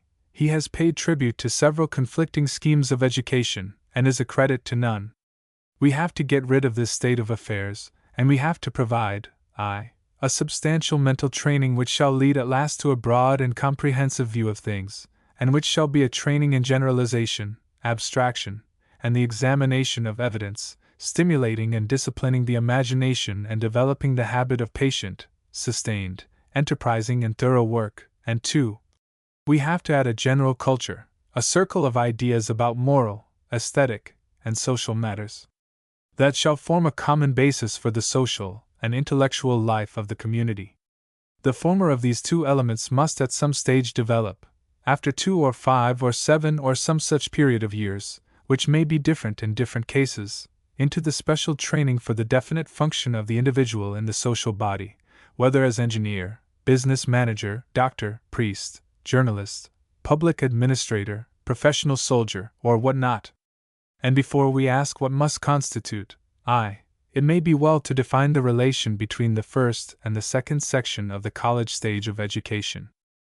It is, that will constitute the essential work of the college, which will be the especial concern of the professorial staff, which will count in examinations, and I conceive it as occupying typically 4 full working days in the week, for good, hard driving days, and no more, of the student's time. The remaining 3, so far as they are not engaged by physical exercise, military training, and mere amusement, must be given to, which I imagine an altogether more general, discursive, various, and spontaneous series of activities.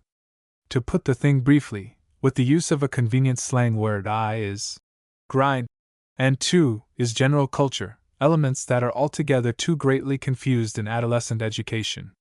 A large number of people will consider it right and proper that, 2. On the seventh day of the week should become devotional exercise or religious thought and discussion.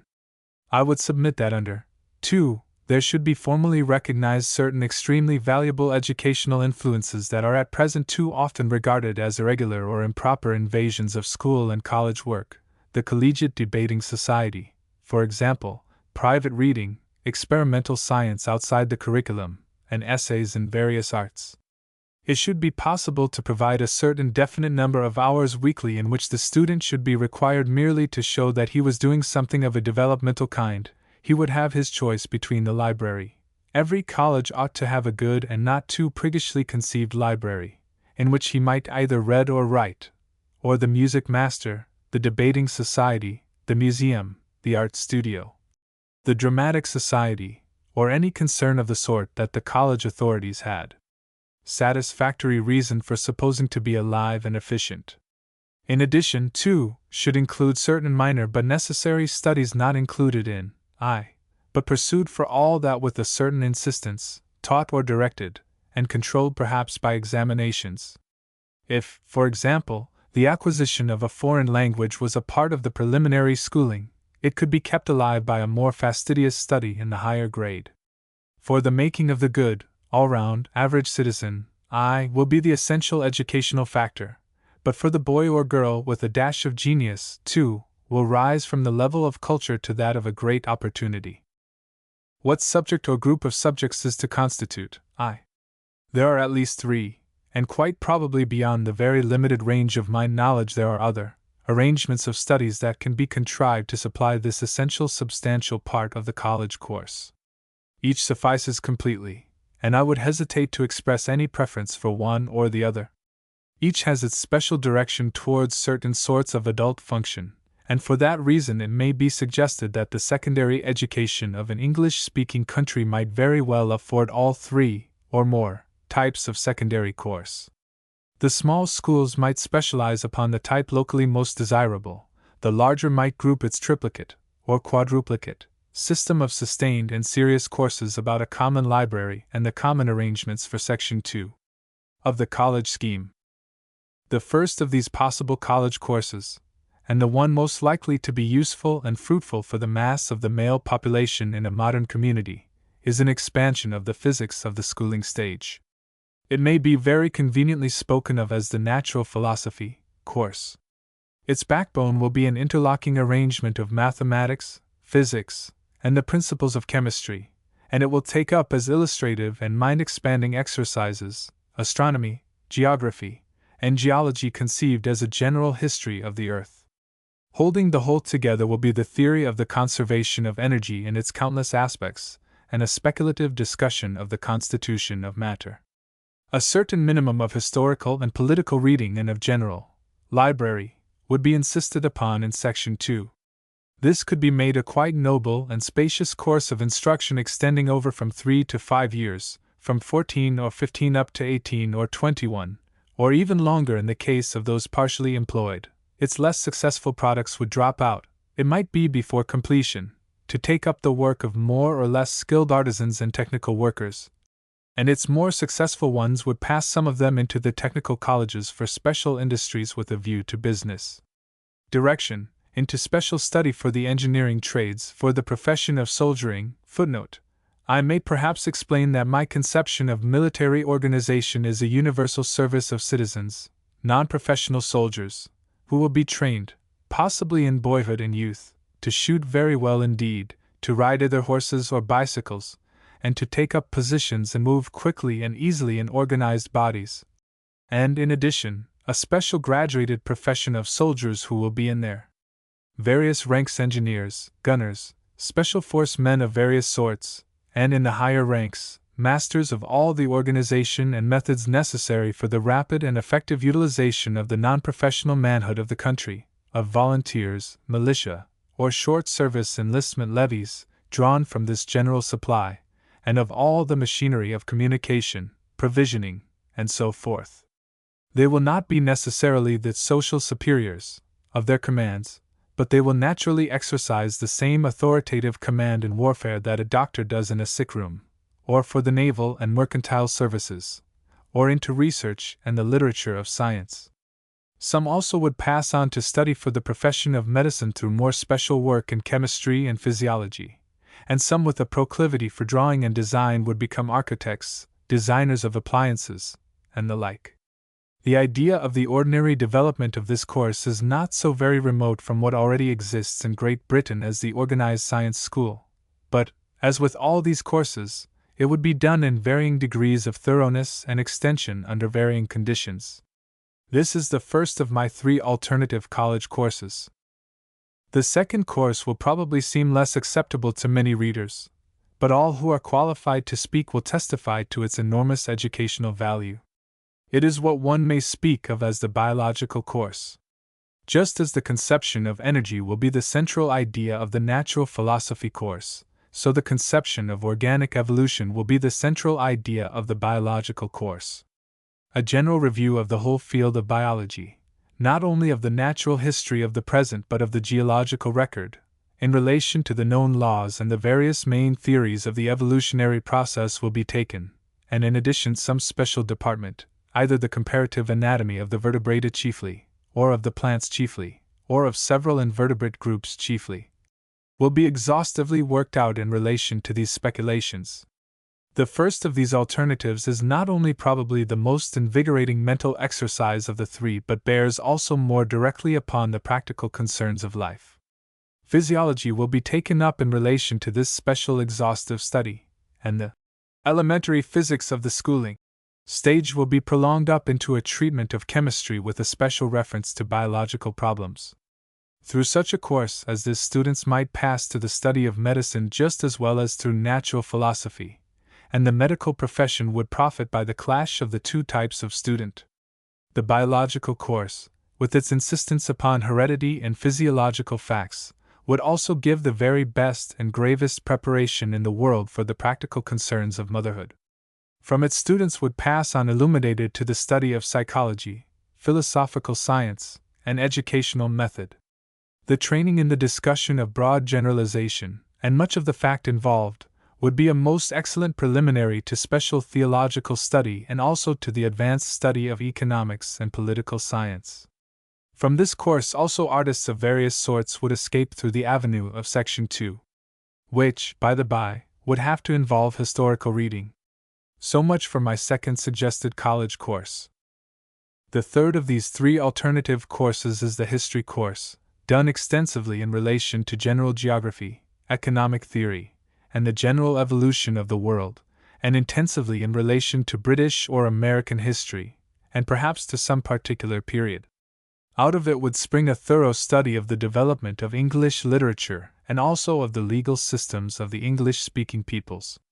This course also would be a way of approach to philosophical science, to theology, to the thorough study of economic and political science, and possibly it would contribute a larger proportion of its students to imaginative literature than either of the 2 preceding courses. It would also be the natural preliminary course to the special study of law and so a source of politicians. In the Section 2 of this course a light but lucid treatment of the great generalizations of physical and biological science would be desirable. And from this course also the artist would break away. Conceivably there are other courses.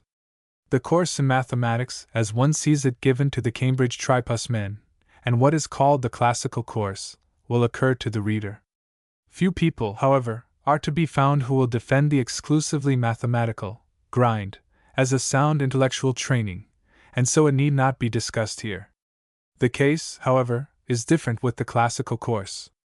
It is alleged by those who have had the experience that to learn Latin and Greek more or less thoroughly, and then to stumble through 1 or 2 Latin and Greek authors in the original, has an educational value surpassing any conceivable alternative.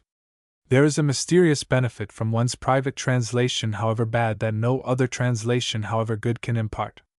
Plato, for example, who has certainly in the very best translations quite perceptibly no greater mind than Lord Bacon, Newton, Darwin, or Adam Smith, becomes godlike to all who pass beyond the little go. The controversy is as old as the Battle of the Books, a quite interminable wrangle, which I will not even attempt to summarize here. For my own part, one believe all this defense of the classics on the part of men with classical education is but one more example of that human weakness that splashes Oxford metaphysical writings with needless tags and shreds of Greek and set Demetrius the silversmith bawling in the streets. If the reader is of another opinion, there is no need to convert him in this present argument, provided only that he will admit the uselessness of his high mystery for the training of the larger mass of modern men. By his standards they are beneath it. A convention upon this issue between the two parties, therefore, is attainable. Let us admit the classical course for the parents who like and can afford this sort of thing for their sons and daughters. Let us withdraw all objections to its endowment, unless it is quite excessive endowment. Let the classical be the senior service, and the classical professor, to use his own queer way of putting things, primus inter pares. That will make 4 courses altogether, the classical, the historical, the biological, and the physical, for one or more of which all the secondary schools and colleges in that great English-speaking community at which the new republic aims should be organized. Footnote: One may, however, suggest one other course as possible under special conditions. There is one sort of art that requires not only a very rigorous and exhaustive training, but also an early commencement, and that is music, at once the most isolated and the most universal of arts. Exceptional gifts in the direction of music will have appeared in the schooling stage, and it is quite conceivable that the college phase for those who are destined for a musical career should have as its backbone a grind in the theory and practice of music, with languages and general culture relegated to a section 2. It may be objected that this is an idealized proposal, and that existing conditions, which are, of course, the material out of which new conditions are to be made, do not present anything like this form. As a matter of fact, if only the reader will allow for a certain difference in terminology, they do. What I have here called schooling is, so far as the age of the pupils go, typically presented in Great Britain by what is called the elementary school, and in America by the public school, and certain schools that unanalytical people in England, mistaking a social for an educational difference, seem disposed to class with secondary schools, the inferior grammar schools, the cheaper private schools, and what are called preparatory schools. Footnote: As things are, there is no doubt a considerable advantage in the child from a good home going on to a good preparatory school instead of entering a public elementary school, and the passage above must not be misread as a sweeping condemnation of such establishments. Are really also elementary schools. The latter have more social pretension and sometimes far less efficiency than a government elementary school, but that is all the difference. All these schools admit of a gradual approximation to the ideal of schooling already set forth in the 6th of these papers. Some are already within a measurable distance of that ideal. And above these elementary schools, above the school grade proper, and answering to what is here called college, there is a great variety of day and evening schools of the most varied description, which agree all of them in the presentation of a second phase in the educational process, beginning about the age of 13 to 16 and going on to 19 and 20. In Great Britain such institutions are sometimes called secondary schools and sometimes colleges, and they have no distinct boundary line to separate them from the university proper, on the one hand, or the organized science schools and the higher grade board schools and evening classes of the poorer sort. The universities and medical schools are, indeed, hampered with work quite similar to that of secondary schools, and which the secondary schools have failed to do. The Cambridge undergraduate before his little go, the London University medical student before his preliminary scientific examination, are simply doing the belated work of this second stage. And there is, I doubt not, a similar vague complexity in America.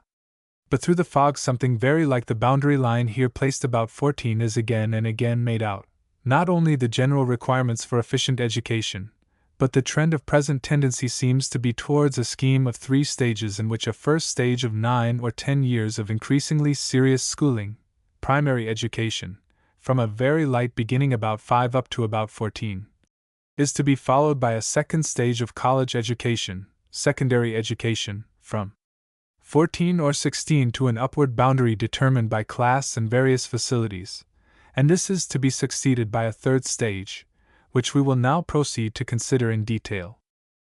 Let us make it clear at once that this third stage is a much ampler thing than the graduation or post-graduation work of a university. It may or it may not include that as an ingredient. But the intention is to express all those agencies, other than political, social, and economic forces, and the suggestions that arise from them, that go to increase and build up the mental structure of the man or woman. This includes the pulpit, so far as it is still a vehicle for the importation of ideas and emotions, the stage, books that do anything more than pass the time, newspapers, the Grove and the Agora. These all, in greater or lesser degrees, work powerfully together to make the citizen.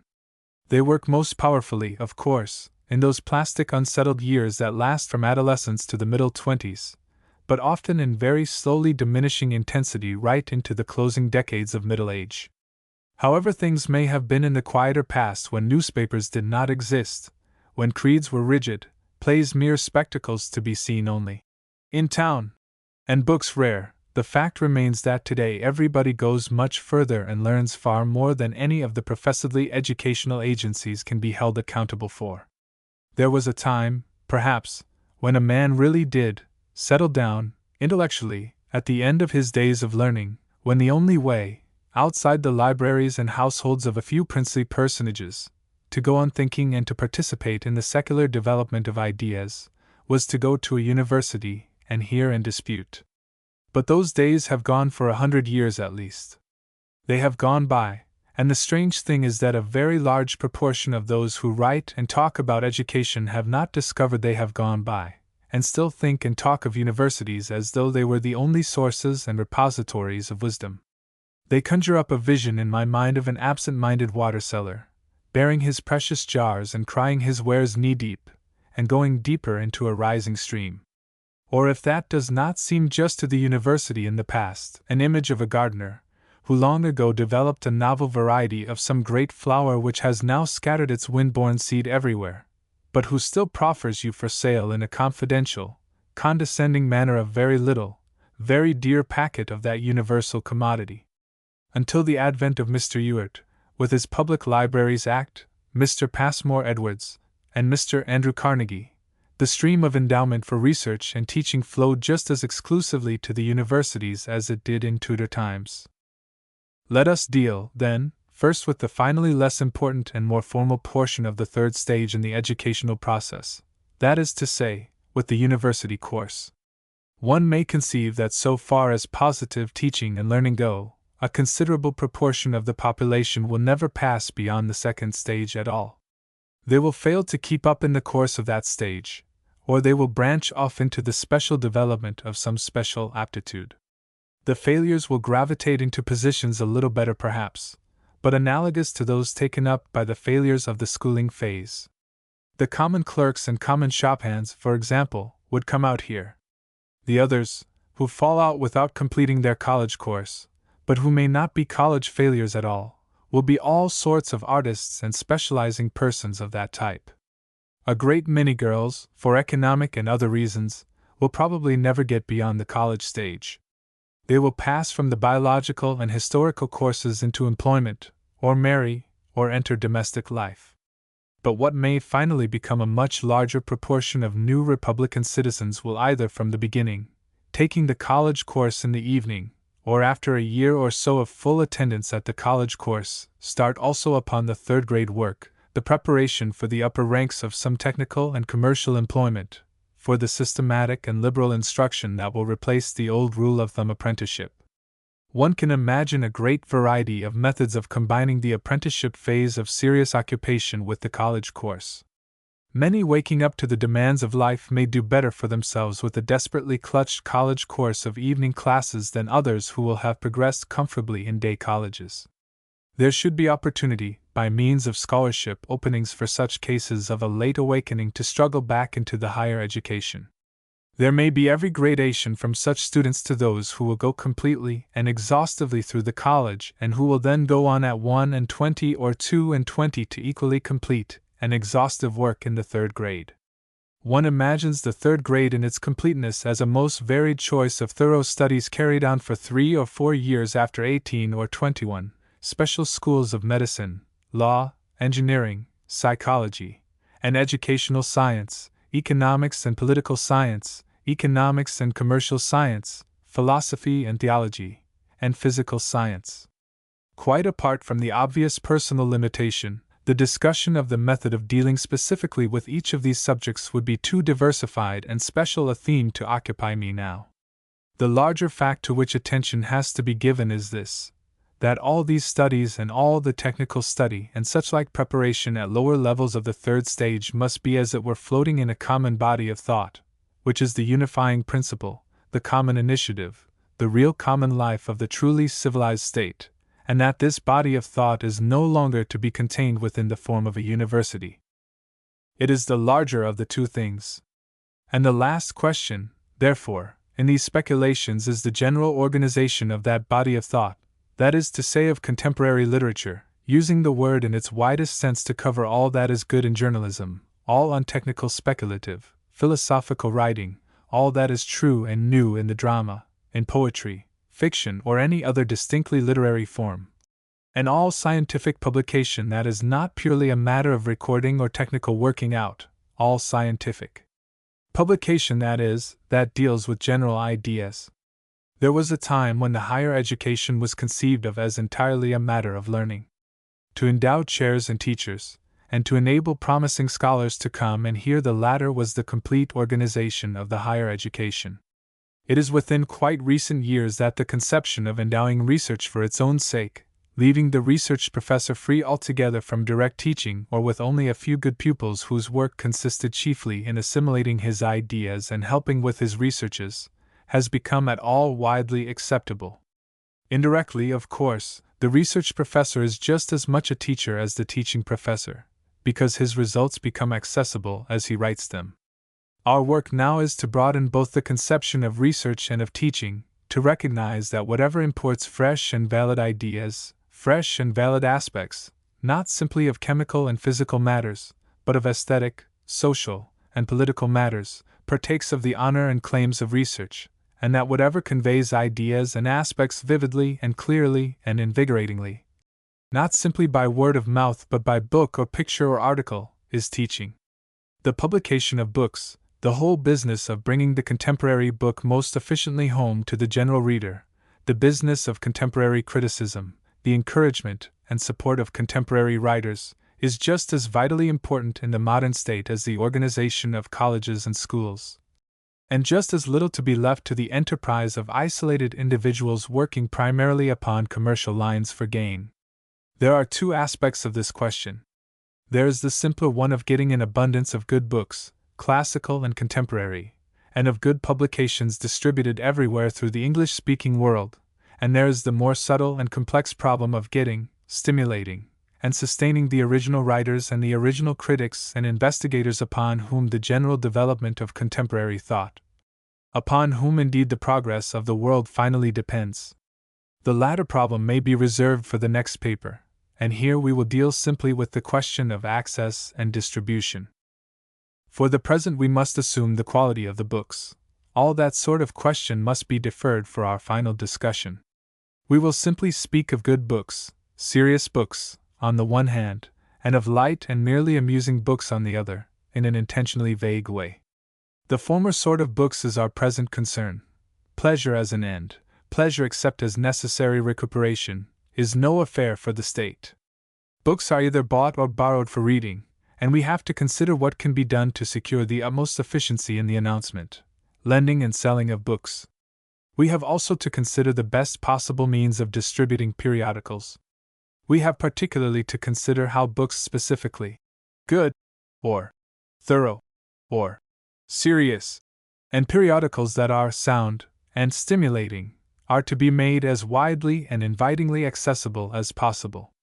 The machinery we have in hand are the booksellers and the newsvendors, the circulating libraries, the post office, and the free public libraries that are now being energetically spread throughout the land, by men who, in this aspect, answer very closely to the conception of new republicans as it is here unfolded. And to bring and keep all this machinery to the very highest level of efficiency is integral to the new republican scheme of activity.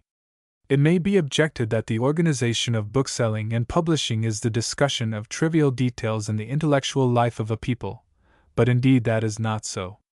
It is a constant trouble, a perpetual drain upon the time and energy of every man who participates in that life, to get the books that are necessary to the development of his thoughts. The high price of books, burthensome as it is the lesser evil. The great trouble is the trouble of access. There are a great number of people now who read nothing at all, or only promiscuous fiction, who would certainly become real readers were books of any other sort attractively available. These things are not trivial. The question of book distribution is as vitally important to the intellectual health of a modern people as are open windows in cases of phthisis. No nation can live under modern conditions unless its whole population is mentally aerated with books. That allusion to the predominance of fiction brings one round to the question of the public library. One is constantly reading attacks on these new and most promising institutions, and always these attacks base themselves on the fact that the number of novels taken out was so many 100 times greater than the number of serious books. Follows nonsense about scrappy reading, shallowness of the public mind, and so forth. In Great Britain, public pomposities take up the strain and deliver large, vague, foolish discourses on our intellectual decline. It occurs to none of these people, nothing, indeed, ever does seem to occur to this sort of people, to inquire if a man or woman can get serious reading from a public library. An inspection of a public library catalogue reveals, no doubt, a certain proportion of serious books available, but, as a rule, that serious side is a quite higgledy-piggledy heap of fragments. Suppose, for example, an intelligent mechanic has a proclivity for economic questions, he will find no book whatever to guide him to what literature there may be upon those questions. He will plunge into the catalogue, and discover perhaps a few publications of the Cobden Club, Henry George's Progress and Poverty, J.S. Mill's Autobiography, Ruskin's Unto This Last, the Statesman's Year Book for 1895, and a textbook specially adapted to such and such an examination by the tutors of some correspondence college. What can you expect from such a supply but a pitiful mental hash? What is the most intelligent of mechanics likely to secure for himself from this bran pie? Serious subjects are not to be read in this wild, disorderly way. But fiction can be. A novel is fairly complete in itself, and in sticking to novels, the public library readers show, I submit, a better literary sense and a finer intellectual feeling than the muddle-headed, review-inspired, pretentious people who blame them. But manifestly the public libraries ought to be equipped for serious reading. Too many of them are covers without meat, or, at least, with nothing to satisfy a respectable mind hunger. And the obvious direct method to equip them is to organize an association, to work, if possible, with the librarians, and get this serious side of the libraries, this vitally important side, into better order. A few men with a little money to spend could do what is wanted for the whole English-speaking world. The first business of such an association would be to get guides to various fields of human interest written, guides that should be clear, explicit bibliographies, putting all the various writers into their relationships one to another, advising what books should be first taken by the beginner in the field, indicating their trend, pointing out the less technical ones and those written obscurely. Differential type might stamp the more or less important works. These guides ought to go to every public library, and I think also that all sorts of people would be eager to buy them if they were known to be comprehensive, intelligent, and inclusive. They might even pay. Then I would suggest this association should make up lists of books to present an outline course or a full course corresponding to each guide. Where books were already published in a cheap edition, the association would merely negotiate with the publisher for the special supply of a few thousand copies of each. Where books were modern and dear, the association would negotiate with publisher and author for the printing of a special public library edition. They would then distribute these sets of books either freely or at special rates, 3 or 4 sets or more to each library. In many cases the association would probably find it preferable to print its editions afresh, with specially written introductions, defining the relationship of each book to the general literature of the subject. Footnote: In America, Mr. George Iles is already organizing the general appraisement of books for the public library reader in a most promising manner. The Bibliography of the Literature of American History, with an appraisal of each book, which has appeared under his direction, is edited by Mr. Larned, and is a most efficient performance. It is to be kept up to date by Mr. P. Wells, librarian of the Yale Law School. It includes an appendix by Professor Channing, of Harvard, which is on the lines of the guides I suggest, though scarcely so full as I should like them. This appendix is reprinted separately for 5 cents, and it is almost all English public librarians and libraries need so far as American history goes. The English Fabian Society, I may note, publishes a 6-penny bibliography of social and economic science, but it is a mere list for local librarians, and of little use to the uninitiated reader. Such an association in the present state of publishing would become, in Great Britain, at any rate, quite inevitably a publishing association. A succession of vigorous, well-endowed voluntary publishing associations is a quite vital necessity in the modern state. A succession is needed because each age has its unexpected new needs and new methods, and it would not be a bad idea to endow such associations with a winding-up clause that would plump them, stock, unspent capital, and everything except perhaps a pension fund for the older employees, into the funds of some great public library at the end of 30 or 40 years. Several such associations have played, or are still playing a useful part in British affairs, but most of them have lost the elasticity of youth. Lord Brougham's Society for the Diffusion of Useful Knowledge was one of the earliest, and we have today, for example, the Society for the Promotion of Christian Knowledge, the Catholic Truth Society, the Rationalist Press Association, and the Fabian Society. There is a real need today for one, indeed there is room for several, publishing associations that would set themselves to put bright modern lights into these too often empty lanterns, the public libraries. So lit, Great Britain and America would have in them an instrument of public education unparalleled in the world, infinitely better adapted to the individualistic idiosyncrasy of our peoples than any imitation of German colleges can possibly be. Propaganda of all sorts could be diverted to this purpose.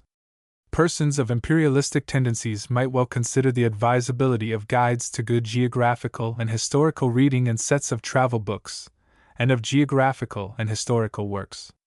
Americanizers might consider the possibility of sets that would help the common British to a clearer idea of America, and Americans to a realization that the British Islands are something more than 3 obscure patches of land entirely covered by a haughty peerage and a slightly absurd but historically interesting crown.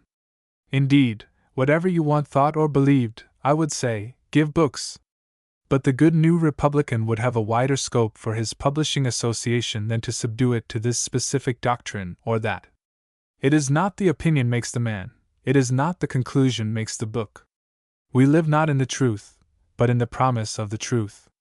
Sound thinking, clearly and honestly set forth, that is the sole and simple food of human greatness, the real substance and the real wealth of nations, the key that will at last unlock the door to all we can dream of or desire. Thought in the modern state.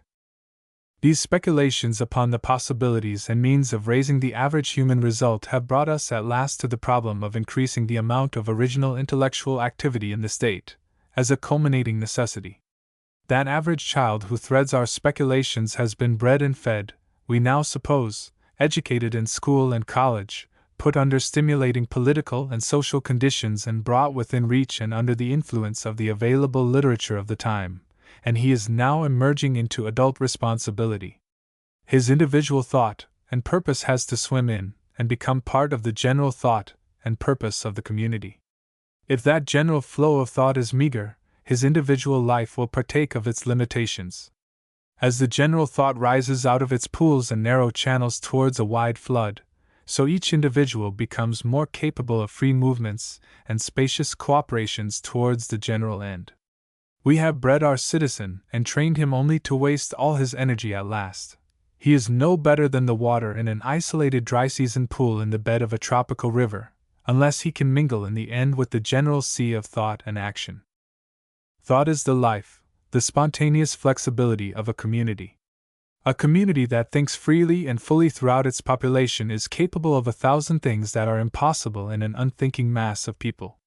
The latter, collectively considered, is a large rigid thing, a lifeless thing, that will break rather than bend, that will die rather than develop. Its inevitable end is dust and extinction. Look at the thing from the baser level of political conceptions, and still that floating tide of thought is a necessity. With thought and gathered knowledge, things that mean tumult, bloodshed, undying hatreds, schisms, and final disaster to uncivilized races are accomplished in peace. Constitutional changes, economic reorganizations, boundary modifications, and 100 grave matters. Thought is the solvent that will make a road for men through alpine difficulties that seem now unconquerable, that will dissolve those gigantic rocks of custom and tradition that loom so forbiddingly athwart all our further plans. For 3,000 years and more the book has been becoming more and more the evident salvation of man. If our present civilization collapse, it will collapse as all previous civilizations have collapsed, not from want of will but from the want of organization for its will, for the want of that knowledge, that conviction, and that general understanding that would have kept pace with the continually more complicated problems that arose about it.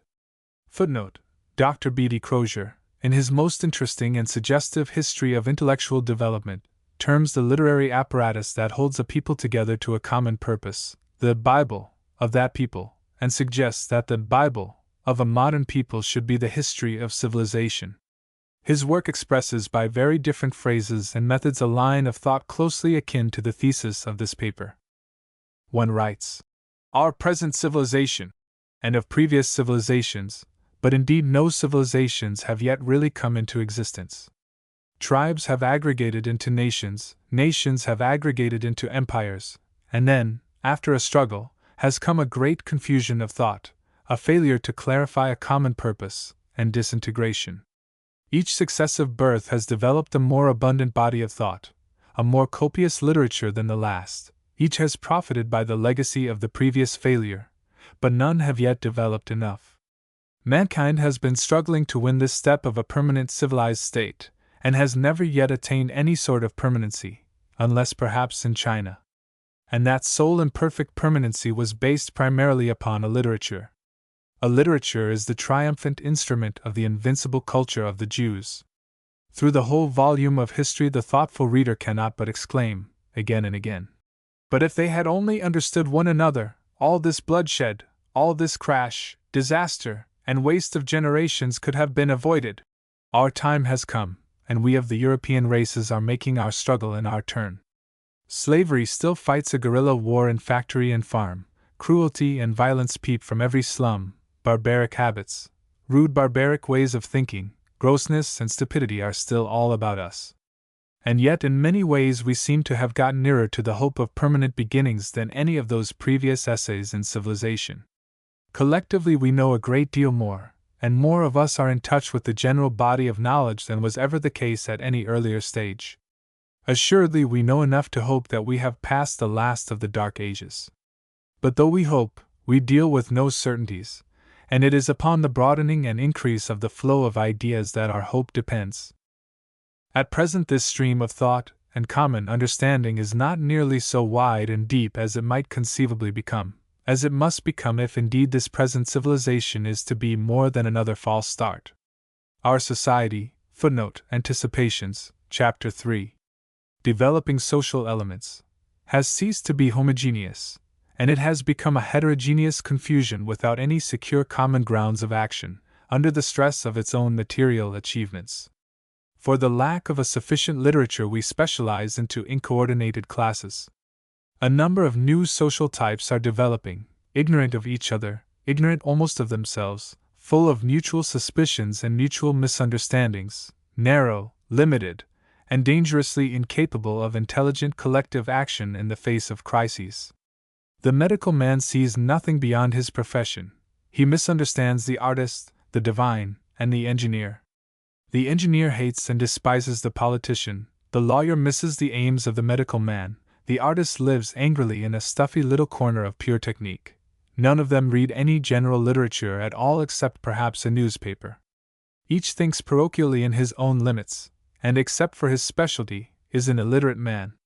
It is absolutely necessary to the progress of our civilization that these isolations should be overcome, that the community should become aware of itself collectively, and should think as a whole. And the only thing that can overcome these isolations and put the mass of intelligent men upon a common basis of understanding is an abundant and almost universally influential contemporary literature. We have already discussed the possibility of developing the innervation of the state, the distribution of books, the stimulation and direction of reading, and all the peripheral aspects of literature, and we come now to the difficult and intricate problem of whether we can do anything, and what it is we may do, to stimulate the central thought. Can we hope to improve the conditions of literary production, to make our literature more varied, quintessential, and abundant, to enforce it with honor and help, to attract to its service every man and woman with gifts of value, and to make the most of these gifts? Quite a number of people will assert that those things that constitute literature come and go beyond the control and will of man. They will speak of Shakespeare as being a sort of mystical consequence, of Roger Bacon or Newton as men independent of circumstances, inevitably great. And if they are by way of being comic writers, the word humorist, as Schopenhauer long since pointed out, is a stolen lion's skin for these gentry. They will become extremely facetious about the proposed school for Bacon's and Shakespeare's. But a little reflection will convince the reader that none of the great figures of the past appeared without certain conditions being added to their inherent powers. In the first place, they had to be reasonably sure of a sympathetic and intelligent atmosphere, however limited in extent. There was no Plato in the heroic age, and no Newton during the Heptarchy. And in the second, the medium, language or what not, had to be ready for their use. In the third place, they needed personally a certain minimum of training and preparation, and in the fourth they had to feel that for some reason, not necessarily a worldly one, the thing was worthwhile. Given a developer of these ingredients, and they appeared. But without this developer they would not have appeared, and it is therefore reasonable to suppose, first, that a great number of men of a quality as rare as were those who constitute the unparalleled roll of English intellectual greatness, lived and died undeveloped before ever the developer was compounded at all. And that even in the last few hundred years the necessary combination has fallen upon so small an area of our racial life as to have missed far more than it has hit. The second of these papers is, indeed, an attempt to present quite convincingly what the comic man will probably regard as his effectual objection, that inherent tendency cannot be produced at will, but that the developer may conceivably be made in much greater quantities and spread much wider than it is at present is an altogether different thing. There are, one submits, enormous reserves of intellectual force unworked and scarcely touched, even today. We have already discussed the means and possibilities of a net of education that should sweep through the whole social body, and of the creation of an atmosphere more alert and active than our present one. We have now to consider how the greatest proportion of those born with exceptional literary powers may be picked out and induced to exercise those powers to the utmost. Let us admit at once that this is a research of extraordinary subtlety and complexity, that there are 10,000 ways of going wrong, and perhaps mischievously wrong. That one may submit is not a sufficient reason for abandonment and despair. To take an analogous case, it may be a complex and laborious thing to escape out of a bear pit into which one has fallen, but few people will consider that a reason for inaction. Even if they had small hope of doing anything effectual, they might find speculation and experiments in escape a congenial way of passing the time. It is the sort of project one should only abandon at the final and conclusive proof of its impossibility. Exactly the same principle applies to human destinies and the saving of other lives than our own. As a matter of fact, the enterprise is not at all a hopeless one if it is undertaken honestly, warily, and boldly. Let us consider the lines upon which men must go to ensure the greatest possible growth of original thought in the state, original thought of which what scientific men call research is only one phase. Before we can consider how we may endow him and equip him and help him, we have to consider how we may find the original thinker, and we have, if we can, to define him and to discover whatever we can of his methods and habits, his natural history, as it were. We are attempting generalization about a class of remarkably peculiar and difficult persons. They are persons either of great intellectual power or simply of great imaginative power, whose bias and quality it is to apply these exceptional powers not directly and simply to their personal advancement and enrichment, but primarily through philosophical, scientific, or artistic channels, to the increase of knowledge or of wisdom, or of both.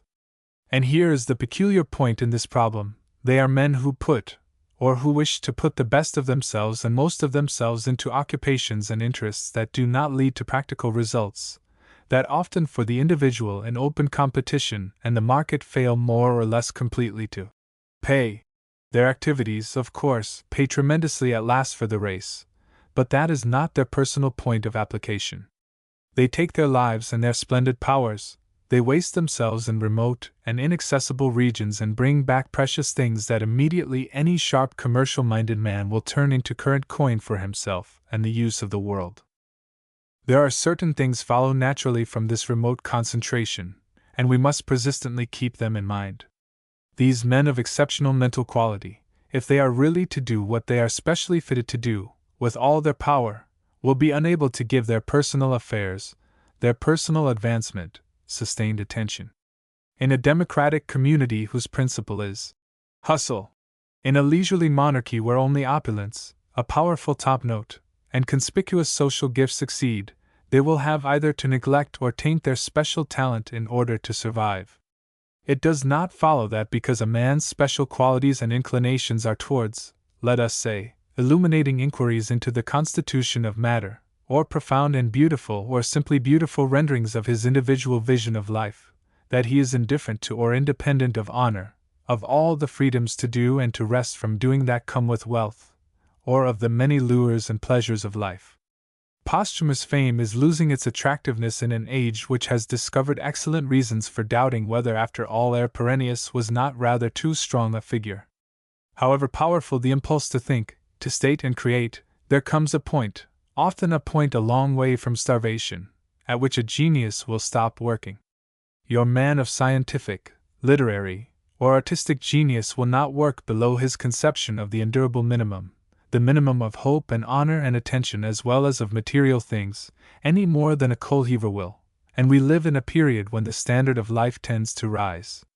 To secure these things which most men make the entire objective of their lives is, or should be, an irrelevancy to the man of exceptional gifts. This means an enormous handicap for him. Unless, therefore, we endow him and make life easy for him so long as he does his proper work, he will have either to pervert his powers more or less completely to these irrelevant ends, or if his powers do not admit of such perversion, he will have no use for them whatever. He will take some subordinate place in the world as a rather less than average man and, it may be, find the leisure to give just an amateurish, ineffectual expression of the thing he might have been. Now this is the case with a great deal of scientific and artistic work, and with nearly all literature at the present time, throughout the English-speaking community. There are a few sciences slightly endowed, there are a few arts patronized with some intelligence and generosity, and for the rest there is nothing for it, for the man who wants to do these most necessary and vital things, but to hammer some at least of his precious gold into the semblance of a brass trumpet, and to devote a certain proportion of his time and energy to blowing that trumpet, and with that air of conscious modesty the public is pleased to consider genuine, proclaiming the value of his wares. Some men seem able to do this sort of thing without any deterioration in quality, and some with only a partial deterioration, but the way of self-advertisement is on a slippery slope, and it has brought many a man of indisputable gifts to absolute vulgarity and ineffectiveness of thought and work. At the best it is a shameful business, this noise and display, for all that Scott and Dickens were past masters in the art. And some men cannot do it at all.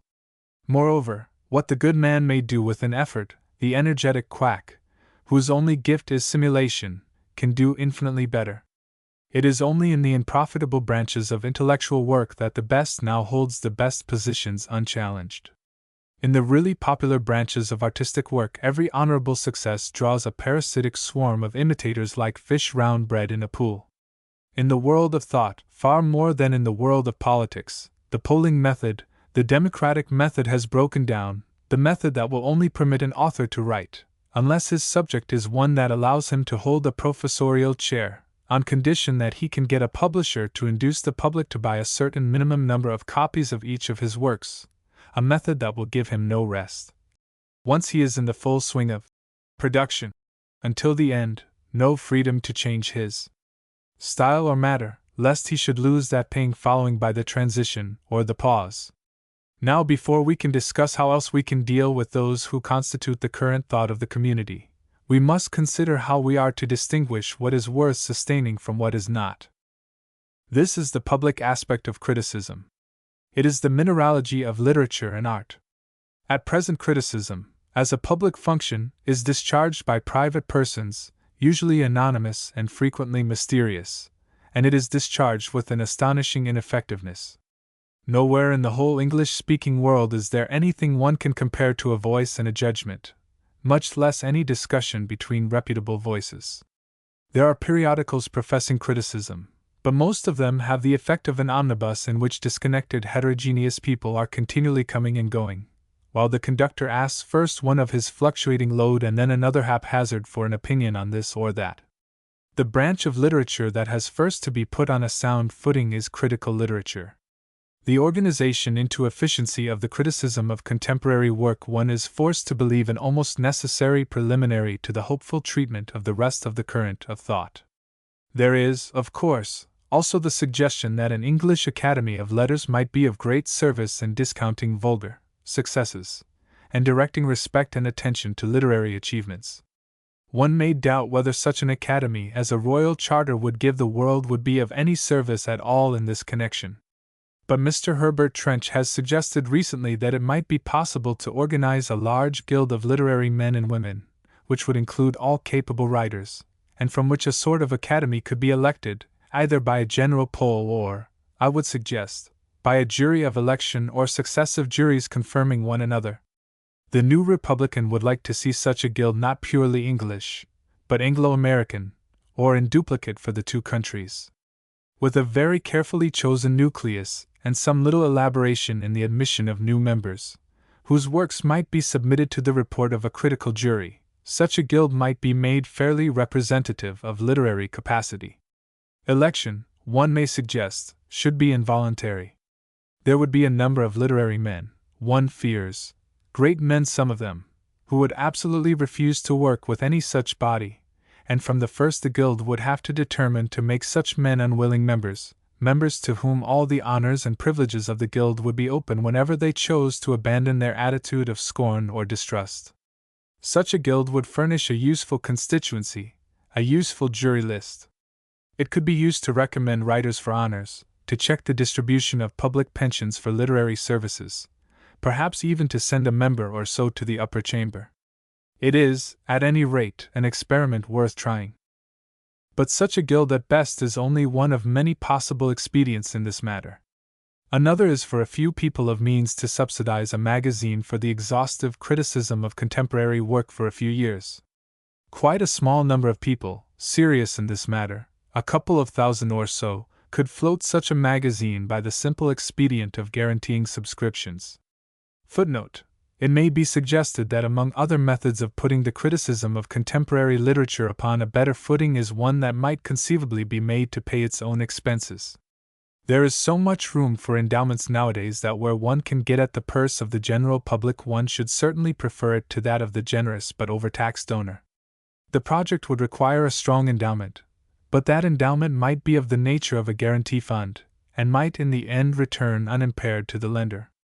The suggestion is the establishment of a well-planned and reasonably cheap monthly or weekly critical magazine, written on a level at present unattainable, chiefly because of the low rate of payment for all literary criticism. There can be no doubt among those who read much among literary and quasi-literary periodicals in English that there is a very considerable amount of high critical ability available. Buried and obscured to an ineffectual degree among much that is formal, foolish, and venial, there is to be found today a really quite remarkable number of isolated reviews, criticisms, and articles in which style is apparent, in which discrimination shines fitfully, in which there is the unmistakable note of honest enthusiasm for good work. For the most part, such criticism bears also the marks of haste, as, indeed, It must do when a review as long as the column of a daily paper, a day's work, that is, of steady writing, earns scarcely £1. But the stuff is there. Scarcely a number of the Academy, or the Spectator, scarcely a week of the Morning Post, the Daily News, or the Daily Chronicle, but there is a review, or a piece of a review, that has the stigmata of literature. And this suggestion is that some of these writers shall be got together, shall be paid at least as well as popular short story writers are paid, shall each have a definite department marked out under a trustworthy editor, and be pledged to limit their work to the pages of this new critical magazine. Their work would be signed, and there they would be, conspicuously urged to do the best that was in them, apropos of more or less contemporary books and writers. They would have leisure for deliberate judgments, for the development of that consistency of thought which the condition of journalism renders so impossible. This review would mean for them status, reputation, and opportunity. They would deal with contemporary fiction, with contemporary speculative literature, and with the style, logic, methods, and vocabulary of scientific and philosophical writers. Their work would form the mass of the magazine, but there would also be, highly paid, occasional writers, towards whose opinions the regular staff would very carefully define their attitude. The project, of course, in foolish hands, might be very foolishly misinterpreted. It might be quite easy to drive a team of egregious asses in this way over contemporary work, leaving nothing but hoof marks and injuries, but we are assuming the thing to be efficiently done. It is submitted that such a magazine, patiently and generously sustained for a few years, would at last probably come to pay its way. Unless the original selection of the staff was badly done, it would by sheer persistent high quality win its way to authority with the reading public, and so fill its covers with a swelling mass of advertisement pages. And once it paid, then forthwith a dozen rivals would be in the field, all of them, of course, also paying highly for critical matter and competing for critics of standing. Such an enterprise would be a lever for criticism through the whole of our literary world. Then it should also be possible to endow university lectureships and readerships in contemporary criticism, lectureships and readerships in which questions of style and method could be illustrated by quotation, not necessarily of a flattering sort, from contemporary work. Why should there not be an endowment which would enable a man of indisputable critical capacity to talk through an illuminating course, to sit before a little pile of marked books and reading sometimes here and sometimes there and talking between, to distinguish the evil from the good? What a wholesome thing to have Mr. Henley, for example, at that in the place of some of the several specialists who will lecture you so admirably on the troubadours. How good to hear Mr. Frederick Harrison, with some one to follow, adjusting all our living efforts to the scale of the divine Comte, and Mr. Walkley and Mr. Herbert Paul making it perfectly clear that a dead dog is better than a living lion, by demonstrations on the lion. Criticism today is all too much in the case of that doctor whose practice was deadly indeed, but his post-mortems admirable. No doubt such lectures would consist at times of highly contentious matter, but what of that? There could be several chairs. It would not be an impossible thing to set a few extension lecturers afloat upon the same channel. We have now numerous courses of lectures on the Elizabethan dramatists, and the evolution of the miracle play, and the people who listen to this sort of thing will depart straightway to recreate their souls in the latest triumph of vehement bookselling.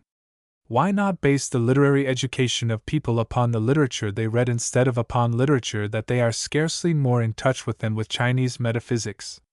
A few carefully chosen pages of contemporary rubbish, read with a running comment, a few carefully chosen pages of what is, comparatively, not rubbish, a little lucid discussion of effects and probabilities, would do more to quicken the literary sense of the average person than all the sham enthusiasm about Marlowe and Spencer that was ever concocted. There are not a few authors who would be greatly the better and might even be subsequently grateful for a lecture upon themselves in this style. Let no one say from this that the classics of our tongue are depreciated here. But the point is, that for people who know little of history, little of our language, whose only habitual reading is the newspaper, the popular novel, and the sixpenny magazine, to plunge into the study of works written in the language of a different period, crowded with obsolete illusions, and saturated with obsolete ideas and extinct ways of thinking, is pretentious and unprofitable. and that most of such extension lecturing is fruitless and absurd. And I appeal to these two facts in confirmation, to the thousands of people who every year listen to such lectures and to the hundreds of thousands of copies of our national classics sold by the booksellers, on the one hand, and on the other to the absolute incapacity of our public to judge any new literary thing or to protect itself in any way from violently and vulgarly boomed rubbish of the tawdriest description. Without a real and popular criticism of contemporary work as a preliminary and basis, the criticism and circulation of the classics is quite manifestly vain. By such expedients very much might be done for the literary atmosphere. By endowing a critical review or so, by endowing a few chairs and readerships in contemporary criticism, by organizing a guild of literature and a system of exemplary honors for literature, by stimulating the general discussion of contemporary work through lectures and articles, criticism could, I believe, be made worthwhile, to an extent that is now scarcely imaginable. And there might be created an atmosphere of attention, appreciation, and judgment that would be in itself extraordinarily stimulating to all forms of literary effort. Of course, all this sort of thing may be done cheaply, stupidly, dishonestly, and vulgarly, and one imagines the shy and exquisite type of mind recoiling from the rude sanity of these suggestions. But, indeed, they need not be done any other way than finely and well. People whose conception of what is good in art and literature is inseparable from rarity ought, I submit, to collect stamps. At an earlier phase in this series of discussions there was broached a project for an English language society, which would set itself to do or get done a number of services necessary to the teaching and extension of the language of our universal peoples.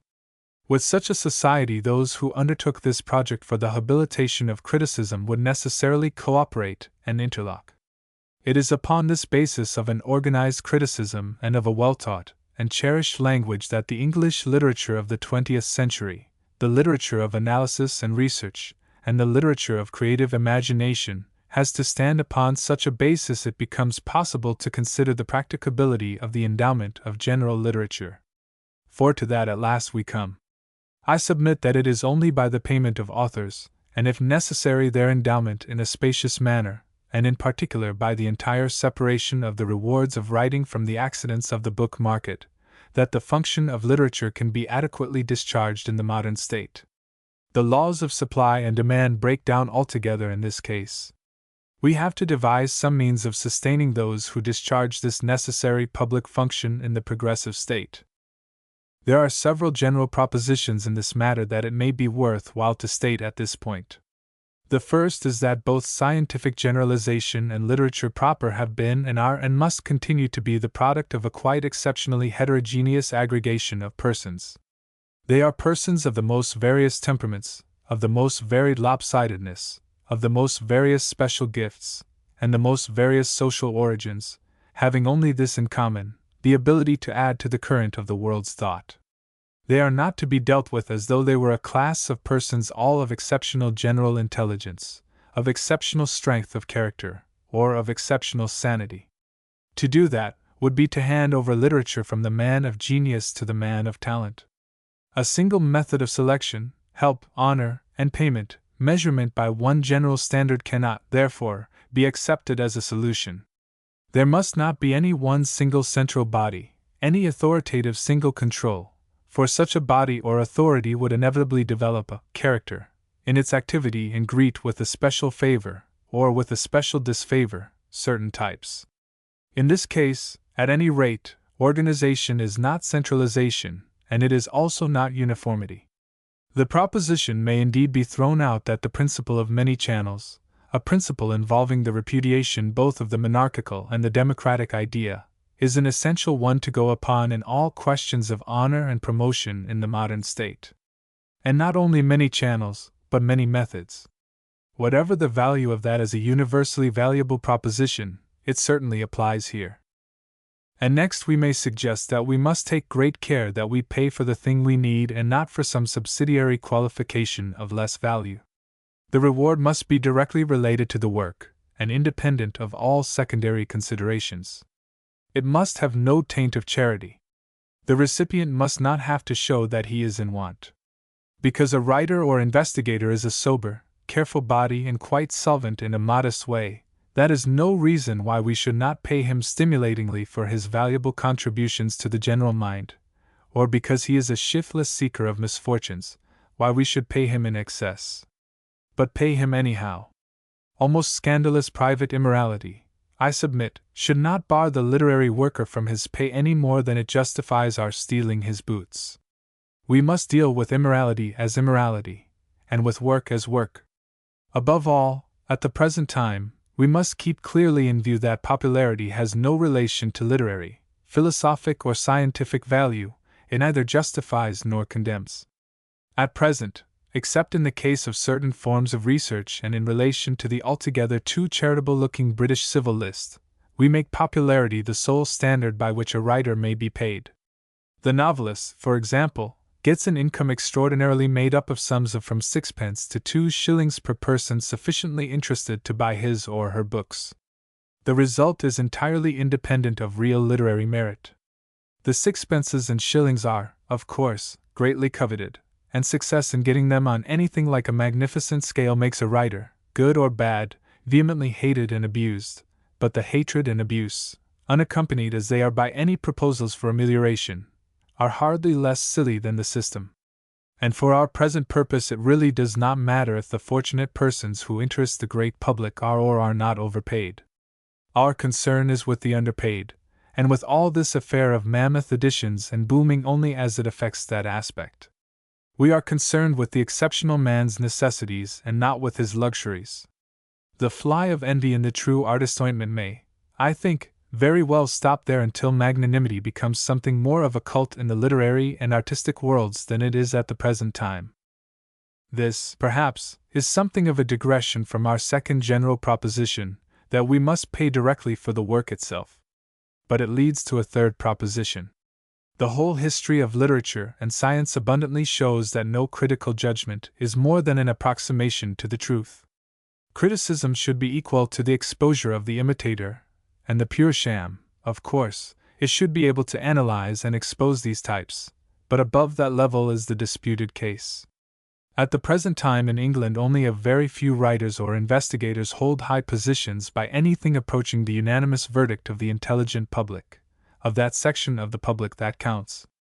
In the department of fiction, for example, there is a very audible little minority against Mr. Kipling, and about Mr. George Moore or Mr. Zangwill or Mr. Barrie one may hear the most diverse opinions. By the test of blackballing, only the unknown would survive. The valuation is as erratic in many branches of science. The development of criticism will diminish, but it certainly will not end, this sort of thing, and since our concern is to stimulate rather than punish, we must do just exactly what we should not do if we were electing men for a club. We must include rather than exclude. I am told that Americans remark in relation to university endowments, "We speculate in research," and that will serve for only a slight exaggeration of this third proposition. So long as we get most of the men of exceptional mental gifts in the community under the best conditions for their work, it scarcely matters if, for each one of them, we get 4 or 5 shams or mere respectabilities upon our hands. Respectabilities and shams have a fatal facility for living on the community anyhow, and there is no more reason in not doing these things on their account than there would be in burning a house down to get rid of cockroaches and rats. The rat poison of sound criticism, to follow that analogy, is the remedy here. And if the respectability lives, his work at any rate dies. But if the reward must be directly for the work, it must not have any quantitative relation to the output of work. It is quality we want, not quantity. We want absolutely to invert the abominable conditions of the present time by which every exercise of restraint costs an author a fine. It is my personal conviction that almost every well-known living writer is or has been writing too much. "No book, no income," is practically what the world says to an author, and the needy authors make a pace the independent follow. There is no respect for fine silences. If you cease, you are forgotten. The literature of the past 100 years is unparalleled in the world's history in this feature that the greater portion of it is or has been written under pressure. It was the case with Scott, the case with Dickens, Tennyson, even with Browning, and a host of other great contributors to the edifice. No one who loves Dickens and knows anything of the art he practiced but deplores that evil incessant demand that never permitted him to revise his plans, to alter, rearrange, and concentrate, that never released him from the obligation to touch dull hearts and penetrate thick skins with obtrusive pathos and violent caricature. Once embarked upon his course, he never had a moment for reconstruction.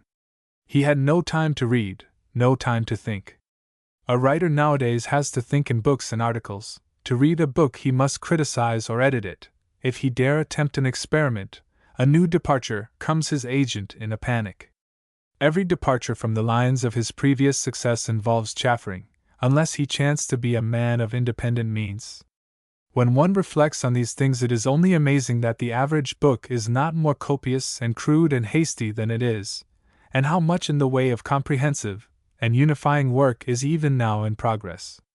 There are all too many books to read. It would be better for the public, better for our literature, altogether better, if this obligation to write perpetually were lifted. Few writers but must have felt at times the desire to stop and think, to work out some neglected corner of their minds, to admit a year's work as futile and thrust it behind the fire, or simply to lie fallow, to camp and rest the horses. Let us, therefore, pay our authors as much not to write as though they wrote, instead of that 20 or 30 volumes, which is, I suppose, the average product. Let us require a book or so, worth having. Which means, in fact, that we must find some way of giving an author, once he has proved his quality, a fixed income quite irrespective of what he does. We might, perhaps, require evidence that he was doing some work now and then. We might prohibit alien occupations, but for my own part one do not think even that is necessary. Most authors so sustained will write, and all will have written. We are presupposing, be it remembered, the stimulus of honors and criticism and of further honors and further emoluments.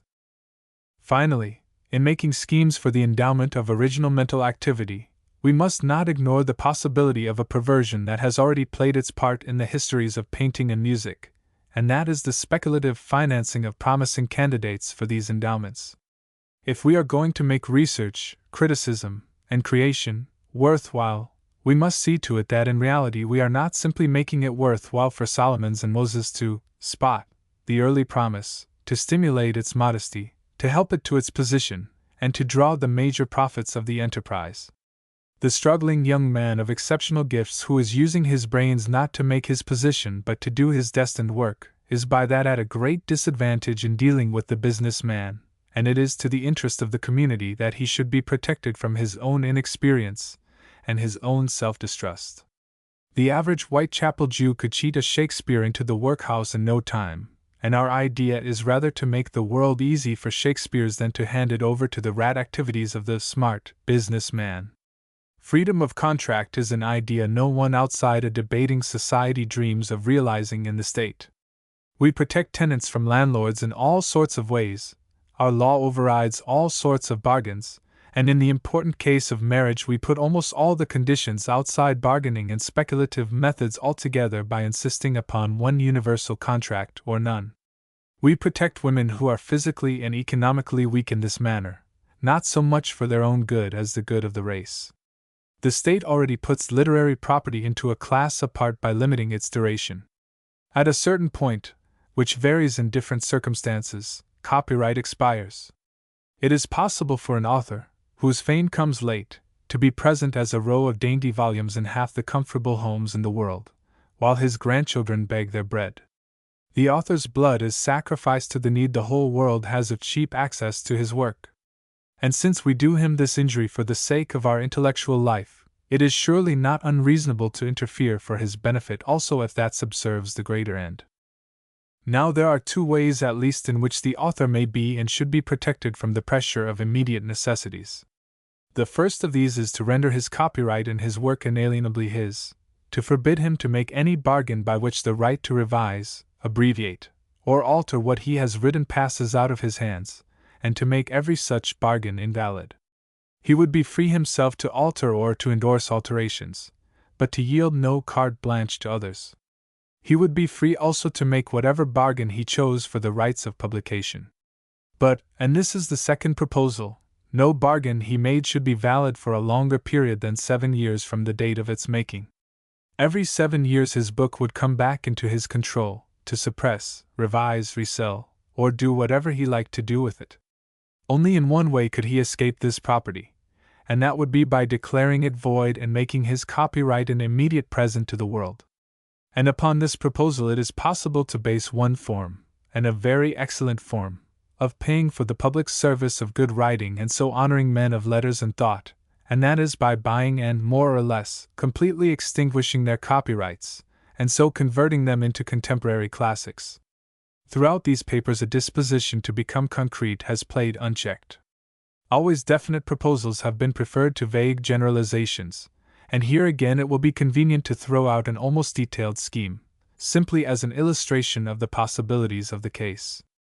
I am going to suggest to the reader that to endow 1,000 or so authors, as authors, would be a most wise and admirable proceeding for a modern statesman, and I would ask him before he dismisses this suggestion as absurd and impossible, to rest contented with no vague rejection but to put to himself clearly why the thing should under present conditions be absurd and impossible. Always in the past the need of some organ for the establishment and preservation of a common tone and substance of thought in the state has been recognized. Commonly this organ has taken the form of a church, a group of churches, as in America, or an educational system, as in China. But all previous schemes of social and political organization have been static, have aimed at a permanent state. Our modern state, we know, can only live by adaptation, and we have to provide not a permanent but a developing social, moral, and political culture. Our new scheme must include not only priests and teachers but prophets and seekers. Literature is a vitally necessary function of the modern state. Let us waive for the moment the subtle difficulty that arises when we ask who are the writers of literature, the guides and makers of opinion, the men and women of wisdom, insight, and creation, as distinguished from those who merely resonate to the note of the popular mind. Let us assume that this is determined, and let us make a scheme in the air to support these people under such conditions as will give us their best. Suppose the thing done boldly, and that for every 100,000 people in our population we subsidize an author, if we can find as many. Suppose we give him some sort of honor or title and the alternative of going on writing under copyright conditions, which many popular favorites would certainly prefer, or of giving up his copyrights to the public and receiving a fixed income, a respectable mediocre income, £800 or £1,000 for example. That means 400 or more subsidized authors for Great Britain, which would work out, perhaps, as 18 or 20 every year, and a proportionate number for America and the colonial states of the British Empire. Suppose, further, that from this general body of authors we draw every year 4 or 5 of the seniors to form a sort of academy, a higher stage of honor and income. This would probably give something under 100 on this higher stage. Taking the income of the two stages as £1,000 and £2,000 respectively, this would work out at about £500,000 a year for Great Britain, a quite trivial addition to what is already spent on educational work. A scheme that would provide for widows and children whose education was unfinished, and for the official printing and sale of correct texts of the books written, would still fall within the dimensions of £1,000,000. I am assuming this will be done quite in addition to the natural growth of universities and colleges, to the evolution of great textbooks and criticism, and to the organization and publication of special research in science and letters. This is to be an endowment specifically for unspecialized literature, for untechnical philosophy that is, and the creative imagination. It must not be imagined that such an endowment would be a new payment by the community. In all probability we are already paying as much, or more, to authors, in the form of royalties, of serial fees, and the like. We are paying now with an unjust unevenness. We starve the new and deep and overpay the trite and obvious. Moreover, the community would have something in exchange for its money. It would have the copyright of the works written. It may be suggested that by a very simple device a large proportion of these payments could be recovered. Suppose that all books, whether copyright or not, and all periodicals sold above a certain price, 6pence, let us say, had to bear a defaced stamp of, for example, a halfpenny for each shilling of price. This would probably yield a revenue almost sufficient to cover these literary pensions. In addition, the books of the pensioned authors might bear an additional stamp as the equivalent of the present royalty. The annual selection of 18 or 20 authors might very well be a dispersed duty.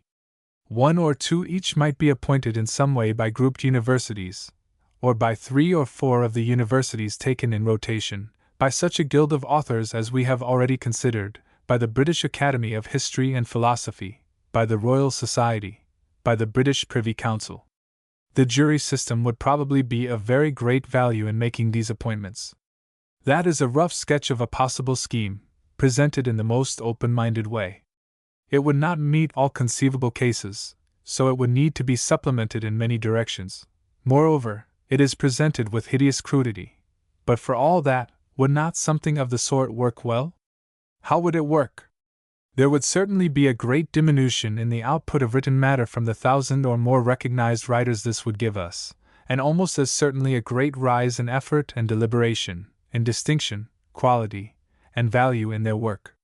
This would also appear in the work of their ambitious juniors. Would it extinguish anything? I do not see that it would. Those who write trivially for the pleasure of the public would be just as well off as they are now, and there would be no more difficulty than there is at present for those who begin writing. Less, indeed, for the 1,000 subsidized writers, at least, would not be clamorously competing to fill up magazines and libraries. They might set a higher and more difficult standard, but they would leave more space about them. The thing would scarcely affect the development of publishing and book distribution, nor injure nor stimulate, except by raising the standard and ideals of writing, newspapers, magazines, and their contributors in any way. I do not believe for one moment the thing would stop at such a subsidized body of authors, such a little aristocracy of thought, as this project presents. But it would be an efficient starting point.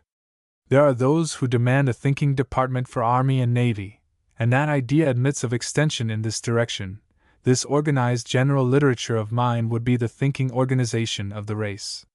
Once this deliberate organization of a central ganglion of interpretation and presentation began, the development of the brain and nervous system in the social body would proceed apace. Each step made would enable the next step to be wider and bolder. The general innervation of society with books and book distributing agencies would be followed by the linking up of the now almost isolated mental worlds of science, art, and political and social activity in a system of intercommunication and sympathy. We have now already in the history of the world one successful experiment in the correlation of human endeavor.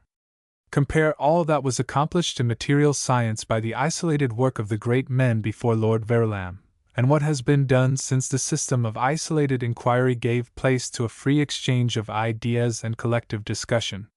And this is only one field of mental activity and one aspect of social needs. The rest of the intellectual world is still unorganized. The rest of the moral and intellectual being of man is dwarfed and cowed by the enormous disproportionate development of material science and its economic and social consequences. What if we extend that same spirit of organization and free reaction to the whole world of human thought and emotion? That is the greater question at which this project of literary endowment aims. It may seem to the reader that all this insistence upon the supreme necessity for an organized literature springs merely from the obsession of a writer by his own calling, but, indeed, that is not so. We who write are not all so blinded by conceit of ourselves that we do not know something of our absolute personal value. We are lizards in an empty palace, frogs crawling over a throne. But it is a palace, it is a throne, and it may be, the reverberation of our ugly voices will presently awaken the world to put something better in our place. Because we write abominably under pressure and for unhonored bread, none the less we are making the future. We are making it atrociously, no doubt. We are not ignorant of that possibility, but some of us, at least, would like to do it better. We know only too well how that we are out of touch with scholarship and contemplation.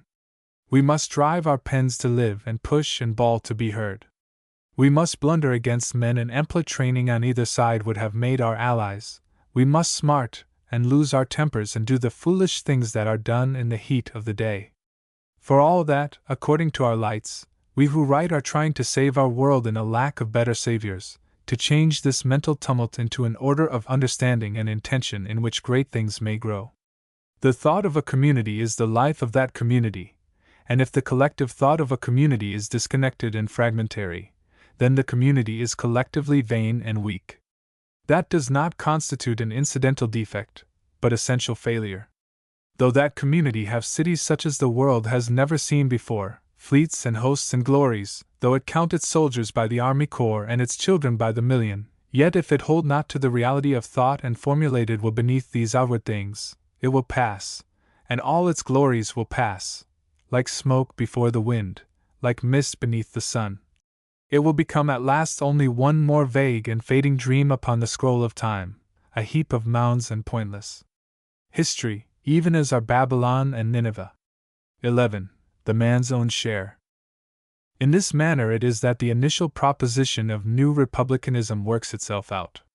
It shapes into the rough outline of an ideal new state, a new republic, a great confederation of English-speaking republican communities, each with its non-hereditary aristocracy, scattered about the world, speaking a common language, possessing a common literature and a common scientific and, in its higher stages at least, a common educational organization, and it indicates in crude, broad suggestions the way towards that state from the present condition of things. It insists as a cardinal necessity, not indeed as an end but as an indispensable instrument by which this world state must be made and sustained, upon a great, a contemporary, and a universally accessible literature, a literature not simply of thought and science but of power, which shall embody and make real and living the sustaining dreams of the coming time, and which shall draw together and bring into intelligent correlation all those men and women who are working now discontentedly and wastefully towards a better order of life. For, indeed, a great number of men and women are already working for this new republic, working with the most varied powers and temperaments and formulae, to raise the standard of housing and the standard of living, to enlarge our knowledge of the means by which better births may be attained, to know more, to educate better, to train better, to write good books for teachers, to organize our schools, to make our laws simpler and more honest, to clarify our political life, to test and reorganize all our social rules and conventions, to adjust property to new conditions, to improve our language, to increase intercourse of all sorts, to give our ideals the justice of a noble presentation. At 1,000 points the new republic already starts into being. And while we scattered pioneers and experimenters piece together our scattered efforts into a coherent scheme, while we become more and more clearly conscious of our common purpose, year by year the old order, and those who have ankylos to the old order, die and pass away, and the unhampered children of the new time grow up about us. In a few years this that I call new republicanism here, under I know not what final name, will have become a great world movement conscious of itself and consistent within itself, and we who are making now the crude discovery of its possibility will be working towards its realization in our 1,000 different ways and positions. And coming to our help, to reinforce us, to supersede us, to take the growing task out of our hands will come youth, will come our sons and daughters and those for whom we have written our books, for whom we have taught in our schools, for whom we have founded and ordered libraries, toiled in laboratories, and in waste places and strange lands, for whom we have made saner and cleaner homes and saner and cleaner social and political arrangements, foregoing 100 comfortable acquiescences, that these things might be done. Youth will come to take over the work from us and go on with it in a bolder and ampler manner than we in these limited days dare to attempt. Assuredly youth will come to us, if this is indeed to be the dawn of a new time. Without the high resolve of youth, without the constant accession of youth, without recuperative power, no sustained forward movement is possible in the world. It is to youth, therefore, that this book is finally addressed, to the adolescents, to the students, to those who are yet in the schools and who will presently come to read it, to those who being still plastic can understand the infinite plasticity of the world. It is those who are yet unmade who must become the makers. After 30 there are few conversions and fewer fine beginnings. Men and women go on in the path they have marked out for themselves. Their imaginations have become firm and rigid even if they have not withered, and there is no turning them from the conviction of their brief experience that almost all that is inexorably so. Accomplished things obsess us more and more. What man or woman over 30 in Great Britain dares to hope for a republic before it is time to die? Yet the thing might be. Or for the reunion of the English-speaking peoples? Or for the deliverance of all of our blood and speech from those fouler things than chattel slavery, child and adolescent labor? Or for an infantile death rate under 90 in the 1,000 and all that would mean in the common life? These and 100 such things are coming now, but only the young know how near they may be brought to us. As for us others, we plant a tree never believing we shall eat the fruit, we build a house never hoping to live therein. The desert, we believe in our hearts, is our home and our destined grave, and whatever we see of the promised land we must see through the eyes of the young. With each year of their lives they come more distinctly into conscious participation with our efforts. Those soft little creatures that we have figured grotesquely as dropping from an inexorable spout into our world, those weak and wailing lumps of pink flesh more helpless than any animal, for whom we have planned better care, a better chance of life, better conditions of all sorts, those Laval souls who are at first helpless clay in our hands, presently insensibly have become helpers beside us in the struggle. In a little while they are beautiful children, they are boys and girls and youths and maidens, full of the zest of new life, full of an abundant, joyful receptivity. In a little while they are walking with us, seeking to know whither we go, and whither we lead them, and why. Our account of the men-makers is not complete until we add to birth and school and world the increasing element of deliberate cooperation in the man or woman we are seeking to make. In a little while they are young men and women, and then men and women, save for a fresher vigor, like ourselves. For us it comes at last to fellowship and resignation. For them it comes at last to responsibility, to freedom, and to introspection and the searching of hearts. We must, if we would be men-makers, as the first and immediate part of the business, correct and finish ourselves. The good new Republican must needs ask and ask repeatedly, what have I done, and what am I doing with myself while I tamper with the lives of others?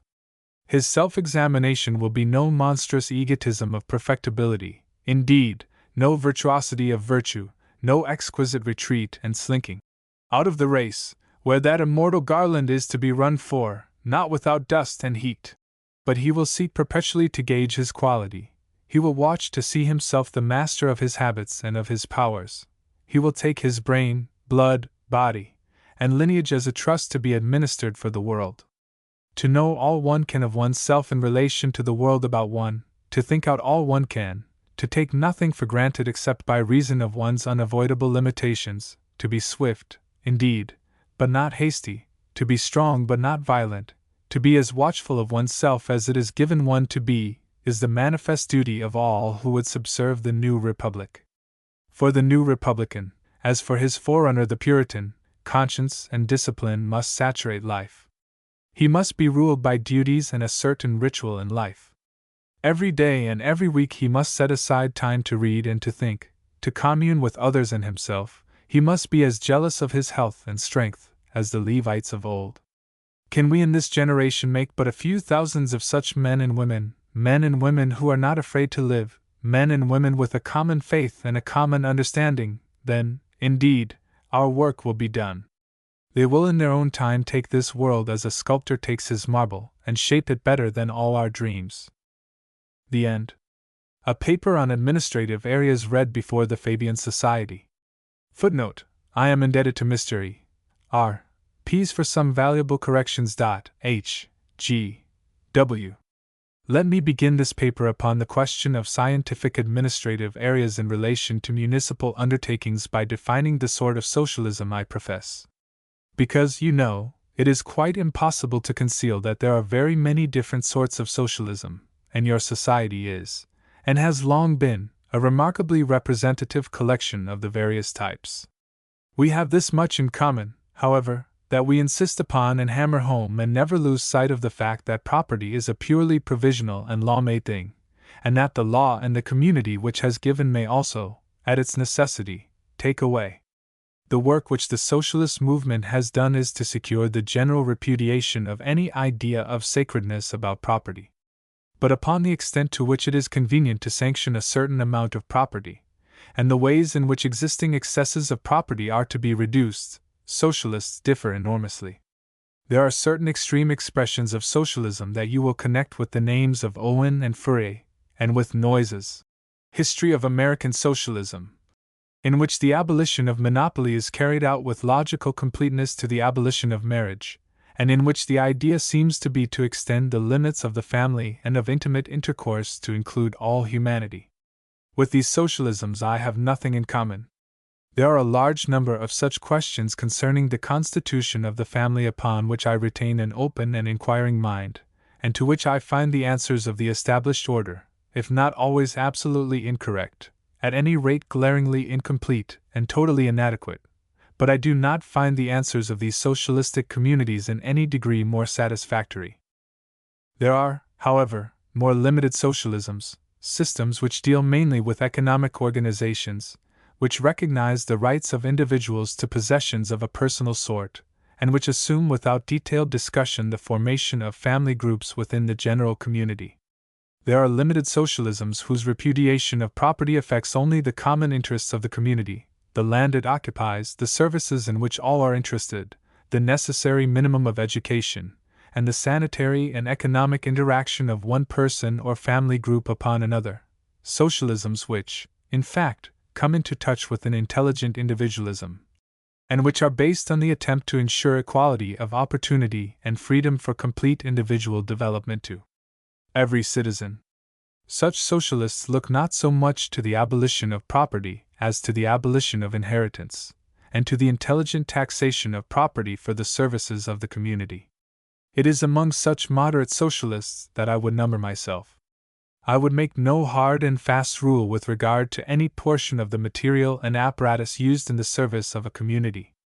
With regard to any particular service or concern, I would ask, is it more convenient, more likely to lead to economy and efficiency, to let this service rest in the hands of some single person or group of persons who may offer to do the service or administer the concern, and whom we will call the owners, or to place it in the hands of some single person or group of persons, elected or chosen by lot, whom we will call the official or group of officials?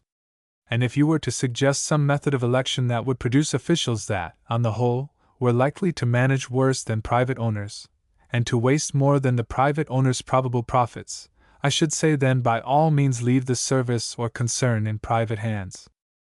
You see, upon this principle the whole question of the administration of any affair turns upon the question, which will give the maximum efficiency?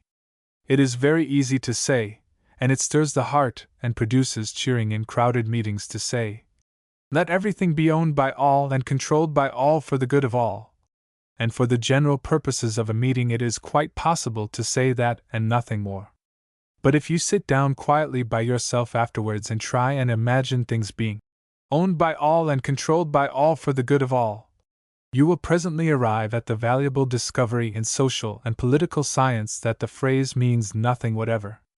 It is also very striking, on such rhetorical occasions, to oppose the private owner to the community or the state or the municipality, and to suppose all the vices of humanity concentrated in private ownership, and all the virtues of humanity concentrated in the community. But indeed that clear and striking contrast will not stand the rough and tumble of the workaday world. A little examination of the matter will make it clear that the contrast lies between private owners and public officials. You must have officials, because you can't settle a railway timetable or make a bridge by public acclamation, and even there you will find it is not a simple question of the white against black order. Even in our state today there are few private owners who have absolute freedom to do what they like with their possessions, and there are few public officials who have not a certain freedom and a certain sense of proprietorship in their departments, and in fact, as distinguished from rhetoric, there is every possible gradation between the one thing and the other. We have to clear our minds of misleading terms in this affair. A clipped and regulated private ownership, a private company, for example, with completely published accounts, tax dividends, with a public representative upon its board of directors and parliamentary powers, may be an infinitely more honest, efficient, and controllable public service than a badly elected or badly appointed board of governors of officials. We may, and I for one do, think that a number of public services, an increasing number of public services, can be best administered as public concerns. Most of us here tonight are, I believe, pretty advanced municipalizers. But it does not follow that we believe that any sort of representative or official body pitched into any sort of area is necessarily better than any sort of private control. The more we are disposed to municipalize, the more incumbent it is upon us to search out, study, and invent, and to work to develop the most efficient public bodies possible. And my case tonight is that the existing local government bodies, your town councils, borough councils, urban district boards, and so forth, are, for the purposes of municipalization, far from being the best possible bodies, and that even your county councils fall short, that by their very nature all these bodies must fall far short of the highest possible efficiency, and that as time goes on they must fail even more than they do now to discharge the duties we Fabians would like to thrust upon them.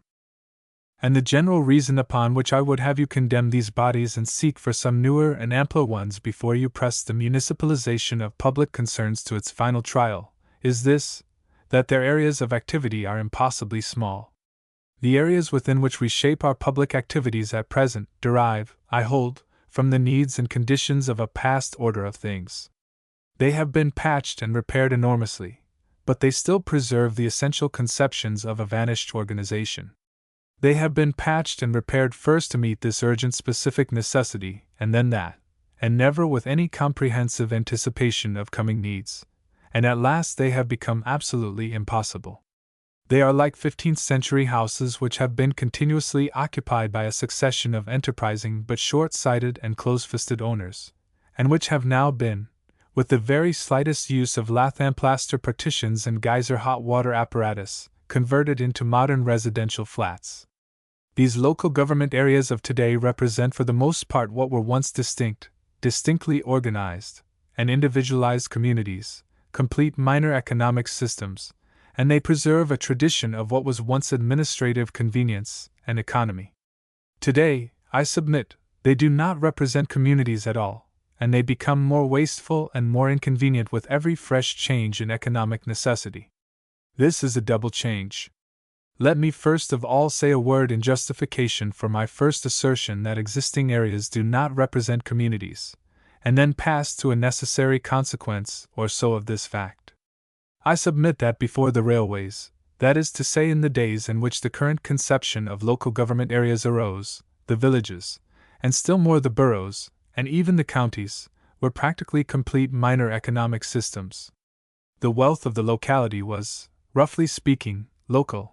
Rich people resided in contact with their property, other people lived in contact with their work, and it was a legitimate assumption that a radius of a mile or so, or of a few miles, circumscribed most of the practical interests of all the inhabitants of a locality. You got rich and poor in visible relationships, you got landlord and tenant, you got master and workman all together. But now, through a revolution in the methods of locomotion, and chiefly through the making of railways, this is no longer true. You can still see the villages and towns separated by spaces of fields and physically distinct, but it is no longer the case that all who dwell in these old limits are essentially local inhabitants and mutually interdependent as once they would have been. A large proportion of our population today, a large and an increasing proportion, has no localized interests at all as an 18th-century person would have understood locality. Take for example Guildford, or Folkestone, and you will find that possibly even more than half the wealth in the place is non-local wealth, that is, having no relation to the local production of wealth, and that a large majority of the more educated, intelligent and active inhabitants derive their income, spend their energies, and find their absorbing interests outside the locality.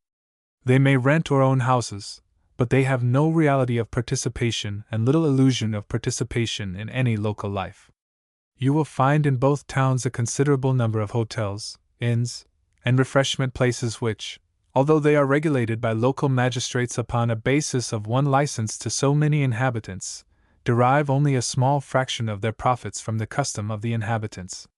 You find too in Folkestone, as in most seaside places, a great number of secondary schools, drawing scarcely a pupil from the neighborhood.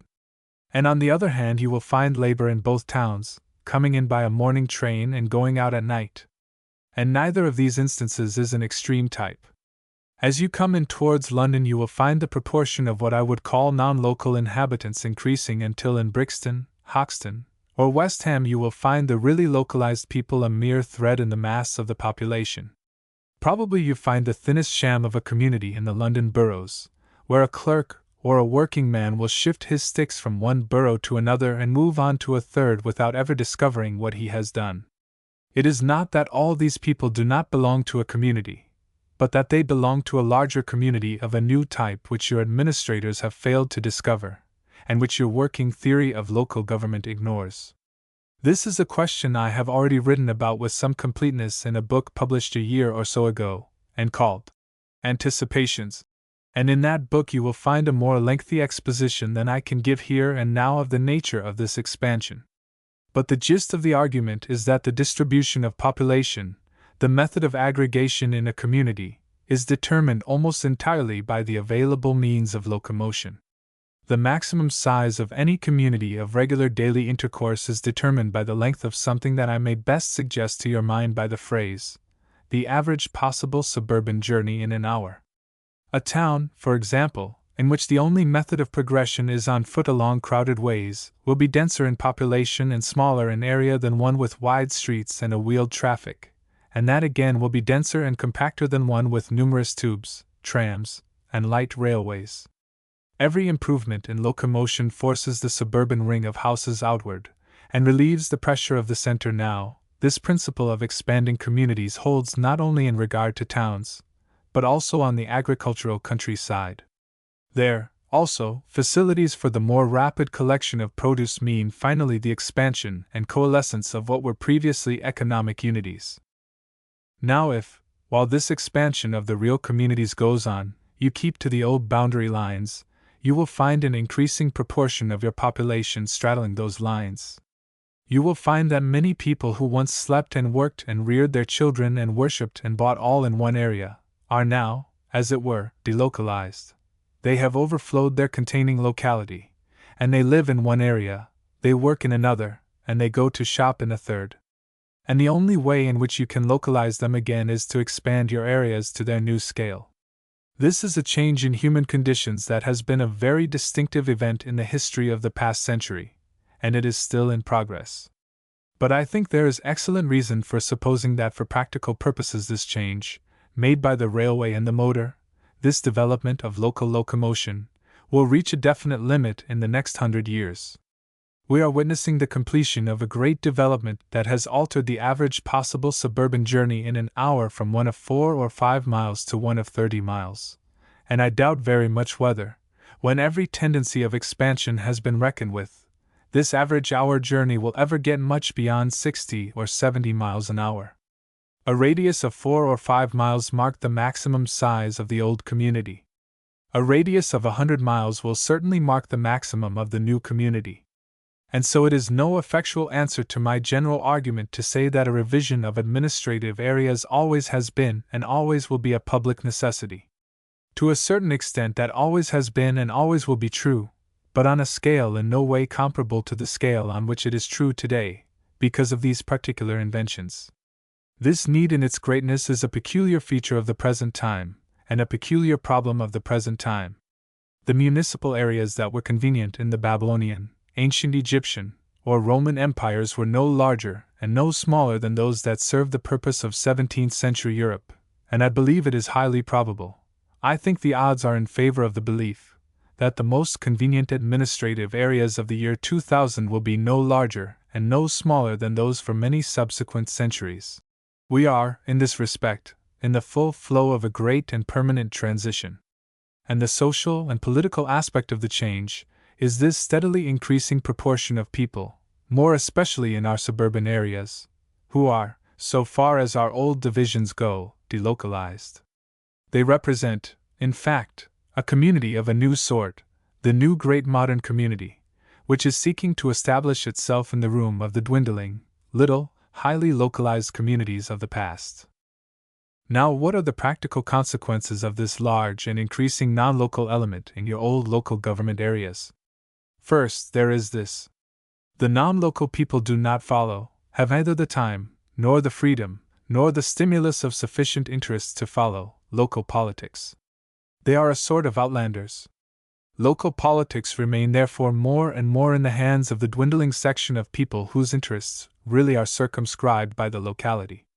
These are usually the small local tradesmen, the local building trade, sometimes a doctor and always a solicitor, and the most energetic and active and capable of these, and the one with the keenest eye to business, is usually the solicitor. Whatever you put into the hands of a local authority, education, lighting, communications, you necessarily put into the hands of a group of this sort. Here and there, of course, there may be variations. An organized labor vote may send in a representative, or some gentleman of leisure and philanthropic tastes, like Mr. Bernard Shaw, may confer distinction upon local deliberations, but that will not alter the general state of affairs. The state of affairs, you must expect as the general rule, is local control by petty local interests, a state of affairs that will certainly intensify in the years to come, unless some revision of areas can be contrived that will overtake the amplifying interests of the delocalized section of the population. Let me point out what is probably the result of a dim recognition of this fact by the non-local population, and that is the extreme jealousy of rates and municipal trading by the less localized paying classes in the community. That is a question we socialists, believing as we do all of us at least in the abstract theory of municipalization, must particularly consider. The easy exasperation of the £1,000 a year man at the rates and his extreme patience under imperial taxation is incomprehensible, unless you recognize this fact of his delocalization. Then at once it becomes clear. He penetrates the pretenses of the system to a certain extent, and he is infuriated by the fact of taxation without representation, tempered by a mysteriously ineffective voting paper left at his door. I myself, as one of the delocalized class, will confess he has my sympathy. And those who believe in the idea of the ultimate municipalization of most large industries will continue to find in this non-localized class, working especially through the medium of Parliament, a persistent and effective obstruction to all such projects, unless such a rectification of areas can be contrived as will overtake the delocalization and the diffusion of interests that has been and is still going on. I will confess that it seems to me that this opposition between the localized and the non-localized classes in the future, or to be more correct, the opposition between the man whose ideas and life lie in a small area, and the man whose ideas and life lie in a great area, is likely to give us that dividing line in politics for which so many people are looking today. For this question of areas has its imperial as well as its local side. You have already seen the Liberal party split upon the Transvaal question. You yourselves have, I am told, experienced some slight parallel tendency to fission, and it is interesting to note that this was, after all, only another aspect of this great question of areas, which I would now discuss in relation to municipal trading. The small communities are fighting for existence, and their dear little ways, the synthetic great communities are fighting to come into existence, and to absorb the small communities. And curiously enough, at our last meeting you heard Mr. Belloc, with delightful wit and subtlety, expounding the very antithesis of the conceptions I am presenting tonight. Mr. Belloc, who has evidently never read his Malthus, dreams of a beautiful little village community of peasant proprietors, each sticking like a barnacle to his own little bit of property, beautifully healthy and simple and illiterate and Roman Catholic and local over the years. I am afraid the stars in their courses fight against such pink and golden dreams. Every tramway, every new twopenny tube, every light railway, every improvement in your omnibus services, in your telephonic services, in your organization of credit, increases the proportion of your delocalized class, and sucks the ebbing life from your old communities into the veins of the new. Well, you may say, no doubt this is right so far as it goes. Existing local government areas do not represent real countries, but still these local government devices are of service for cutting up and distributing administrative work. But that is exactly what they are not. They are worse when you consider them in regard to function, than when you consider them in regard to representation. Since our conceptions of what constitutes a local administrative area were developed, there has arisen the problems of water supply and of organized sewage, of railways, tramways, and communications generally, and of lighting and telephonic intercourse. There hangs over us, though the average local authority has no eyes to see it, The necessity of adapting our roads to accommodate an increasing new traffic of soft-tired vehicles, and it is not improbable that heating by wholesale, either by gas or electricity, will presently be also possible and desirable. For all these things we need wide views, wide minds and wide areas, and still more do we want wide views for the business of education that is now also coming into the sphere of local administration. It happens that I have had an object lesson in this matter of local government, and indeed it is my object lesson that has led to this paper tonight. I live upon the boundary line of the Sandgate Urban District Board, a minute authority with a boundary line that appears to have been determined originally about 1850 by mapping out the wanderings of an intoxicated excursionist, and which, the only word is interdigitates, with the borough of Folkestone, the urban district of Sheraton, and the borough of Hythe. Each of these bodies is by way of being a tramway authority, each is at liberty to secure powers to set up generating stations and supply electricity, each is a water authority, and each does its own little drainage, and the possibilities of friction and litigation are endless. The four places constitute an urban area greatly in need of organized intercommunication, but the four authorities have never been able to agree upon a scheme, and now Folkestone is concerning itself with the project of a little internal tramway system all of its very own. Sandgate has succumbed to the spell of the South Eastern Railway Company, and has come into line with a project that will necessitate a change of cars at the Folkestone boundary. Folkestone has conceded its electrical supply to a company, but Sandgate, on this issue, stands out gallantly for municipal trading, and proposes to lay down a plant and set up a generating station all by itself to supply a population of 1,600 people, mostly indigent. In the meanwhile, Sandgate refuses its inhabitants the elementary convenience of the electric light, and when, quite inadvertently, I connected across the convolutions of the boundary with the Folkestone supply, my life was darkened by the threat of impossible litigation.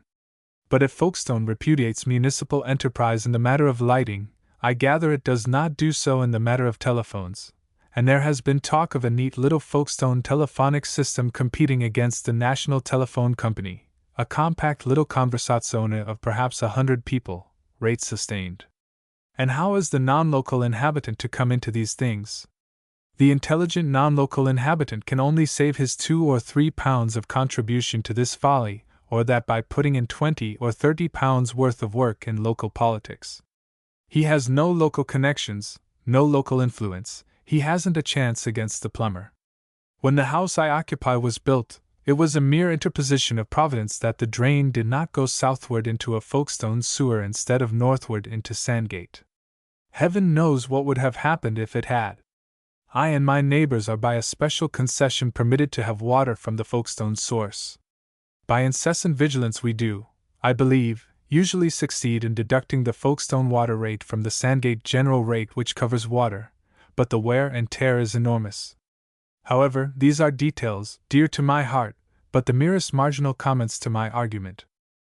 The essential fact is the impracticable silliness of these little divisions, the waste of men, the waste of nervous energy, the waste of administrative energy they involve.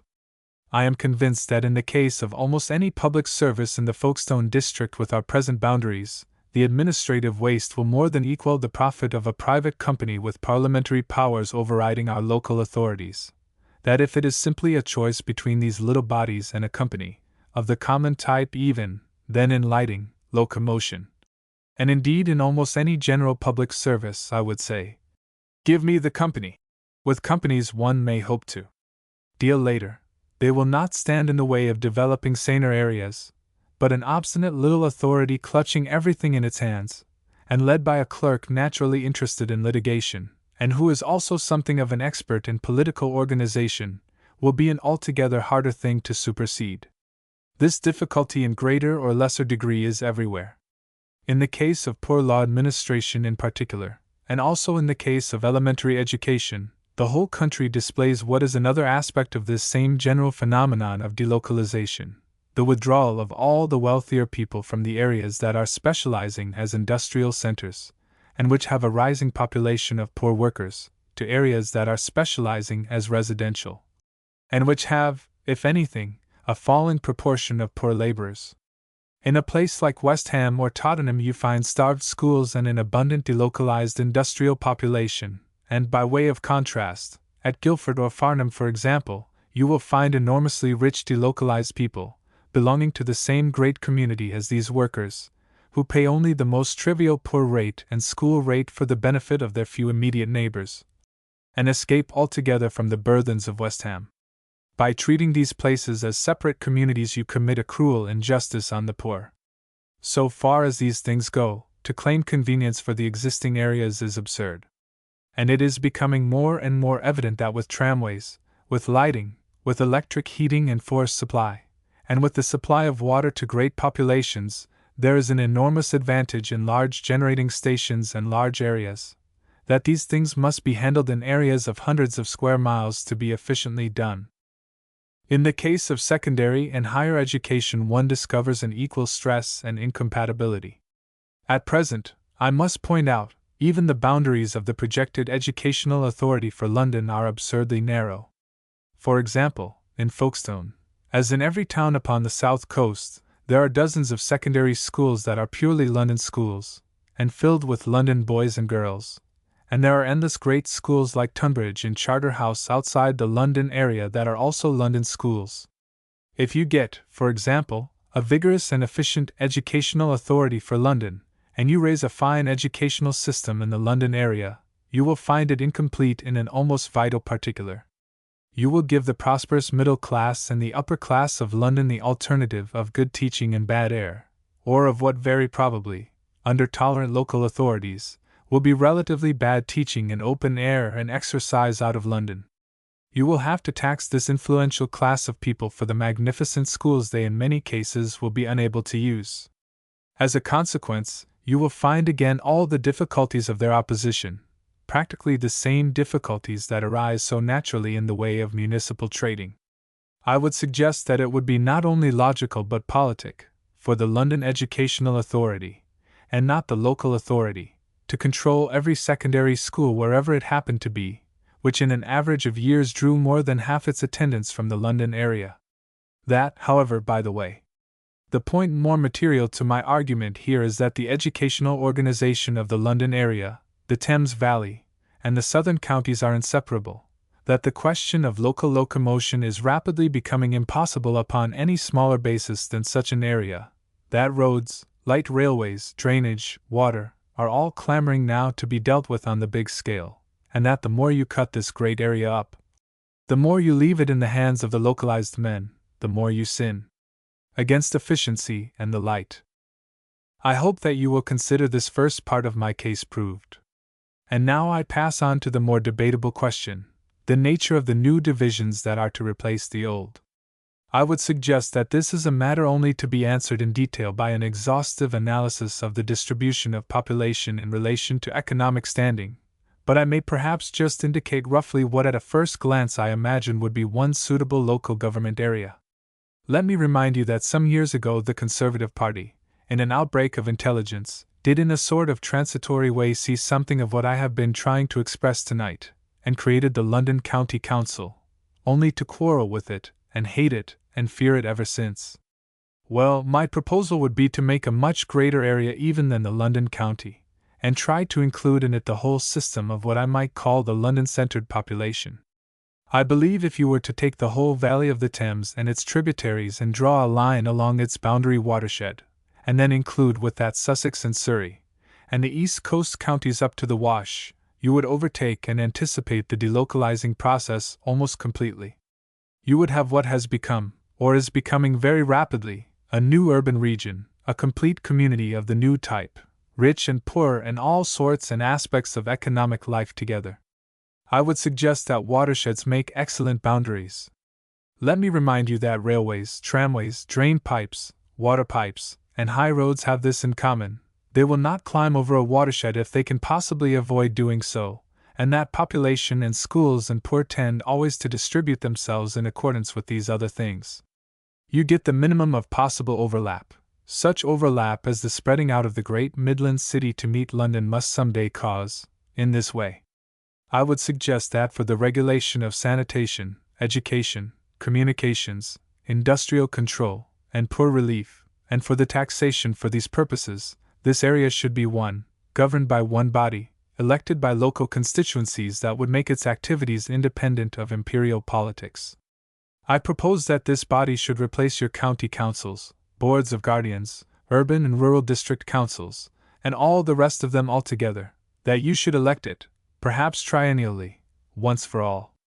For any purpose of a more local sort, local water supply systems, local tramway systems, the tramways between Brighton and Shoreham, for example, this body might delegate its powers to subordinate committees, consisting, it has been suggested to me by Mrs. Sidney Webb, of the members for the local constituencies concerned, together with another member or so to safeguard the general interests. Or perhaps with an appointed expert, or so in addition. These committees would submit their detailed schemes for the approval of committees appointed by the general body, and they would be controllable by that body. However, there is no need for detailed scheming here and now. Let us keep to the main idea. I submit that such a mammoth municipality as this will be, on the one hand, an enormously more efficient substitute for your present little local government bodies, and on the other hand, will be able to take over a considerable proportion of the detailed work and a considerable proportion of the detailed machinery, of your overworked and too extensive central machinery, your local government board, education department, and board of trade. It will be great enough and fine enough to revive the dying sentiment of local patriotism, and it will be a body that will appeal to the ambition of the most energetic and capable men in the community. They will be picked men, to a much greater extent than are your guardians, your urban district councillors and town councillors and so on, at present, because there will be perhaps 100 or a couple of hundred of them in the place of many thousands. And I venture to think that in such a body you may confidently hope to find a collective intelligence that may be pitted against any trust or board of directors the world is likely to produce. I suggest this body as a sort of concrete sample of the thing I have in mind. I am quite open to hear and accept the most far-reaching modification of this scheme. It is the idea of the scale that I wish particularly to enforce. Municipalize on this scale, I would say, and I am with you altogether. Here is something distinctly and clearly subserving that making of mankind upon which all sane social and political proposals must ultimately base themselves. But to put more power, and still more power in the hands of these petty little administrative bodies that we have today, is, I submit, folly and darkness. If the existing areas are to remain the same, then, on the whole, my vote is against municipal trading, and on the whole, with regard to light, to tramways and communications, to telephones, and indeed to nearly all such public services, I would prefer to see these things in the hands of companies. And I would stipulate only for the maximum publicity for their accounts, and the fullest provision for detailed regulation through the Board of Trade.